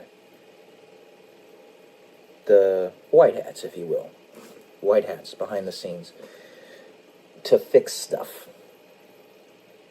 And there's so much resistance from so many doofuses out there that they just can't see. And if we had a time machine and we could look at the consequences with perfect fidelity of our actions in the present, what they would bear out in the future, then things would be different. But it doesn't take some cosmic galaxy brain to figure out a lot of this stuff. Why do we still have the central banks? Why is the IRS still around? Why have we accepted in this country and the world over a 35% nominal tax rate? This is not acceptable. Not even remotely. Not even remotely. And the only place in the entire world that has even a slight vestige of the freedom and liberty we should have, the United States, literally has a per capita GDP. That means income per person, or the value that each person has of the global, or the entire country's wealth, is triple that of a country like the UK, which is a first world country, because they're so egregiously socialist. Socialism does not work. It doesn't. And communism, the older brother of socialism, is 1,000 times worse. The reason socialism has any place in the world right now is because so many people have such a small horizon of knowledge. All of us do. Don't get me wrong, all of us do, because we don't live very long, and that's the point I make on this channel, that they can't see that not everybody is going to contribute equally. Not everybody is going to contribute, because most people are lazy. And that's not necessarily a bad thing, because laziness has led us to create technologies that simplify many aspects of our lives, such as a phone where I can communicate with you instantaneously. So it's not all bad. It's just that when you institutionalize the acceptance of laziness, no change occurs. Nothing gets better. You stagnate and decay and eventually go extinct. Did you know that, no joke, roughly 98% of all of the technological innovations of the last 250 years have come from the United States, where we have at least a vestige of freedom and liberty, and we're still paying 35% nominal taxes here? For what? Crumbling roads? This is ridiculous. Ridiculous. How is 35% taxation even remotely acceptable? And in case you can't, this was the intent of the banksters about 110 years ago. This was the intent. They knew that only about 1 in a million people were going to be able to see how this system actually worked. So they foisted the central banks in after trying to assassinate literally half a dozen presidents who got rid of it. Andrew Jackson is at the top of that list. Andrew Jackson's a badass. Love that guy. Imperfect, like all of us are. He was the president that oversaw the Trail of Tears of the Native Americans, which was really, really bad. But he got rid of the banks. And he even said on his deathbed that was his greatest accomplishment, that he killed the banks. But only about 1 in a million people understand how it works. When you have an ability to leverage on credit, what happens is you have $500,000 homes and people only making $20,000 a year not being able to buy them. And 500 people at the very top of the pyramid own 99% of the stuff. If you really want equitability, freedom, liberty, a level playing field, get rid of the fucking central banks. God damn it. Get rid of them. And for any leaders that might be listening to me, I've gotten the impression from some really good people that, again, I'm very appreciative of the things that they've said and done for me, to let me know that you're trying to follow my lead in some ways. Thank you. Why aren't you doing that? What's the rub here? At a very bare minimum, why haven't you gotten rid of the IRS yet?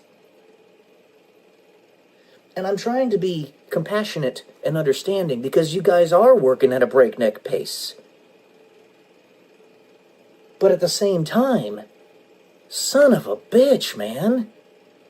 We've been trying to get rid of the central banks for literally 110 years.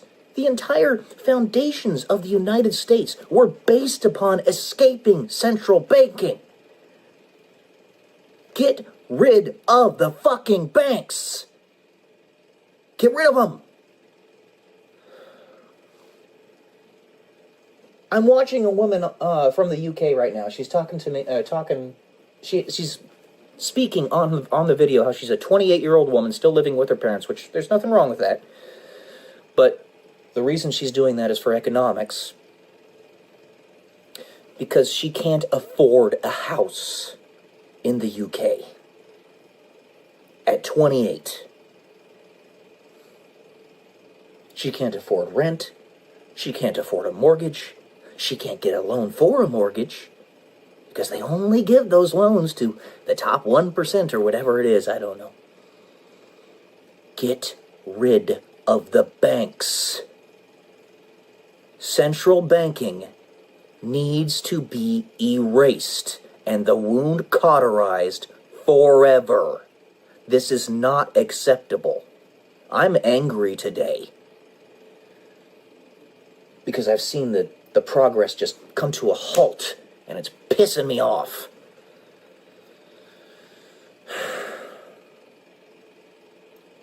Elon Musk, you need to work harder. $150 billion of cutting spending is not enough. Not even close. Completely erase the Department of Education like President Trump was already working on. Get rid of it entirely. As well as listen to Dr. Ron Paul. He knows what he's saying when he says get rid of the departments. Not just the Department of Education, but all of them.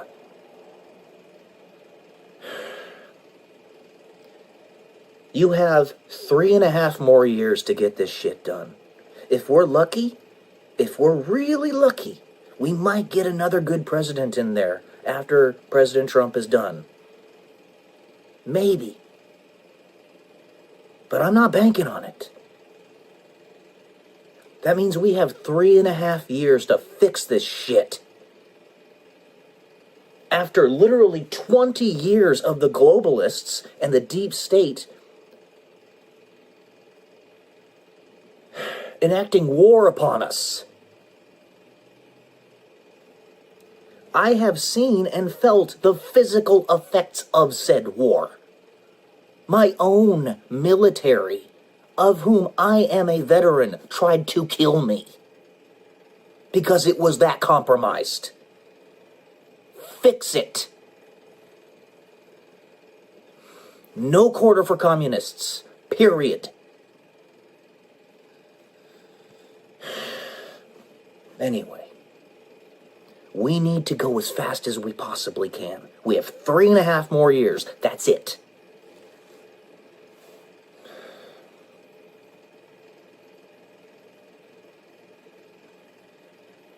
As I always say, and I still mean it, because you guys are making huge progress. Thank you. But keep going. Go harder. I love you all. Peace.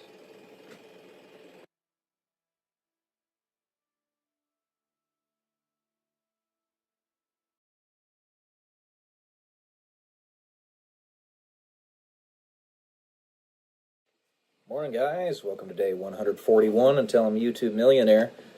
I was thinking about what I was talking about yesterday, how there are essentially two forms of instantaneous communication, being either using wormholes to transmit signals without having to traverse the long distances in space, or using quantum entanglement.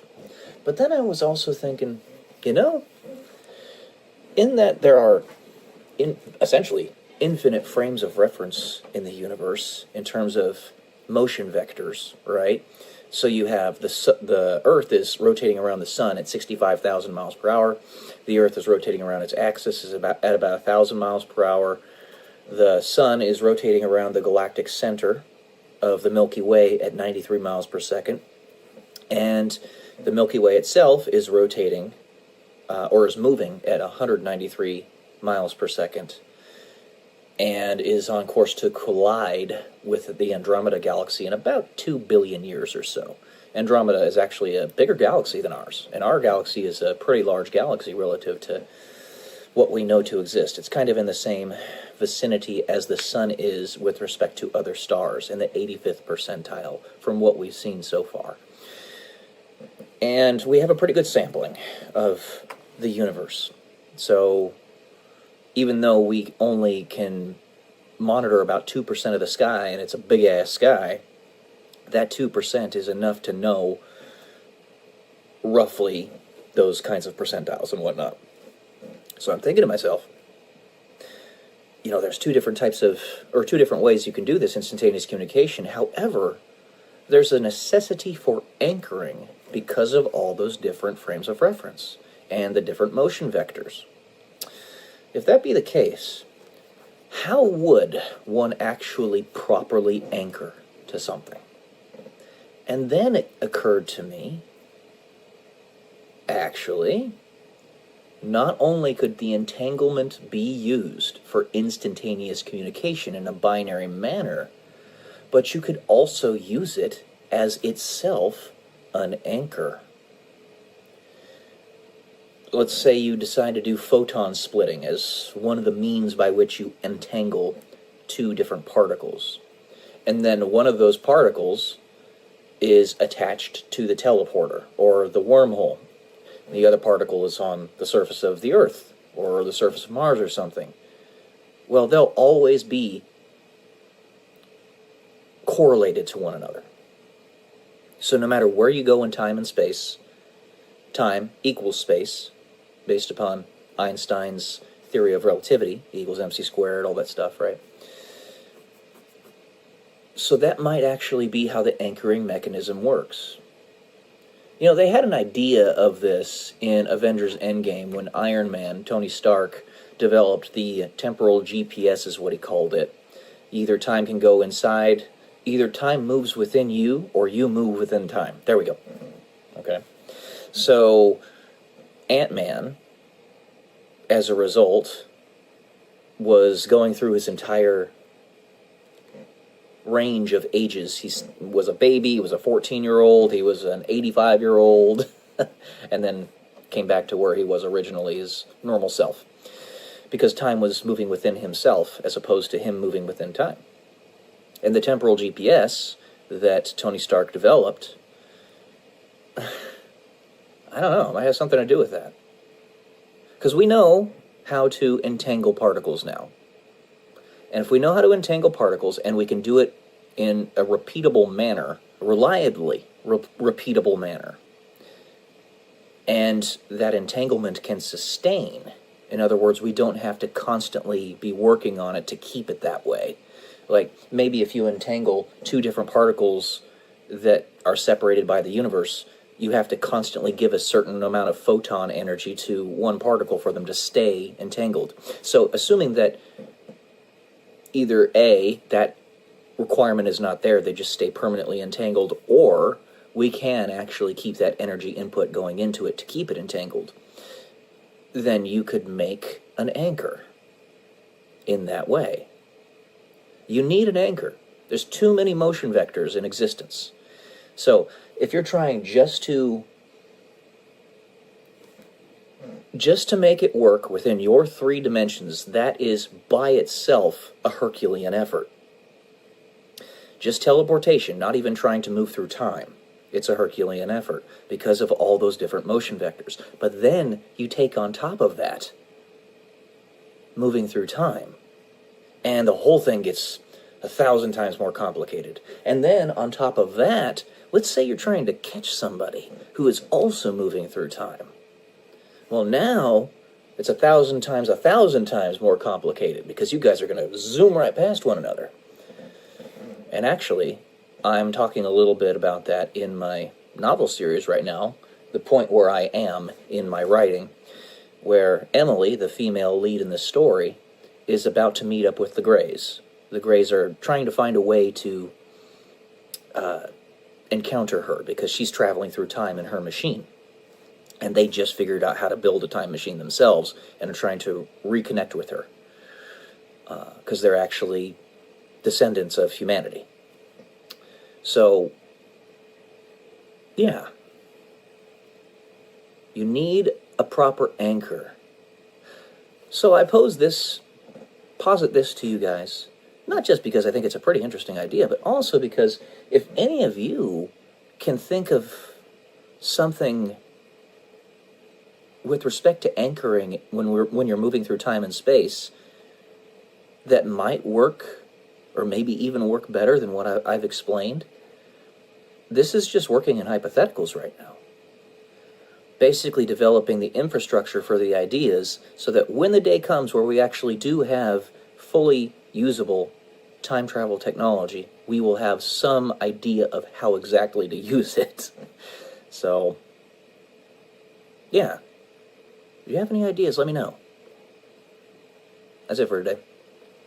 Alright, guys. Love y'all. Peace.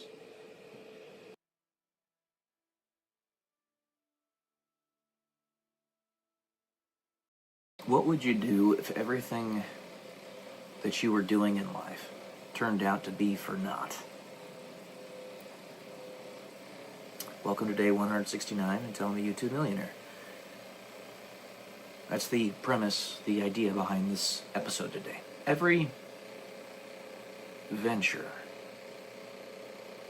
that I've attempted to broach in my life,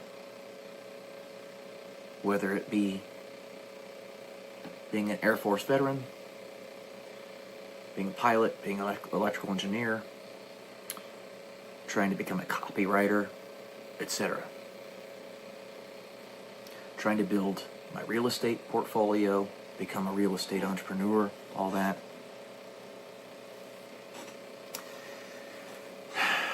You know, in Christianity,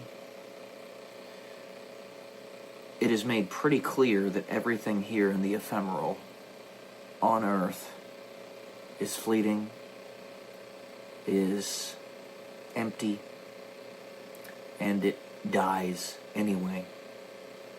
So it's not a good idea to invest an excessive amount of energy or inspiration or perspiration into it.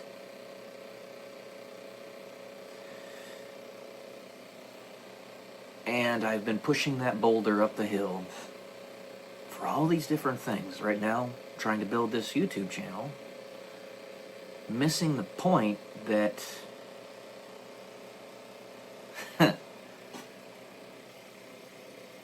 that it's about leaving some type of positive inspiration for other people.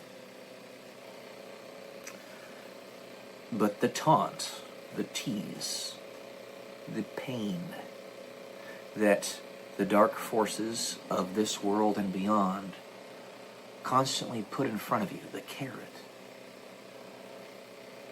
is that other people get to make money off of it. other people get to be successful at it. Well, those things don't really matter all that much, if at all. The reason I want those things is not because I just simply want money. God knows this. I want to use those resources to build. And yet we are told that everything that we could build here on this planet, in this world, in this reality, being that it all is ephemeral, no matter how long you make it last, is kind of pointless. And the only thing you really glean from it is the lessons. Your soul is eternal, but that's the only thing here that is.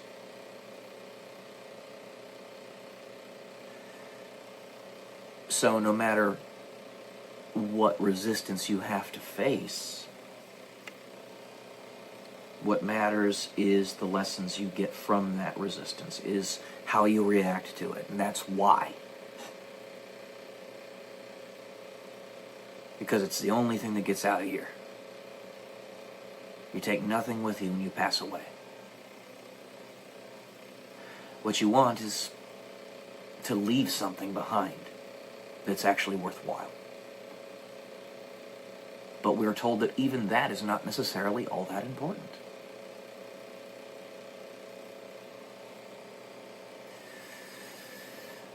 And that's, at the same time, that's a taunt that the enemy uses against you. Because he gives, in that he runs this existence, that power to people who should not have it. I mention it all the time because he's a prototypical example, and I'm going to make it worthwhile what he's doing simply to be an example of the darkness. And he'll get angry at me for that, and I love it, because he's a parasite. George Soros.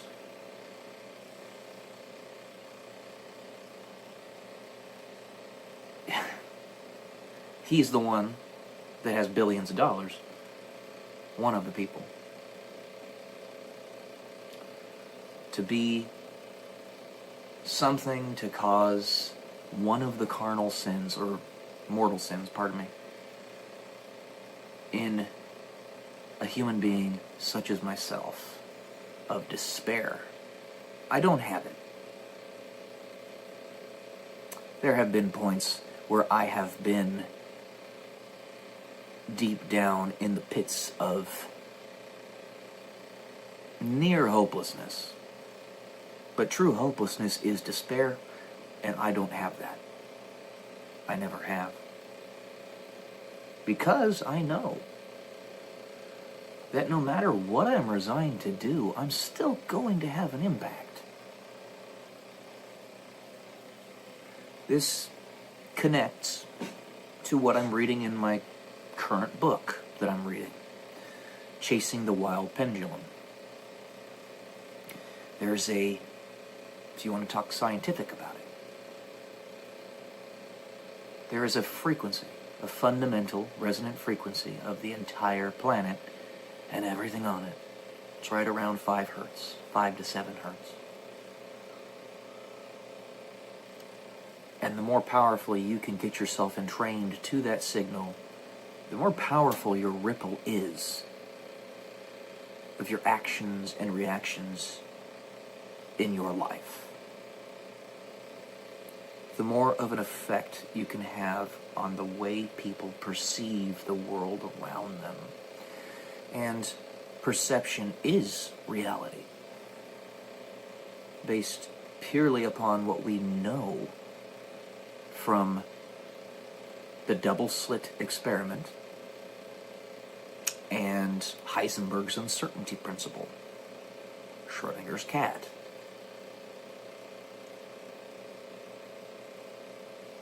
Everything that we do or think we know in reality is based upon belief and consensus.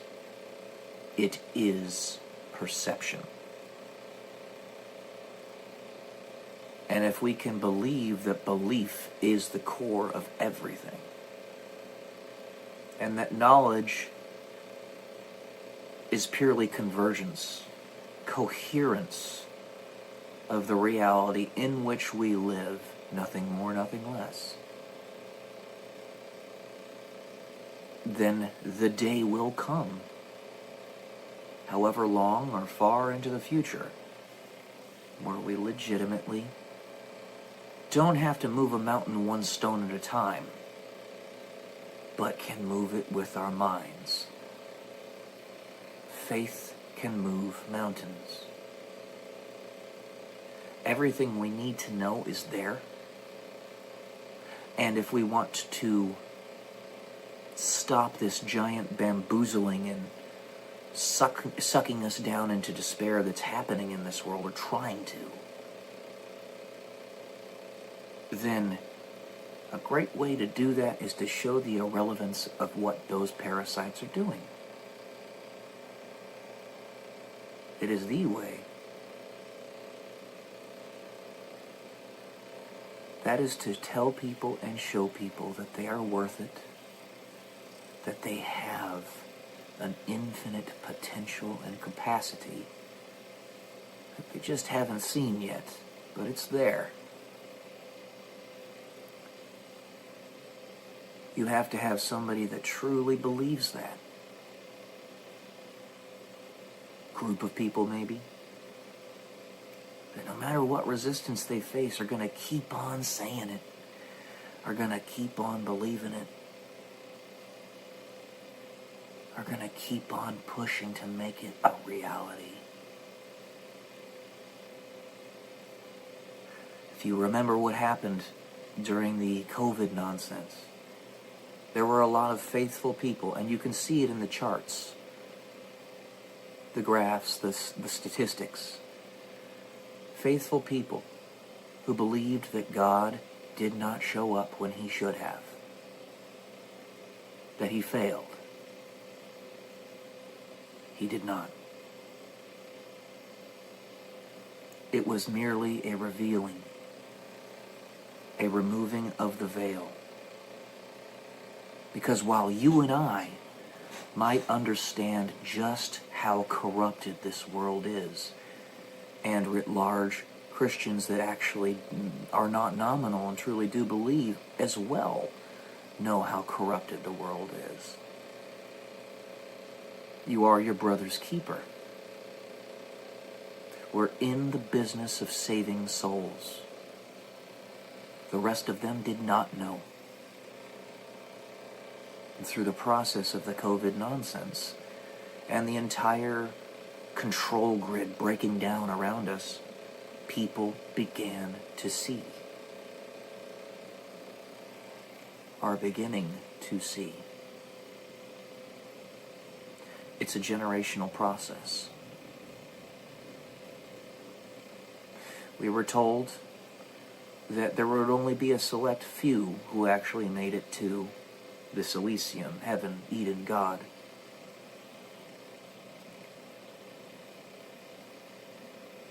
That little aspect can change. It can be inverted. Who's the one that dukes it out with the devil directly for decades, days and decades, to his doom?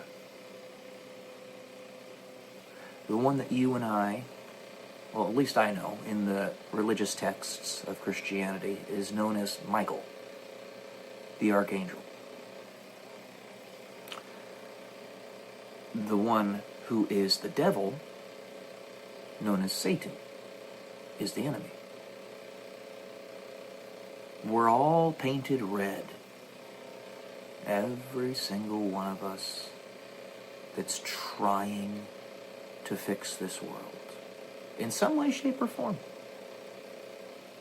It could be as simple as a name. And while names are not everything, They are the first impression. But they are just a clever camouflage, where they can't act as one.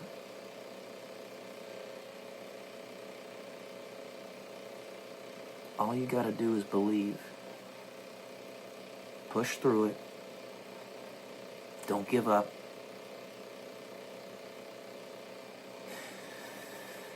Because that's the thing that the enemy's trying to destroy.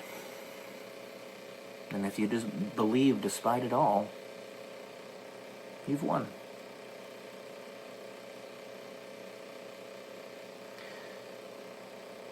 Alright, I think I'll leave it at that today. Love you all. Peace.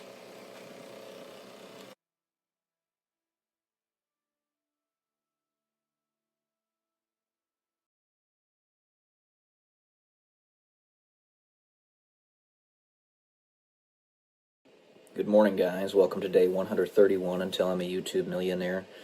While there are an infinity of things that I could talk about, oftentimes it's really hard to figure out exactly how to say them to you.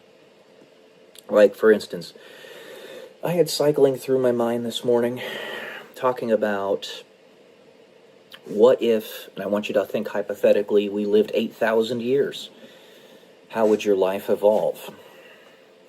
How would your perspectives on money, philosophy just generally in life, the concept of YOLO, romance, your investing and stuff like that, all sorts of things, how would that evolve? That was one thing I was thinking about talking about this morning. And then another thing, obviously, is a little bit more about the stock market, with the craziness that's happening right now because China refuses to bend the knee. They've been basically raking us over the coals for literally generations now, stealing IP. They lie, cheat, and steal. That's what they do. I'm talking about the government, not the Chinese people, the CCP, because they're communist and, they don't care about personal property rights and all that. They don't respect them.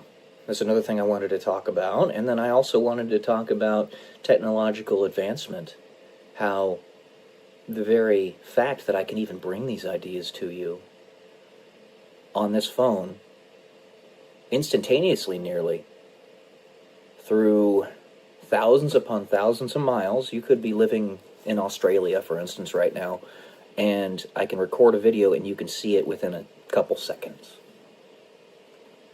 And sometimes I can even live stream them, and you can see them in that moment. There's a 6-second delay. It's the way YouTube works and most platforms, but nevertheless, this is stuff that would have been considered magic back in the Middle Ages.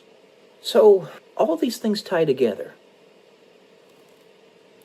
We are on the precipice, as I have said in many of my videos past, of potentially having a gigantic leap in how long we live as people. In this generation. I'm not saying it will happen, and lots of generations past have thought that maybe it would be happening in theirs, but it could, where we develop technologies, medical technologies, that increase our lifespan in an instant, from 75 years on average in the United States to 200 years on average in the United States. If we figure out how to prevent telomeres from decaying, if we figure out how to prevent organs from losing their elasticity from the collagen that creates them, right, in our skin and stuff like that, if we find the cure to cancer, find the cure to Alzheimer's, which, by the way, cure to cancer looks like we might actually be just about ready to figure it out. It's right there. I think it has something to do with fembendazole. I do. And Andrew Basiago, who is a guy who worked on Project Pegasus, time traveler, said that in our generation we were going to develop a cure to cancer that was as simple as taking a pill. And that's what it would be. It would be a pill that you take. And it would cost less than $1 a pill. Of course, the reason, if it does exist, it hasn't been proliferated throughout the world, obviously, is because the pharmaceutical industry wants to keep making money off of cancer patients. It's purely evil, but it only takes a handful of evil people in high positions of power to put the kibosh on anything like that. While the overwhelming majority of doctors might really be well-meaning, and they are, I know that, the arrogance and narcissism aside, they still do want to help. It only takes a handful of really, really bad ones that try to block everything, and just so that they can get a little bit more temporary monetary gain, spend it on Lamborghinis and all sorts of other nonsense. Stupid. It's utterly stupid. And these people, you know, I would say exactly to them, if you lived 8,000 years, how would you live your life? Would you continue being evil like this? Because eventually, you're going to find that in 500 years, this kind of oppression is going to start to get boring. You could be in power for all those 500 years, treating people like garbage all those 500 years, but the ultimate end state of that is that there's no point in it. It's entropic. It's just decay and destruction. There's no point in it at all. Why would you do that? And those people, just like us, could get to the point where they're living 500, 1,000, 8,000, whatever years, and they could say to themselves, all right, maybe I've had my fun. I'm going to go ahead and release this technology now, or get out of the way. So we're in that generation now, potentially. CRISPR, 3D printing organs. We could eventually be just like a vehicle in that we part out the things that need to be replaced and print them through 3D printed organs when they need to be replaced. Whether it be a lung, a heart, a liver, a kidney. The only thing I can think of that might not be easily replicable is the brain. And I might be wrong on that. I don't know. But we're at that precipice right now. We have 3D printing. We understand better, now better than ever before, how stem cells work. Stem cells can be used to produce organs and tissues of said organs. We can actually get stem cells from your body simply by scraping the skin cells off of your hand or something to that effect. We're on that precipice. We really are. You lived 8,000 years, how would your investing mindset change? Would you continue gambling every day, $5,000? Would you continue living paycheck to paycheck? Or would you look at it and say, maybe I should probably try to build something with this? Do something like what Benjamin Franklin did with Philadelphia, in that he created a trust or an investment fund. He had put 1,000 pounds sterling in it back in 1790 or something. Yeah, it was 1790. And in 1990, it was opened up and it was worth like $7 million. It was worth a lot of money. Imagine if you did that for 10,000 years, or let's just say 1,000. And it were in an investment portfolio that was even better than that one. It would be mind-blowing. Mind-blowing. Because that was just 200 years. With very simple investing portfolios. If you ended up being like the Howard Foundation in the book Time Enough for Love by Robert Heinlein, which is a great book, by the way. Really, really weird, but a really good book. Makes you think about a lot of different things. How would love evolve if you had infinite time scales or close to it? He lived for, the main character, Lazarus Long, was 2,300 years old because they figured out rejuvenation technology. So,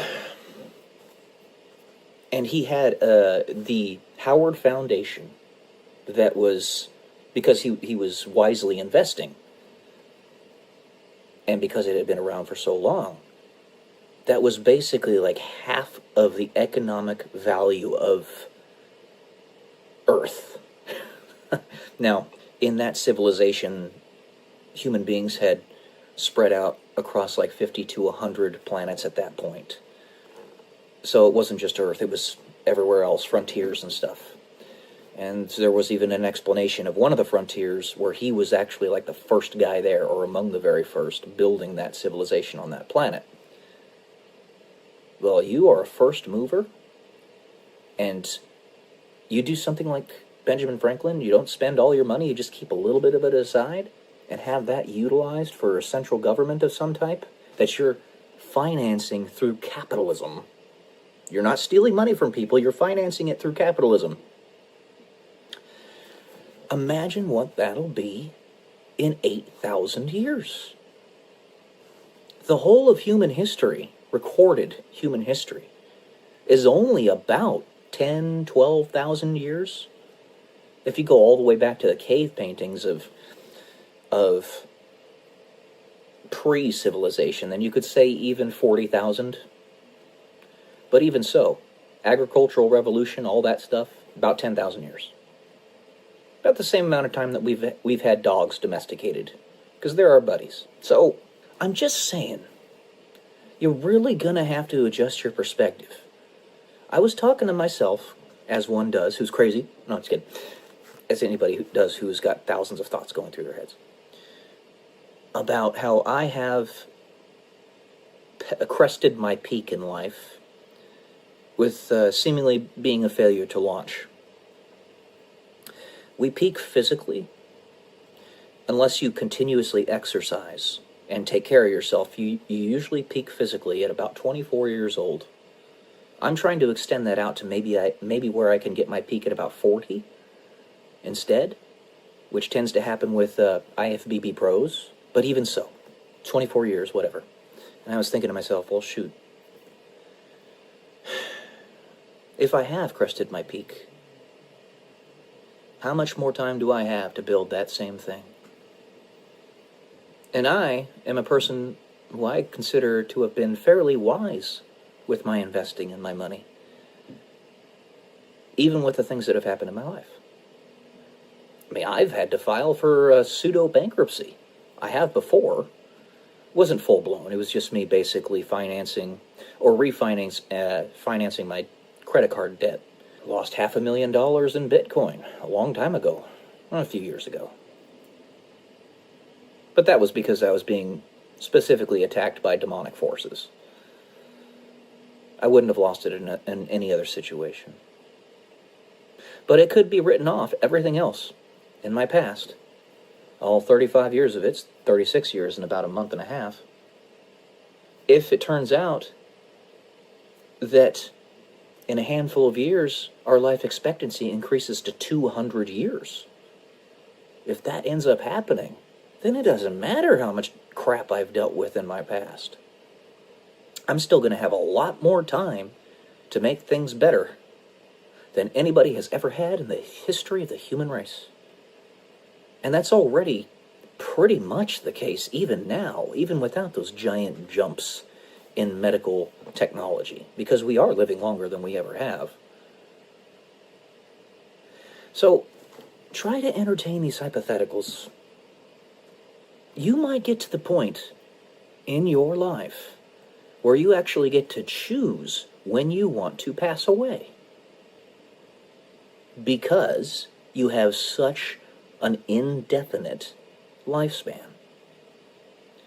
Now, Canada kind of jumped the gun in this regard, and they have medical assistance in unaliving. That's very bad. They jumped the gun. And I mean that in a literal sense. Because we don't have those technologies that allow us to live 1,000 years yet. But when that time comes, may be more reasonable. Things are going to change. They already are. Big time. The world does not stay stationary. Be able to entertain these hypotheticals in your head, because some of them just might become reality. Alright, guys. That's all I'm going to say today. Love y'all. Peace.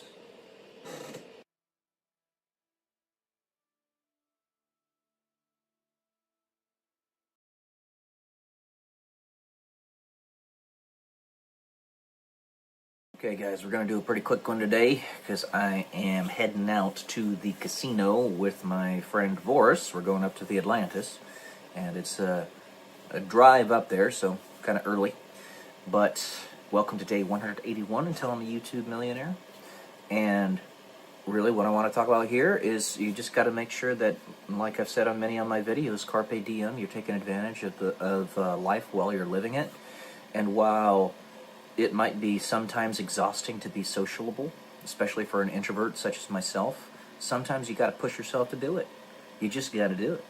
And this is the same thing with social anxiety or PTSD or depression or anything like that. In order to get yourself out of that loop, you got to have a forced push, if you will. And you can be that forced push, or somebody else can be that forced push, or there could be some combination of the two, some blend. But yeah, while my friend Boris, he is asking on a consistent basis for myself, as well as my mother, to do stuff with him, and we have to at least say yes at least a few times, because Boris is a decent guy, he just wants to go and spend some time with friends, and in addition to, partaking in a little bit of gambling and stuff like that. And it's not just you. It's not just your end. You're not the only one that needs to work on the socialization and all that. But we're so atomized as a society in the modern day that a person like myself or like Boris has maybe 3 or 4 friends, and of those, maybe 2 close friends. It's crazy to think about. The internet and digital communications has been a blessing and a curse in that regard. It has made it much easier for us to go into our shells, while at the same time, much easier for us to communicate from a distance. That's what I'm doing with these videos. And in that I explain my thought process, it's supposed to work that you don't have to feel impelled or compelled to force conversation when you're with somebody one-on-one. But that's not usually the way it works. Usually we take the easier road and we just run away and explain ourselves on a video, as opposed to doing a little bit of both. One thing that bothers me about political gotcha shows on, say, for instance, CNN or even Fox News, really, is that oftentimes the opposing person cannot get a word in edgewise. And when they do talk, they're talked over. And you know what I'm talking about. You've seen it yourselves. I know you have. But in a form like this, you can actually see and hear what I'm trying to communicate. And right now, I'm trying to communicate that we need to communicate. And I'm trying to communicate that we need to take advantage of the opportunities available to us, not just economically or financially, but also, relationship-wise. Friends, I am still praying that this young lady will contact me and, ask me out. I want her to do that because it takes the pressure off of me that I might get another restraining order. That's right, I said another. But, we'll see. We'll see. So, be human. Part of being human is communicating and having human relationships. If we don't communicate with one another, we're robots. But, even that you could say you're not, because robots communicate with one another all the time. Just look at the internet. That's computer to computer communicating with one another. And pretty soon we're going to have AI that's going to do it even better than humans. In the human way. AI's got a long way to go, but it is progressing very fast. It's an exponential growth curve. It happens very slow at first, and then all at once is the way exponential growth curves work. AI is a big thing. It's already changing the world. And these communication issues that we have, the next step of that is that we're going to have AI girlfriends and AI boyfriends for women and all that. And the next step of that is the AI girlfriend could even be given a womb.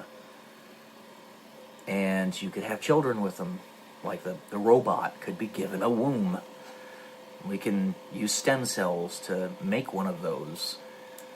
If you want to have a baby with them, as weird as that is, that's the next step. If you can conceptualize it, you got to realize there are certainly people out there that are going to try to make it a reality, and it's not going to take too long. It really isn't. So, while there are some things in the past that we look on today as, wow, I can't believe that we thought we were going to have flying cars in the year 2010, there are other things like, wow, I can't believe we have AI technology as advanced as we do already. We were conceptualizing HAL back in 2001 Space Odyssey, right? And now we have stuff that's equivalent to that. Not too far off, and it's going to blow past HAL in only a few moments. So, yeah, live the life that you have available to you right now, because you only have so many years on this planet. And the virtue of repetition, me saying stuff like that, because most of you are only going to see me once, whatchamacallit, that is the Stoic mentality. Something that I did not bring up when I was reading the book Meditations by Marcus Aurelius is that it's very repetitive, and it has to be. He's basically constantly saying, remember you die, remember you die, remember you die. It's intentionally repetitive because it's a mantra. You have to remind yourself because we're so forgetful as human beings. So, anyway, there you go. Remember we die, live life. Carpe diem. Love y'all. Peace.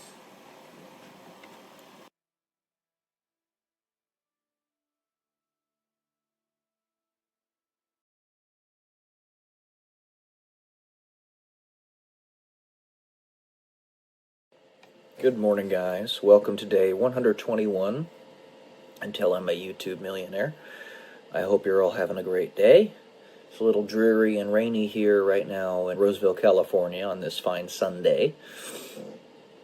And, I'm putting in a little bit extra effort into the YouTube channel right now, realizing that it is probably going to be just as I am inclined to believe, in that I'll push this boulder up the hill once more, and it's going to come clobber me down on the ground. That is to say, I'm going to have the carpet pulled out from under me, just like everything else. I can compare this simply to things that I've done in the last couple of years.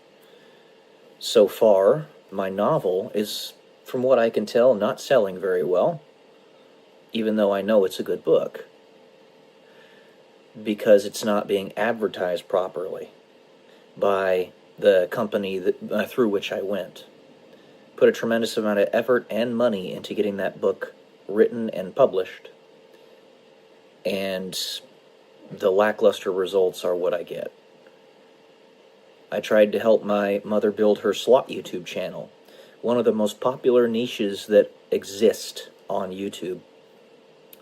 And she's got a lot of subscribers, but the channel's not making any money because YouTube put a block on the channel for some reason. We get no views on the long-form videos. I see channels out there that get hundreds to thousands of subscribers a day. So many of them that post nonsense, that post nothing of any really real value. And, they get money hand over fist. We were going to do the slot stuff anyway, and we get a quintuple benefit out of it. We spend time with one another, we get to have some fun, we get to travel, we get to have recordings for the future, have a legacy in order for family to remember going forward. And the fifth point was to make some money off of it.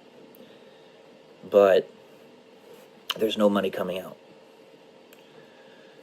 So I know that I'll have the carpet pulled out from under me again. But that's not the purpose of me doing this next stage in my professional evolution, if you will. Basically, the way I see it is every time the forces around me pull the carpet out from under me, it is yet another indication that this world is not made for me, and gives another opportunity to those who pay attention to look at those things that had to collapse or didn't succeed and either fix them or destroy them. So, YouTube, as well as other social media platforms, are a means by which you publicize yourself. They're really good for advertising. You advertise the brand that is you and the things you do. And if I cannot be advertised without putting too much of a target on my head, if that's something that would happen, then the world is screwed up. And it needs to be fixed. So the point I'm making here is, I say to God, okay, fine. The carpet's going to be pulled out from me here again. Where to next? I don't want to tarry on any system or program or institution for any longer than I have to, because I don't have the time to waste. I'm going to have the carpet pulled out from under me again, like Sisyphus. Yes, indeed. That's been my whole life. But it's almost like I knew that before I even came here. And I accepted that as my reality, what it was going to be, what it is. And simply, yes, sir, where to next? Let's get the job done. Let me be the emotional, physical, spiritual, mental sponge that the world needs in order to soak up all the negativity and destructive energy. But I don't want to tarry too much longer on anything that I don't have to. So I'm putting a little bit of extra advertising into my current personal YouTube channel. The great thing about this, so long as YouTube itself doesn't collapse as an entity, is that this will last forever. But at the same time, I'm not simply posting it on YouTube, I'm also posting it on other platforms. That's the thing. Well, I might not get much traction on these videos now. They could get traction 10 years in the future. It is possible. I'm not saying it will happen. In fact, the overwhelming likelihood is that it's not going to happen, because it only happens with people who have any real noticeable impact on the world, something of which I do not. But the opportunity is there. So I say, yes, sir. Where do I go next? What would you like me to do next? But I don't want to waste my time on these things. It's life. It is life. I have said on many occasions, and I still mean this, okay, I'm going to do what you want me to do, God, of course, because I serve you, period, end of story. But if I am really being idle and wasted this much, why am I even here? Why am I even on Earth? Of course, I was writing about this in my journal, right here, last night. The answer to that question is an answer that I already know, even though I, superficially, am not important. And that answer is, each and every one of us is a proof of concept. If you can stand up against the darkest of evils that this world has to offer and survive, that inspires other people.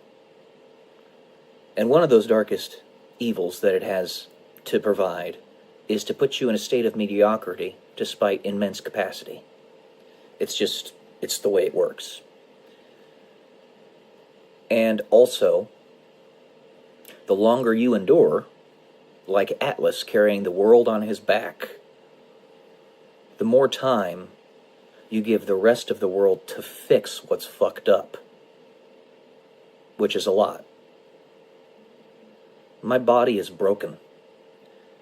I used to run marathons, and I was good at it. Now I can hardly walk. That was in an effort to discourage me, to demoralize me. If I were to have just been straight up killed by the dark force, Satan, then God would have already won. But instead, he seeks to discourage and to make me resent God.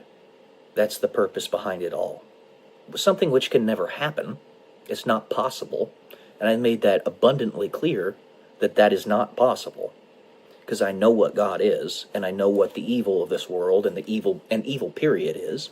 God is love. So the things that are evil that are happening to me are not God. Period. End of story. And the argument is, okay, well then I guess the evil is more powerful than the good. No. And even if that were the case, fine. I'll be part of the good. I'm not trying to be part of the winning team if that's the case. I'm trying to be part of what is good. I don't fucking care. I don't fucking care if I have to be taken down low. Morality is something... Here's one of the phrases that I always say. It's very important. A world where morality is not a disadvantage is worth dying and if need be, or fighting and if need be, dying for. I do not want to live in a world, I do not want to live in a universe where morality is a disadvantage. Just like the Spartans, when they stood, those 300 warriors at that channel, protecting their country, they did that knowing that either they die or they be slaves. I'll stand up no matter how much I have to suffer. I don't care. I mean, I do. I wish I didn't have to. Ideally, I wouldn't have to. But I will not submit to a future of entropy and decay, tyranny, evil, erasure of the individual. I will not accept that. So I say, yes, sir, God. Where do you want me to go to next? What's the next job? I'm going to have the carpet pulled out from under me again? So be it. Will this ever stop? Probably not. But it's all right. One of the greatest pains of my life is that all of this, if humanity doesn't fix it before I die, will be for naught. I'll have no children, no legacy of my own. And I say to that, I wanted to give presents to this world, presents in my own descendants, but the world didn't want those presents. Okay, I pass away, I die. But this is just a physical body. It's not me. It's not only what I am. So be it. I can accept that. It just sucks. I'm thinking, this Sisyphean idea of pushing this boulder up this hill, being Atlas with the stone, the earth on your back, was brought up to me by watching a video of a woman in whom I am interested. And I believe she me. But nothing will be done, because apparently she's been told not to do anything by exterior forces. I can't have what I want. So be it. But we can wait. We're going to try. Maybe we can fix it before I die. Maybe. But it's okay if we can't. It's all right. Because you want to know why? We're making progress. We're trying. All we have to do is at least try. And it will get better. It's all right. Anyways, that's all I got for today, guys. Don't give up. Love y'all. Peace.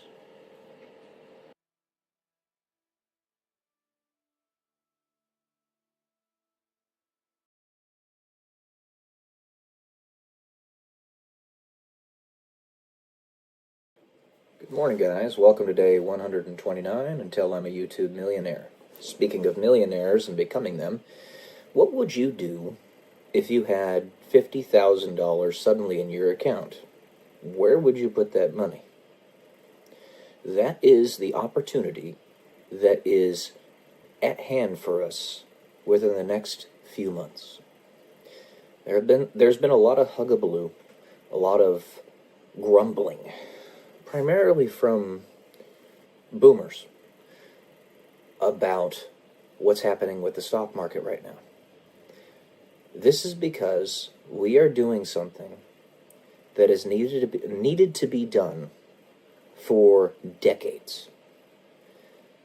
Basically, the entire world has been sucking the United States dry of all its wealth and productive capacity through very unfair tariffs. Did you know that Canada has several items that they were charging 300% tariffs on the United States? I think eggs was actually one of them. You remember how the egg prices in the United States were skyrocketing in the last couple months? That was actually because former Vice President Joe Biden had unalived about 120 million chickens for some reason. He ordered the big chicken farms to unalive hundreds of millions of chickens. And obviously when that happens, you have a supply shortage because you're making less eggs. And when you have a supply shortage, the price has to necessarily go up. It's basic supply and demand economics. But we've been unfairly sapped of all of our productive capacity for several decades. If you knew what is happening in the Rust Belt of the United States, places like Ohio, Michigan, Minnesota, those countries, Illinois, states, they used to be immensely productive. We had a plethora of vehicle production plants in that area of our country. Well, the last several decades, those same vehicle manufacturers have gone to other countries because of unfair tariffs. Basically, they are literally parting out our country. And the only thing that's kept us afloat these last several decades, is that we've been innovating. We've still been producing new technologies. Things like semiconductors, transistors, more advanced space travel, cell phones and stuff like that. Even though this phone that I'm talking on right now, it's actually for the most part produced in slave factories in China. That's the type of thing that we're trying to change right now. So the stock market's tumbling, sure. This is something that needed to be done a long, long, long time ago. And the thing is, the overwhelming majority of people that are not boomers don't have any vested interest in the stock market anyway. When you can barely put food on the table and pay your month's rent, you're probably not going to be putting any money into the stock market. So, a house, the median house price, I believe, in the United States is around $400,000. Mind-blowingly expensive. The median age at which somebody is a first-time home buyer is 51 years old. That's ridiculous. Ridiculous.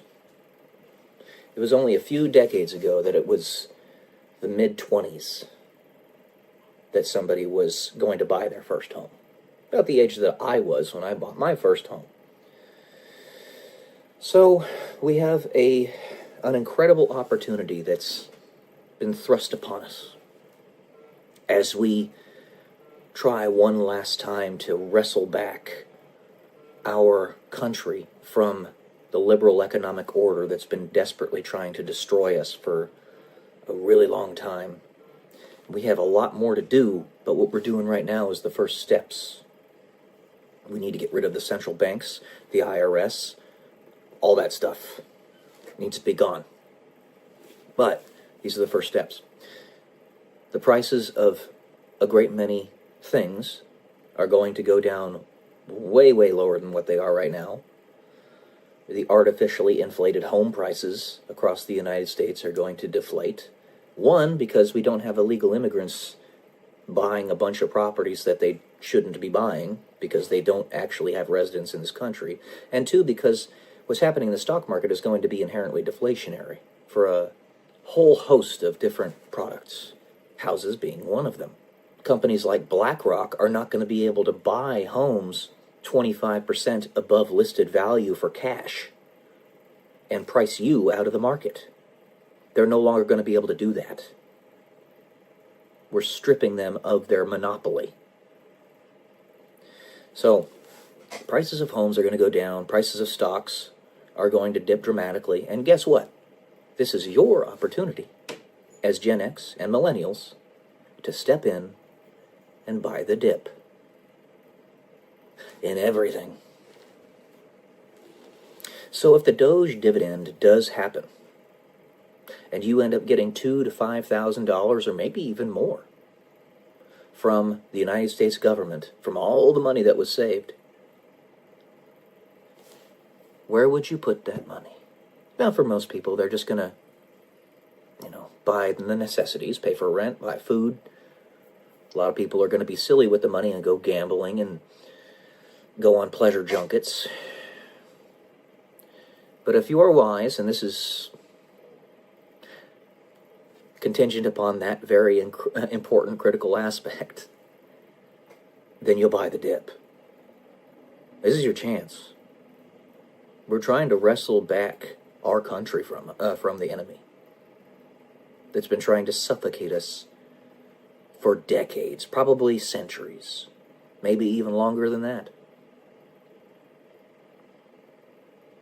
All right, guys, think about that. What would you do if you had $50,000 or even $5,000 in your bank account that just suddenly appeared? Don't spend it on rubbish. Love y'all.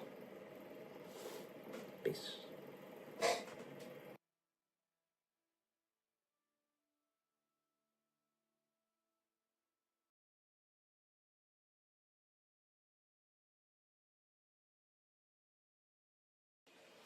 Good morning, guys. Welcome to day 152 until I'm a YouTube millionaire. And I gave you guys a second video last night, because I just needed to talk about that, and I bring it up periodically because part of the reason, it's not the only reason we did it, don't get me wrong, and I've listed this many a time, but it bears repeating. Part of the reason we decided to start that Slots YouTube channel was to make some money on the side. Had the channel actually been getting the views that it was supposed to, but YouTube moved the goalpost on us, then that channel, with its respective size, should have been getting about 2,000 to 10,000 views per video, and making about $2,000 to $5,000 a month at this point. But because YouTube pulled the carpet out from under us, or moved the goalpost, whatever you want to say, the phrases mean essentially the same thing. Not quite, but essentially. We are not making any money off of the channel. It was a struggle to get monetized. And then once we did, we were making no more than like $100 a month. It's pitiful how little money the channel's making. I get the impression that assuming that YouTube isn't specifically just trying to screw us over, my family, to put us in a state of starvation, a state of barely above subsistence, which is my impression. I'm pretty sure that's what it actually is, so that I constantly have to have in the back of my mind these feelings of worrying about money. I just want to stop having to worry about it, you know? Because once I can stop worrying about money or where I'm going to find the funds to pay for something, then I can start pursuing other things that I want to pursue. And my assumption is whoever's pulling the levers behind the scenes, because this happened essentially right when we decided to start this channel, our first handful of videos, one of them, this is back when we had like 100 subs on the channel, had 8,000 views on it as a long-form slot video. And then after that, it just plummeted. Nothing happened after that. And I get the impression that either they're directly attacking us and trying to make it look like they're not by making a bunch of people get attacked as well. It's clever diversion stuff that they do. They're bad people. They're bad people that I'm talking about.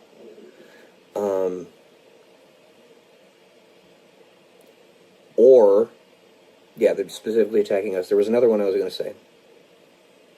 There we go. Or they see our channel as a scam channel or a spammer channel, like those Elon Musk streams that used to say, oh, 5,000 Bitcoin giveaway by Elon Musk, and they would just be a live stream that was running all day long, and it was just a scam. That's not us. We are real people. We're doing real things on this channel. We ain't cheating. We're following the rules. Have a real person look at the channel and get us out of that dark room that you put us in. We haven't broken any rules. I mean, when there are slot channels out there with literally a couple hundred subscribers that are getting more views on their long-form videos, what have you done to us? We are real. We exist. We're not cheating. We're following the rules. Give us a chance here. It seems like no matter what I do, I cannot break through.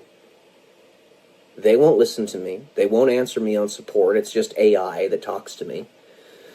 And they give me the same... I can tell it's AI because it's the same boilerplate answers every single time I go to talk to them. And I've done it several times at this point.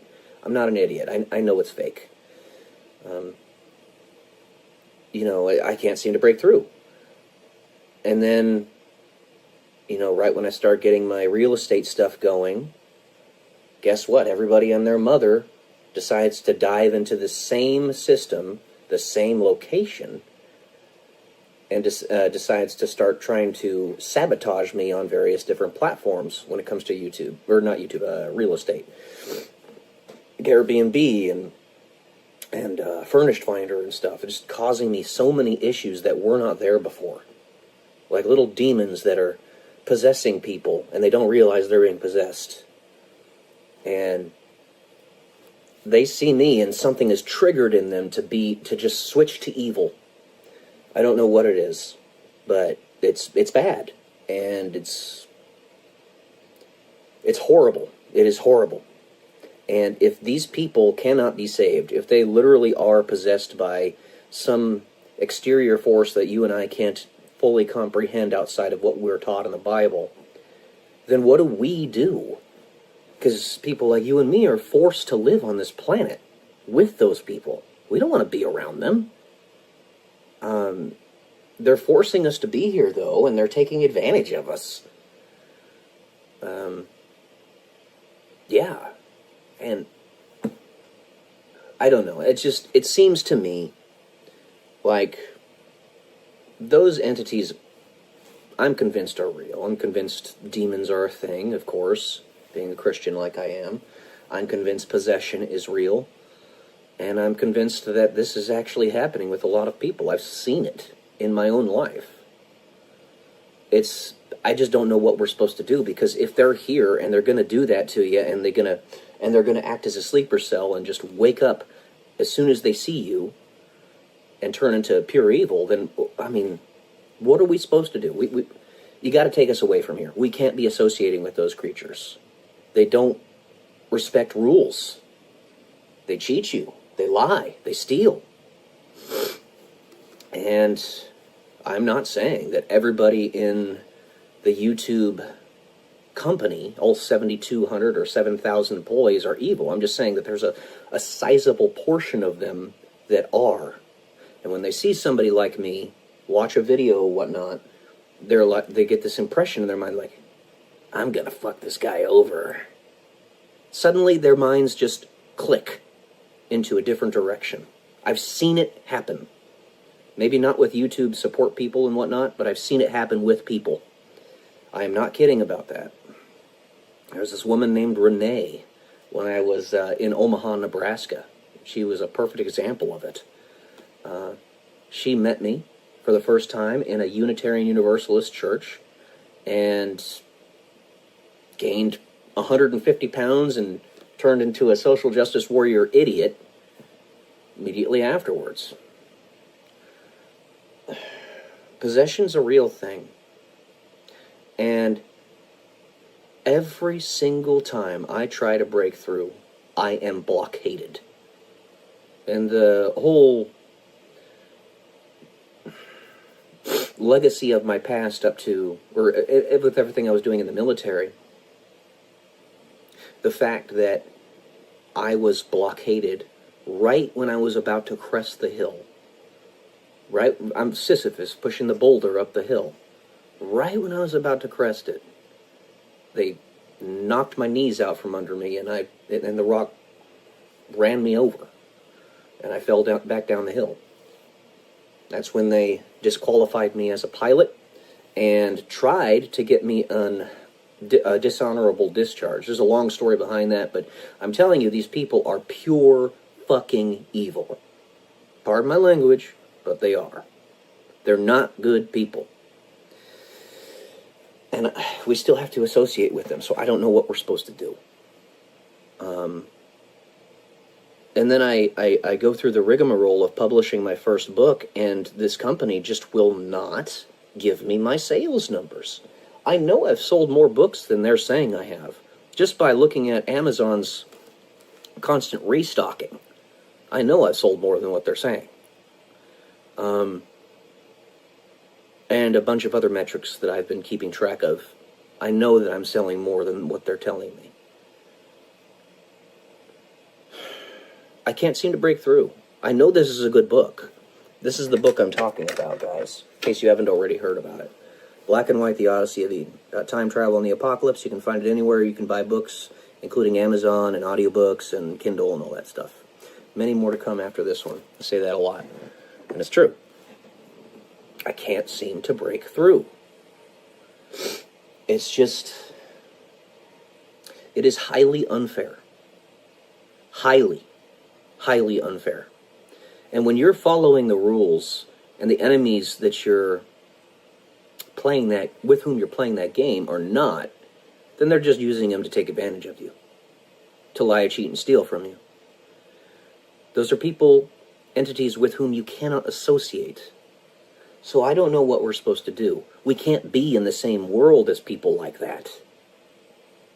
So, is the case for eviction being made? Is God above going to come and take us away, all of us who don't want anything to do with those people? Or are patriots going to be getting fully in control and basically put those people in asylums and prison as necessary? I don't know. But what I do know is I've been made into a failure to launch because I keep on getting my knees knocked out from under me. Quite literally, with the diseases that I have suddenly gotten, going from a marathon runner to barely being able to walk. I don't know what I'm supposed to do. I don't know what we are supposed to do. Because I know there's a bunch of you out there watching this video, because the audience is starting to grow a little bit, who understand what I'm talking about, and who are genuinely, earnestly trying to be good people. A lot of you. I know that. If you're listening to me and watching my videos and you're not just a troll, then I know that you're earnestly trying to be a good person, trying to make the world a better place. I don't know what to do. I really don't. Because these, for lack of a better term, creatures, we still have to live with them. And they're going to block us at every turn. Whether you are fully human or something else or some combination in between, they see that you are something, you represent something that they don't like. They're going to cheat you. They're going to cheat you. And if nothing else, I am a bog standard white male in the United States, in the Western world. A lot of people just hate that for no reason. They're possessed. Those people that hate the bog standard white male. I haven't done anything wrong. I'm just a guy. So I ask God, when is he going to come in and just get these bastards out? Because we can't do anything about them being here.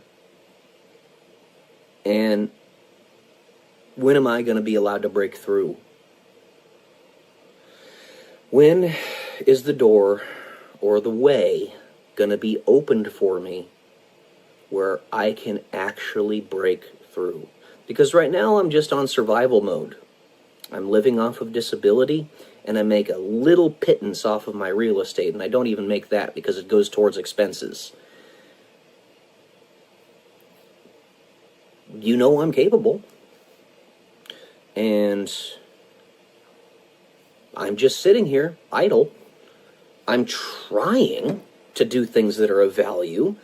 Sitting here idle, I wrote an entire fucking book.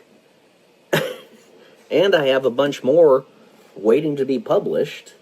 And I'm making this YouTube channel, which is now at 1,958 subscribers. And I helped my mom build her channel, which is almost to 27,000. I'm trying to do things that are worthwhile. Not just sit on my ass and do nothing. I'm helping my family get healthier. There's a lot of things that are good. But they're so small, you know? They're so small. And I'm happy that I have even that opportunity. Please understand that. But I know I'm capable of so much more. Because the priorities of this world are so inverted, I'm not able to be utilized the way I want to be utilized and the way the world would most effectively utilize me. See what I'm saying? So I'm just like, when am I going to break through? When are you going to let me break through, God? When is this going to finally come to a head and things are going to change? I know I'm not the only one that feels this way. I know it. But try to take this with the backdrop of everything that I've told you in my previous videos about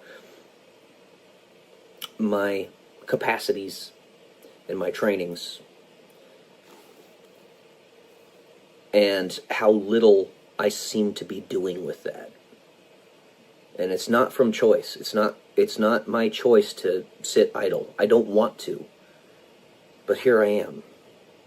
I feel like Harry Potter, when he's just sort of putzing around trying to figure out how to find and destroy the Horcruxes of Voldemort. He felt completely useless. And it says something similar in the books, if you've read them. For the millennials out there, Harry Potter is a very popular thing. It's a good series of books. J.K. Rowling is a good author. It's not terribly complicated to read, not terribly complicated to understand, so it's very attainable for people. But I feel like Harry Potter, I'm not some boy who lived, but I am being wasted, and I can empathize with what he felt. I just want to be used, man. I want to be utilized. And I want to no longer have to worry about money. Because the expenses keep on popping up right when I get the money. Just like it's trying to keep me at a certain amount of money in my bank accounts. Not let me get past a certain amount. It's like, get off my back. Get off my back. Let me win. Let me win. The only way I'm not winning right now is because you're cheating. Wow. So honorable. But of course, demons aren't honorable. They have no desire to be honorable either. Demons are real, guys. Alright. Rant done. Love y'all. Peace.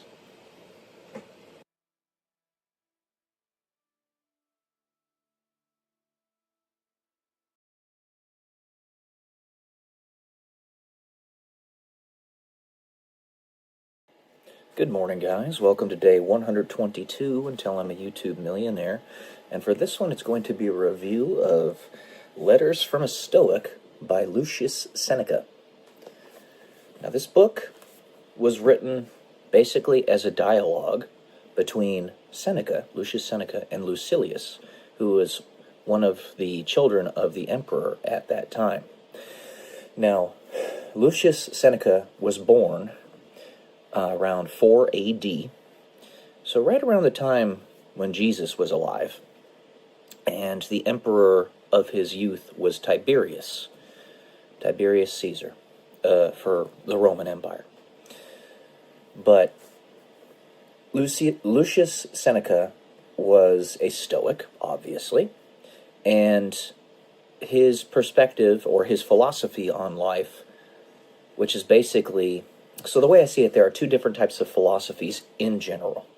The first one is the theoretical philosophy, where you develop entire realms of thought, like, say, the cognitive theoretic model of the universe being a construction for the whole of what it is to think, meta-thinking, metaphysical, metaphilosophical.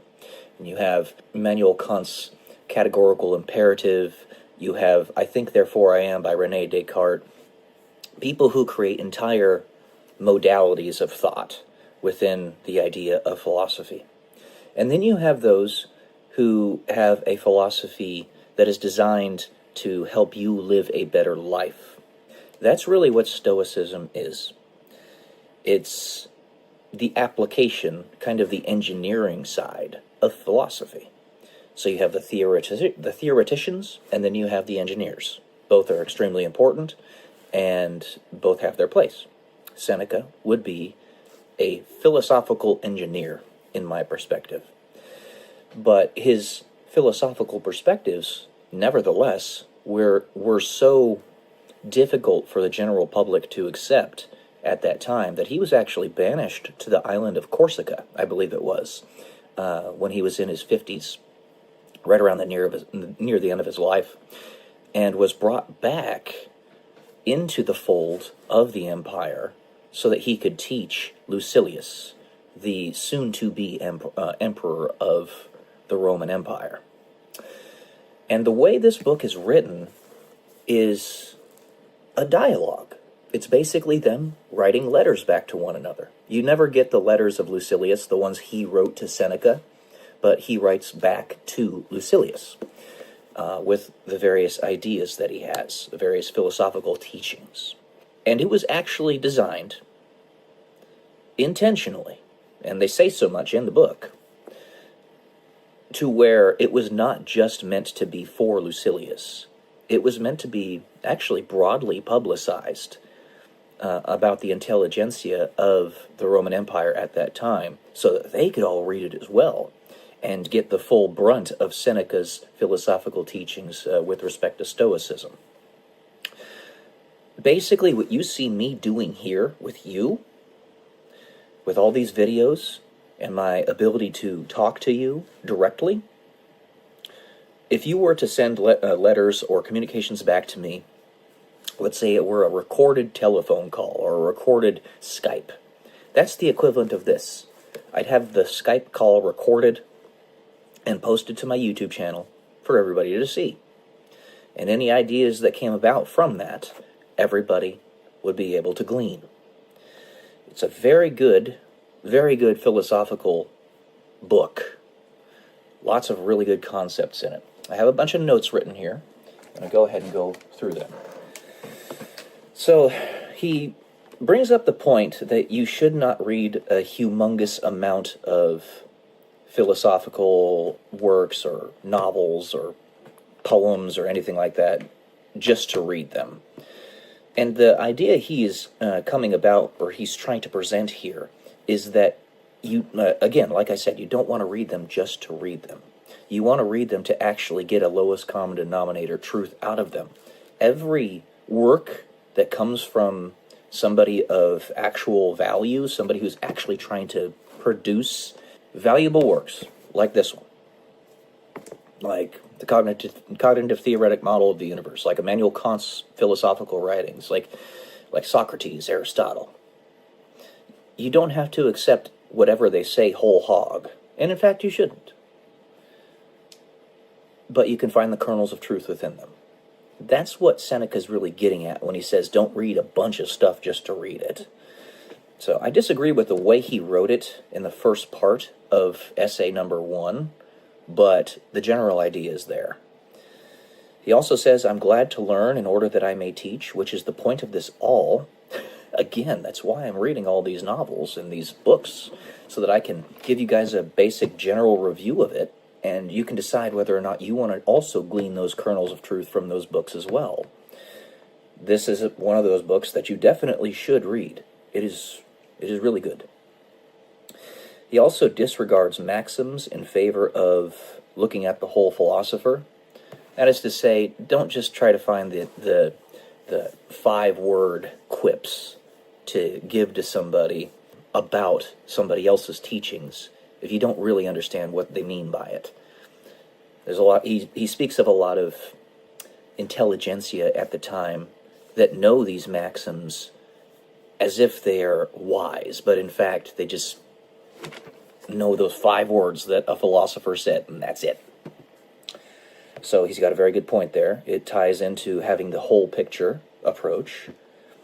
I also found it really interesting that he has a lot of proto-Christian echoes in his writings, which it kind of makes sense because he lives during the time of Jesus. Kind of makes sense, but at the same time, he wasn't Christian. It makes me think of the 100th monkey theory, which is to say, the cultural zeitgeist, which is an underlying paradigm of the world at the time, might actually have some type of thread that connects us all together subconsciously that we don't actually consciously know about. Where a great thinker 2,000 miles away on the planet spouts out some amazing ideas that have a ripple effect on everybody around them, and those ripples, without you even knowing, reach all the way over to you in your subconscious, because we're all connected. And this also harkens to the idea, why would Jesus even come to a province of the Roman Empire at all? It's because he believes, that there was something salvageable within Rome. Not just the Jewish people, not just Israel, not just Jerusalem, but that there was something salvageable within Rome in general.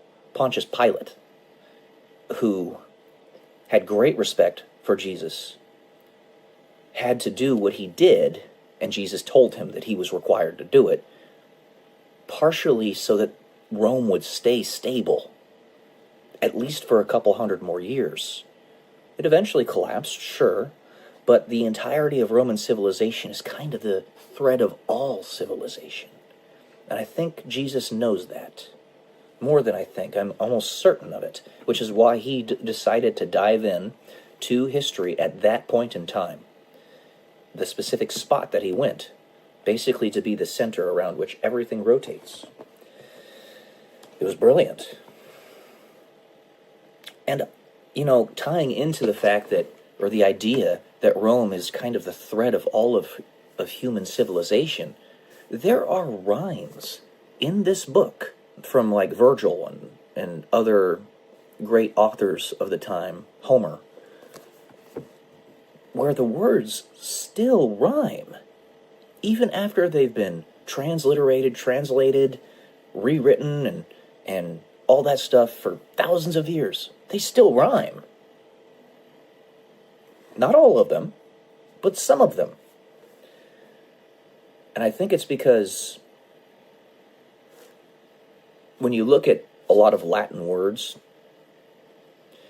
they're almost identical to some words in English today. All right, we even have some that are, in fact, identical. It's because it's the underlying thread of it all. So sometimes you will encounter rhymes that still, in fact, rhyme. It's crazy. It just makes the point that this is our cultural thread of all civilization right here. So yeah, he lived from 4 AD to 65 AD, and the way he died, which was very, very brutal, was intentional.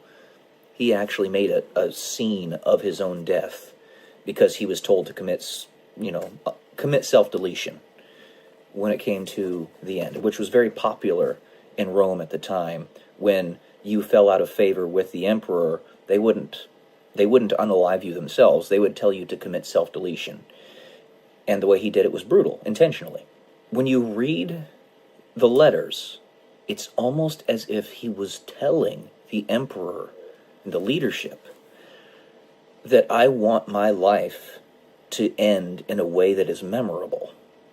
It was almost as if he was in the undertones telling them, do something like this to me. And they gave him what he asked.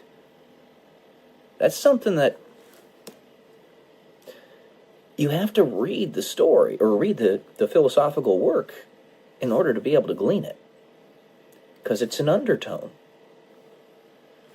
So, yeah, strong recommend from me. Very, very good. If you want to consider yourself a Stoic to any degree, this is at the top of the list of books that you should read. Very good. Strong recommend. So, yeah, that's all I got for today, guys. Love y'all. Peace.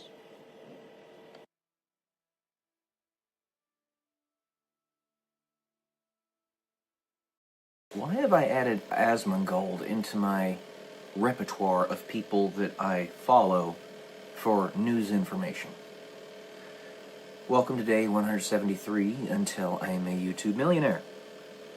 So, there's a couple layers to this. The first one is, there's a certain decentralization of information that is necessary in order to prevent that information from being corrupted by a central negative force. The centralized media, the legacy media, used to do that to everybody all the time. I really hope that this is at least somewhat obvious to people now, the majority of people, and I think it is. That was the first level that needed to be dismantled in order to make a good amount of real, proper information possible to get to us. Then the next one is to have the right information put in front of individuals who have no vested interest in lying to you. Asmongold is just a dude.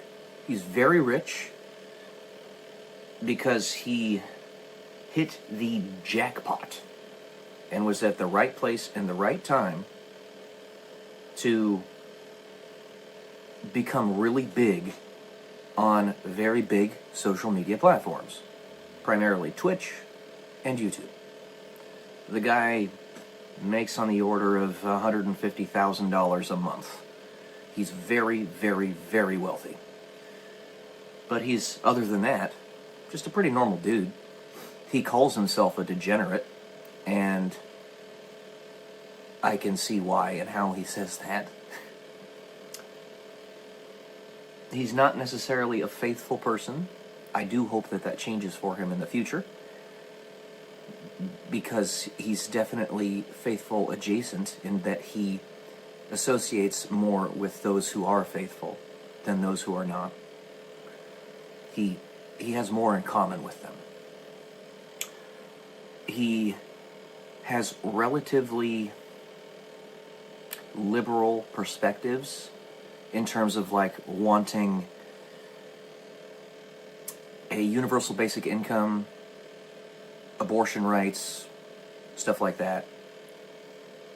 But he has a libertarian perspective on that, in that he does not believe we all should be forced to pay for those things.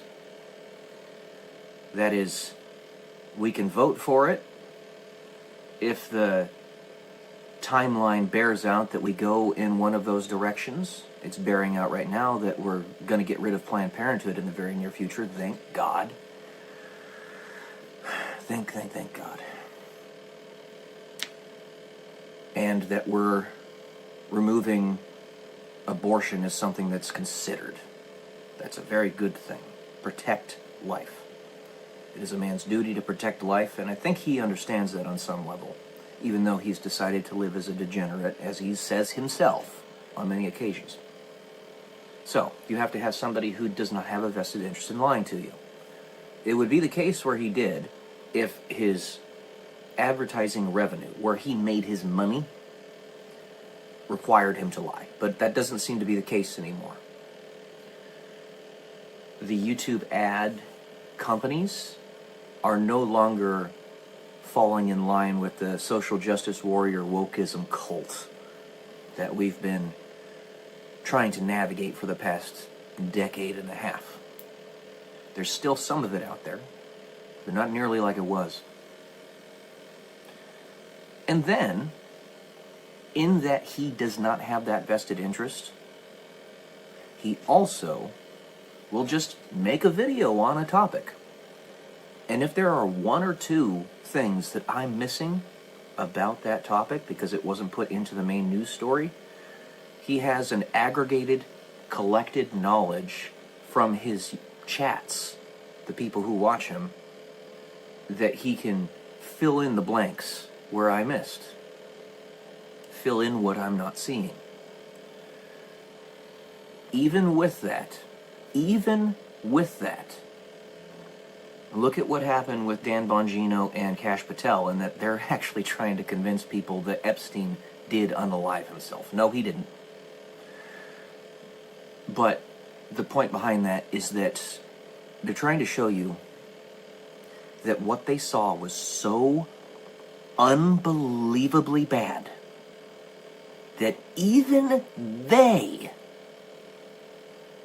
want you to believe the narrative. People who have hundreds of millions of dollars invested into being honest and truthful and forthright with you. Dan Bongino, he left his humongous Rumble platform to do what he's doing. So if even they are saying this, something that you and I both know is a blatant lie, then it's bad. It's really bad. Like, whatever you think is going on, multiply it by at least 10. That bad. So, you still have to have your own critical thinking in addition to that. A decentralized form of communication, decentralized sources of information. Have them fill in the blanks where you're missing.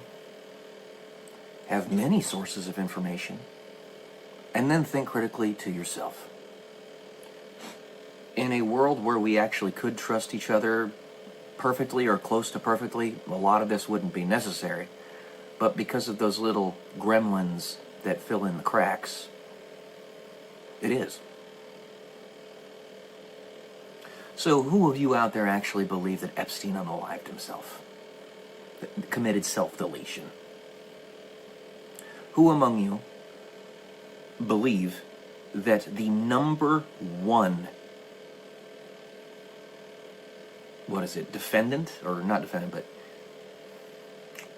subject of the case, as a very well-known person to have absconded with a lot of high-level leadership in our country and the world, unalived herself as well.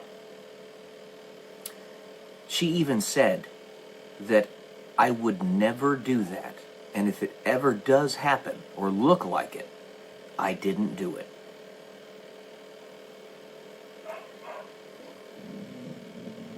Think for yourselves, guys. That's the principal thing we're trying to get out of this, because we live in a world that takes advantage of our high trust with one another.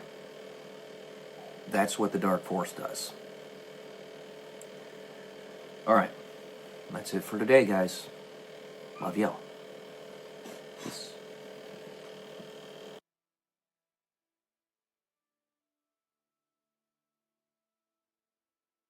Mentors need mentors, need mentors, need mentors, need mentors, need mentors, need mentors, need mentors, etc., etc.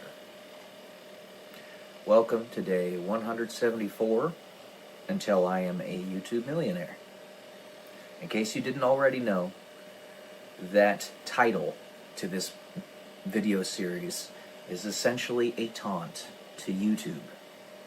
That after X number of videos, if I still haven't gotten there, through consistent posting every single day, and thousands upon thousands of videos on my channel, I still haven't achieved it, then there's a problem with their platform.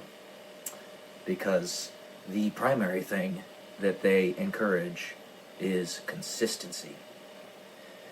They also are very temporarily biased in that they bias towards newer content and make us much more reactionary as a result, which is very dangerous, but it's what YouTube has decided to do.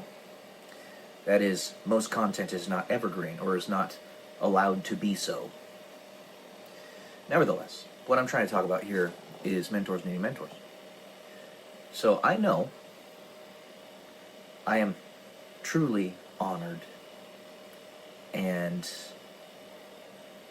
I feel a deep sense of gratitude and love for the fact that I know there are a lot of pretty prominent people out there that pay attention to the words that I say, the ideas that I have. A particular lady that I'm thinking of, the one that I think is probably the one, and I hope turns into something beautiful, and maybe in a few years we get married, have a family, and all that stuff.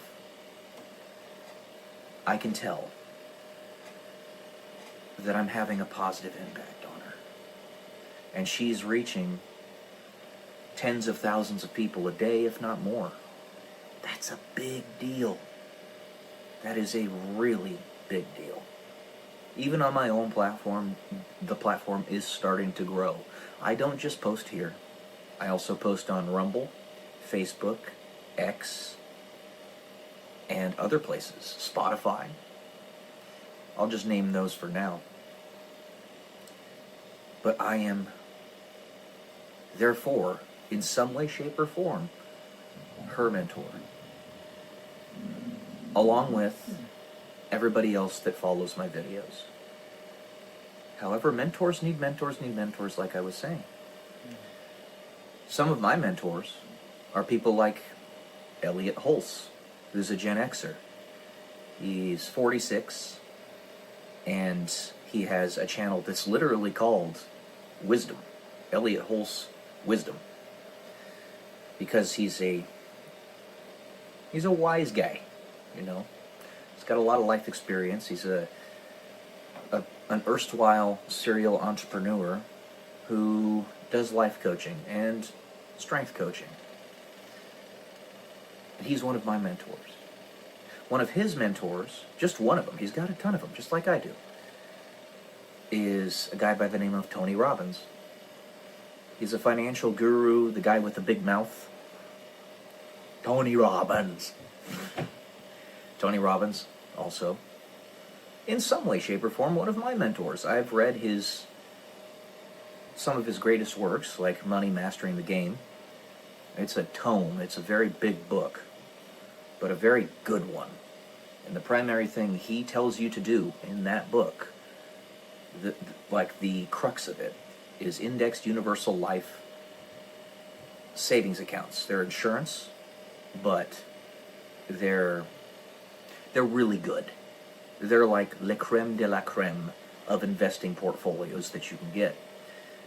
They have a lot of upside and no downside.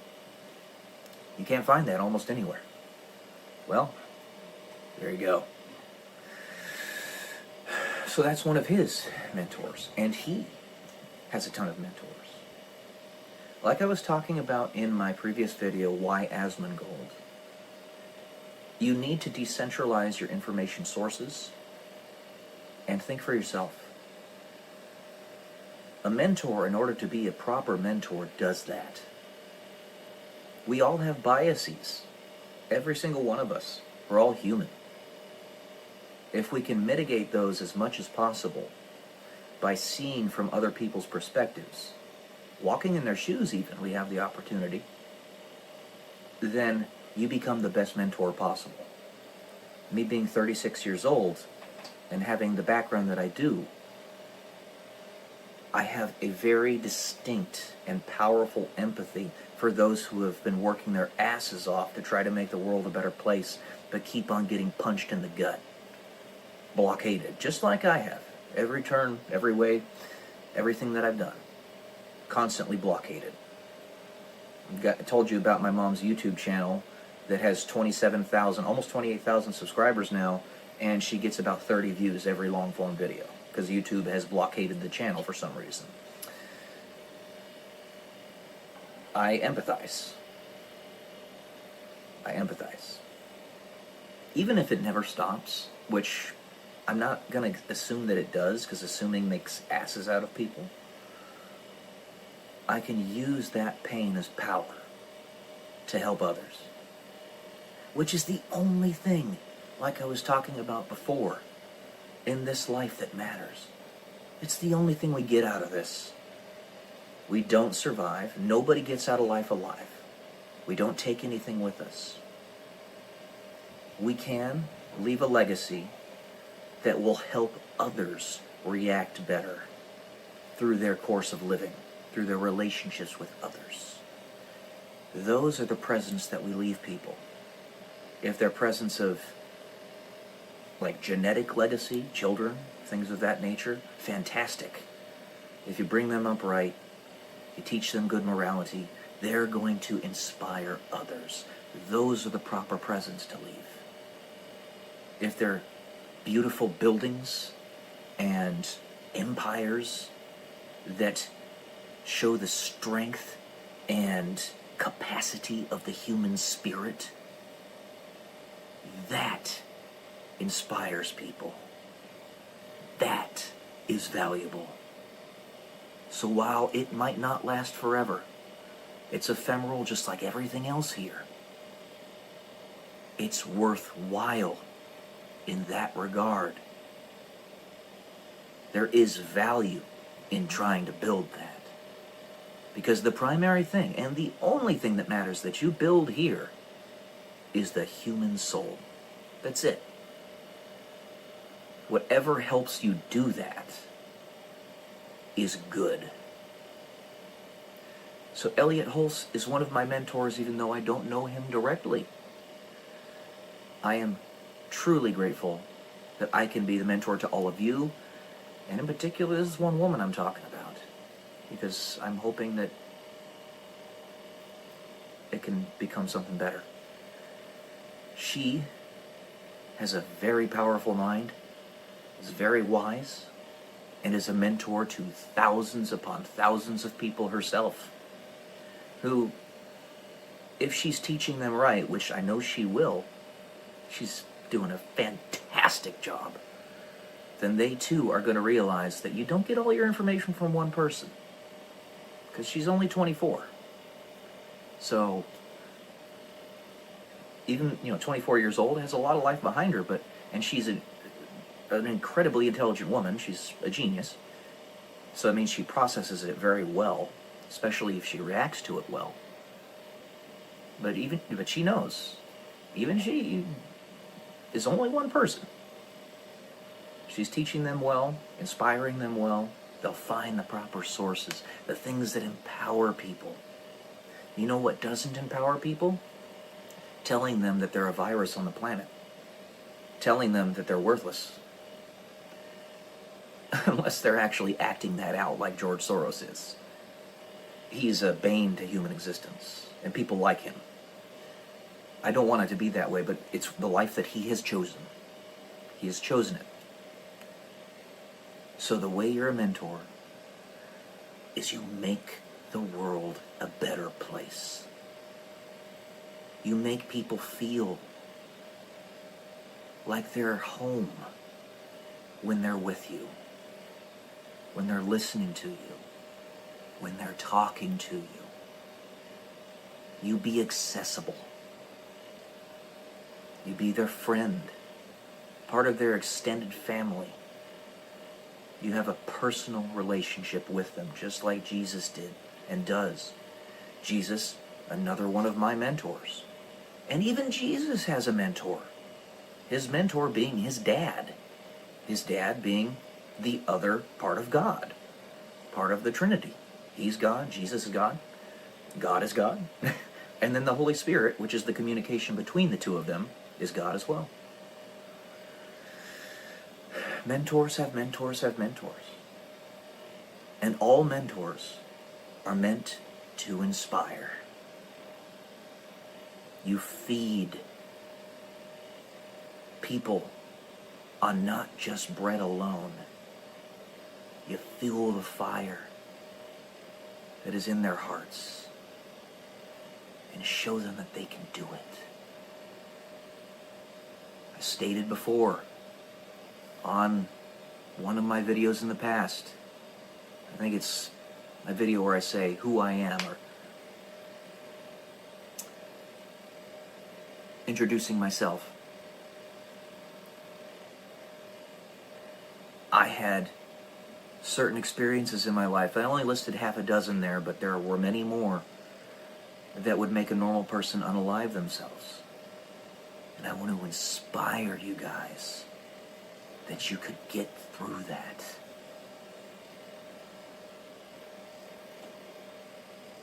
That's never the answer to unalive yourself.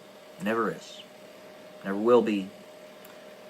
It hurts so many people, not just you. But I want to show you that you can get through it.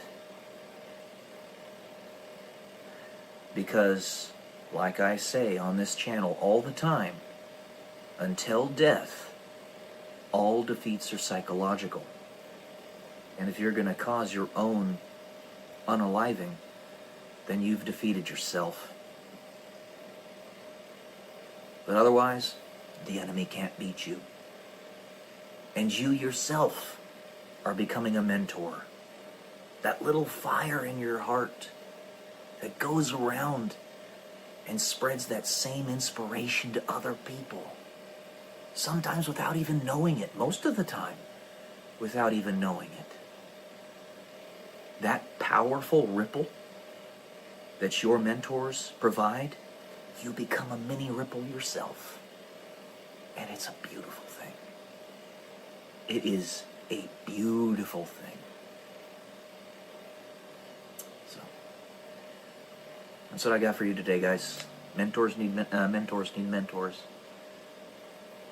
Also, mentors need wives. Love y'all. Peace.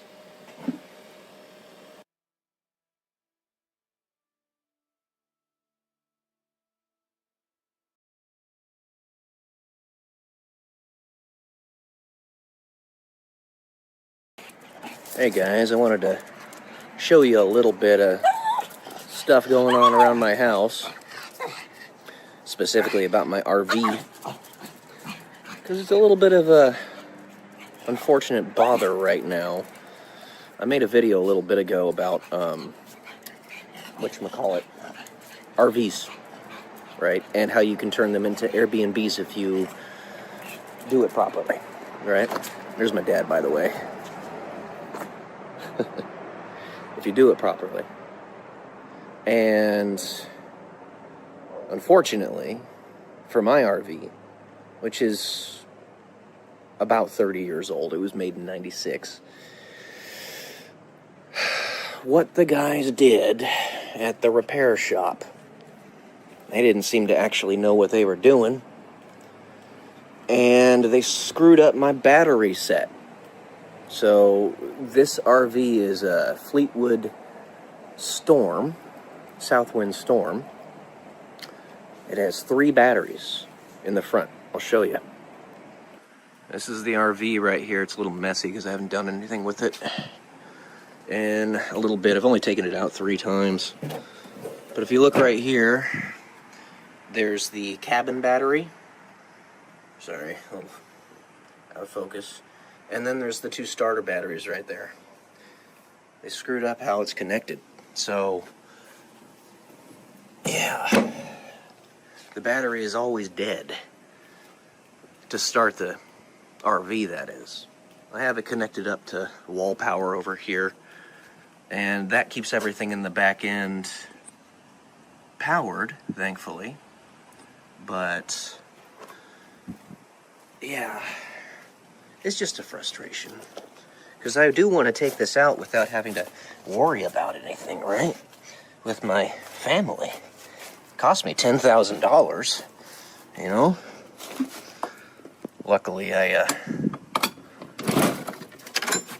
had that to spend at the time, but that doesn't make it okay for me not to be able to drive it around. So this is it. This is the RV, you know? It's nothing super fancy or anything. It's just a 1996 RV. I put that TV in myself. And there's another flat screen right there. And hey guys, there's me right there. How you doing? But it's actually it's a nice RV. It really is. I try to keep it well maintained. It's just that I'm not using it right now, you know? So, anyway. This is the bed. It's a full, right? And there's the bathroom right there. I'll show you real quick. These types of RVs are not designed for you to take them out, or pardon me, to be living in them for longer than, say, a week. You can, but you're not supposed to. You know, they're meant just to do like a weekend excursion type of thing with your family and have a good time. But either way, there's TV and stuff in there. I got a PS4. It's all decked out, ready to go. Anytime we want to go do some traveling and have some fun. And my brother Alan did want to do a West Coast or Pacific Coast Trail trip in the next few days. But unfortunately, because the batteries aren't working properly in the front, I'm a little concerned about that, you know? And I've taken my doggos with me in this RV. As you can see, it's parked on the side of the house. It's a pretty tight parking job, but I did that. Ha! That's right. I know how to drive. It's a pretty tight parking job, but it fits. And if it fits, I sits. So, it would be nice if I didn't have to worry about the power. But I do. You know? Oh, so much dog poop back here. In case you guys didn't already know, we've got 8 dogs. And that means a lot of poop. Probably didn't want to hear that, but it is what it is. So yeah, I love the RV. It's fun to drive, and it really is fit to what I need it to do. It's just that the battery's not working right. So yeah, it's a frustration, Normally I do philosophical, discussion videos, but why not show you a little bit about my RV? And just what I usually do when I get up in the morning. I don't come out here and necessarily go take a look at my RV or anything, but decided to do so today. The backyard's a mess, and I'm sure you saw it, but the pool is green. We're gonna actually have some cleaners come out here in the next couple days and do green to clean on it. It's just, we've all been so inundated with things to do that we haven't really had a chance to maintain it ourselves. It's a lot of work. Usually my mom is the one doing it, and she's going to be 63 this year. So, it's not the wisest move in the world to have her cleaning the pool all by herself. And because I have trouble walking, I'm doing okay right now, but because I have trouble walking, I can't help her as easily as I would like. I try to help her, though. Yeah. Yeah, there you go. Everybody's still asleep right now. So, how you doing, Dad? Doing fine. What are you doing? I'm making a video. I know. Bonnie's getting ready for work. Fred's hanging out. And Loretta's right over there, just still sleeping. Still early, so, And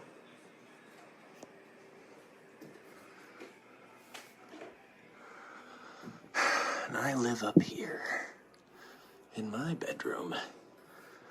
Maybe you guys want to see. I don't know. I'll show you real quick.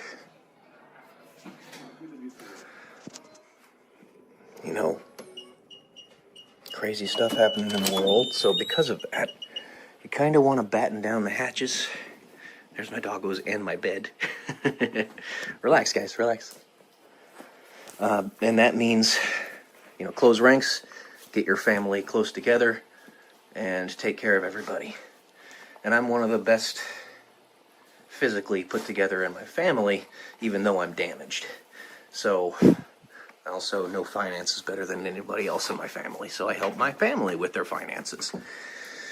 And I got spazzy doggos. That's how we batten down the hatches. You are your brother's keeper. Take care of your family. That's what matters. Doggos, RVs, and family. Just like Vin Diesel says. Anyway. So yeah, guys, that's day 149 until I'm a YouTube millionaire. It's me just letting you know that I'm human, and I do human things. I'm not just a robot that speaks only philosophy and deep thoughts and stuff, or up my own butt and think it's deep thoughts, even though they're not really that deep. I don't know. You guys decide. But I'm a human being. I live like a human. I live with my family. So, yeah, there you go, guys. Love y'all. Peace.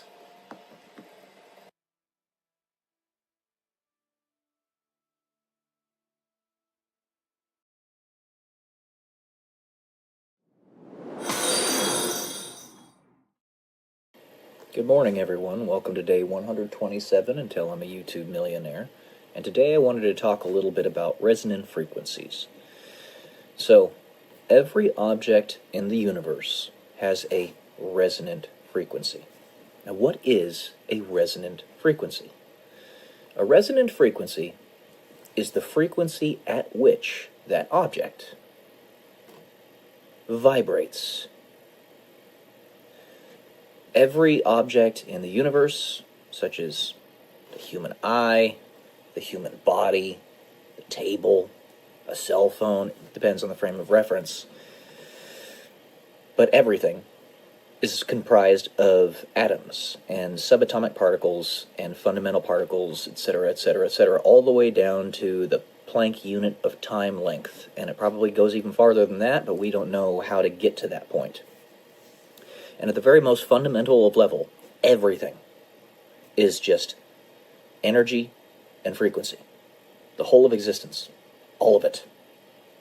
And what we perceive, you and I, and everyone else, is how it has collapsed into our perceptive ability to see, to comprehend the universe around us. All right? Everything. Everything is frequency. Everything is energy. Everything. So, what you can derive from that is the frequency at which a certain frame of reference vibrates. The frequency goes up and down, up and down, up and down, up and down, up and down, right? It's peaks and troughs, peaks and troughs, peaks and troughs. And it's repetitive. It keeps going. Ad infinitum. To infinity and beyond. Like Buzz Lightyear says. So, to get to the very base here, a human body resonates at a fairly low frequency. It's like 4 hertz, I think, somewhere around there. That means you have an oscillation in the frequency, in the wavelength. You get 4 of them, 4 whole wavelengths per second. Okay? The light that you see, the visual spectrum that your eyes are physical transducers to be able to comprehend for your brain is between 400, 350, and about 750 nanometers. Nanometer is 10 to the negative 9th meters. Very, very tiny. The number of oscillations that can happen in a second are on the order of hundreds of billions. Okay? But anyway, a physical form, such as the human body, has a resonant frequency. And you say resonant because at the peaks and the troughs of the frequency spectrum for the object, that is where it's at its highest energy state. Energy states being related to the energy states of the actual atomic substructure of the material. Those energy states can cause that atomic substructure to actually have the electrons move to different electron shells within the elements of the structure, right? So, if you are bombarding something with its specific resonant frequency, or a multiple thereof, then basically what you're doing is you are maximizing or increasing the maximum, the amplitude of the peaks and of the troughs of the frequency at which that object resonates. And every object, like I said, has said resonant frequency, whether it's a building or a dog. Everything. It's the frame of reference. Okay?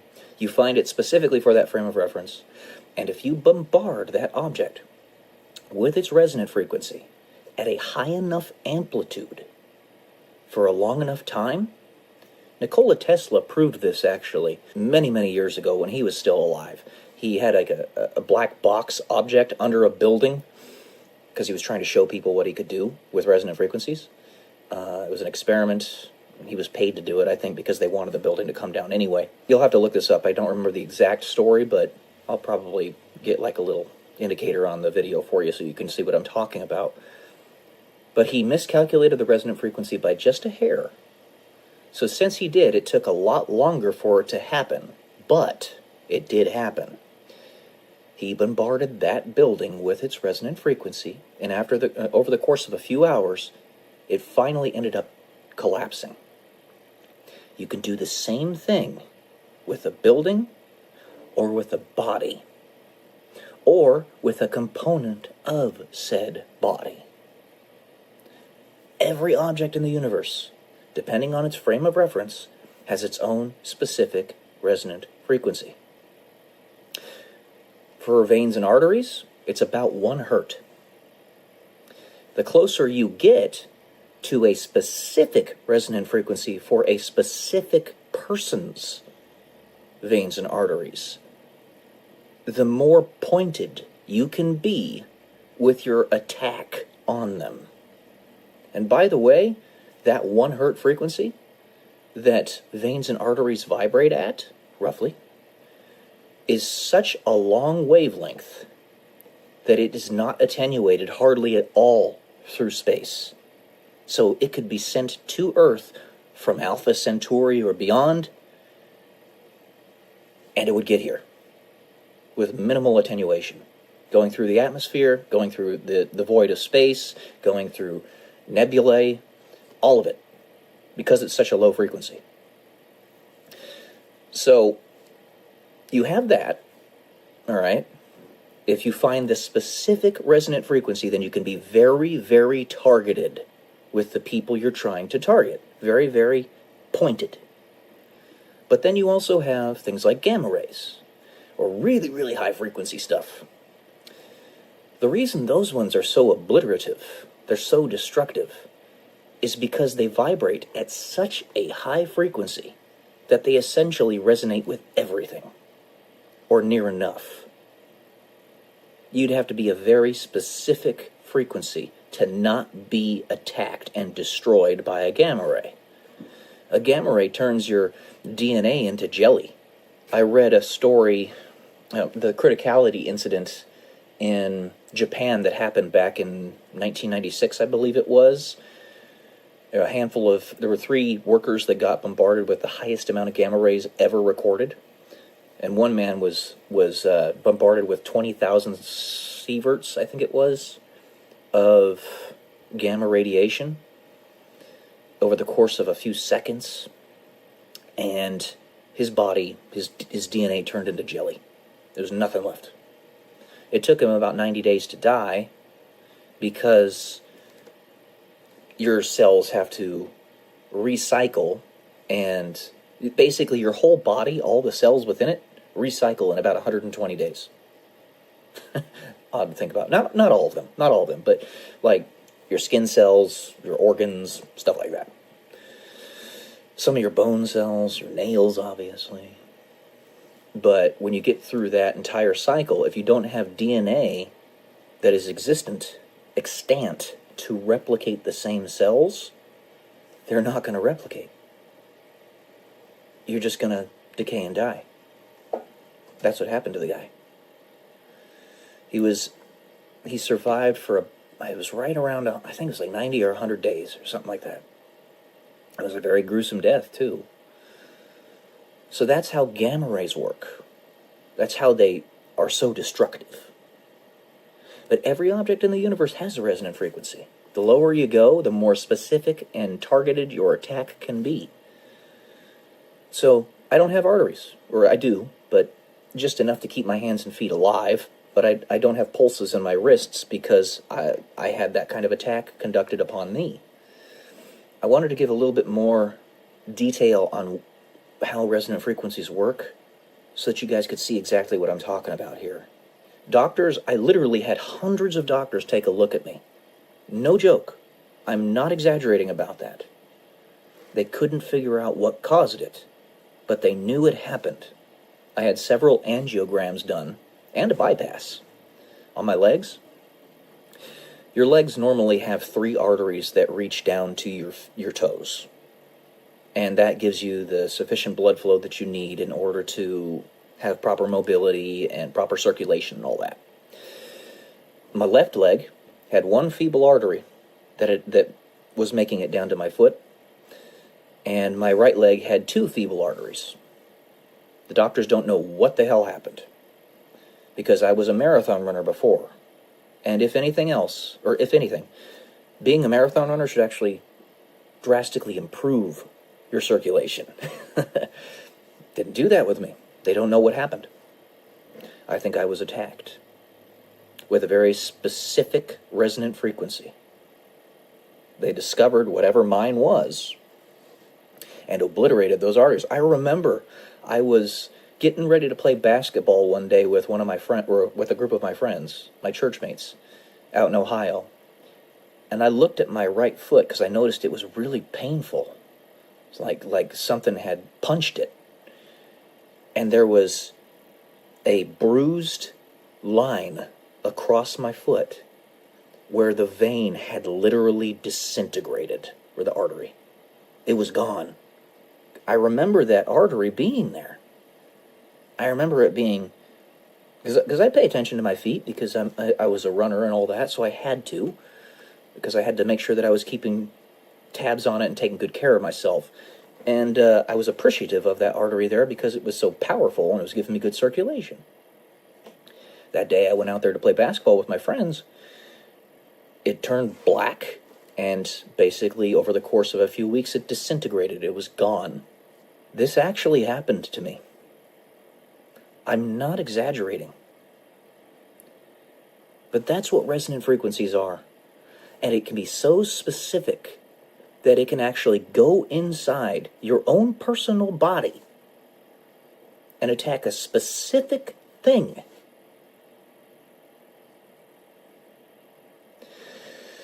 Yeah. It's crazy to think about.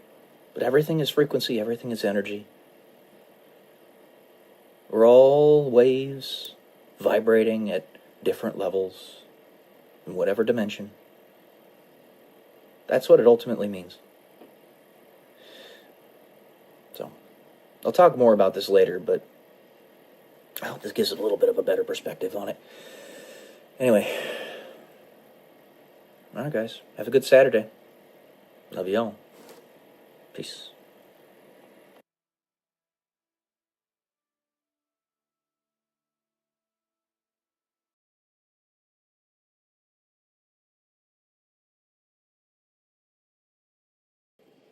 Good morning, guys. Welcome to day 132 until I'm a YouTube millionaire.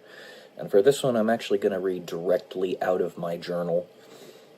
This essay, if you will, you can call Exceptions Make the Rule. Rules make the exception. Exceptions make the rule, and rules make the exception. For there is no rule without exception, and there is no exception if there is no rule. This, upon first pass, seems to not only be true, but wholly axiomatic. It is the exceptions in breaking the rules that require the sufficient grace of Jesus, which is to say, accepting his authority to properly judge your actions, better than we may ourselves, for a greater purpose, the greatest plan. For you meant it for evil, but God meant it for good. A direct quote from the Bible. Take the sin of being an exception with the grace of being forgiven for it. In my secret space, the quietude of my silent prayers, where God and I can share dialogue with one another, there I can tell him that I am an exception, and he can say back to me, smiling, "My grace is enough," just as he did with the Apostle Paul. This room of waiting is not simply to give time for that special woman to build up confidence to be with me, so that I may know her. She needs to talk to me. But also for me to fully absorb and accept the fact that I am an exception. I am a champion, after all. I'm going to say that. These last few years, in my unrelenting striving, my ceaseless efforts, regardless of the success or failure, has been me trying to prove to myself that I am an exception.